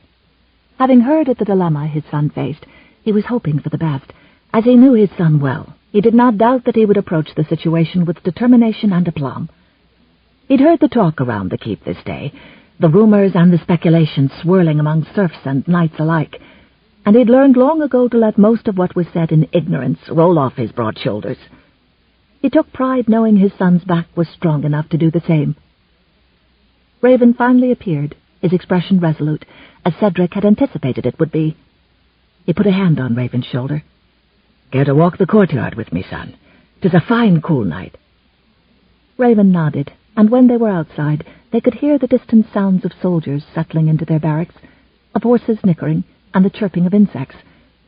It was a peaceful moment, but Cedric understood that Raven felt anything but peace, and knew to wait for his son to speak in his own time, and on his own terms. At last he spoke, and Cedric felt pride at the resolution in his voice. "I have won her at last, though not in the way I would have anticipated. I must state now that she and hers have attacked our honor, and though what they claim is not true, I have indeed now won her in name. But do not doubt that I will win her completely, body and soul. I swear it. She will be truly mine." Abrielle had dressed for bed when she heard a knock at her door. Surprised, she went through the antechamber, wondering if it was her mother, come to offer her support once again. She didn't want to turn her away, but there was nothing Elspeth could do, and talking about it only stirred Abrielle's feelings of anger and resentment, which in turn upset her mother even more. "Who is it?" she called. "Raven," came the abrupt reply. So much for holding her feelings in check, she thought. Then she closed her eyes and inhaled deeply, struggling against a wave of anger and uncertainty and despair. As much as she did not want her misery to add to her mother's distress, she wanted even less to give Raven the satisfaction of seeing her thus. "Go away," she said without opening the door. "I need to speak with you, lass," he remonstrated. "'Tis not proper." "'Tis too late to worry about what's proper." Sorely piqued, she swung the door open so hard it hit the wall. "Yes, it is, and all thanks to you." He nodded solemnly. "You're every right to be angry. And so do I." "Oh, I am so much more than angry." She grabbed his sleeve and drew him inside, shutting the door behind him. For a moment they simply stared at each other. It was as if now that they stood on the cusp of a very different future than either of them had planned. Neither knew what to say. At last Raven squared his shoulders and cleared his throat. "I spoke with your stepfather tonight." Abrielle folded her arms over her chest and glared. "I saw." "Surely you ken what we discussed." She said nothing, for if he thought she would ease his path, he was as mistaken as he was devious. The muscles in his jaw clenched tightly, banishing any trace of softness from his too handsome face, and when he spoke, the softness in his voice was far from soothing. "It has been decided. We are to wed." He knew her pride, her courage, and was a fair way to going down on bent knee to propose formally to her, when she tossed back the shimmering curtain of her hair and through gritted teeth said, "I will marry you, but I will never respect you. I told you I would never marry you, and so you made certain that I had no choice." "And I am telling you that I did not betray my honor, nor that of my family." His voice contained an edge she had never heard before, and suddenly, despite her legacy of the Harrington impetuosity, she knew she had to tread carefully. He was a dangerous man. "I have conditions you must meet," she said simply. "You must promise that a large portion of money will be used to improve the plight of the serfs. The small stone cottages with hearths and thatched roofs, which some of them are living in, readily evidence the fact that Lord Weldon had meant to provide the same for all his serfs. Unfortunately, he was killed before he could complete that dream. It is my hope to see them erected in the near future." "'Tis good as done. You know I've grieved for the plight of your people." She studied him, as if looking for a visible lie. "You're from another country, and now my marriage to you will ever keep me between those people and yours." "Abrielle," he countered, his mien softer now. "Your mother is a Saxon, her husband a Norman. Your Norman king is married to the sister of my own King David." His words were those of reason, but she was not prepared to listen to such calming talk, and threw up her hands. "Just go! Leave me in peace!" He would let her have her pride, and exited the chamber into the corridor. There the next door opened, and Raven saw Vachel peer out, and Abrielle's parent only asked, "'Tis done?" Raven nodded. "Aye. She has agreed that we will wed." Vachel seemed to deflate with a sigh. "Thank God." Elsbeth ducked past her husband, gave Raven a frown, and went into her daughter's chamber. "The ceremony will be in the great hall before the midday meal," Vachel continued. "Then we can celebrate with a generous feast for the people. You will forego the reading of the banns." Vachel winced. "There will be enough witnesses to make the marriage valid. After we break our fast in the morning, you and I will negotiate a marriage contract." Raven nodded. "Have a restful night, Raven. I think it might be your last for some time," Vachel concluded. After Mass, the announcement of the impending wedding ceremony was greeted without surprise. While both Abrielle and Raven looked solemn and subdued, rather than facing the day with excitement, Vachel proclaimed the day a cause for celebration, a union between Scotland's royal emissary and England's wealthiest widow. He spoke of goodwill between neighbours on the border, both within England and Scotland. But not many seemed interested in his optimism. There were angry murmurs among Abrielle's remaining suitors, and more than one man departed the keep in outraged haste. The consensus seemed to be that Norman wealth was going through a Saxon girl to line a Scotsman's coffers. There would be no peace between neighbours, Vachel realized sadly, nor between husband and wife of either generation, he thought ruefully. For Elsbeth, while not exactly angry at her husband, was upset on behalf of her daughter, and that strained Vachel's marriage. And then there were Raven and Abrielle, seated side by side at a trestle table, both barely eating, not even speaking. Vachel told himself that in due time Abrielle would understand this marriage was far superior to a brief one to Desmond de Marley. But right now she was too angry to see or to care about the depth of the passion her warrior husband so clearly felt for her. Abrielle heaved a weary sigh as she watched Raven and Vachel retreat once again to Vachel's solar. Then, noting her mother's look of apprehension, she forced a smile. There was no need to stress her mother unduly, not in her sensitive condition. "Abrielle, child, come. Let us prepare for the ceremony." "Again?" Abrielle murmured, rising and following her mother. "What do you suggest I wear, Mamma? I think my black morning gown would be perfect." When Elsbeth gaped at her, Abrielle hastened to say, "'Twas but a jest, Mamma, and a poor one I can see." Elsbeth settled herself and gave her daughter a brisk look. "I suggest that gown that you wore to King Henry's court. 'Tis the one that first caught Raven's eye." Abrielle barely withheld a groan as she followed her mother upstairs to dress, and once again bit her tongue for the sake of her mother's peace of mind. Elsbeth was determined to be cheerful, and Abrielle knew it was because her mother was grateful not to be giving her away to a man like Desmond de Marley. She would not steal that from her by revealing what weighed so heavily on her own mind. As wretched as Desmond had been, and as loath as she'd been to marry him, she feared and dreaded this union with Raven even more. With Desmond she knew to be ever on guard, so there was no trick to keeping her feelings in check, no need for a protective wall around her heart. It was a very different matter with Raven, in every way. For when she was near him, she didn't know where she stood, or what the truth was, or how she was supposed to feel. As much as she distrusted the man right down to his little fingernail, there was no denying or escaping the fact that he would make her feel things she ought not to want to feel, and feel them far too easily to be safe. So easily that she feared there was no wall in the world high and solid enough to protect her heart from him. The last time she had dressed for her own wedding, the fear utmost in her mind was for the night ahead. This time she feared the lifetime of nights to follow.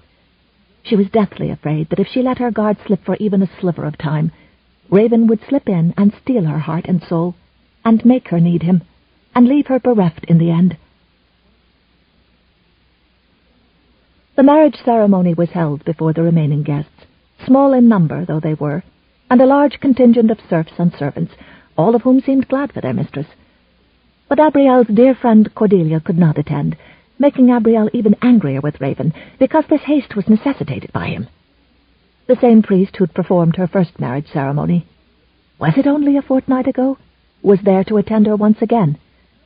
Raven and Abrielle pledged their troths with subdued voices, and if the lady's tone was trembling, no one would remark on it. Raven used his father's wedding ring, knowing it would be far too large for Abrielle, but it had long descended through his family and had meaning for him. Abrielle couldn't even look at Raven as he spoke the words. "With this ring I thee wed, and with my body I thee honour."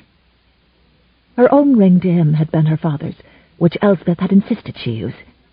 It seemed obscene to use it for this farce of a marriage, but she had not wanted to hurt her mother's feelings. She spoke the same words back to Raven in a toneless voice. And then the priest pronounced them married. If Abrielle thought too long on the fact that she had had 2 unwanted marriages in such a short time, she would run from the hall sobbing. Instead, she accepted the good wishes of people through the midday meal. Vachel had surprised her by arranging for minstrels to play in the afternoon. They even held a tables tournament to pass the time, and she found herself hoping that Raven would lead the men away from the board game and out to the tilt-yard. Anything so she wouldn't have to look upon him. But no, he played the doting bridegroom to the hilt, remaining at her side, even challenging her to a game of tables. She could have sworn he let her win, but he assured her that it was not so. But always, thoughts of her wedding night were not far away. Once, as the hour grew late, she even found herself thinking that mayhap she did dread this wedding night even more than her first, and that almost made her giggle with rising hysteria. What woman would not want to take Raven Seabern to bed? She had always thought him a handsome rogue, and his practiced charm and words of love-making, even when they'd angered her, had seemed to melt her very bones. But a wedding night meant a giving of self, and she did not want to give the most precious thing she had to offer, the gift of herself, to a man she did not trust, a thought that resulted in her feeling only sorrow for this union. How could she surrender to him what he seemed to have schemed to win? So she decided then and there that Raven would not have his manly pleasures this night. He would have to earn the right to her by more than simply compromising her. But at last her mother left her alone in her bedchamber, wearing a diaphanous nightgown that Elspeth had hastily sewn together just that day. Only when her mother was gone did Abrielle draw on her robe as if donning armor for a battle. Not long after that, Raven came to her, closing the door behind him and leaning against it. He had not expected her to be waiting in bed for him, and she was not. She sat in a cushioned chair before the fire, staring at it as if in contemplation. Yet the sight of her nearly took his breath away. From a heavily carved wooden candelabrum, stout tapers cast their flickering radiance upon the long coppery red hair that tumbled in soft, glorious disarray around her slender shoulders, creating a vision of beauty beyond compare. His eyes swept over her in a lingering caress, evoking a blush that left the lady's cheeks nearly as rosy as her soft lips. Her dressing gown of burgundy velvet only made him ache to see what it concealed. Coming forward, he said, "I almost thought you would pretend to be asleep." Slowly she turned her head to him. "I considered it, but I would not start our marriage with a lie. At least not on my part." His face hardened, and his voice was low and intense. "I hadn't lied to you." She said nothing, knowing again that she was goading him too much, that he was a man of pride. "And how do you intend to begin our marriage?" he asked. "By telling you that you have not earned my trust," she said firmly, rising to stand before him, hands on her hips like an avenging angel, "and that you will not take me to bed." All of a sudden he took her arm in a firm grip, having moved panther-like, startling her. Her wide eyes met his. "But until then," he echoed softly, "you're still my wife. I will have no man suggest we are non-legally married." "What are you saying?" she demanded, and feelings she could not describe coursed through her. To her growing fear, his hands loosened the robe at her neck, parting it though she tried to stop him. She saw his eyes flare with heat when they took in the pale silk gown, its simplicity framing her body for him almost like a gift, clinging to her at breast and thigh. She held her breath when his hand touched her cheek, then moved slowly downward, cupping her neck but for a moment, drifting down over collarbone and between her breasts. She could not move, nor cry out, nor stop him. It was as if the world had narrowed and was only the stillness of their heavy breathing, the promise and heat of his touch. With one hand he cupped her breast, startling a gasp from her, even as her frantic eyes met his. He watched her face as he lifted her, weighed the fullness of her. "Nay," she whimpered, "please stop." Those blue eyes softened. "I I cannot, Abrielle. Fight me not, for I wanted you from the first moment I saw you. His burr had thickened erotically, as if the veneer of the civilized man was falling away, exposing the real man beneath, a man of flesh and blood, of honest instinct and desire, a man who did not hide what he was and what he wanted. If only she could be sure this was the true and real Raven who wanted her so desperately. Then his fingers found her nipple, teasing and stroking, and for the first time she understood the true depth of her vulnerability to him, for the heated sensation such a simple touch raised all but swamped her own determination. She tried desperately to pull away, but he only drew her closer, still continuing the stroking of her delicate flesh. And then his mouth came down on hers, bending her head back, even as his tongue slid within to find her own. She was as helpless to the rising desire consuming her as she had been when first they'd kissed. He tasted of wine, and it drugged her senses. His hand on her breast caressed with more pressure, while his other hand slid down her back to cup her backside and pull her harder against him. "Abrielle," he murmured against her mouth. "Abrielle, kiss me back." But she wouldn't, only turned her face away when she could. But she had too much pride to run from him, so when he stepped back and pulled his long tunic over his head, she stood frozen and watched. His shirt was next, then his shoes and hose.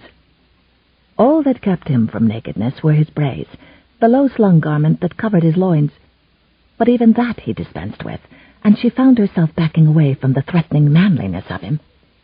Yet she could not deny that his face and form were thrilling, that the evidence of his desire for her made her wonder how much he truly wanted her. She came up hard against the bed, and felt like she'd been hurted there, which only made her anger flare.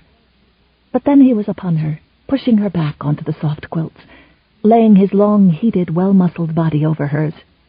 He kissed her again, hard and deep, and she felt the first draught of cool air on her legs as he pulled her nightgown up and off. "I will have naught between us this night," he whispered against her throat. She was being pressured from all sides, as if her traitorous body were no longer her own. Then her hips and thighs were bare, and he settled himself between, all heat and hardness.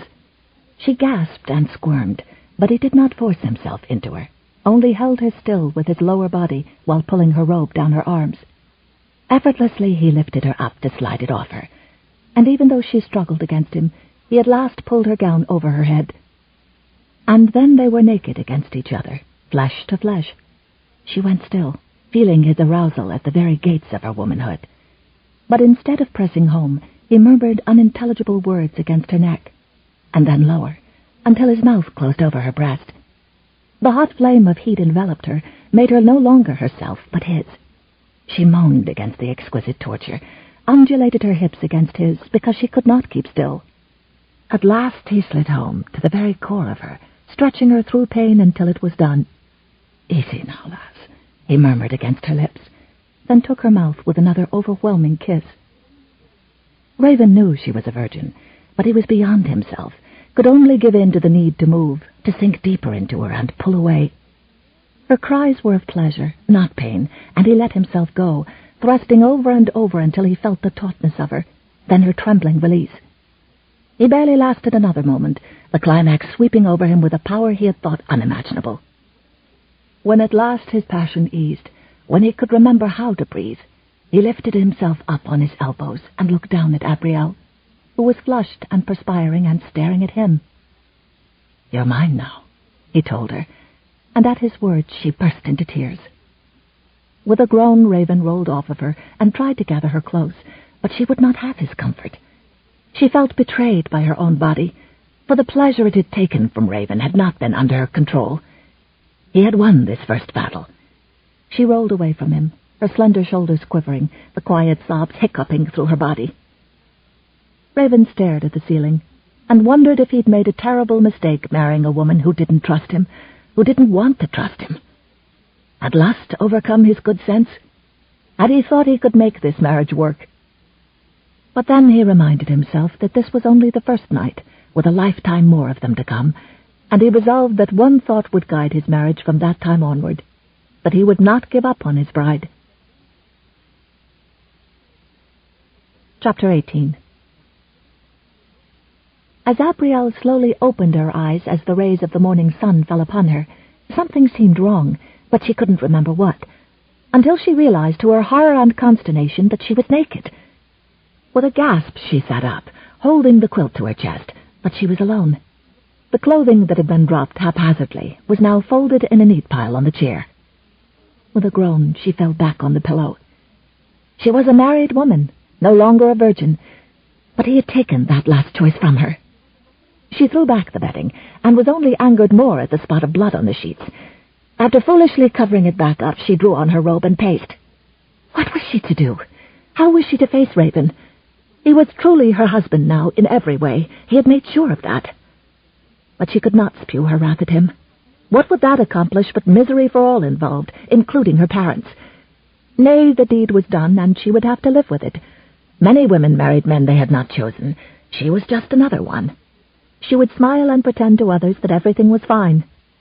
That would not extend to her bedchamber, of course, but she would face that when necessary. There was a hesitant knock on the door, and since Abrielle knew her bold husband would probably swagger right in as the new master, she called for the person to enter. Netta peered in. "Milady?" Abrielle greeted her with a smile, and the servant relaxed as she came in. "Sir Raven said to let you sleep," Netta said, "but I heard you moving about. Would you like a bath?" "Oh, please, that would be wonderful," Abrielle said. She knew that Netta continued to watch her almost suspiciously, but Abrielle remembered her vow to act like a normal wife. As a normal wife, she bathed and dressed, and then went down to the great hall. Again she hated her feeling of relief when she did not see Raven. The trestle tables were being folded against the wall after the morning meal, and Abrielle found Elsbeth speaking with the servants. On spying her, her mother hurried over and gave her a hug, then searched her face with trepidation. "Abrielle, do you fare well this morn?"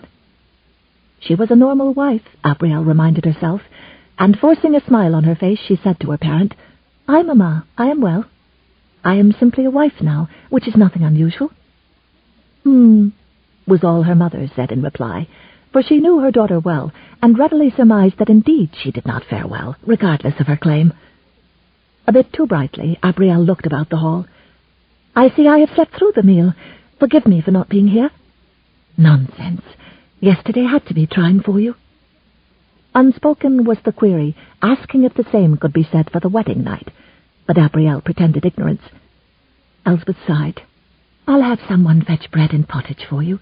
Nay, I'll go to the kitchens myself."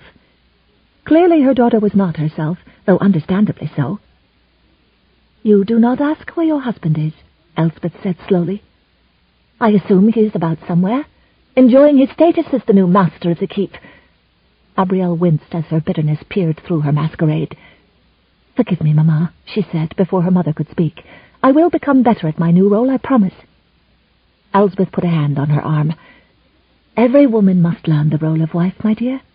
The adjustments are not easy, even when you're deeply in love with your husband." "But what happens when you cannot respect him?" Abrielle said softly, feeling once again the sting of silly tears. She dashed a hand across her face and forced a smile. "It is only the first morning.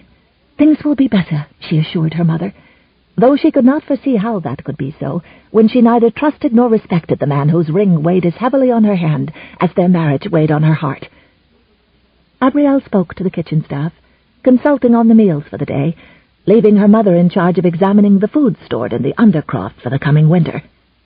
She decided to show her people that this transition to having a new lord could go smoothly, so she toured the castle, speaking to the servants, learning of their lives and their work. By the time she reached the courtyard, her people's cheerfulness had her feeling a little better. She examined the harvesting in the kitchen garden, watched the dairymaids at work, and spoke with the grooms in the stable. At last she was drawn to the sounds of clashing metal, and followed it to the rear of the keep, until she reached the tilt-yard, where the soldiers and knights practiced their warcraft. It was there that she found Raven and her stepfather. But it was to Raven that her eyes were reluctantly drawn.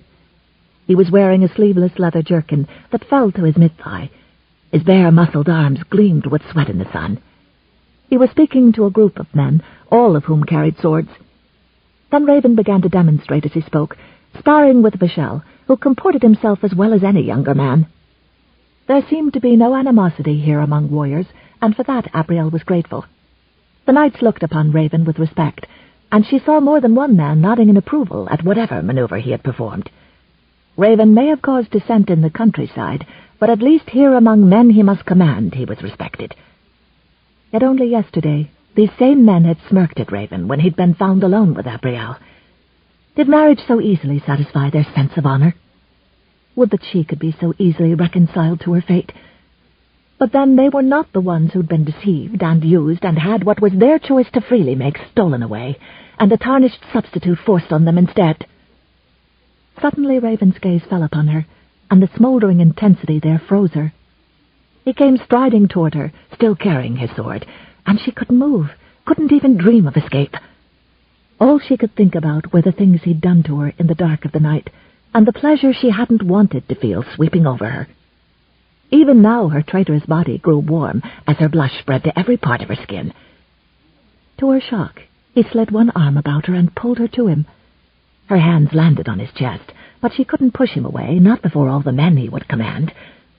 Then his mouth took hers in a searing kiss that was too sensual for such public display.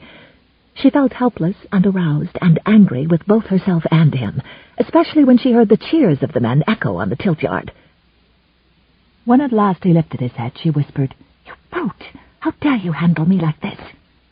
He only arched a dark brow and grinned. "You can no longer play the outraged virgin, lass." She would have retorted with a scathing comment, but she saw Vachel coming toward them, so she donned her false smile and in an overly sweet voice said, "You are still embarrassing me before your men." "Our men, and I think they're cheered by the obvious success of our marriage." "Success!" But then Vachel was too close, and she turned to face him, conveniently stepping away from Raven to kiss her stepfather's cheek.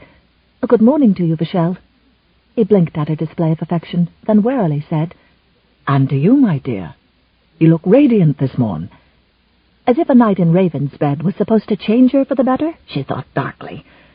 "I see the two of you have wasted no time in getting back to work after the festivities." "'Twas necessary," Raven said, his face sobering. "I needed to see what months under the dubious command of Desmond de Marley had done to the keep's fighting force." "And 'tis not good," Vachel added. Abrielle forgot her own concerns. "What is it?" "Many of those men arrived with us," Vachel said, "and 4 with Raven. The rest have allowed themselves to grow lazy, for Desmond was more concerned about spending his newly found wealth on himself than on his soldiers. What incentive is there to train when the pay is irregular at best?" "How terrible!" Abrielle's gaze returned to the tilt-yard, where the men began to spar with blunted swords. "But now they understand what is required of them," Raven said. "And the rewards they'll receive," Vachel added. "Your new husband has been generous." "With my money," she thought with bitterness, then chastised herself. Raven was doing his duty to her castle and her people, nothing more. If only for their sake she had to stop ascribing base motives to everything he did. "The stores set away in case of a siege are seriously depleted," Raven said. "Much will have to be done." "Of course," she said. "My thanks for seeing to it." "And why wouldn't I?" Wearing his best charming grin, he put an arm around her shoulders and squeezed. "I will do everything in my power to protect ye and our people." She patted his chest and again managed to step away. "Then I shall see you both for dinner." Yet when the midday meal was being served, Abrielle received word that Raven, Cedric, and Vachel had been called away to a nearby manor, and though the servants seemed to be trying to protect her, she heard the whispered fears of invasion and Scots. Throughout the day she told herself that if there were any truth to such rumors, Raven never would have left the castle gates open, with the soldiers continuing their training rather than manning their positions. But nighttime fell, and still he didn't return. On this, the second night of her marriage, she finally went to bed alone. She would have felt relieved at the peacefulness of sleeping in the big bed, except her fate and future were now tied to her husband's. What if something worse was happening? Should she have sent a contingent of men in support? Surely Raven would have sent word if he needed assistance. It seemed as if she had barely fallen asleep when dawn's light woke her, and she stirred, feeling herself suddenly trapped. She realized that Raven was there, and they were entwined together, her head pillowed on his shoulder, the broad, naked expanse of his chest before her. Thankfully, she had worn a nightgown to bed. His hand rested familiarly on her back, and to her horror, her knee rode his. She was planning the best way to escape without waking him when she glanced up and saw him watching her with amused eyes. "What a wonderful way to wake to the day," he rumbled, coming up on his elbow, rising above her with too much threat. She quickly slid out of his arms and out of the bed. "I am glad to see that you returned safely. I have so much to do, and I'm certain you do too, what with the lazy soldiers," she finished lamely. He fell back on the pillows, folding one arm behind his head, the better to watch her. He saw how flustered she was to find a man in her bed, and remembering her tears, had decided to allow her to escape. For now. But a newly married man had only so much patience, and she would have to accept that. She stood shivering on the rug before the hearth, where the fire he'd tended late last night had died down to a few embers. He could see her hesitation, knew she wanted to dress, but did not want to do so before him, and he was not about to help her with that dilemma. She hugged herself and rubbed her arms. "Why were you absent so long yesterday?" She didn't even know if he would discuss what some men would consider falling within a man's domain, but his smile faded, and he frowned as he began to speak. "We received word from a courier that Thornton Manor was attacked by a contingent of Scots." Oh my! She went still in sudden fear.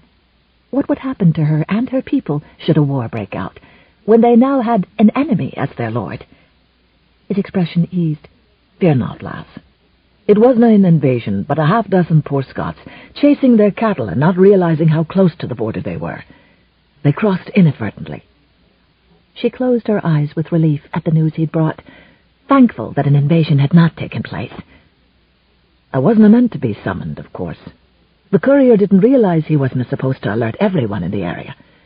My arrival almost made things worse, as if I were in collusion with these other Scots. We were lucky that Thurston de Marley was not at home to be summoned. Your stepfather has a cool head about him, and my dad's joviality helped everyone stay calm. The Scots were freed at last to return home." She sank down on the edge of the bed, her face in her hands. "This will never end, will it?" She felt his hand on her back, and when she stiffened, it dropped away. "You mean this distrust of my people?" Not just that, but her distrust of him, of the fact that his being a Scot would forever put him at odds with her people. When would he have to side against her? When would this supposed loyalty of a wife to a husband be tested? "Abrielle." She gave a start, then stood up briskly, and went to busy herself by choosing her garments for the day. "Do you think you'll be called away often, especially by your king?" "I dinna ken. Now that I must care for property in both countries, I will not have as much time to devote to the king. You will understand this." Abrielle glanced at him with surprise, for truly there were many things about her husband's life of which she was not yet aware. "I did not know you had other property." "You've never asked me," he said dryly. "I have land adjoining my da's in the Highlands, and some day his land will be mine as well." She nodded thoughtfully, and although she was curious, did not ask him more for fear of being misunderstood.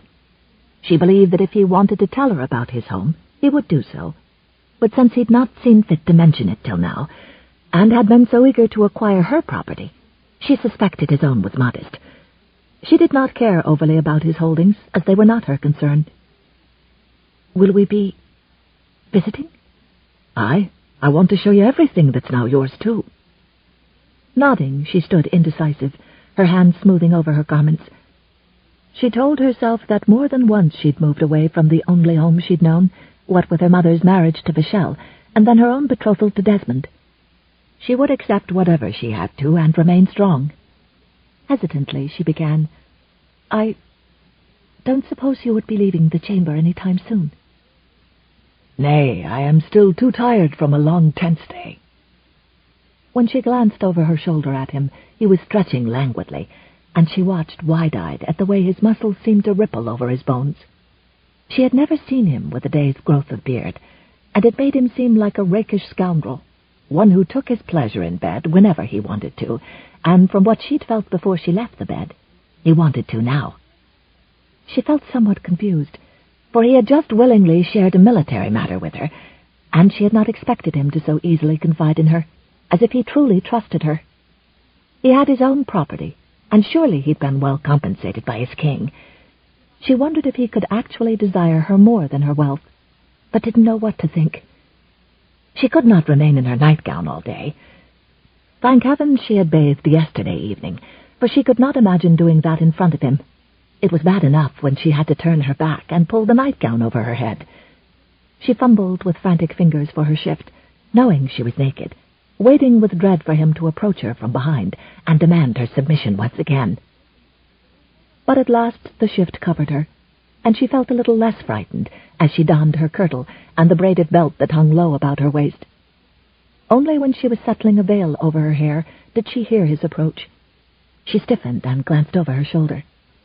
He put his hands in her hair, drawing it across her shoulders, smoothing it. She shivered.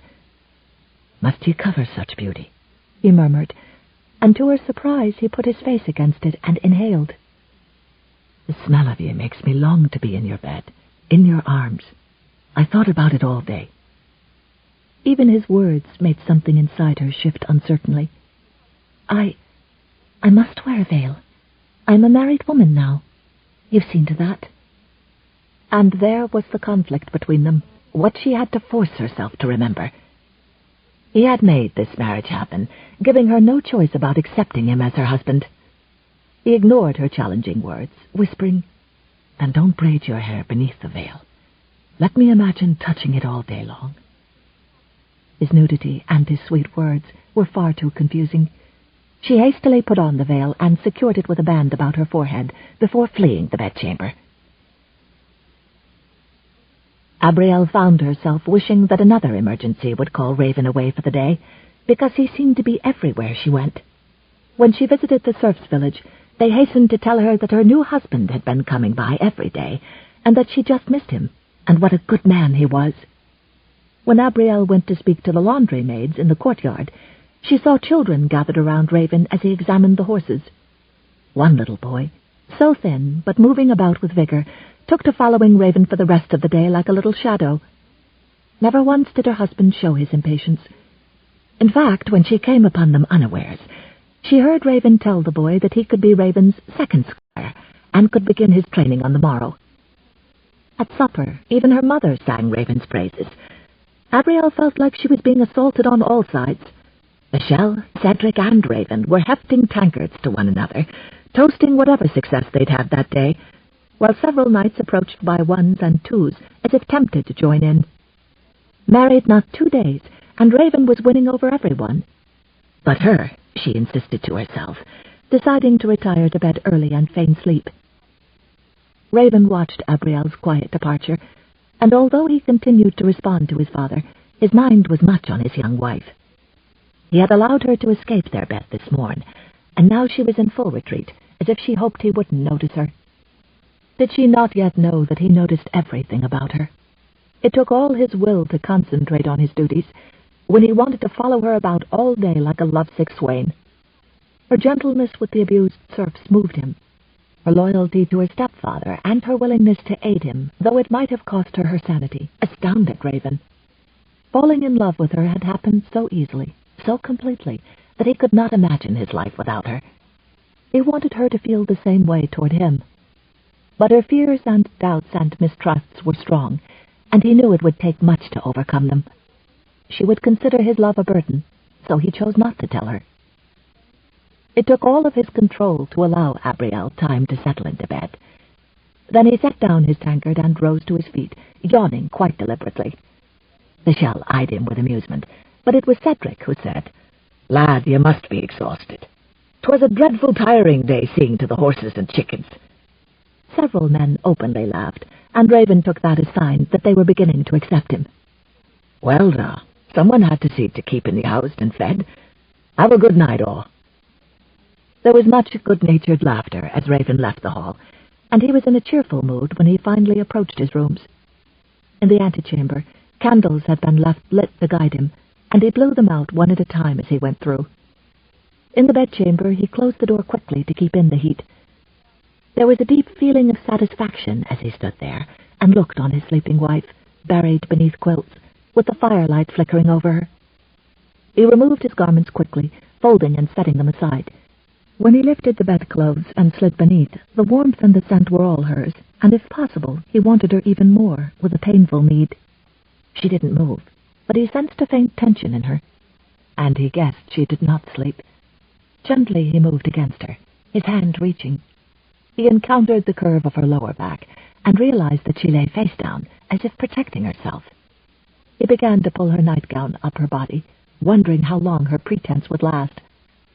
Abrielle kept her eyes clenched shut, her face turned away, concentrating with every fiber of her being to keep relaxed, as if she slept. But that didn't seem to matter to Raven. His body was hot, pressed to her side, and she knew he was naked. She felt her nightgown slide up, gritted her teeth to keep from yanking it down and betraying her wakefulness. Surely he would give up, if only she could last long enough. And then Raven slid down beneath the quilts, and she bit her lip against crying out. The bed moved up and down as he crawled.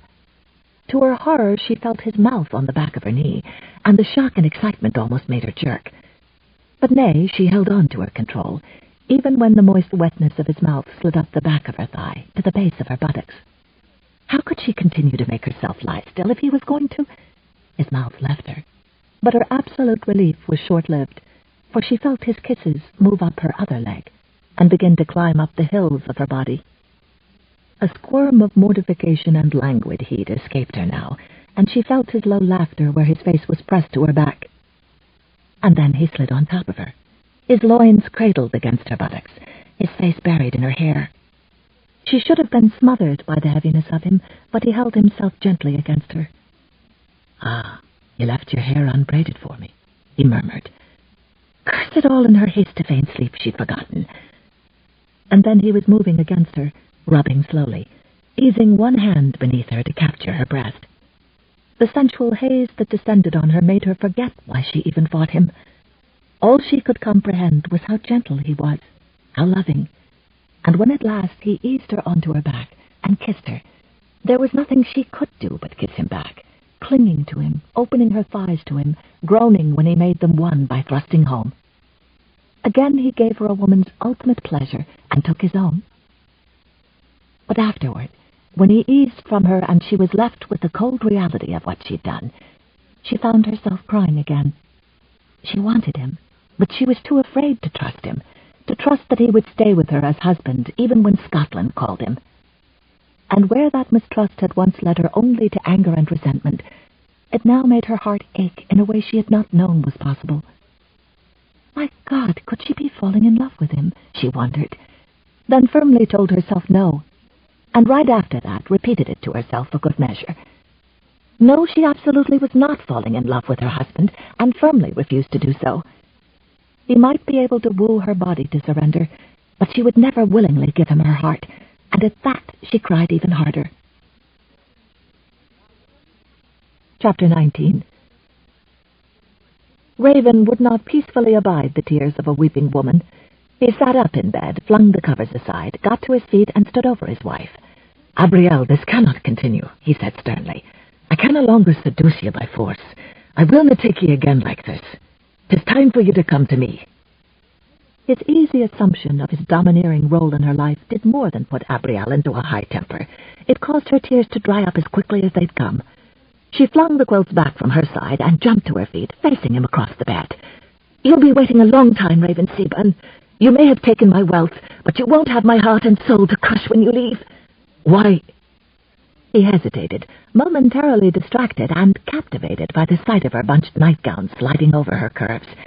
Then he blinked and frowned. "Why would I leave?" But she would say nothing more, only flounced back into bed and refused to face him.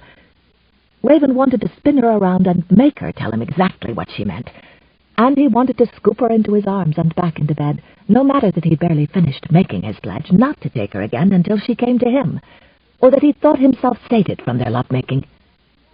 Gazing at her barely hidden curves, he feared he would never be completely sated. He was a fool to let her flummox him this way, but not enough of a fool to storm off as he was sorely tempted to do at that moment. He would not give his infuriating bride that satisfaction. Nor would he deny himself the pleasure of sleeping near her body, even if he couldn't touch it thanks to his damn pledge. "I a fool to be sure," he thought, as he too got into bed, folding his arms behind his head to keep from reaching out to her and staring at the ceiling. Although there was tension in the new Seabern household, there came a growing strife in the rest of England. Never before had so many heralds been sent out at one time to deliver dispatches to various parts of the realm. The news they bore was grave indeed. Having gone to his castle at Lyon-la-Forêt with every intention of hunting in the surrounding forest, Henry I, youngest son of William the Conqueror, had fallen ill and within a week had died. His death ushered in not only a time of grievous mourning, but also a harrowing and lengthy epoch for the whole of the late monarch's realm. Henry's first queen had been a Scotswoman, sister of King David himself, and their daughter Maud was his choice to succeed him on the throne. He had won concessions years before from all his noblemen that they would support her when he died. Although the noblemen found it difficult to generate enthusiasm for Maud, they feared if they bound themselves by fealty and oath to the late king's nephew, Stephen, they'd lose whatever they had managed to gain throughout Henry's rule, whether ill-gotten or justly deserved. Had not the king been at odds with his daughter and her husband at the time of his death, Maud might have been wont to hasten to her parents' bedside and claim her rightful inheritance before anyone could usurp it. Instead, within a matter of days, Stephen had managed to impose himself as king within the minds of the nobles, and was soon aggressively defying anyone who might have found fault with that idea. Although Stephen would not be officially crowned for several weeks, Maud's continued absence from England seemed to solidify his authority. In the ensuing days, it became apparent that the kingly domain was being plunged into the darkest form of strife, a far cry from the peaceful rule that Henry had managed to maintain throughout his years on the throne. On the 6th day of their marriage, Raven was called away to confer with King David on Scotland's newly strained relationship with England. Abrielle stood in the chill air of the courtyard beside her mother, and watched Raven speaking with his father as he awaited the arrival of his squire and the 3 other men-at-arms who'd come with them from Scotland. Elspeth put her arm around Abrielle. "You will be sorry to see him leave, I am sure." Abrielle nodded, surprised at the veracity of her mother's words, in spite of the fact that she and Raven continued to be at odds over the state of their marriage. The last several nights had been spent in the same bed, but they were separated by a chasm of misunderstandings and anger. "Perhaps," Elspeth continued slowly, watching her daughter, "the time away will allow you both to see your marriage more clearly." Abrielle turned to gaze at her mother, sarcasm quirking the corner of her mouth. "And are you so certain that we have things to sort out between us?" "I see my daughter's pain. I want you to be happy, Abrielle." Abrielle pulled her cloak closer about her throat and turned cool eyes back to her husband, who was now leading his horse through the courtyard toward her. "Mamma, you assume that 2 countries are not about to come between us. You assume that Raven prizes our wedding over his obligations to his king." Elspeth opened her mouth, but then could say nothing, for Raven had arrived. He stood before Abrielle, looking down at her solemnly. She looked beautiful and proud and aloof, all part of the contradictions that made up his wife. Softly she said, "Farewell, Raven. Come back unharmed." He leaned down and kissed her cheek, inhaling the sweet scent of her. He hadn't wanted to leave without the final comfort of her embrace, but wouldn't force her hand. "I shall return soon," he said, then turned away and mounted Xerxes, his loyal stallion. With a nod to his father and her parents, he rode out of the courtyard and headed north. In the days and weeks that followed, a grim harvest of death, violence, and thievery was rampantly reaped by those seeking to benefit themselves in whatever dreadful form their unbridled maliciousness and greed chose to be exhibited. Pillaging became commonplace throughout both Normandy and England, to the degree that no man was safe from aggression or butchery, even in his own home. It seemed especially rampant upon the roads, where innocents were now being frequently set upon by those bent on thievery and other grievous acts of violence. Abrielle sheltered and healed more than one victim, and she thought often of Raven traveling such dangerous roads between 2 countries. He was her husband, and for that reason alone it was natural for her to want him to come home safely. Yet she also bore him tender feelings from her woman's heart, feelings that were growing steadily stronger even as they were battered by sadness and regret and confusion. Was this to be her life, always watching Raven ride away, always wondering who might kill him because of the country of his birth? Or would he have to fight with Scotland against Abrielle's own people? There was a time when she'd vowed never to open herself up to the pain of falling in love with him. Now increasingly she wondered if she had any more choice in the matter than she had in marrying him. It didn't seem to matter whether one was loyal to Stephen or to Maud. There were many who were intent upon reaping, either by arbitration or by force, whatever benefit or profit they could garner from the discord now raging within the kingdom. The knights and men whom Vachel had once commanded came riding again to his defence, splitting their forces between Vachel's home and Abrielle's. These knights, as well as the foot soldiers and the families that belonged to each, accepted Vachel's invitation to take up permanent residence within the protective stone walls surrounding the keep. Many already living there were wont to agree that the knight's presence calmed some of their fears. But beyond the gates, it now seemed apparent that neighbour was turning viciously against neighbour, and kith against kin in this turnabout world whence all reason had been vanquished. It was to this very same keep that the three Graysons and several of their loyal knights fled in haste during the dark of night. Like the knights and foot soldiers who had fled from the terror encompassing their land, the Graysons came seeking shelter, bringing their most costly possessions, as well as trunks filled with clothing and basic essentials. Their flight, however, was not without incident, for a miscreant's arrow had pierced Lord Grayson's shoulder while he was helping the servants load his small family into the conveyance. It was only after they had thrown several valuable items from one of the carts that the rapacious scoundrels flew upon the spoils and began to squabble over them, in their greed allowing the family to escape their murderous intent. Upon their arrival, servants helped Reginald into the keep, followed by Isolde and Cordelia. Already alerted, Abrielle and Elspeth were in the process of turning down a bed and spreading clean but older linens over the sheets already covering the mattress, when the servants bore Reginald into the chambers.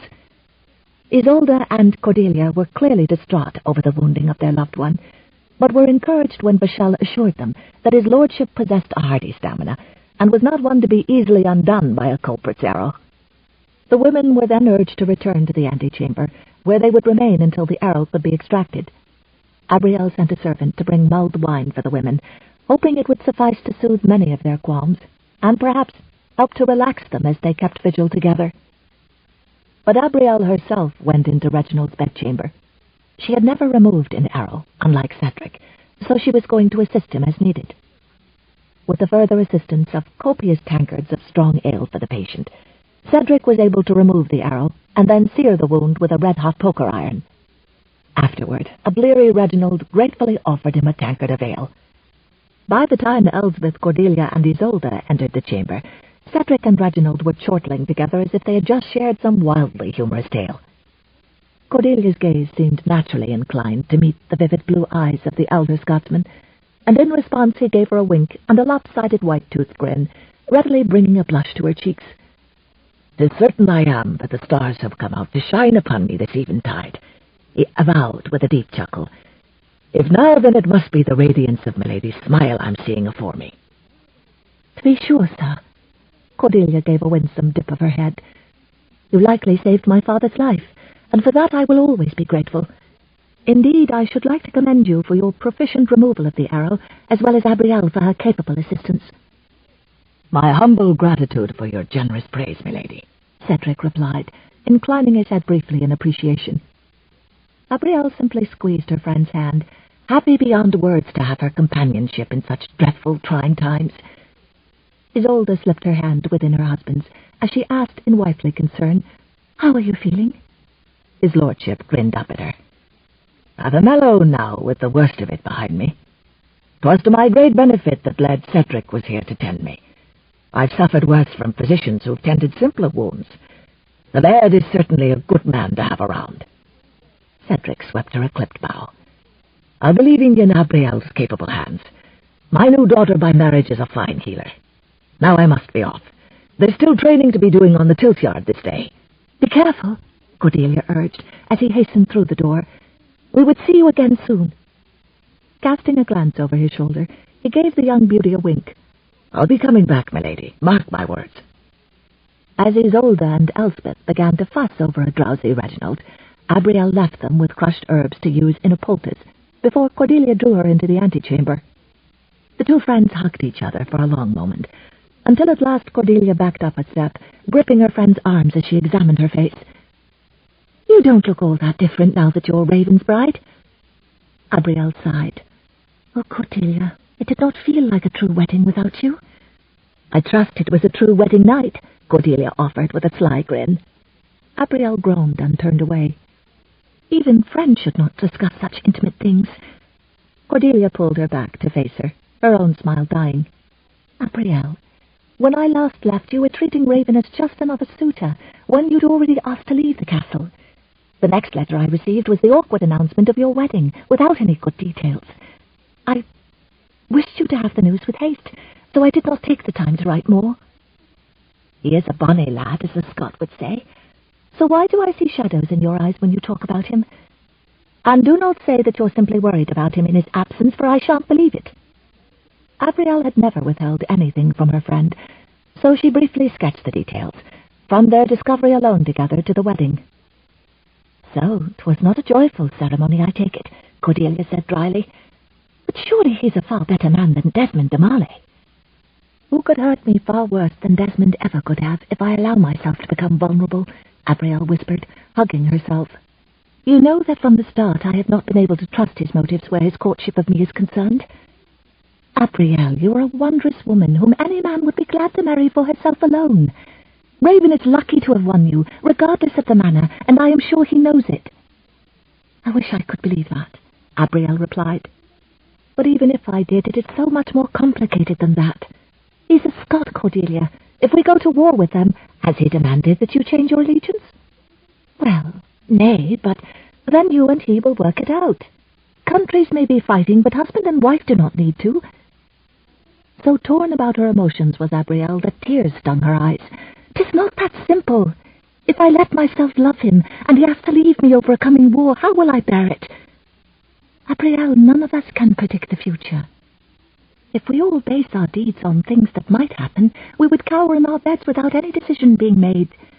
You just have to allow love into your heart.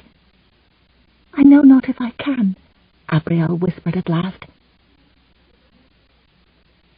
Considering the carnage and aggression now occurring throughout the kingdom, it was not at all surprising when Thurston de Marley realized that he had found the perfect tool to use against Raven Seabern. The Scot had taken what was Thurston's from the beginning, the de Marley keep and the wealth that went along with it. It was time for Thurston to send the Scot back where he came from, or even to the very grave itself. But first he would take the castle itself, while its new lord was away. It was easy enough for him to visit the various lords of the region, to take advantage of their worries about the peace and safety of their homes, situated so close to Scotland. Thurston encouraged all to besiege Raven's new base of power, telling them that they could hold it for England rather than Scotland. The Scotsmen should not be allowed to gain any more English territory. And with their insecurity and fear, the northern lords listened, allowing Thurston, kin to Weldon de Marley, who had been so respected, to lead them. Thurston, in turn, was compelled to allow Desmond's half-sister, Mordia, to ride at his side. He was still holding her fast, urging her on in her hatred, waiting for the day he might need her evil skills. With no warning, Thurston and a large contingent of noblemen, knights, and mounted men-at-arms came thundering across the land on horseback, sending the serfs fleeing in fear for their lives toward the safety of the stone fortification. Riding on a shaggy steed beside Thurston was Mordia, with her long frizzy hair flowing out wildly behind her. A large grey wolf's pelt had been wrapped about her darkly cloaked shoulders, beneath which she wore a breastplate that protected her stout chest. Upon letting the frightened serfs into the courtyard, Vachel ordered the drawbridge to be lifted behind them to forestall the entrance of the rabble following on their heels. He then selected several of the best riders from among the serfs and bade them to arm themselves with swords and pikes before leading the group through the lower passageway to the postern portal, whence Abrielle and Netta had previously been abducted. Since that occasion, the lower depths had undergone beneficial changes, part of which included a stable, wherein a few of their fastest horses were kept in stalls near the outer door, allowing the keep's inhabitants to promptly give chase should miscreants attempt another abduction. From there, Vachel sent several mounted riders, racing off in different directions, with the hope that they would be able to alert their allies and persuade them to come in haste and lend their assistance in defeating the unprovoked aggressors who now sought to take possession of the keep. But most of the northern lords had long memories, and they would most likely believe that the Scots should be swept from England. Holding a flag of truce, Thurston rode forward alone, garbed entirely in black, except for a metal breastplate covering his chest. He reined in his horse within hearing range of the men on the battlements. For most of you within the castle, we have no quarrel. If you surrender yourselves, you will not be harmed. But the lords of Northumberland will not allow Scotland this incursion into our land. We mean to hold this castle for England. Michel stood with his legs wide, his hands braced on his hips, and shouted, I speak for Lady Abrielle, the rightful lady of this castle, as you well know. Though its lord may be a Scot, the castle and lands are for England, and Lady Abrielle stands firm on this matter. Cease this violence at once, before innocent men are killed. Thurston rode away, lowering his flag, having made his attempt at peace. Uneasily he told himself he would have been content with their surrender, but some deep part of him relished the thought of earning his prize, fighting for what he believed was his. And with the modest army he had amassed, with the help of his neighbors, the siege would be a glorious one. On the battlements, Michel and Cedric stood side by side, watching Thurston depart. Keeping it for England, is he? Cedric said darkly. He cannot possibly think we believe such nonsense, Michel replied, although apparently the rest of Abrielle's neighbors do. Do you believe the castle is ready? We could have used more time, but Raven has been diligent in seeing to the preparations. No doubt he sensed the coming unrest. Or at least the animosity of these border lords, Cedric added, shaking his head. How go the women? Well, Elspeth and Abrielle have assigned everyone tasks to keep them busy. Less chance for an outbreak of panic to spread. They're readying arrows, preparing for injuries, and of course seeing to food and drink for weary men. Michel hesitated. Think you that Raven will return in the middle of this? I rather hope he stays away until it is over and we are victorious. I know not what King David has planned for him, Cedric answered. But I know my son, and if he has heard of Thurston's attack, he will come. But until then, we know what we have to do. My thanks for your help, Michel said. This is a battle that affects your family and mine, Cedric clapped his shoulder. Cedric selected the best archers from those same ranks and positioned them within the battlements for the purpose of dissuading the soldiers who were seeking to lay floating bridges across the stream. In a matter of moments, arrows began raining down upon the intruders, who promptly dove behind whatever tree, rock, or barrier offered protection. Cedric strode behind the serfs, urging them to aim true and make every arrow count. He was quick to praise their skills, buoying their resolve to defeat the aggressors, perhaps even more than their disdain for Thurston could. Though such deeds would be in defense of the keep, killing a free man set the serfs a jitter, knowing they could suffer various degrees of punishment for that offense. They were wont to look to Cedric for guidance. His soothing brogue calmed many, assuring them that their new lord, Raven Seabern, would expect them to protect their lands and families. His assurances did indeed result in a truer sighting, for in a matter of moments there were many within the enemy's camp who had either been killed or seriously wounded beneath the unrelenting onslaught of arrows. Upon espying Thurston's soldiers laying out reinforced planks for the purpose of crossing the moat, Michel recognized the need to discourage them. He directed the serfs to prepare hot cauldrons of rendered fat to be dumped upon those who would soon be making an effort to scale the stone walls. Leaving the Scotsmen to carry on with such tasks, Michel began directing other defensive measures for the security of the keep, of the sort that he had oft-times used during the Crusades. He also called for a pair of recently constructed catapults to be loaded with large stones should there come a need. Even while those within the edifice were involved in preparing their defenses, the enemy was wont to evidence their confidence that they'd be there for some time by setting up camp beneath the protection of the trees just beyond the clearing. At the fore of the moat, they brought up battering rams, which they obviously meant to utilize in their assault upon the drawbridge. Thurston could be seen directing those who had ridden in with him. He swept an arm about as he motioned for his men to bring up one of a pair of wooden bridges to the fore. Upon standing the first half on end on the far shore, they allowed it to fall into the stream. Buoyed by the many animal bladders filled with air, the piece barely dipped beneath the surface of the water. A volley of arrows rained down upon the intruders from the archers occupying the battlements, wounding a goodly number of the enemy before they managed to raise the shields that had been slung over their backs. In a few moments, another group of men, bearing another section of the bridge, scampered to the far end of the first, whence they allowed the piece to fall into place across the remaining half of the moat, only a step or two away from the narrow spit of land that remained in evidence beneath the raised drawbridge. The original bridge was of such heavy and enduring quality that it was almost impervious to axes and such weapons. Nevertheless, men bearing large bundles of dried reeds and other flammable plants began rushing across the two sections in a quest to pile up what they bore onto the section of earth showing beneath the raised drawbridge. Their intentions were obvious. Since the original drawbridge was too heavy and sturdy to hack asunder in any reasonable length of time, they were obviously going to attempt to burn it down to gain entrance into the keep. Several of Thurston's men were already being supplied with lighted torches in preparation.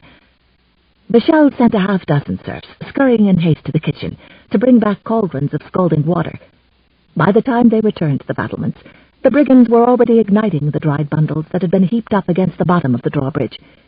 The contents of the huge pots, borne on sturdy poles by pairs of serfs, were promptly dumped onto the burning bundles, as well as upon those bearing the torches. Upon being drenched with scalding hot water, the brigands ran screaming in agony across the makeshift bridges, even as more cauldrons of water were being dumped on the burning reeds. Inside the keep, Abrielle, Elspeth, Isolde, Cordelia, and the women who normally worked in the kitchen continued to fill huge cauldrons, this time with rendered fat.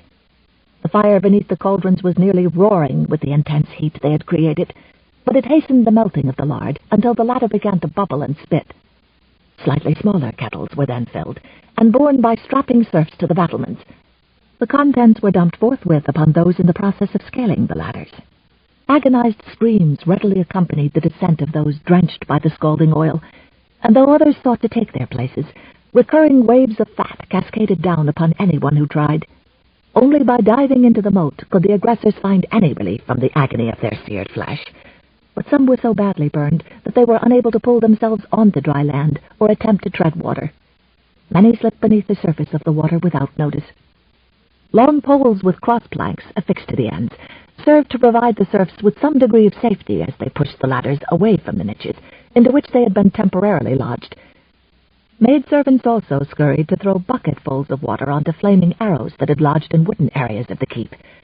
The miscreants obviously saw nothing to fear from the women's efforts until they began to feel the searing pain of boiling liquids soaking into their own clothing. The burns caused many to fall away from their makeshift ladders, screaming in pain. The water in the moat proved almost as effective as the scalding liquid that had been thrown down upon them, for the chilled winds that buffeted them quickly penetrated their soaked clothing as they sought to drag themselves from the moat. Soon another flurry of flaming arrows began to assault the battlements and the walkway around the keep, obviously with the hope that they would prove successful in setting afire some of the oil their adversaries were wont to throw down upon them. Wave after wave of arrows bombarded the battlements, as well as the defenses that had quickly been erected to ensure the safety of those taking shelter within the edifice. In spite of the relentless urgings and demands that Thurston made on his men, the serfs fighting for the keep proved even more tenacious. Under the capable direction of Vachel and Cedric, they were wont to believe there was a good chance they'd be able to defeat the foe and send Thurston off with his tail tucked between his legs. They were well motivated to fight on to the death if need be. Better to battle valiantly and die trying to protect themselves than to be subjected to whatever cruelty Thurston and Mordia intended to lay upon their hides should they seize the keep.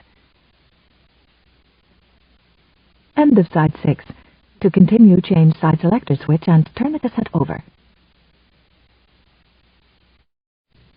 Side 7. Everlasting by Kathleen E. Woodiwiss.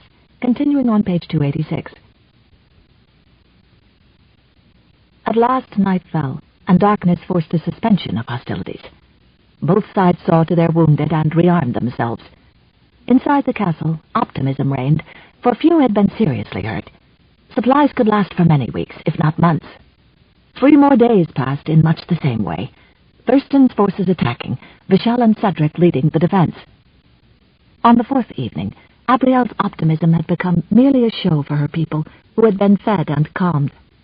She herself could not contemplate sleep, as it was becoming more and more difficult to fight her sense of fear and sadness.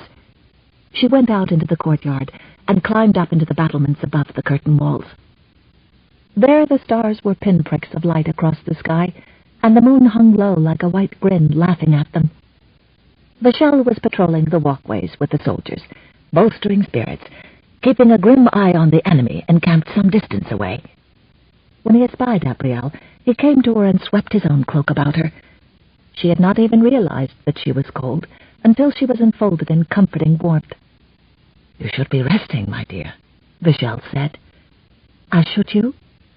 She allowed him to put his arm about her, to pull her against him, but his presence could not ease the pain in her heart.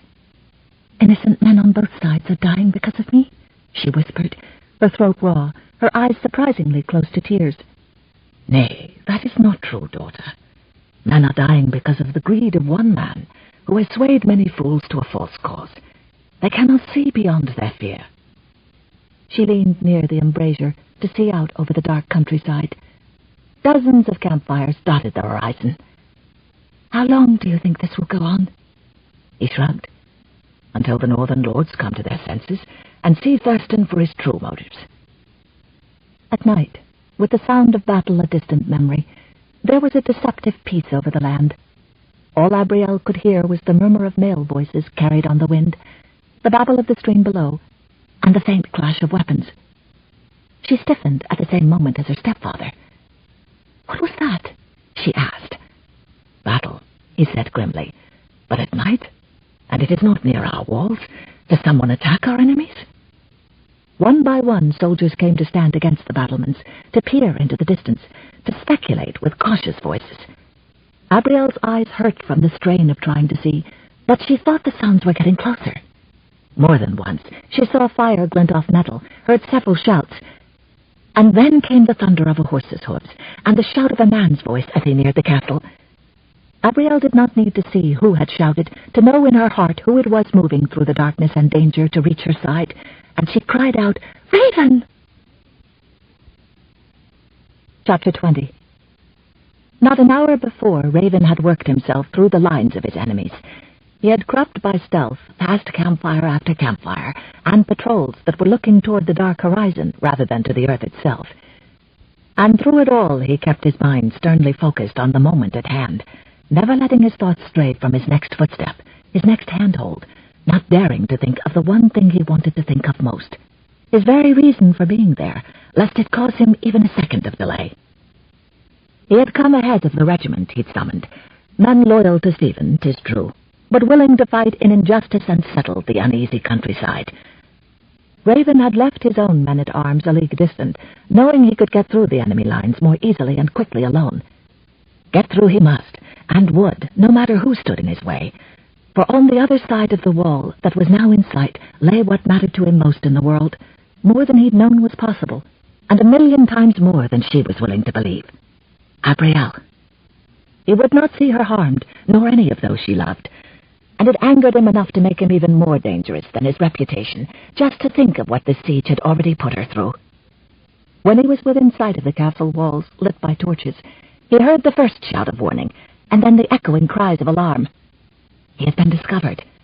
He jumped to his feet, unsheathing his claymore as he ran, cutting down the first guard without even breaking his stride. Several more came at him, swords raised, but there was fear in their eyes too, as if they thought him dangerous because of what he dared. He veered toward the hobbled horses, cut a line, and then vaulted onto the animal bareback, urging him into a gallop toward the castle. His plan to approach the walls and be let in secretly at the postern gate was no more.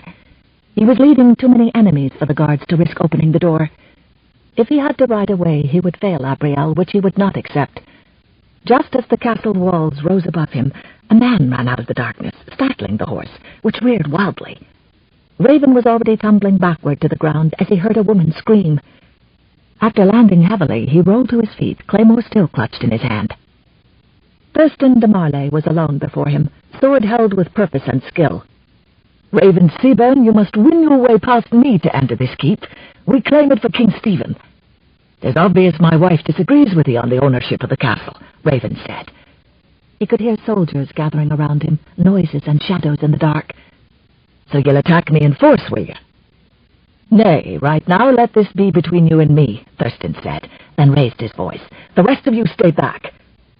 And if I win, do I receive the dubious award of their swords in my back? You can have free passage into the keep. Agreed?" "Agreed." And with that, Thurston attacked. His advance was immediately met with a deft stroke of the claymore that left a deep cut across his arm. It did indeed unsettle his firm conviction that he was the better swordsman. Soon it was all he could do to hold ground against the Scotsman's unrelenting advance. Rising cuts from the back guard continued to propel him ever backward in a desperate attempt to avoid the menacing strokes of the claymore. In turning the hilt and bringing the point in a position to strike again, Raven left his adversary astonished out of measure by the skill he displayed. Even when Thurston sought a more aggressive approach with a hanging guard, he found himself again amazed by the deftness with which the Scotsman parried his attack. Beads of sweat were now dappling his brow as he strove to halt the other's blade and keep it from snuffing out his life. His own sword seemed no less than paltry in comparison, and yet with each passing moment his arm grew increasingly weary from its weight. He could only wonder how the Scotsman had the strength and stamina to wield the much heavier weapon with unyielding proficiency. Raven felt almost calm, each stroke of the claymore springing forth from strength born of long hours of practice. He felt a nick to his wrists between his mail and the gauntlet he wore in his hand, but it was not a serious wound. He took a hard hit to the mail shows covering his thighs, and knew he'd be well bruised. Cheers and cries of encouragement or dismay rang through the air. Up on the battlements more torches had been brought, lighting the sky as if it were the birth of dawn. From up there, he knew Abrielle was watching. After endless weeks of tedious meetings or long, boring, cold journeys across two countries, at last he was almost with her again. He had to end the battle, to make his wife safe from this fool. In the next instant, a downward stroke of the claymore evoked a loud, tortured scream from Thurston, who lifted what remained of his left arm, and in growing horror stared at the bloody stump. Knowing he would soon die if something weren't done to stem his copious loss of blood, he stumbled in agony toward the fire. Another blood-curdling scream was wrenched from him as he thrust the stump into the flames and held it there until the wound was seared black and the loss of blood had been adequately stemmed. The sudden silence was eerie, and was followed by the sound of the claymore, cleaned on moss, sliding home into its scabbard. "We are done," Raven said in a cold, calm voice. "You can no longer hold the shield. Do you guarantee my reward?" Mordia came forward, teeth gnashing, arm raised, but Thurston grabbed her before she could get past him. "Aye, you have won," Thurston said, breath coming in gasps, eyes stinging with sweat. "But only this battle. Enter the keep. We shall see how long it lasts before falling to our siege." The soldiers ringing the battlements began to cheer, but they also readied their arrows as the drawbridge was lowered, in case of treachery. Raven suddenly whistled, and from the darkness came 3 of his mounted men bearing a flag of truce and leading Raven's stallion. All 4 clattered over the drawbridge, and it was slowly lifted closed again. Only when Raven was safe within the curtain walls did Abrielle sag against the embrasure, where she had stood to watch the battle. To see him risk his life for her, and for her family, left her weak, and it unleashed an avalanche of questions and second thoughts. So many it would take her a week to sort them all. For now, one rang out clearly above the rest, the one that mattered most of all. If all Raven cared about was wealth, as she had been so certain was the truth, he could have waited in Scotland while the castle was besieged, but he had not done so. He had not abandoned her. Nay, he had acted as honorably as any husband could, and suddenly Abrielle could not bear to wait another moment to be by his side. Michel put his arm around Abrielle, and although she protested that she was fine, he supported her down the narrow stairs leading to the courtyard. Knights and serfs and castle residents were all streaming into the courtyard, surrounding Raven and his men, throwing question after question at him. Abrielle pushed her way through. "Enough!" she cried with force. All around her, people fell silent. Raven focused that intense gaze on her. She saw flecks of blood on the coat over his hauberk, dirt smeared across his face, and a coolness in his features that she was not used to seeing. But still, his blue eyes were hot as they took in the length of her body. It took her some moments before she could compose herself enough to say, "Husband, you need tending. All else can await the morrow." Raven did not hesitate, but rather with haste pushed past all others to take her hand and lead her through the castle to their bedchamber. Thanks to Netta, the bed was turned down, linens were laid out, and water heated over the fire. Even the bathing tub had been set up, and a line of servants arrived with steaming buckets of water. Abrielle watched the grateful looks they gave Raven, and though he be a Scot, he had already proven a far superior master than Desmond. They obviously did not care what country he came from, as long as he treated them well and fairly. When they were alone again, Abrielle helped Raven remove his mail and gambeson, and she was relieved to see that the blood did not seem excessive. His breeches, blood-stained shirt, and bray came next, and she still found herself averting her gaze as he sank into the tub and began to soap a cloth. "Wash your wounds well," she said, sorting through her medicines. She had to keep busy, for it was far too easy to be swayed by the tension between them. They had parted weeks ago, leaving her to feel awkward and worried about their marriage. Now there was an energy and excitement moving through her, and she tried to tell herself it was only because he was safe, and because he was here to help rescue her family and her people. She glanced at him over her shoulder, and felt a strange tenderness to see his big body crammed into that tub, shoulders out of the water, his head tilted back awkwardly against the rim, as if he were almost asleep out of weariness. Through slitted eyes, he watched her warily as she soaped his face, and took a blade to his many days' growth of beard. She pushed his shoulders forward to bare his wide, strong back, and then began to scrub diligently with a soapy cloth, for she didn't know when he'd last had the luxury of anything more than an icy stream. He groaned softly, his head dangling forward. She put her soapy hands in his hair and started to rub. "Let me rinse your hair," Abrielle said at last. "Bring me the bucket, and I'll rinse everything at once." With a splash, he rose to his feet, holding out his hand for the bucket. She delayed a moment, simply watching the soapy water run down his glistening nude body. At last she put the handle of the bucket into his grip, and he lifted it over his head to pour. Steam rose from him, and he gave a big sigh as he stepped from the tub.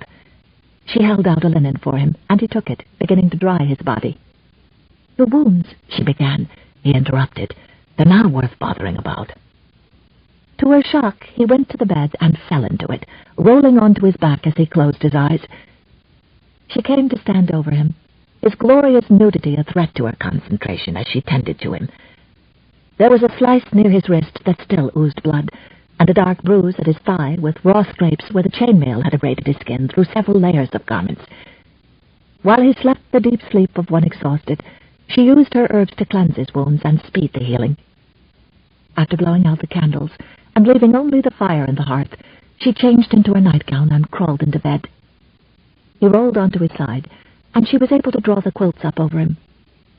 Then, without giving it much thought, she curled against him, her thighs tucked behind his, her arm around his waist, and she soon fell into a peaceful sleep. Raven awoke in the grey before dawn to a luxurious warmth he thought he'd forgotten how to feel. Cold nights spent on dangerous roads faded away, and then he realized that he felt his wife's curving form against his side. He opened his eyes and found her head pillowed on his shoulder, her long auburn lashes blinking the sleep away. She rose up on one arm, and her hair slid forward over her shoulders to drape across his arm. He shuddered. And then she slid her nightgown over her head and came down on him, her mouth taking his, her slender hands exploring his chest.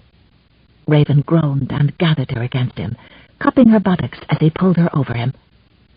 "I'm starved for you, lass," he murmured between deep kisses.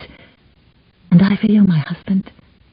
"My husband," she said again, the word delicious on her tongue. She put her hands on both sides of his face. "You cannot know how good it feels to freely admit it." He grinned and rolled to press her into the mattress. "You cannot know how good it feels to hear it.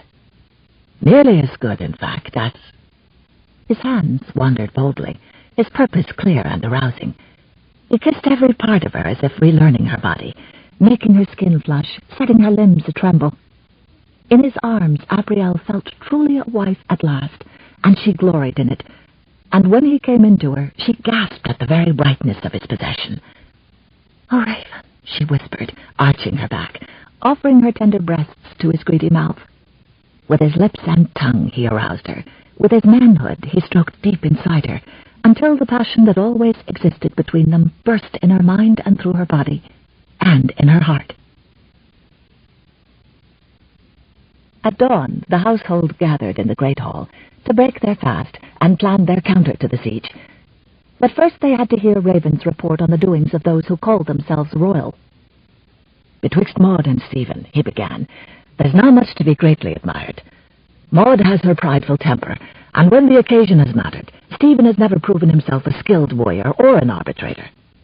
To be sure, his failures have taken precedence over his victories, and yet in his eagerness to be king he has enforced his will upon noble and priest alike, as if the lot of them are but lowly serfs meant only to do his bidding. Then to whom should we give our allegiance? Abrielle queried worriedly. To be sure, I care no more for Maud than I do for Stephen. As a Scot, my allegiance must be to King David. As for ye... His gaze took in all of his new English friends and kin. You must choose the one you prefer, whoever that may be. But my advice is to keep your thoughts a secret from those who can do you harm. Far too many have died already in the struggle betwixt Maud and Stephen, after foolishly admitting where their allegiance lies. Abrielle shook her head sadly, as she thought of the injustices now being invoked upon those seeking to fulfill Henry's wishes in the succession of royals. In her opinion, Maud was just as guilty as Stephen, for the woman could have easily complied with her father's wishes and taken the throne as empress of the realm. Perhaps Maud had expected the nobles to hasten to her side and entreat her to comply, in spite of her contentious temper. As it was, her willful disposition had likely cost her the crown. It had definitely left the country reeling from the uncertainty of what the morrow would bring. The shell nodded solemnly. We shall take your suggestion to heart, and keep our preferences private except when we're amongst those we can trust. He looked around the table at Elspeth and Abrielle, the Graysons and the Seaburns. Nodding, he said, like our good friends and family gathered here. I was able to tell Stephen of the trouble caused to you by the Northern Lords, Raven said. He sent a regiment of soldiers with me, for he does not want problems on the Scottish border. This morn I will tell Thurston and the rest of your neighbours that we will soon have assistance. They shall soon be fighting a battle on two fronts. Cedric's face was hard with satisfaction. We'll see how eager they are to hold this land for England. As if me and mine would try to take what isn't ours and use it against them. Although Abrielle said nothing, surely Cedric had to realize that Raven now owned English land, and that was part of what was causing problems. This turmoil that's erupted may be only a smattering of the trouble yet brewing, Raven said. To be sure, the violence may continue to menace us for months, if not years to come. The safety of all is my greatest concern. We must depart for Scotland the moment the siege lifts. Should any of you here choose to join us, my da has a fortress there nearly as grand as this. We can house anyone of a mind to make the journey north. But we cannot make the assumption that we'll remain safe here while this madness rules the countryside. Your offer is generous, Vishal said soberly. Let us discuss how it would work. As Abrielle listened to the men absently, her own thoughts circled about in confusion. If she was honest with herself, she had known that whoever she married would not want to linger forever in the de Marley keep. A lord with more than one property must travel every few months, seeing to each castle, and eating through its stores before rot set in. She was not foolish enough to refuse to live part of the year in her husband's home. But nearly as grand as Weldon de Marley's keep, she had a difficult time imagining such a thing. Abrielle? She gave a start, and realized that her mother had come beside her and touched her elbow. She gave Elspeth a smile. "Aye, Mamma?" "Come speak with me a moment, daughter." They walked to the hearth and sat on a bench before it, enjoying the warmth of the fire. "Abrielle, what thoughts give your expression such sadness?" Elspeth asked.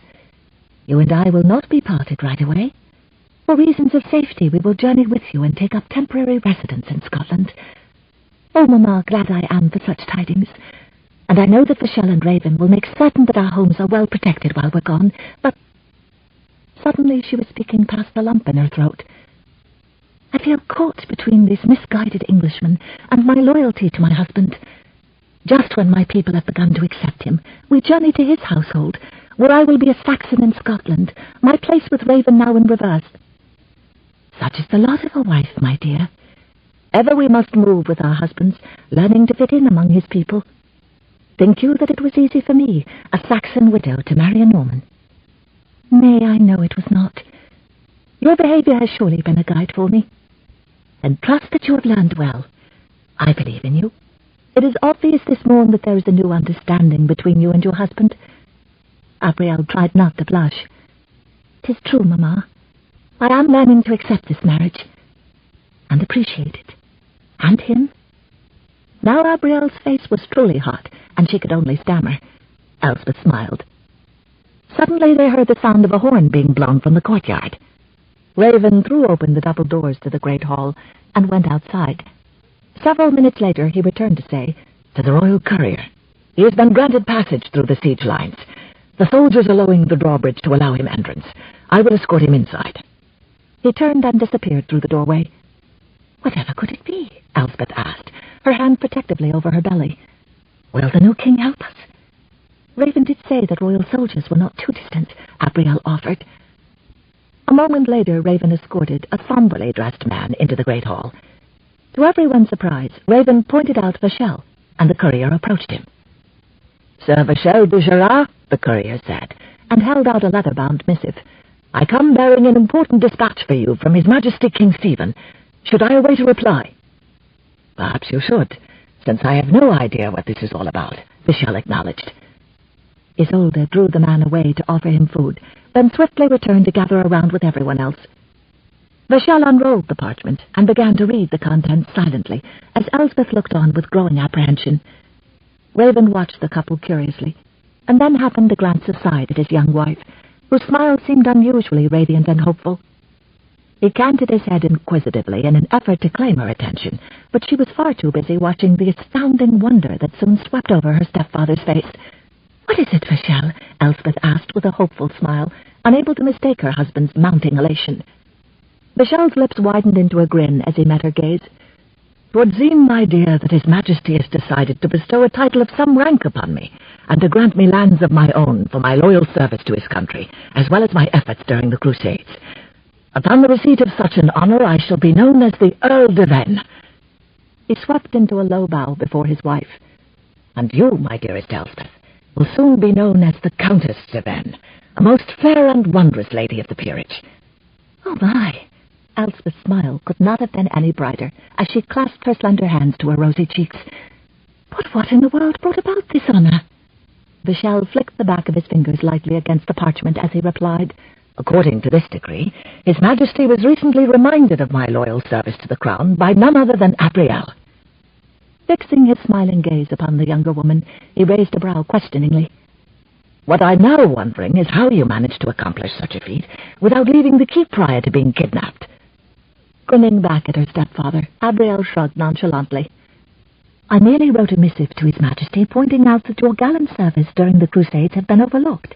Then I asked Raven to see to its delivery. Obviously, King Stephen received it after Henry's death and understood the need to honour a good man whom his predecessor had overlooked." "Or he sees the need to woo more men to his side during this battle with Maud," Vachel said dryly. "But I care not why. 'Tis obvious that I would never have received such an honour if not for your efforts, Abrielle," he replied humbly. "And if my new title can aid us in this desperate siege, then it will not only be myself who owes you a debt of gratitude." He put an arm around her shoulders and kissed her forehead, and then suddenly Reginald Grayson lifted his tankard with a cheer. The hall rang with glad cries, so much so that men outside the castle were wont to stare at one another in wonder. What did these besieged people have to celebrate? But soon the attackers saw that the spirit of celebration also extended to bold confidence, for under a flag of truce, Raven Seabern, with 2 knights at his side, rode out to speak with the new leaders of the siege. Several of the northern lords met him. "I didn't have the opportunity to speak with you last evening," Raven said dryly, "but I wish to inform you that I have come from Stephen's court. He is displeased with this unrest you've caused here in the north. He sent a regiment of knights and mounted men-at-arms, and they follow a day behind me. I travelled more swiftly, for I didn't take well the thought of my wife in danger. The king's men will arrive by the end of the day. You may send your scurriers to see that I speak the truth." The lords looked askance at one another, but before one could speak, Raven continued, "You may have noticed the royal courier arriving today." "And did we not allow him to see you?" one man said angrily. "Aye, you did, and 'tis a good thing, for he bore timely news. My father by marriage, Vachel de Gerard, has become the Earl de Vennes, courtesy of His Majesty." The noblemen were fidgeting now, looking at one another with obvious uncertainty. "Say what you want, Scotsman," said Baron Gravesend, who only weeks before had challenged Raven to nothing more serious than a game of tables. "But the king does not comprehend our life on the border. We must protect ourselves." "The king has chosen to protect my wife and her family," Raven answered coldly. "I suggest you think on that before you're foolish enough to waste more lives attacking me and mine." Abandon this siege and return to your homes before worse happens to you." And then Raven guided his horse in a circle and rode back toward the lower drawbridge, without even a glance over his shoulder. Though many of them would have longed to bury a dagger in his back, none would risk it now. Not 2 hours later, they began to withdraw, already planning how they could return with more men. From his pallet, Thurston railed against them, urged on by Mordia's lust for vengeance. But no longer was anyone listening.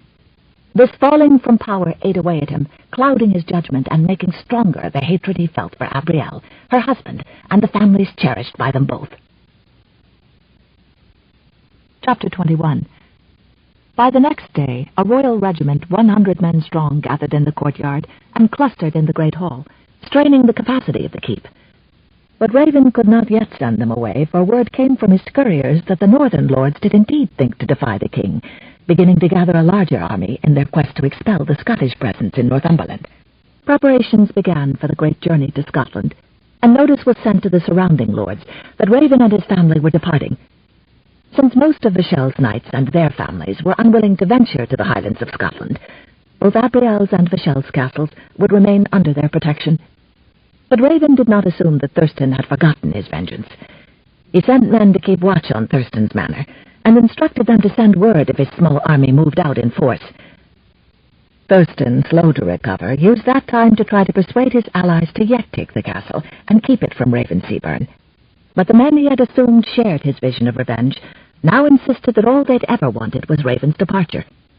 With the Scottish presence no more, Thurston's allies went back to protect their own homes in this uneasy time. Thurston, without enough men to attack, now looked upon the de Marley castle as a mocking prize he could not win, a sign of his failure. In pain and frustration, his sanity began to slip, and in his need for revenge, he hatched a plan to follow the Seabern caravan, and if unable to attack it, travel to the very heart of the Seabern stronghold to complete his revenge. He enlisted the aid of Mordia, and together they prepared for the long journey through Scotland. But his wounds grew inflamed, and a fever took hold, delaying their departure. At the de Marley castle, a caravan of horse-drawn conveyances was outfitted to take the families northward. A number of serfs who had readily affirmed that they were willing to accompany the northbound group, work with the carts and wagons, and take care of the animals. Other serfs, whose talents lay in cooking tasty dishes, scouted out edibles evident along the trail in order to add flavor to the dishes they created. At night, huge bonfires warded off the cold.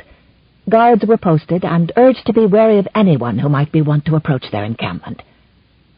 Once the Scottish border had been crossed, peace seemed to reign in every dale and hillock they passed, but it was deceptive. Certainly in comparison to the strife presently taking place in England, it did seem a blissful haven in which they could take refuge. But Raven was well aware of the danger that could yet be following somewhere behind, and he spent each day riding the length of the caravan, looking for signs of pursuit.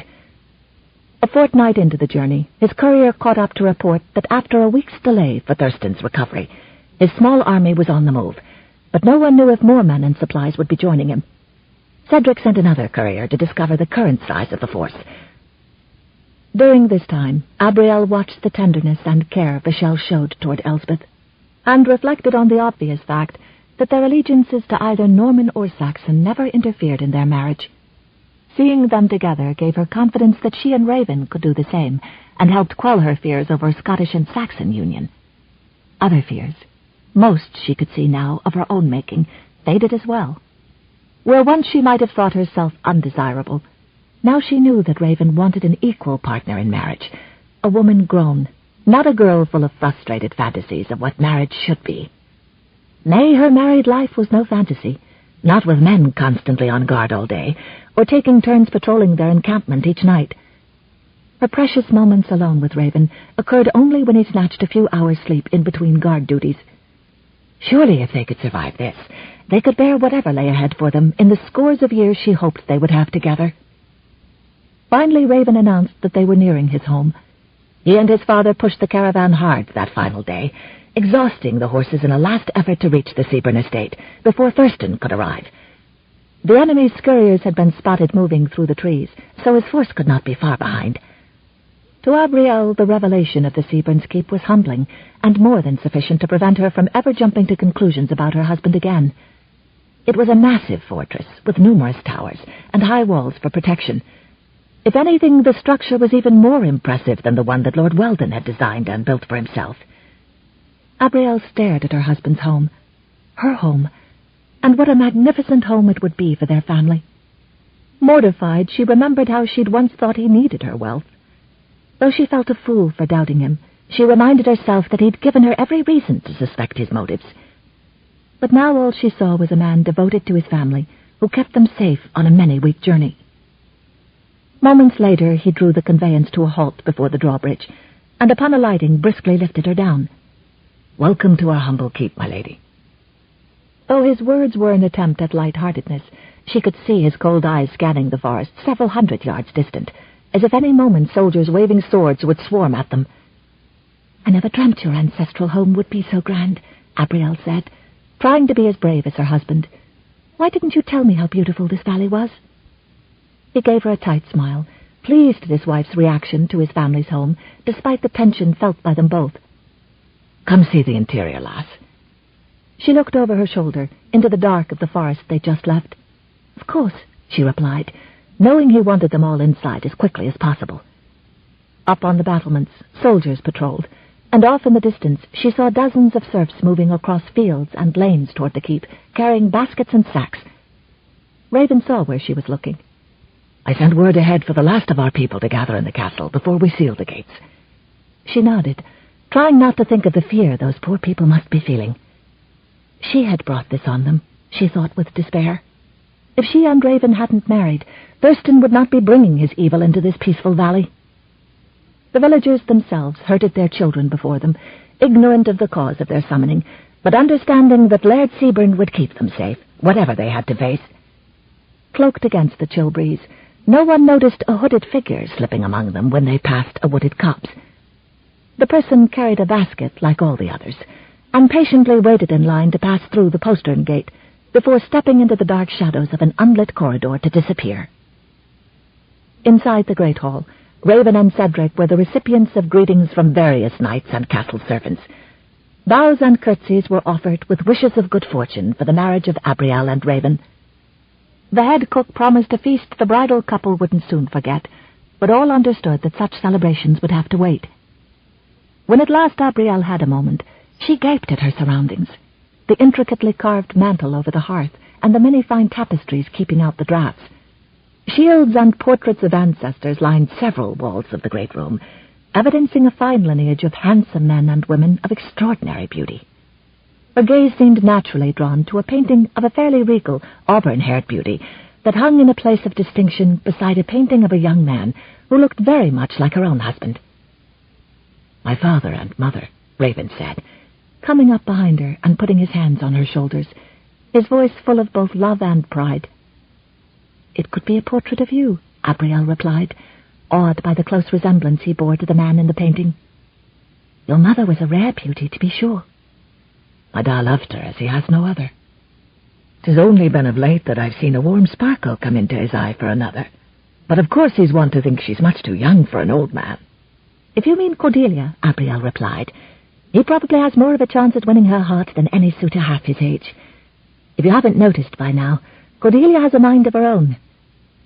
I would take her seriously, for she has never shown much interest or patience with suitors closer to her own age. Indeed, for an elder, your father is very fit and handsome."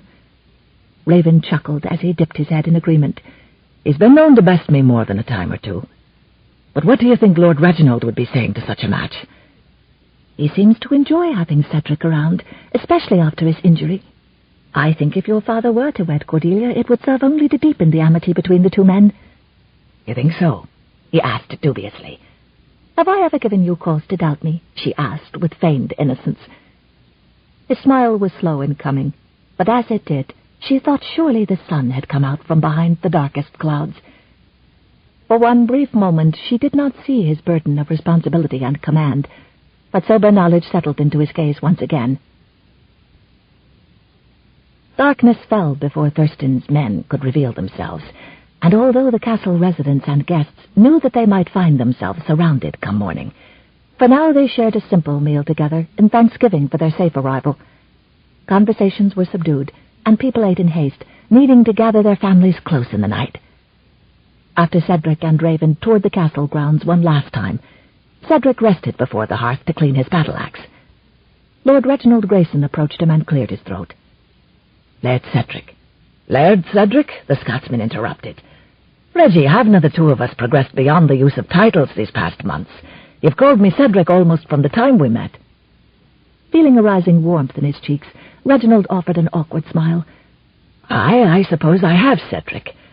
In all truth, it was my wife who urged me to approach you, and although now may not be the time, we know not what the future holds. 'Tis about our daughter. Cedric grew even more baffled. I admire the Lady Cordelia as much as any lass alive. If she has mayhap taken offence with my teasing, then I'll surely mend my ways. She has not been offended, Reginald stated. On the contrary, she has been much heartened. Cedric nodded slowly, thinking he understood what his friend was trying to tell him. Well, she is a comely lass, but I shall make every attempt to be more respectful in her presence, so ye and the Lady Isolde will na be offended. To be sure, the Lady Cordelia makes my very heart sing, and I'm supposing I've gone a wee bit beyond the behaviour of more dignified men in my want to sing her praises. Please be assured that none of my family has been offended, Reginald replied. Now utterly confused, Cedric set aside his axe. Then what in all creation are you trying to say, Reggie? That is, Isolde and I had been wondering if you were truly interested in having our daughter to wife. Cedric harumphed. Well, to be honest, I didn't consider the fires of my youth to be entirely quenched yet. Not that I'd ever be supposing something more could come of my friendship with the Lady Cordelia. Were I a score of years younger, I'd set my heart firmly on having the lass for my very own. And that is exactly why I've come to you, to assure you that Isolde and I wouldn't think ill of you if you were to court our daughter, Reginald explained in a rush. Cedric canted his head as he peered at the man more intently. And such a thing would be to the Lady Cordelia's liking as well? Actually, she was the one who brought the matter to our attention by asking if we'd be amenable to such an idea. I think the danger of our journey made her contemplate her future. I've yet to find a suitor for my daughter who is more pleasing to me. Isolde and I both want to be able to enjoy our grandchildren ere we depart this life. I canna lie. Merely the idea of taking to wife so bonny a lass makes me feel young again. Even so, there are a vast number of years separating the lass and me. I'm one to worry that I'd be doing the Lady Cordelia a disservice by marrying her. Many a young man would be overjoyed to court the lass, so she may come to rue our marriage should we be too hasty. As much as I'd be delighted to have such an honour, the lass may need more time to consider the notion. He paused. Did she know beforehand that you'd be conferring with me? Nay, after voicing the question to Isolde, I hadn't the heart to approach Cordelia until I had spoken with you. If you should decide against taking my daughter to wife, nothing more will be said of it. Please be assured that our friendship will continue on as before. Nodding his head, Cedric clasped Reginald's hand in a firm grip. Then we'll be leaving it here till I've thought on this matter more, and am satisfied the lass wants no other man but me for her husband. That night, in an ornately constructed prayer closet that had once belonged to Raven's mother, Abrielle pleaded fervently for the protection of those who had remained behind to watch over the keep. In a world that now seemed in total disarray, there were no guarantees that life would ever return to the way it was when Henry reigned. Although of human origin, many ravenous wolves were still prowling about, drooling for want of blood and plunder. When Raven still did not come to her, Abrielle went in search of him, accepting the assistance of the captain of the guard, who guided her up the narrow stairs to the battlements. The shock of the wind whipped her cloak about her legs, and she clutched the warm cloth to her neck. The moon had risen, and between that and the pools of torchlight, she saw Raven standing alone, looking out into the darkness. The captain of the guard ensured her safety as she walked the length of the battlements, until she had Raven's arm about her and his warm smile to cheer her. When they were alone, he said, "My wife isn't content in her new chambers." "You know that they are beautiful," she murmured, snuggling against him, her head tucked beneath his chin.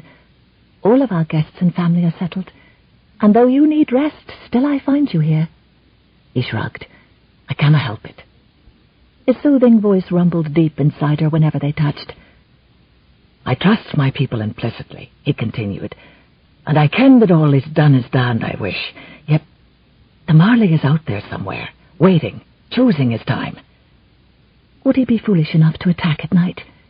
Nay, 'twould not benefit him with castle walls to protect us. Then come to bed. It took every shred of his willpower to look away from the temptation she presented, simply by breathing and peer at the dark countryside. Soon. She hesitated.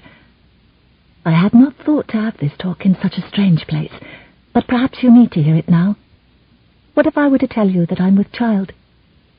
He gave a start, then took her by the arms and stared down at her face as if everything he ever needed or wanted to know was to be found in her gentle eyes.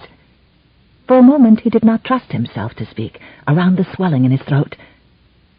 A bairn, he said softly. My bairn. Then you are happy. He laughed and kissed her swiftly, and then enfolded her in his embrace. Happy? Aye, you've made me that, sweet Abrielle. Then welcome home, she whispered. He laid his large hand on her stomach, and she sighed. Feeling a new hopefulness, she was inclined to think of the joy their children would bring to them. She told herself that her marriage would not always be filled with the tension of sieges and attacks. She and Raven had to live for the future, and the infant growing inside her.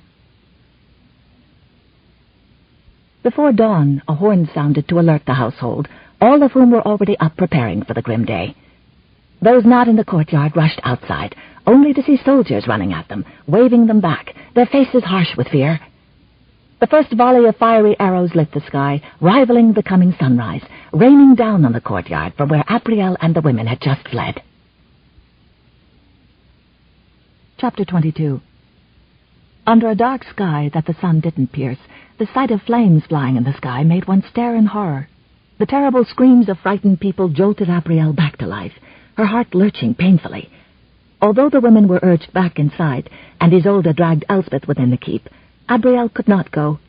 Most of the burning arrows landed harmlessly in the dirt of the courtyard, but several hit the roof of the stables and the barracks, and men were forced to climb up, passing buckets to one another to douse the blaze. A lone shriek made her whirl around, and she saw a child staggering, waving her burning sleeve in fear. Abrielle ran to her, and used her own skirt to smother the flames.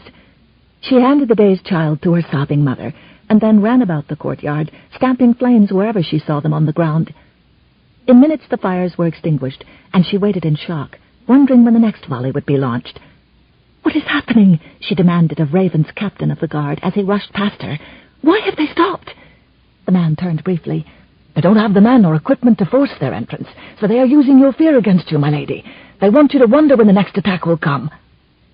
There were sudden shouts from the soldiers on the battlements, only moments before another volley of flaming arrows cleared the curtain wall. "We're trained in this, my lady," the captain called as he began to run toward the barracks.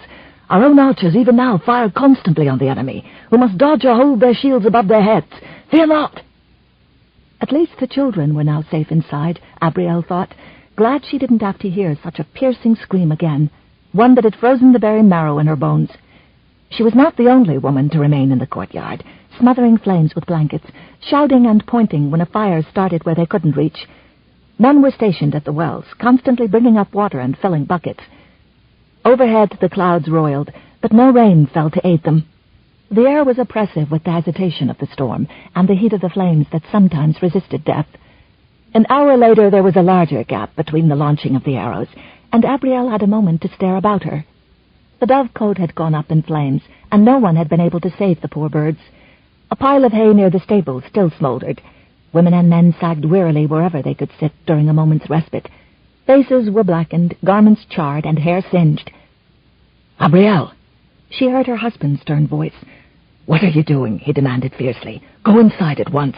"I will not. I am doing nothing more strenuous than stamping on flames. "I demand that you—" "This is my home now, is it not?" she cried. "I will protect it too." Raven had never seen such fear in his life as when he espied his wife, the woman he loved more than life, and who was carrying his child, darting from the path of flaming arrows. Inside him a surge of tenderness warred with his need to see her safe. "I'll care for her." Raven and Abrielle turned to see Cordelia marching toward them.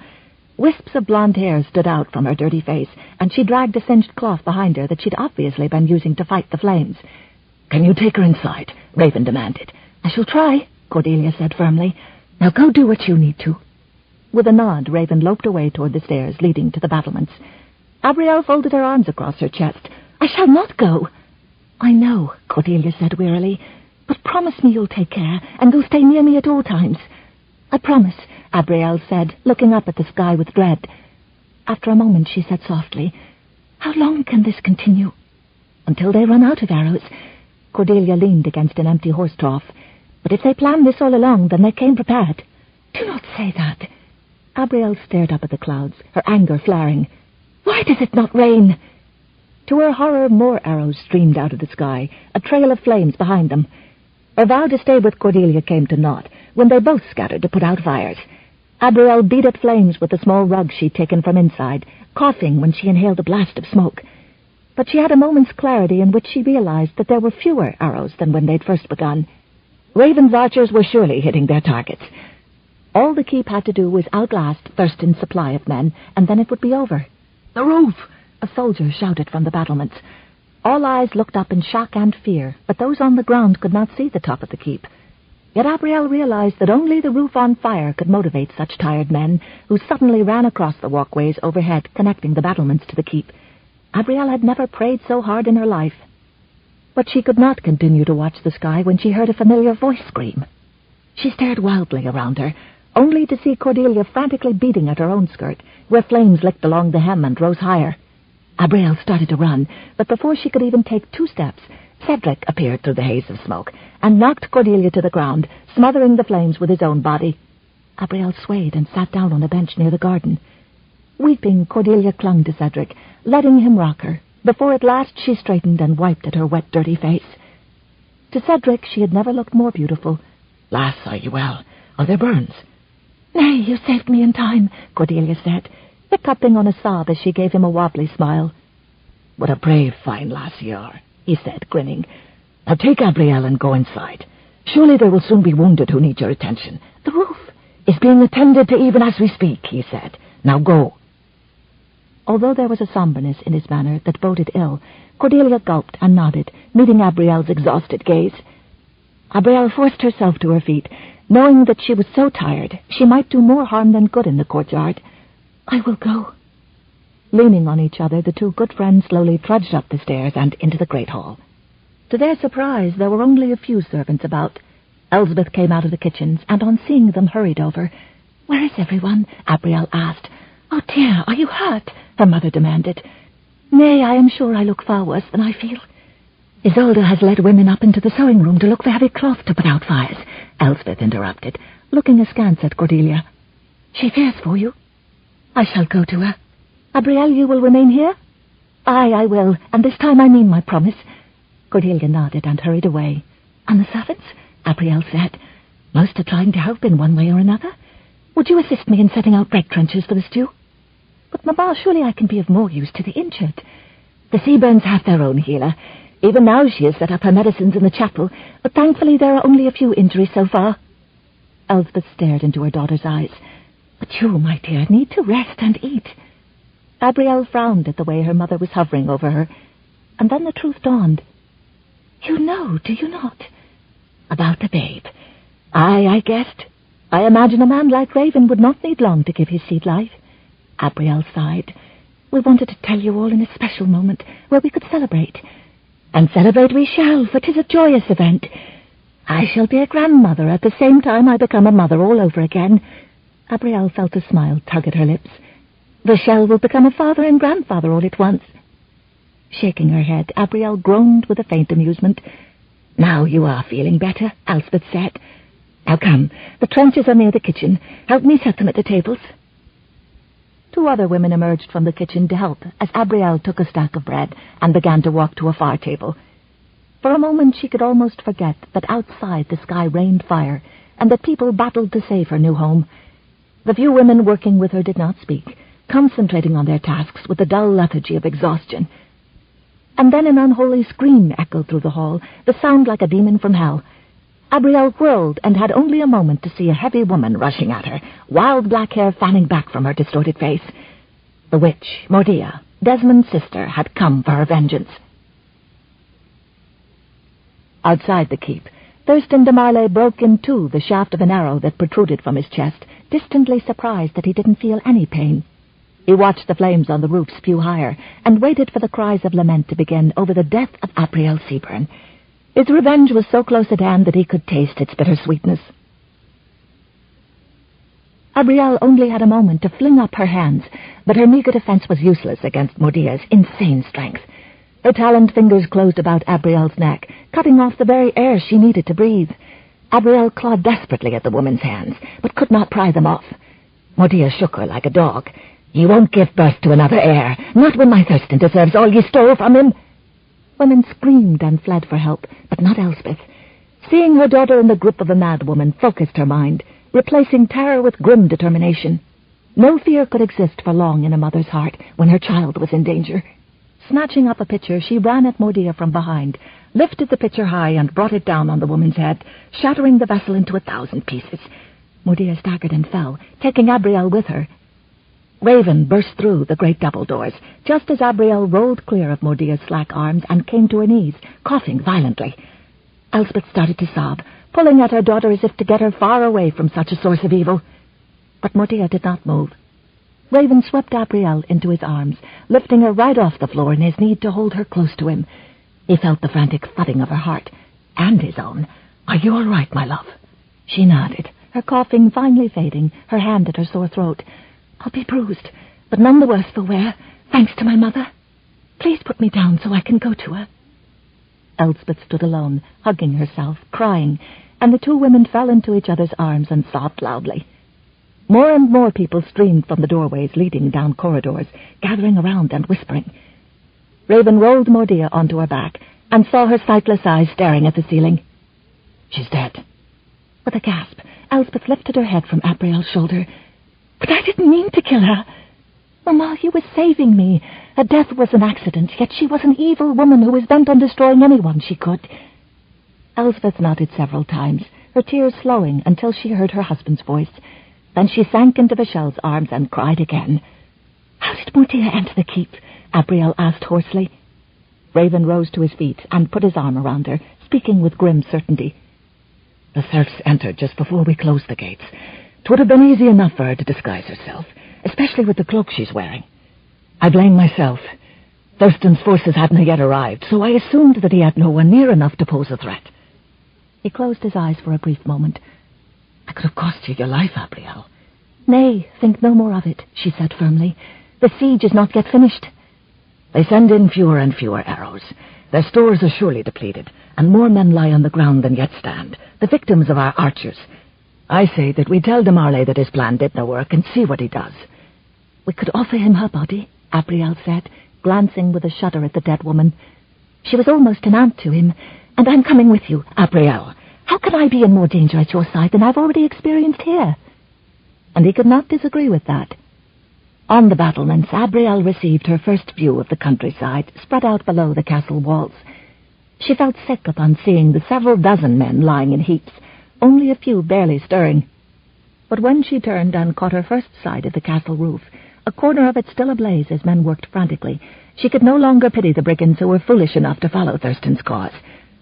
Only a dozen men stood upright below, dipping arrows into fires built for that purpose. She looked up at the dark sky, black clouds threatening. Rain might be their only hope for stopping the whole roof from going up in flames, which would take the entire keep with it. If the flames spread any farther, they would soon have to abandon the building. "Thurston de Marley!" Raven shouted. Down below, the soldiers paused, and Raven could see the man they turned to. Thurston stood in the forefront of his men, his shield hanging awkwardly at his side, no longer protecting him. Raven realized that he had been hit with an arrow, and only remained standing out of sheer determination. "I see your roof in flames," Thurston called back, obscene laughter threatening in his voice. "It will not be long now, Seabern." "'Twill be longer than you think, de Marley. Your men are dwindling, and my men will soon have the fire under control." Abrielle glanced back at the roof and wondered if her husband only bluffed.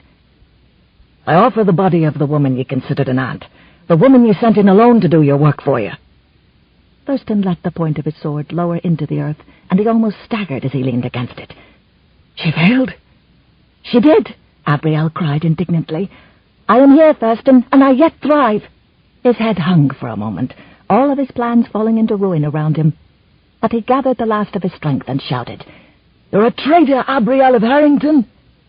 His refusal to use her married name made her flinch. "You'll never be able to return to the country of your birth," he added savagely, falling heavily to his knees. "Your words mean nothing to me," she cried. "Raven is my husband, and by the blessings of God and King and my own woman's heart, to him I'm bound." As she looked into Raven's beloved face, rain began to fall, dripping down his skin like tears of joy. In the distance she heard the cheers of their tired people. "I will honor my own heart," she continued, still letting her voice rise in ringing tones, "because not only are nations at stake in these terrible times, but families. I owe my husband the honor of my loyalty." Raven put his hands on her waist, pulling her against him. "I love you, Abrielle," he said, his voice husky with emotion. "I've loved you from the moment I first saw you standing, so poised and brave at the King's court. I love you enough to trust that together we can solve whatever life offers us. You have my heart, lass, and I can only pray you trust me with your own, to keep and cherish it forever." With a glad cry, she threw her arms around his neck and clung, lifting her face to the heavens, letting the rain mix with her tears. "I do love you, Raven, my husband. I love you for your honor and your courage, and your persistence, for I did not make it easy on you. I am so sorry it took me so long to know and understand the man you truly are." They kissed deeply and smiled at each other, and kissed some more, and with each meeting of their lips gave a fresh promise to each other for a lifetime of happiness. The rain quenched the fires, and as Thurston breathed his last, the rest of his men deserted him to flee into the forest. The threat was over, and the Seabern family could begin anew. That night, when the wounded had been treated and the roof temporarily repaired, Raven and Abrielle shared the precious news of their unborn baby. Both families congratulated each other and were wont to toast the young couple. But Raven and Abrielle saw little of this, for they were staring into each other's eyes and seeing the wondrous future. Epilogue. Neighbours from far and wide were invited to Laird Seaburn's keep to enjoy a hearty feast and meet his numerous guests, all in celebration of his son's marriage. Several young Scotsmen closely eyed the only available maiden among the visitors, and could not easily ignore the effervescent joy that seemed to radiate from the beauty. Her parents were especially amiable as well, but as much as the hopeful bachelors sought to make the lady's acquaintance and impress her with stories of their own daring-do, much to their amazement, she seemed more inclined to linger in the presence of the elderly laird and listen to his stories. Little more than a month later, these same Scotsmen were wont to shake their heads in utter bemusement over the nuptials taking place between the comely young lass and the elderly laird within the wee church in the glen. Why, the elder was more than twice their own age, they were wont to whisper among themselves in amazement. If this had been an arranged match, surely when she repeated her wedding vows, her elation would have been greatly dimmed by the morose circumstances surrounding her marriage. But they saw no hint of the possibility that she was enduring any dismay or regret. If anything, the lass seemed unusually elated, and for the better part of the evening disinclined to be separated from the aging, yet still very handsome laird. As for the groom, he proved vigorous enough, dancing to the pipes, that many of the younger lads who sought to leave him gasping for breath had difficulty keeping stride with him. Reginald evidenced his own delight over his daughter's marriage by presenting a dowry that staggered the imagination of the younger Scots who attended the wedding. They were just as amazed by the dower the groom gave his lordship, a piece of land adjoining the laird's holdings, large enough to suffice for the building of a grand manor. "Should you ever consider becoming my neighbour in the not-too-distant future?" Cedric announced with a chuckle. A wide grin stretched across Reginald's lips as he inclined his head in appreciation. "Isolde will now be content, having the beginnings of a home wherein she can nurture our grandchildren." The hearty laughter of the two older men filled the hall, as the younger bachelors glanced at one another in growing bemusement. The latter group was more inclined to think the elder Scot incapable of siring offspring. After all, he had only produced one son in all the years he had been married to his first wife. "Our first will bear the name Reginald," Cedric declared, raising a tankard in toast to his friend. "And if mayhap it be a girl, then I'll be giving the honours to the Lady Isolde." All lifted their drinks in toast. In a quiet corner of the great hall, Abrielle and Raven rested from the dancing, content to sit together and watch quietly. Vishal and Elsbeth sat with them, and all were in a good humour, at peace with the world. Elspeth smiled fondly at her daughter. "Your happiness pleases me, my dear. I've prayed for this for so long." To his wife, Vishal said, "Then when we have to return home in the coming months, can I trust that your heart will not break over parting with your daughter, however briefly?" "You cannot be discussing leaving," Abrielle said, squeezing her mother's hand. "We have only just arrived, and you promised you would not leave until the babe was born and it was safe to travel." "And we will keep that vow, of course," Vishal replied. "And we might have to remain to see our own grandchild born." The women grinned at each other. Then Vishal glanced at Raven and cleared his throat. "Daughter, we'll need to discuss the management of your estate while you're in Scotland." Abrielle waved a hand. "You may discuss that with my husband, and don't think that will bother me. I trust him to see to it." Raven frowned and slightly shook his head at Vishal, but Abrielle, focused on her husband, noticed immediately. "And what was that for?" she asked, looking between them. Vishal gave a deep sigh. "Now, Raven, there's no keeping this from her." "What?" she demanded, her nerves growing taut. "See, you'll upset her by withholding the truth," Vishal continued. When Raven only shook his head in surrender, Vishal turned to his stepdaughter. "My dear, it is you who must make the decisions about the Damale keep. You are its owner." "But surely it was the only dowry I could offer to Raven." "And he refused it," Vishal said. She stared up at Raven, soft lips parted in surprise and growing embarrassment. "But I thought... Raven, every man should have a dowry from his bride." "But I did not need one," he answered. "If I'd have taken it, you'd always have had a suspicion that was why I married you." She bowed her head. "Oh, Raven, I feel like a fool." "Nay, my love. Just talk to your stepfather and tell him what's to be done with your estate." She took a deep breath. "Vishal, as long as you will see that the serfs are taught skills to benefit the keep as well as themselves, then I gladly yield that task to you, along with the bulk of my fortune, until I need it for my own family. In the interim, I shall expect a full accounting at least 4 times a year. Of the profit, you may take a suitable portion as payment for your services. Are you agreeable?" Vishal and Raven glanced at each other in surprise at the knowledge Abrielle displayed, but Elspeth was unsurprised, and she could not resist a smug smile at her husband. Vishal had done as much with the wealth he had given to his father, and had reaped nothing in return, since the fortune had been bestowed in its entirety upon his older brother after the elder's death. 5 of every 100 that I managed to earn above your present total would be adequate." 10 would be better," Abrielle replied forthwith, seeking to assure him that he could expect her to be fairer than his own kin. After clearing the hard knot of emotion that had formed in his throat, Vishal said, "You're being far too generous, Abrielle, and I'm honoured by your trust. I shan't disappoint you."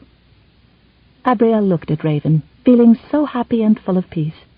Their most serious mistakes concerning each other were behind them. Not that there would be no disagreements in the future between two such stubborn people. She was gazing into his eyes, letting her love show, when Raven said, "Come with me to our chambers, my love. I have something to show you." Blushing, she excused herself to her amused parents, and after waving to a blissful Cordelia, followed Raven. Once inside their chambers, she came to a stop, seeing a small wooden cradle before the hearth. She inhaled swiftly, feeling tears trembling on her lashes. "Oh, Raven," she whispered, hurrying forward to touch the smooth wood, see the intricate carvings of sun and moon and stars on the headboard. "I've been making it in secret for our child," he said softly, his hand on her shoulder. "I wanted it to be a surprise, but now I can bring it into the light of day, just like you've brought my love, where it's flourishing. I cannot imagine my life without you, lass." Her smile was tremulous. Together they knelt beside the cradle, the fire glowing on them softly, and thought about the babe in her womb and the love with which they'd bring it into the world. End of Everlasting by Kathleen E. Woodiwiss. Kathleen Ewoodiwiss. Read by Michelle Schaefer in the studios of Potomac Talking Book Services, Incorporated, for the Library of Congress, May 2008. Published by William Morrow, an imprint of HarperCollins Publishers, 10 East 53rd Street, New York, New York, 10022. Further reproduction or distribution in other than a specialized format is prohibited.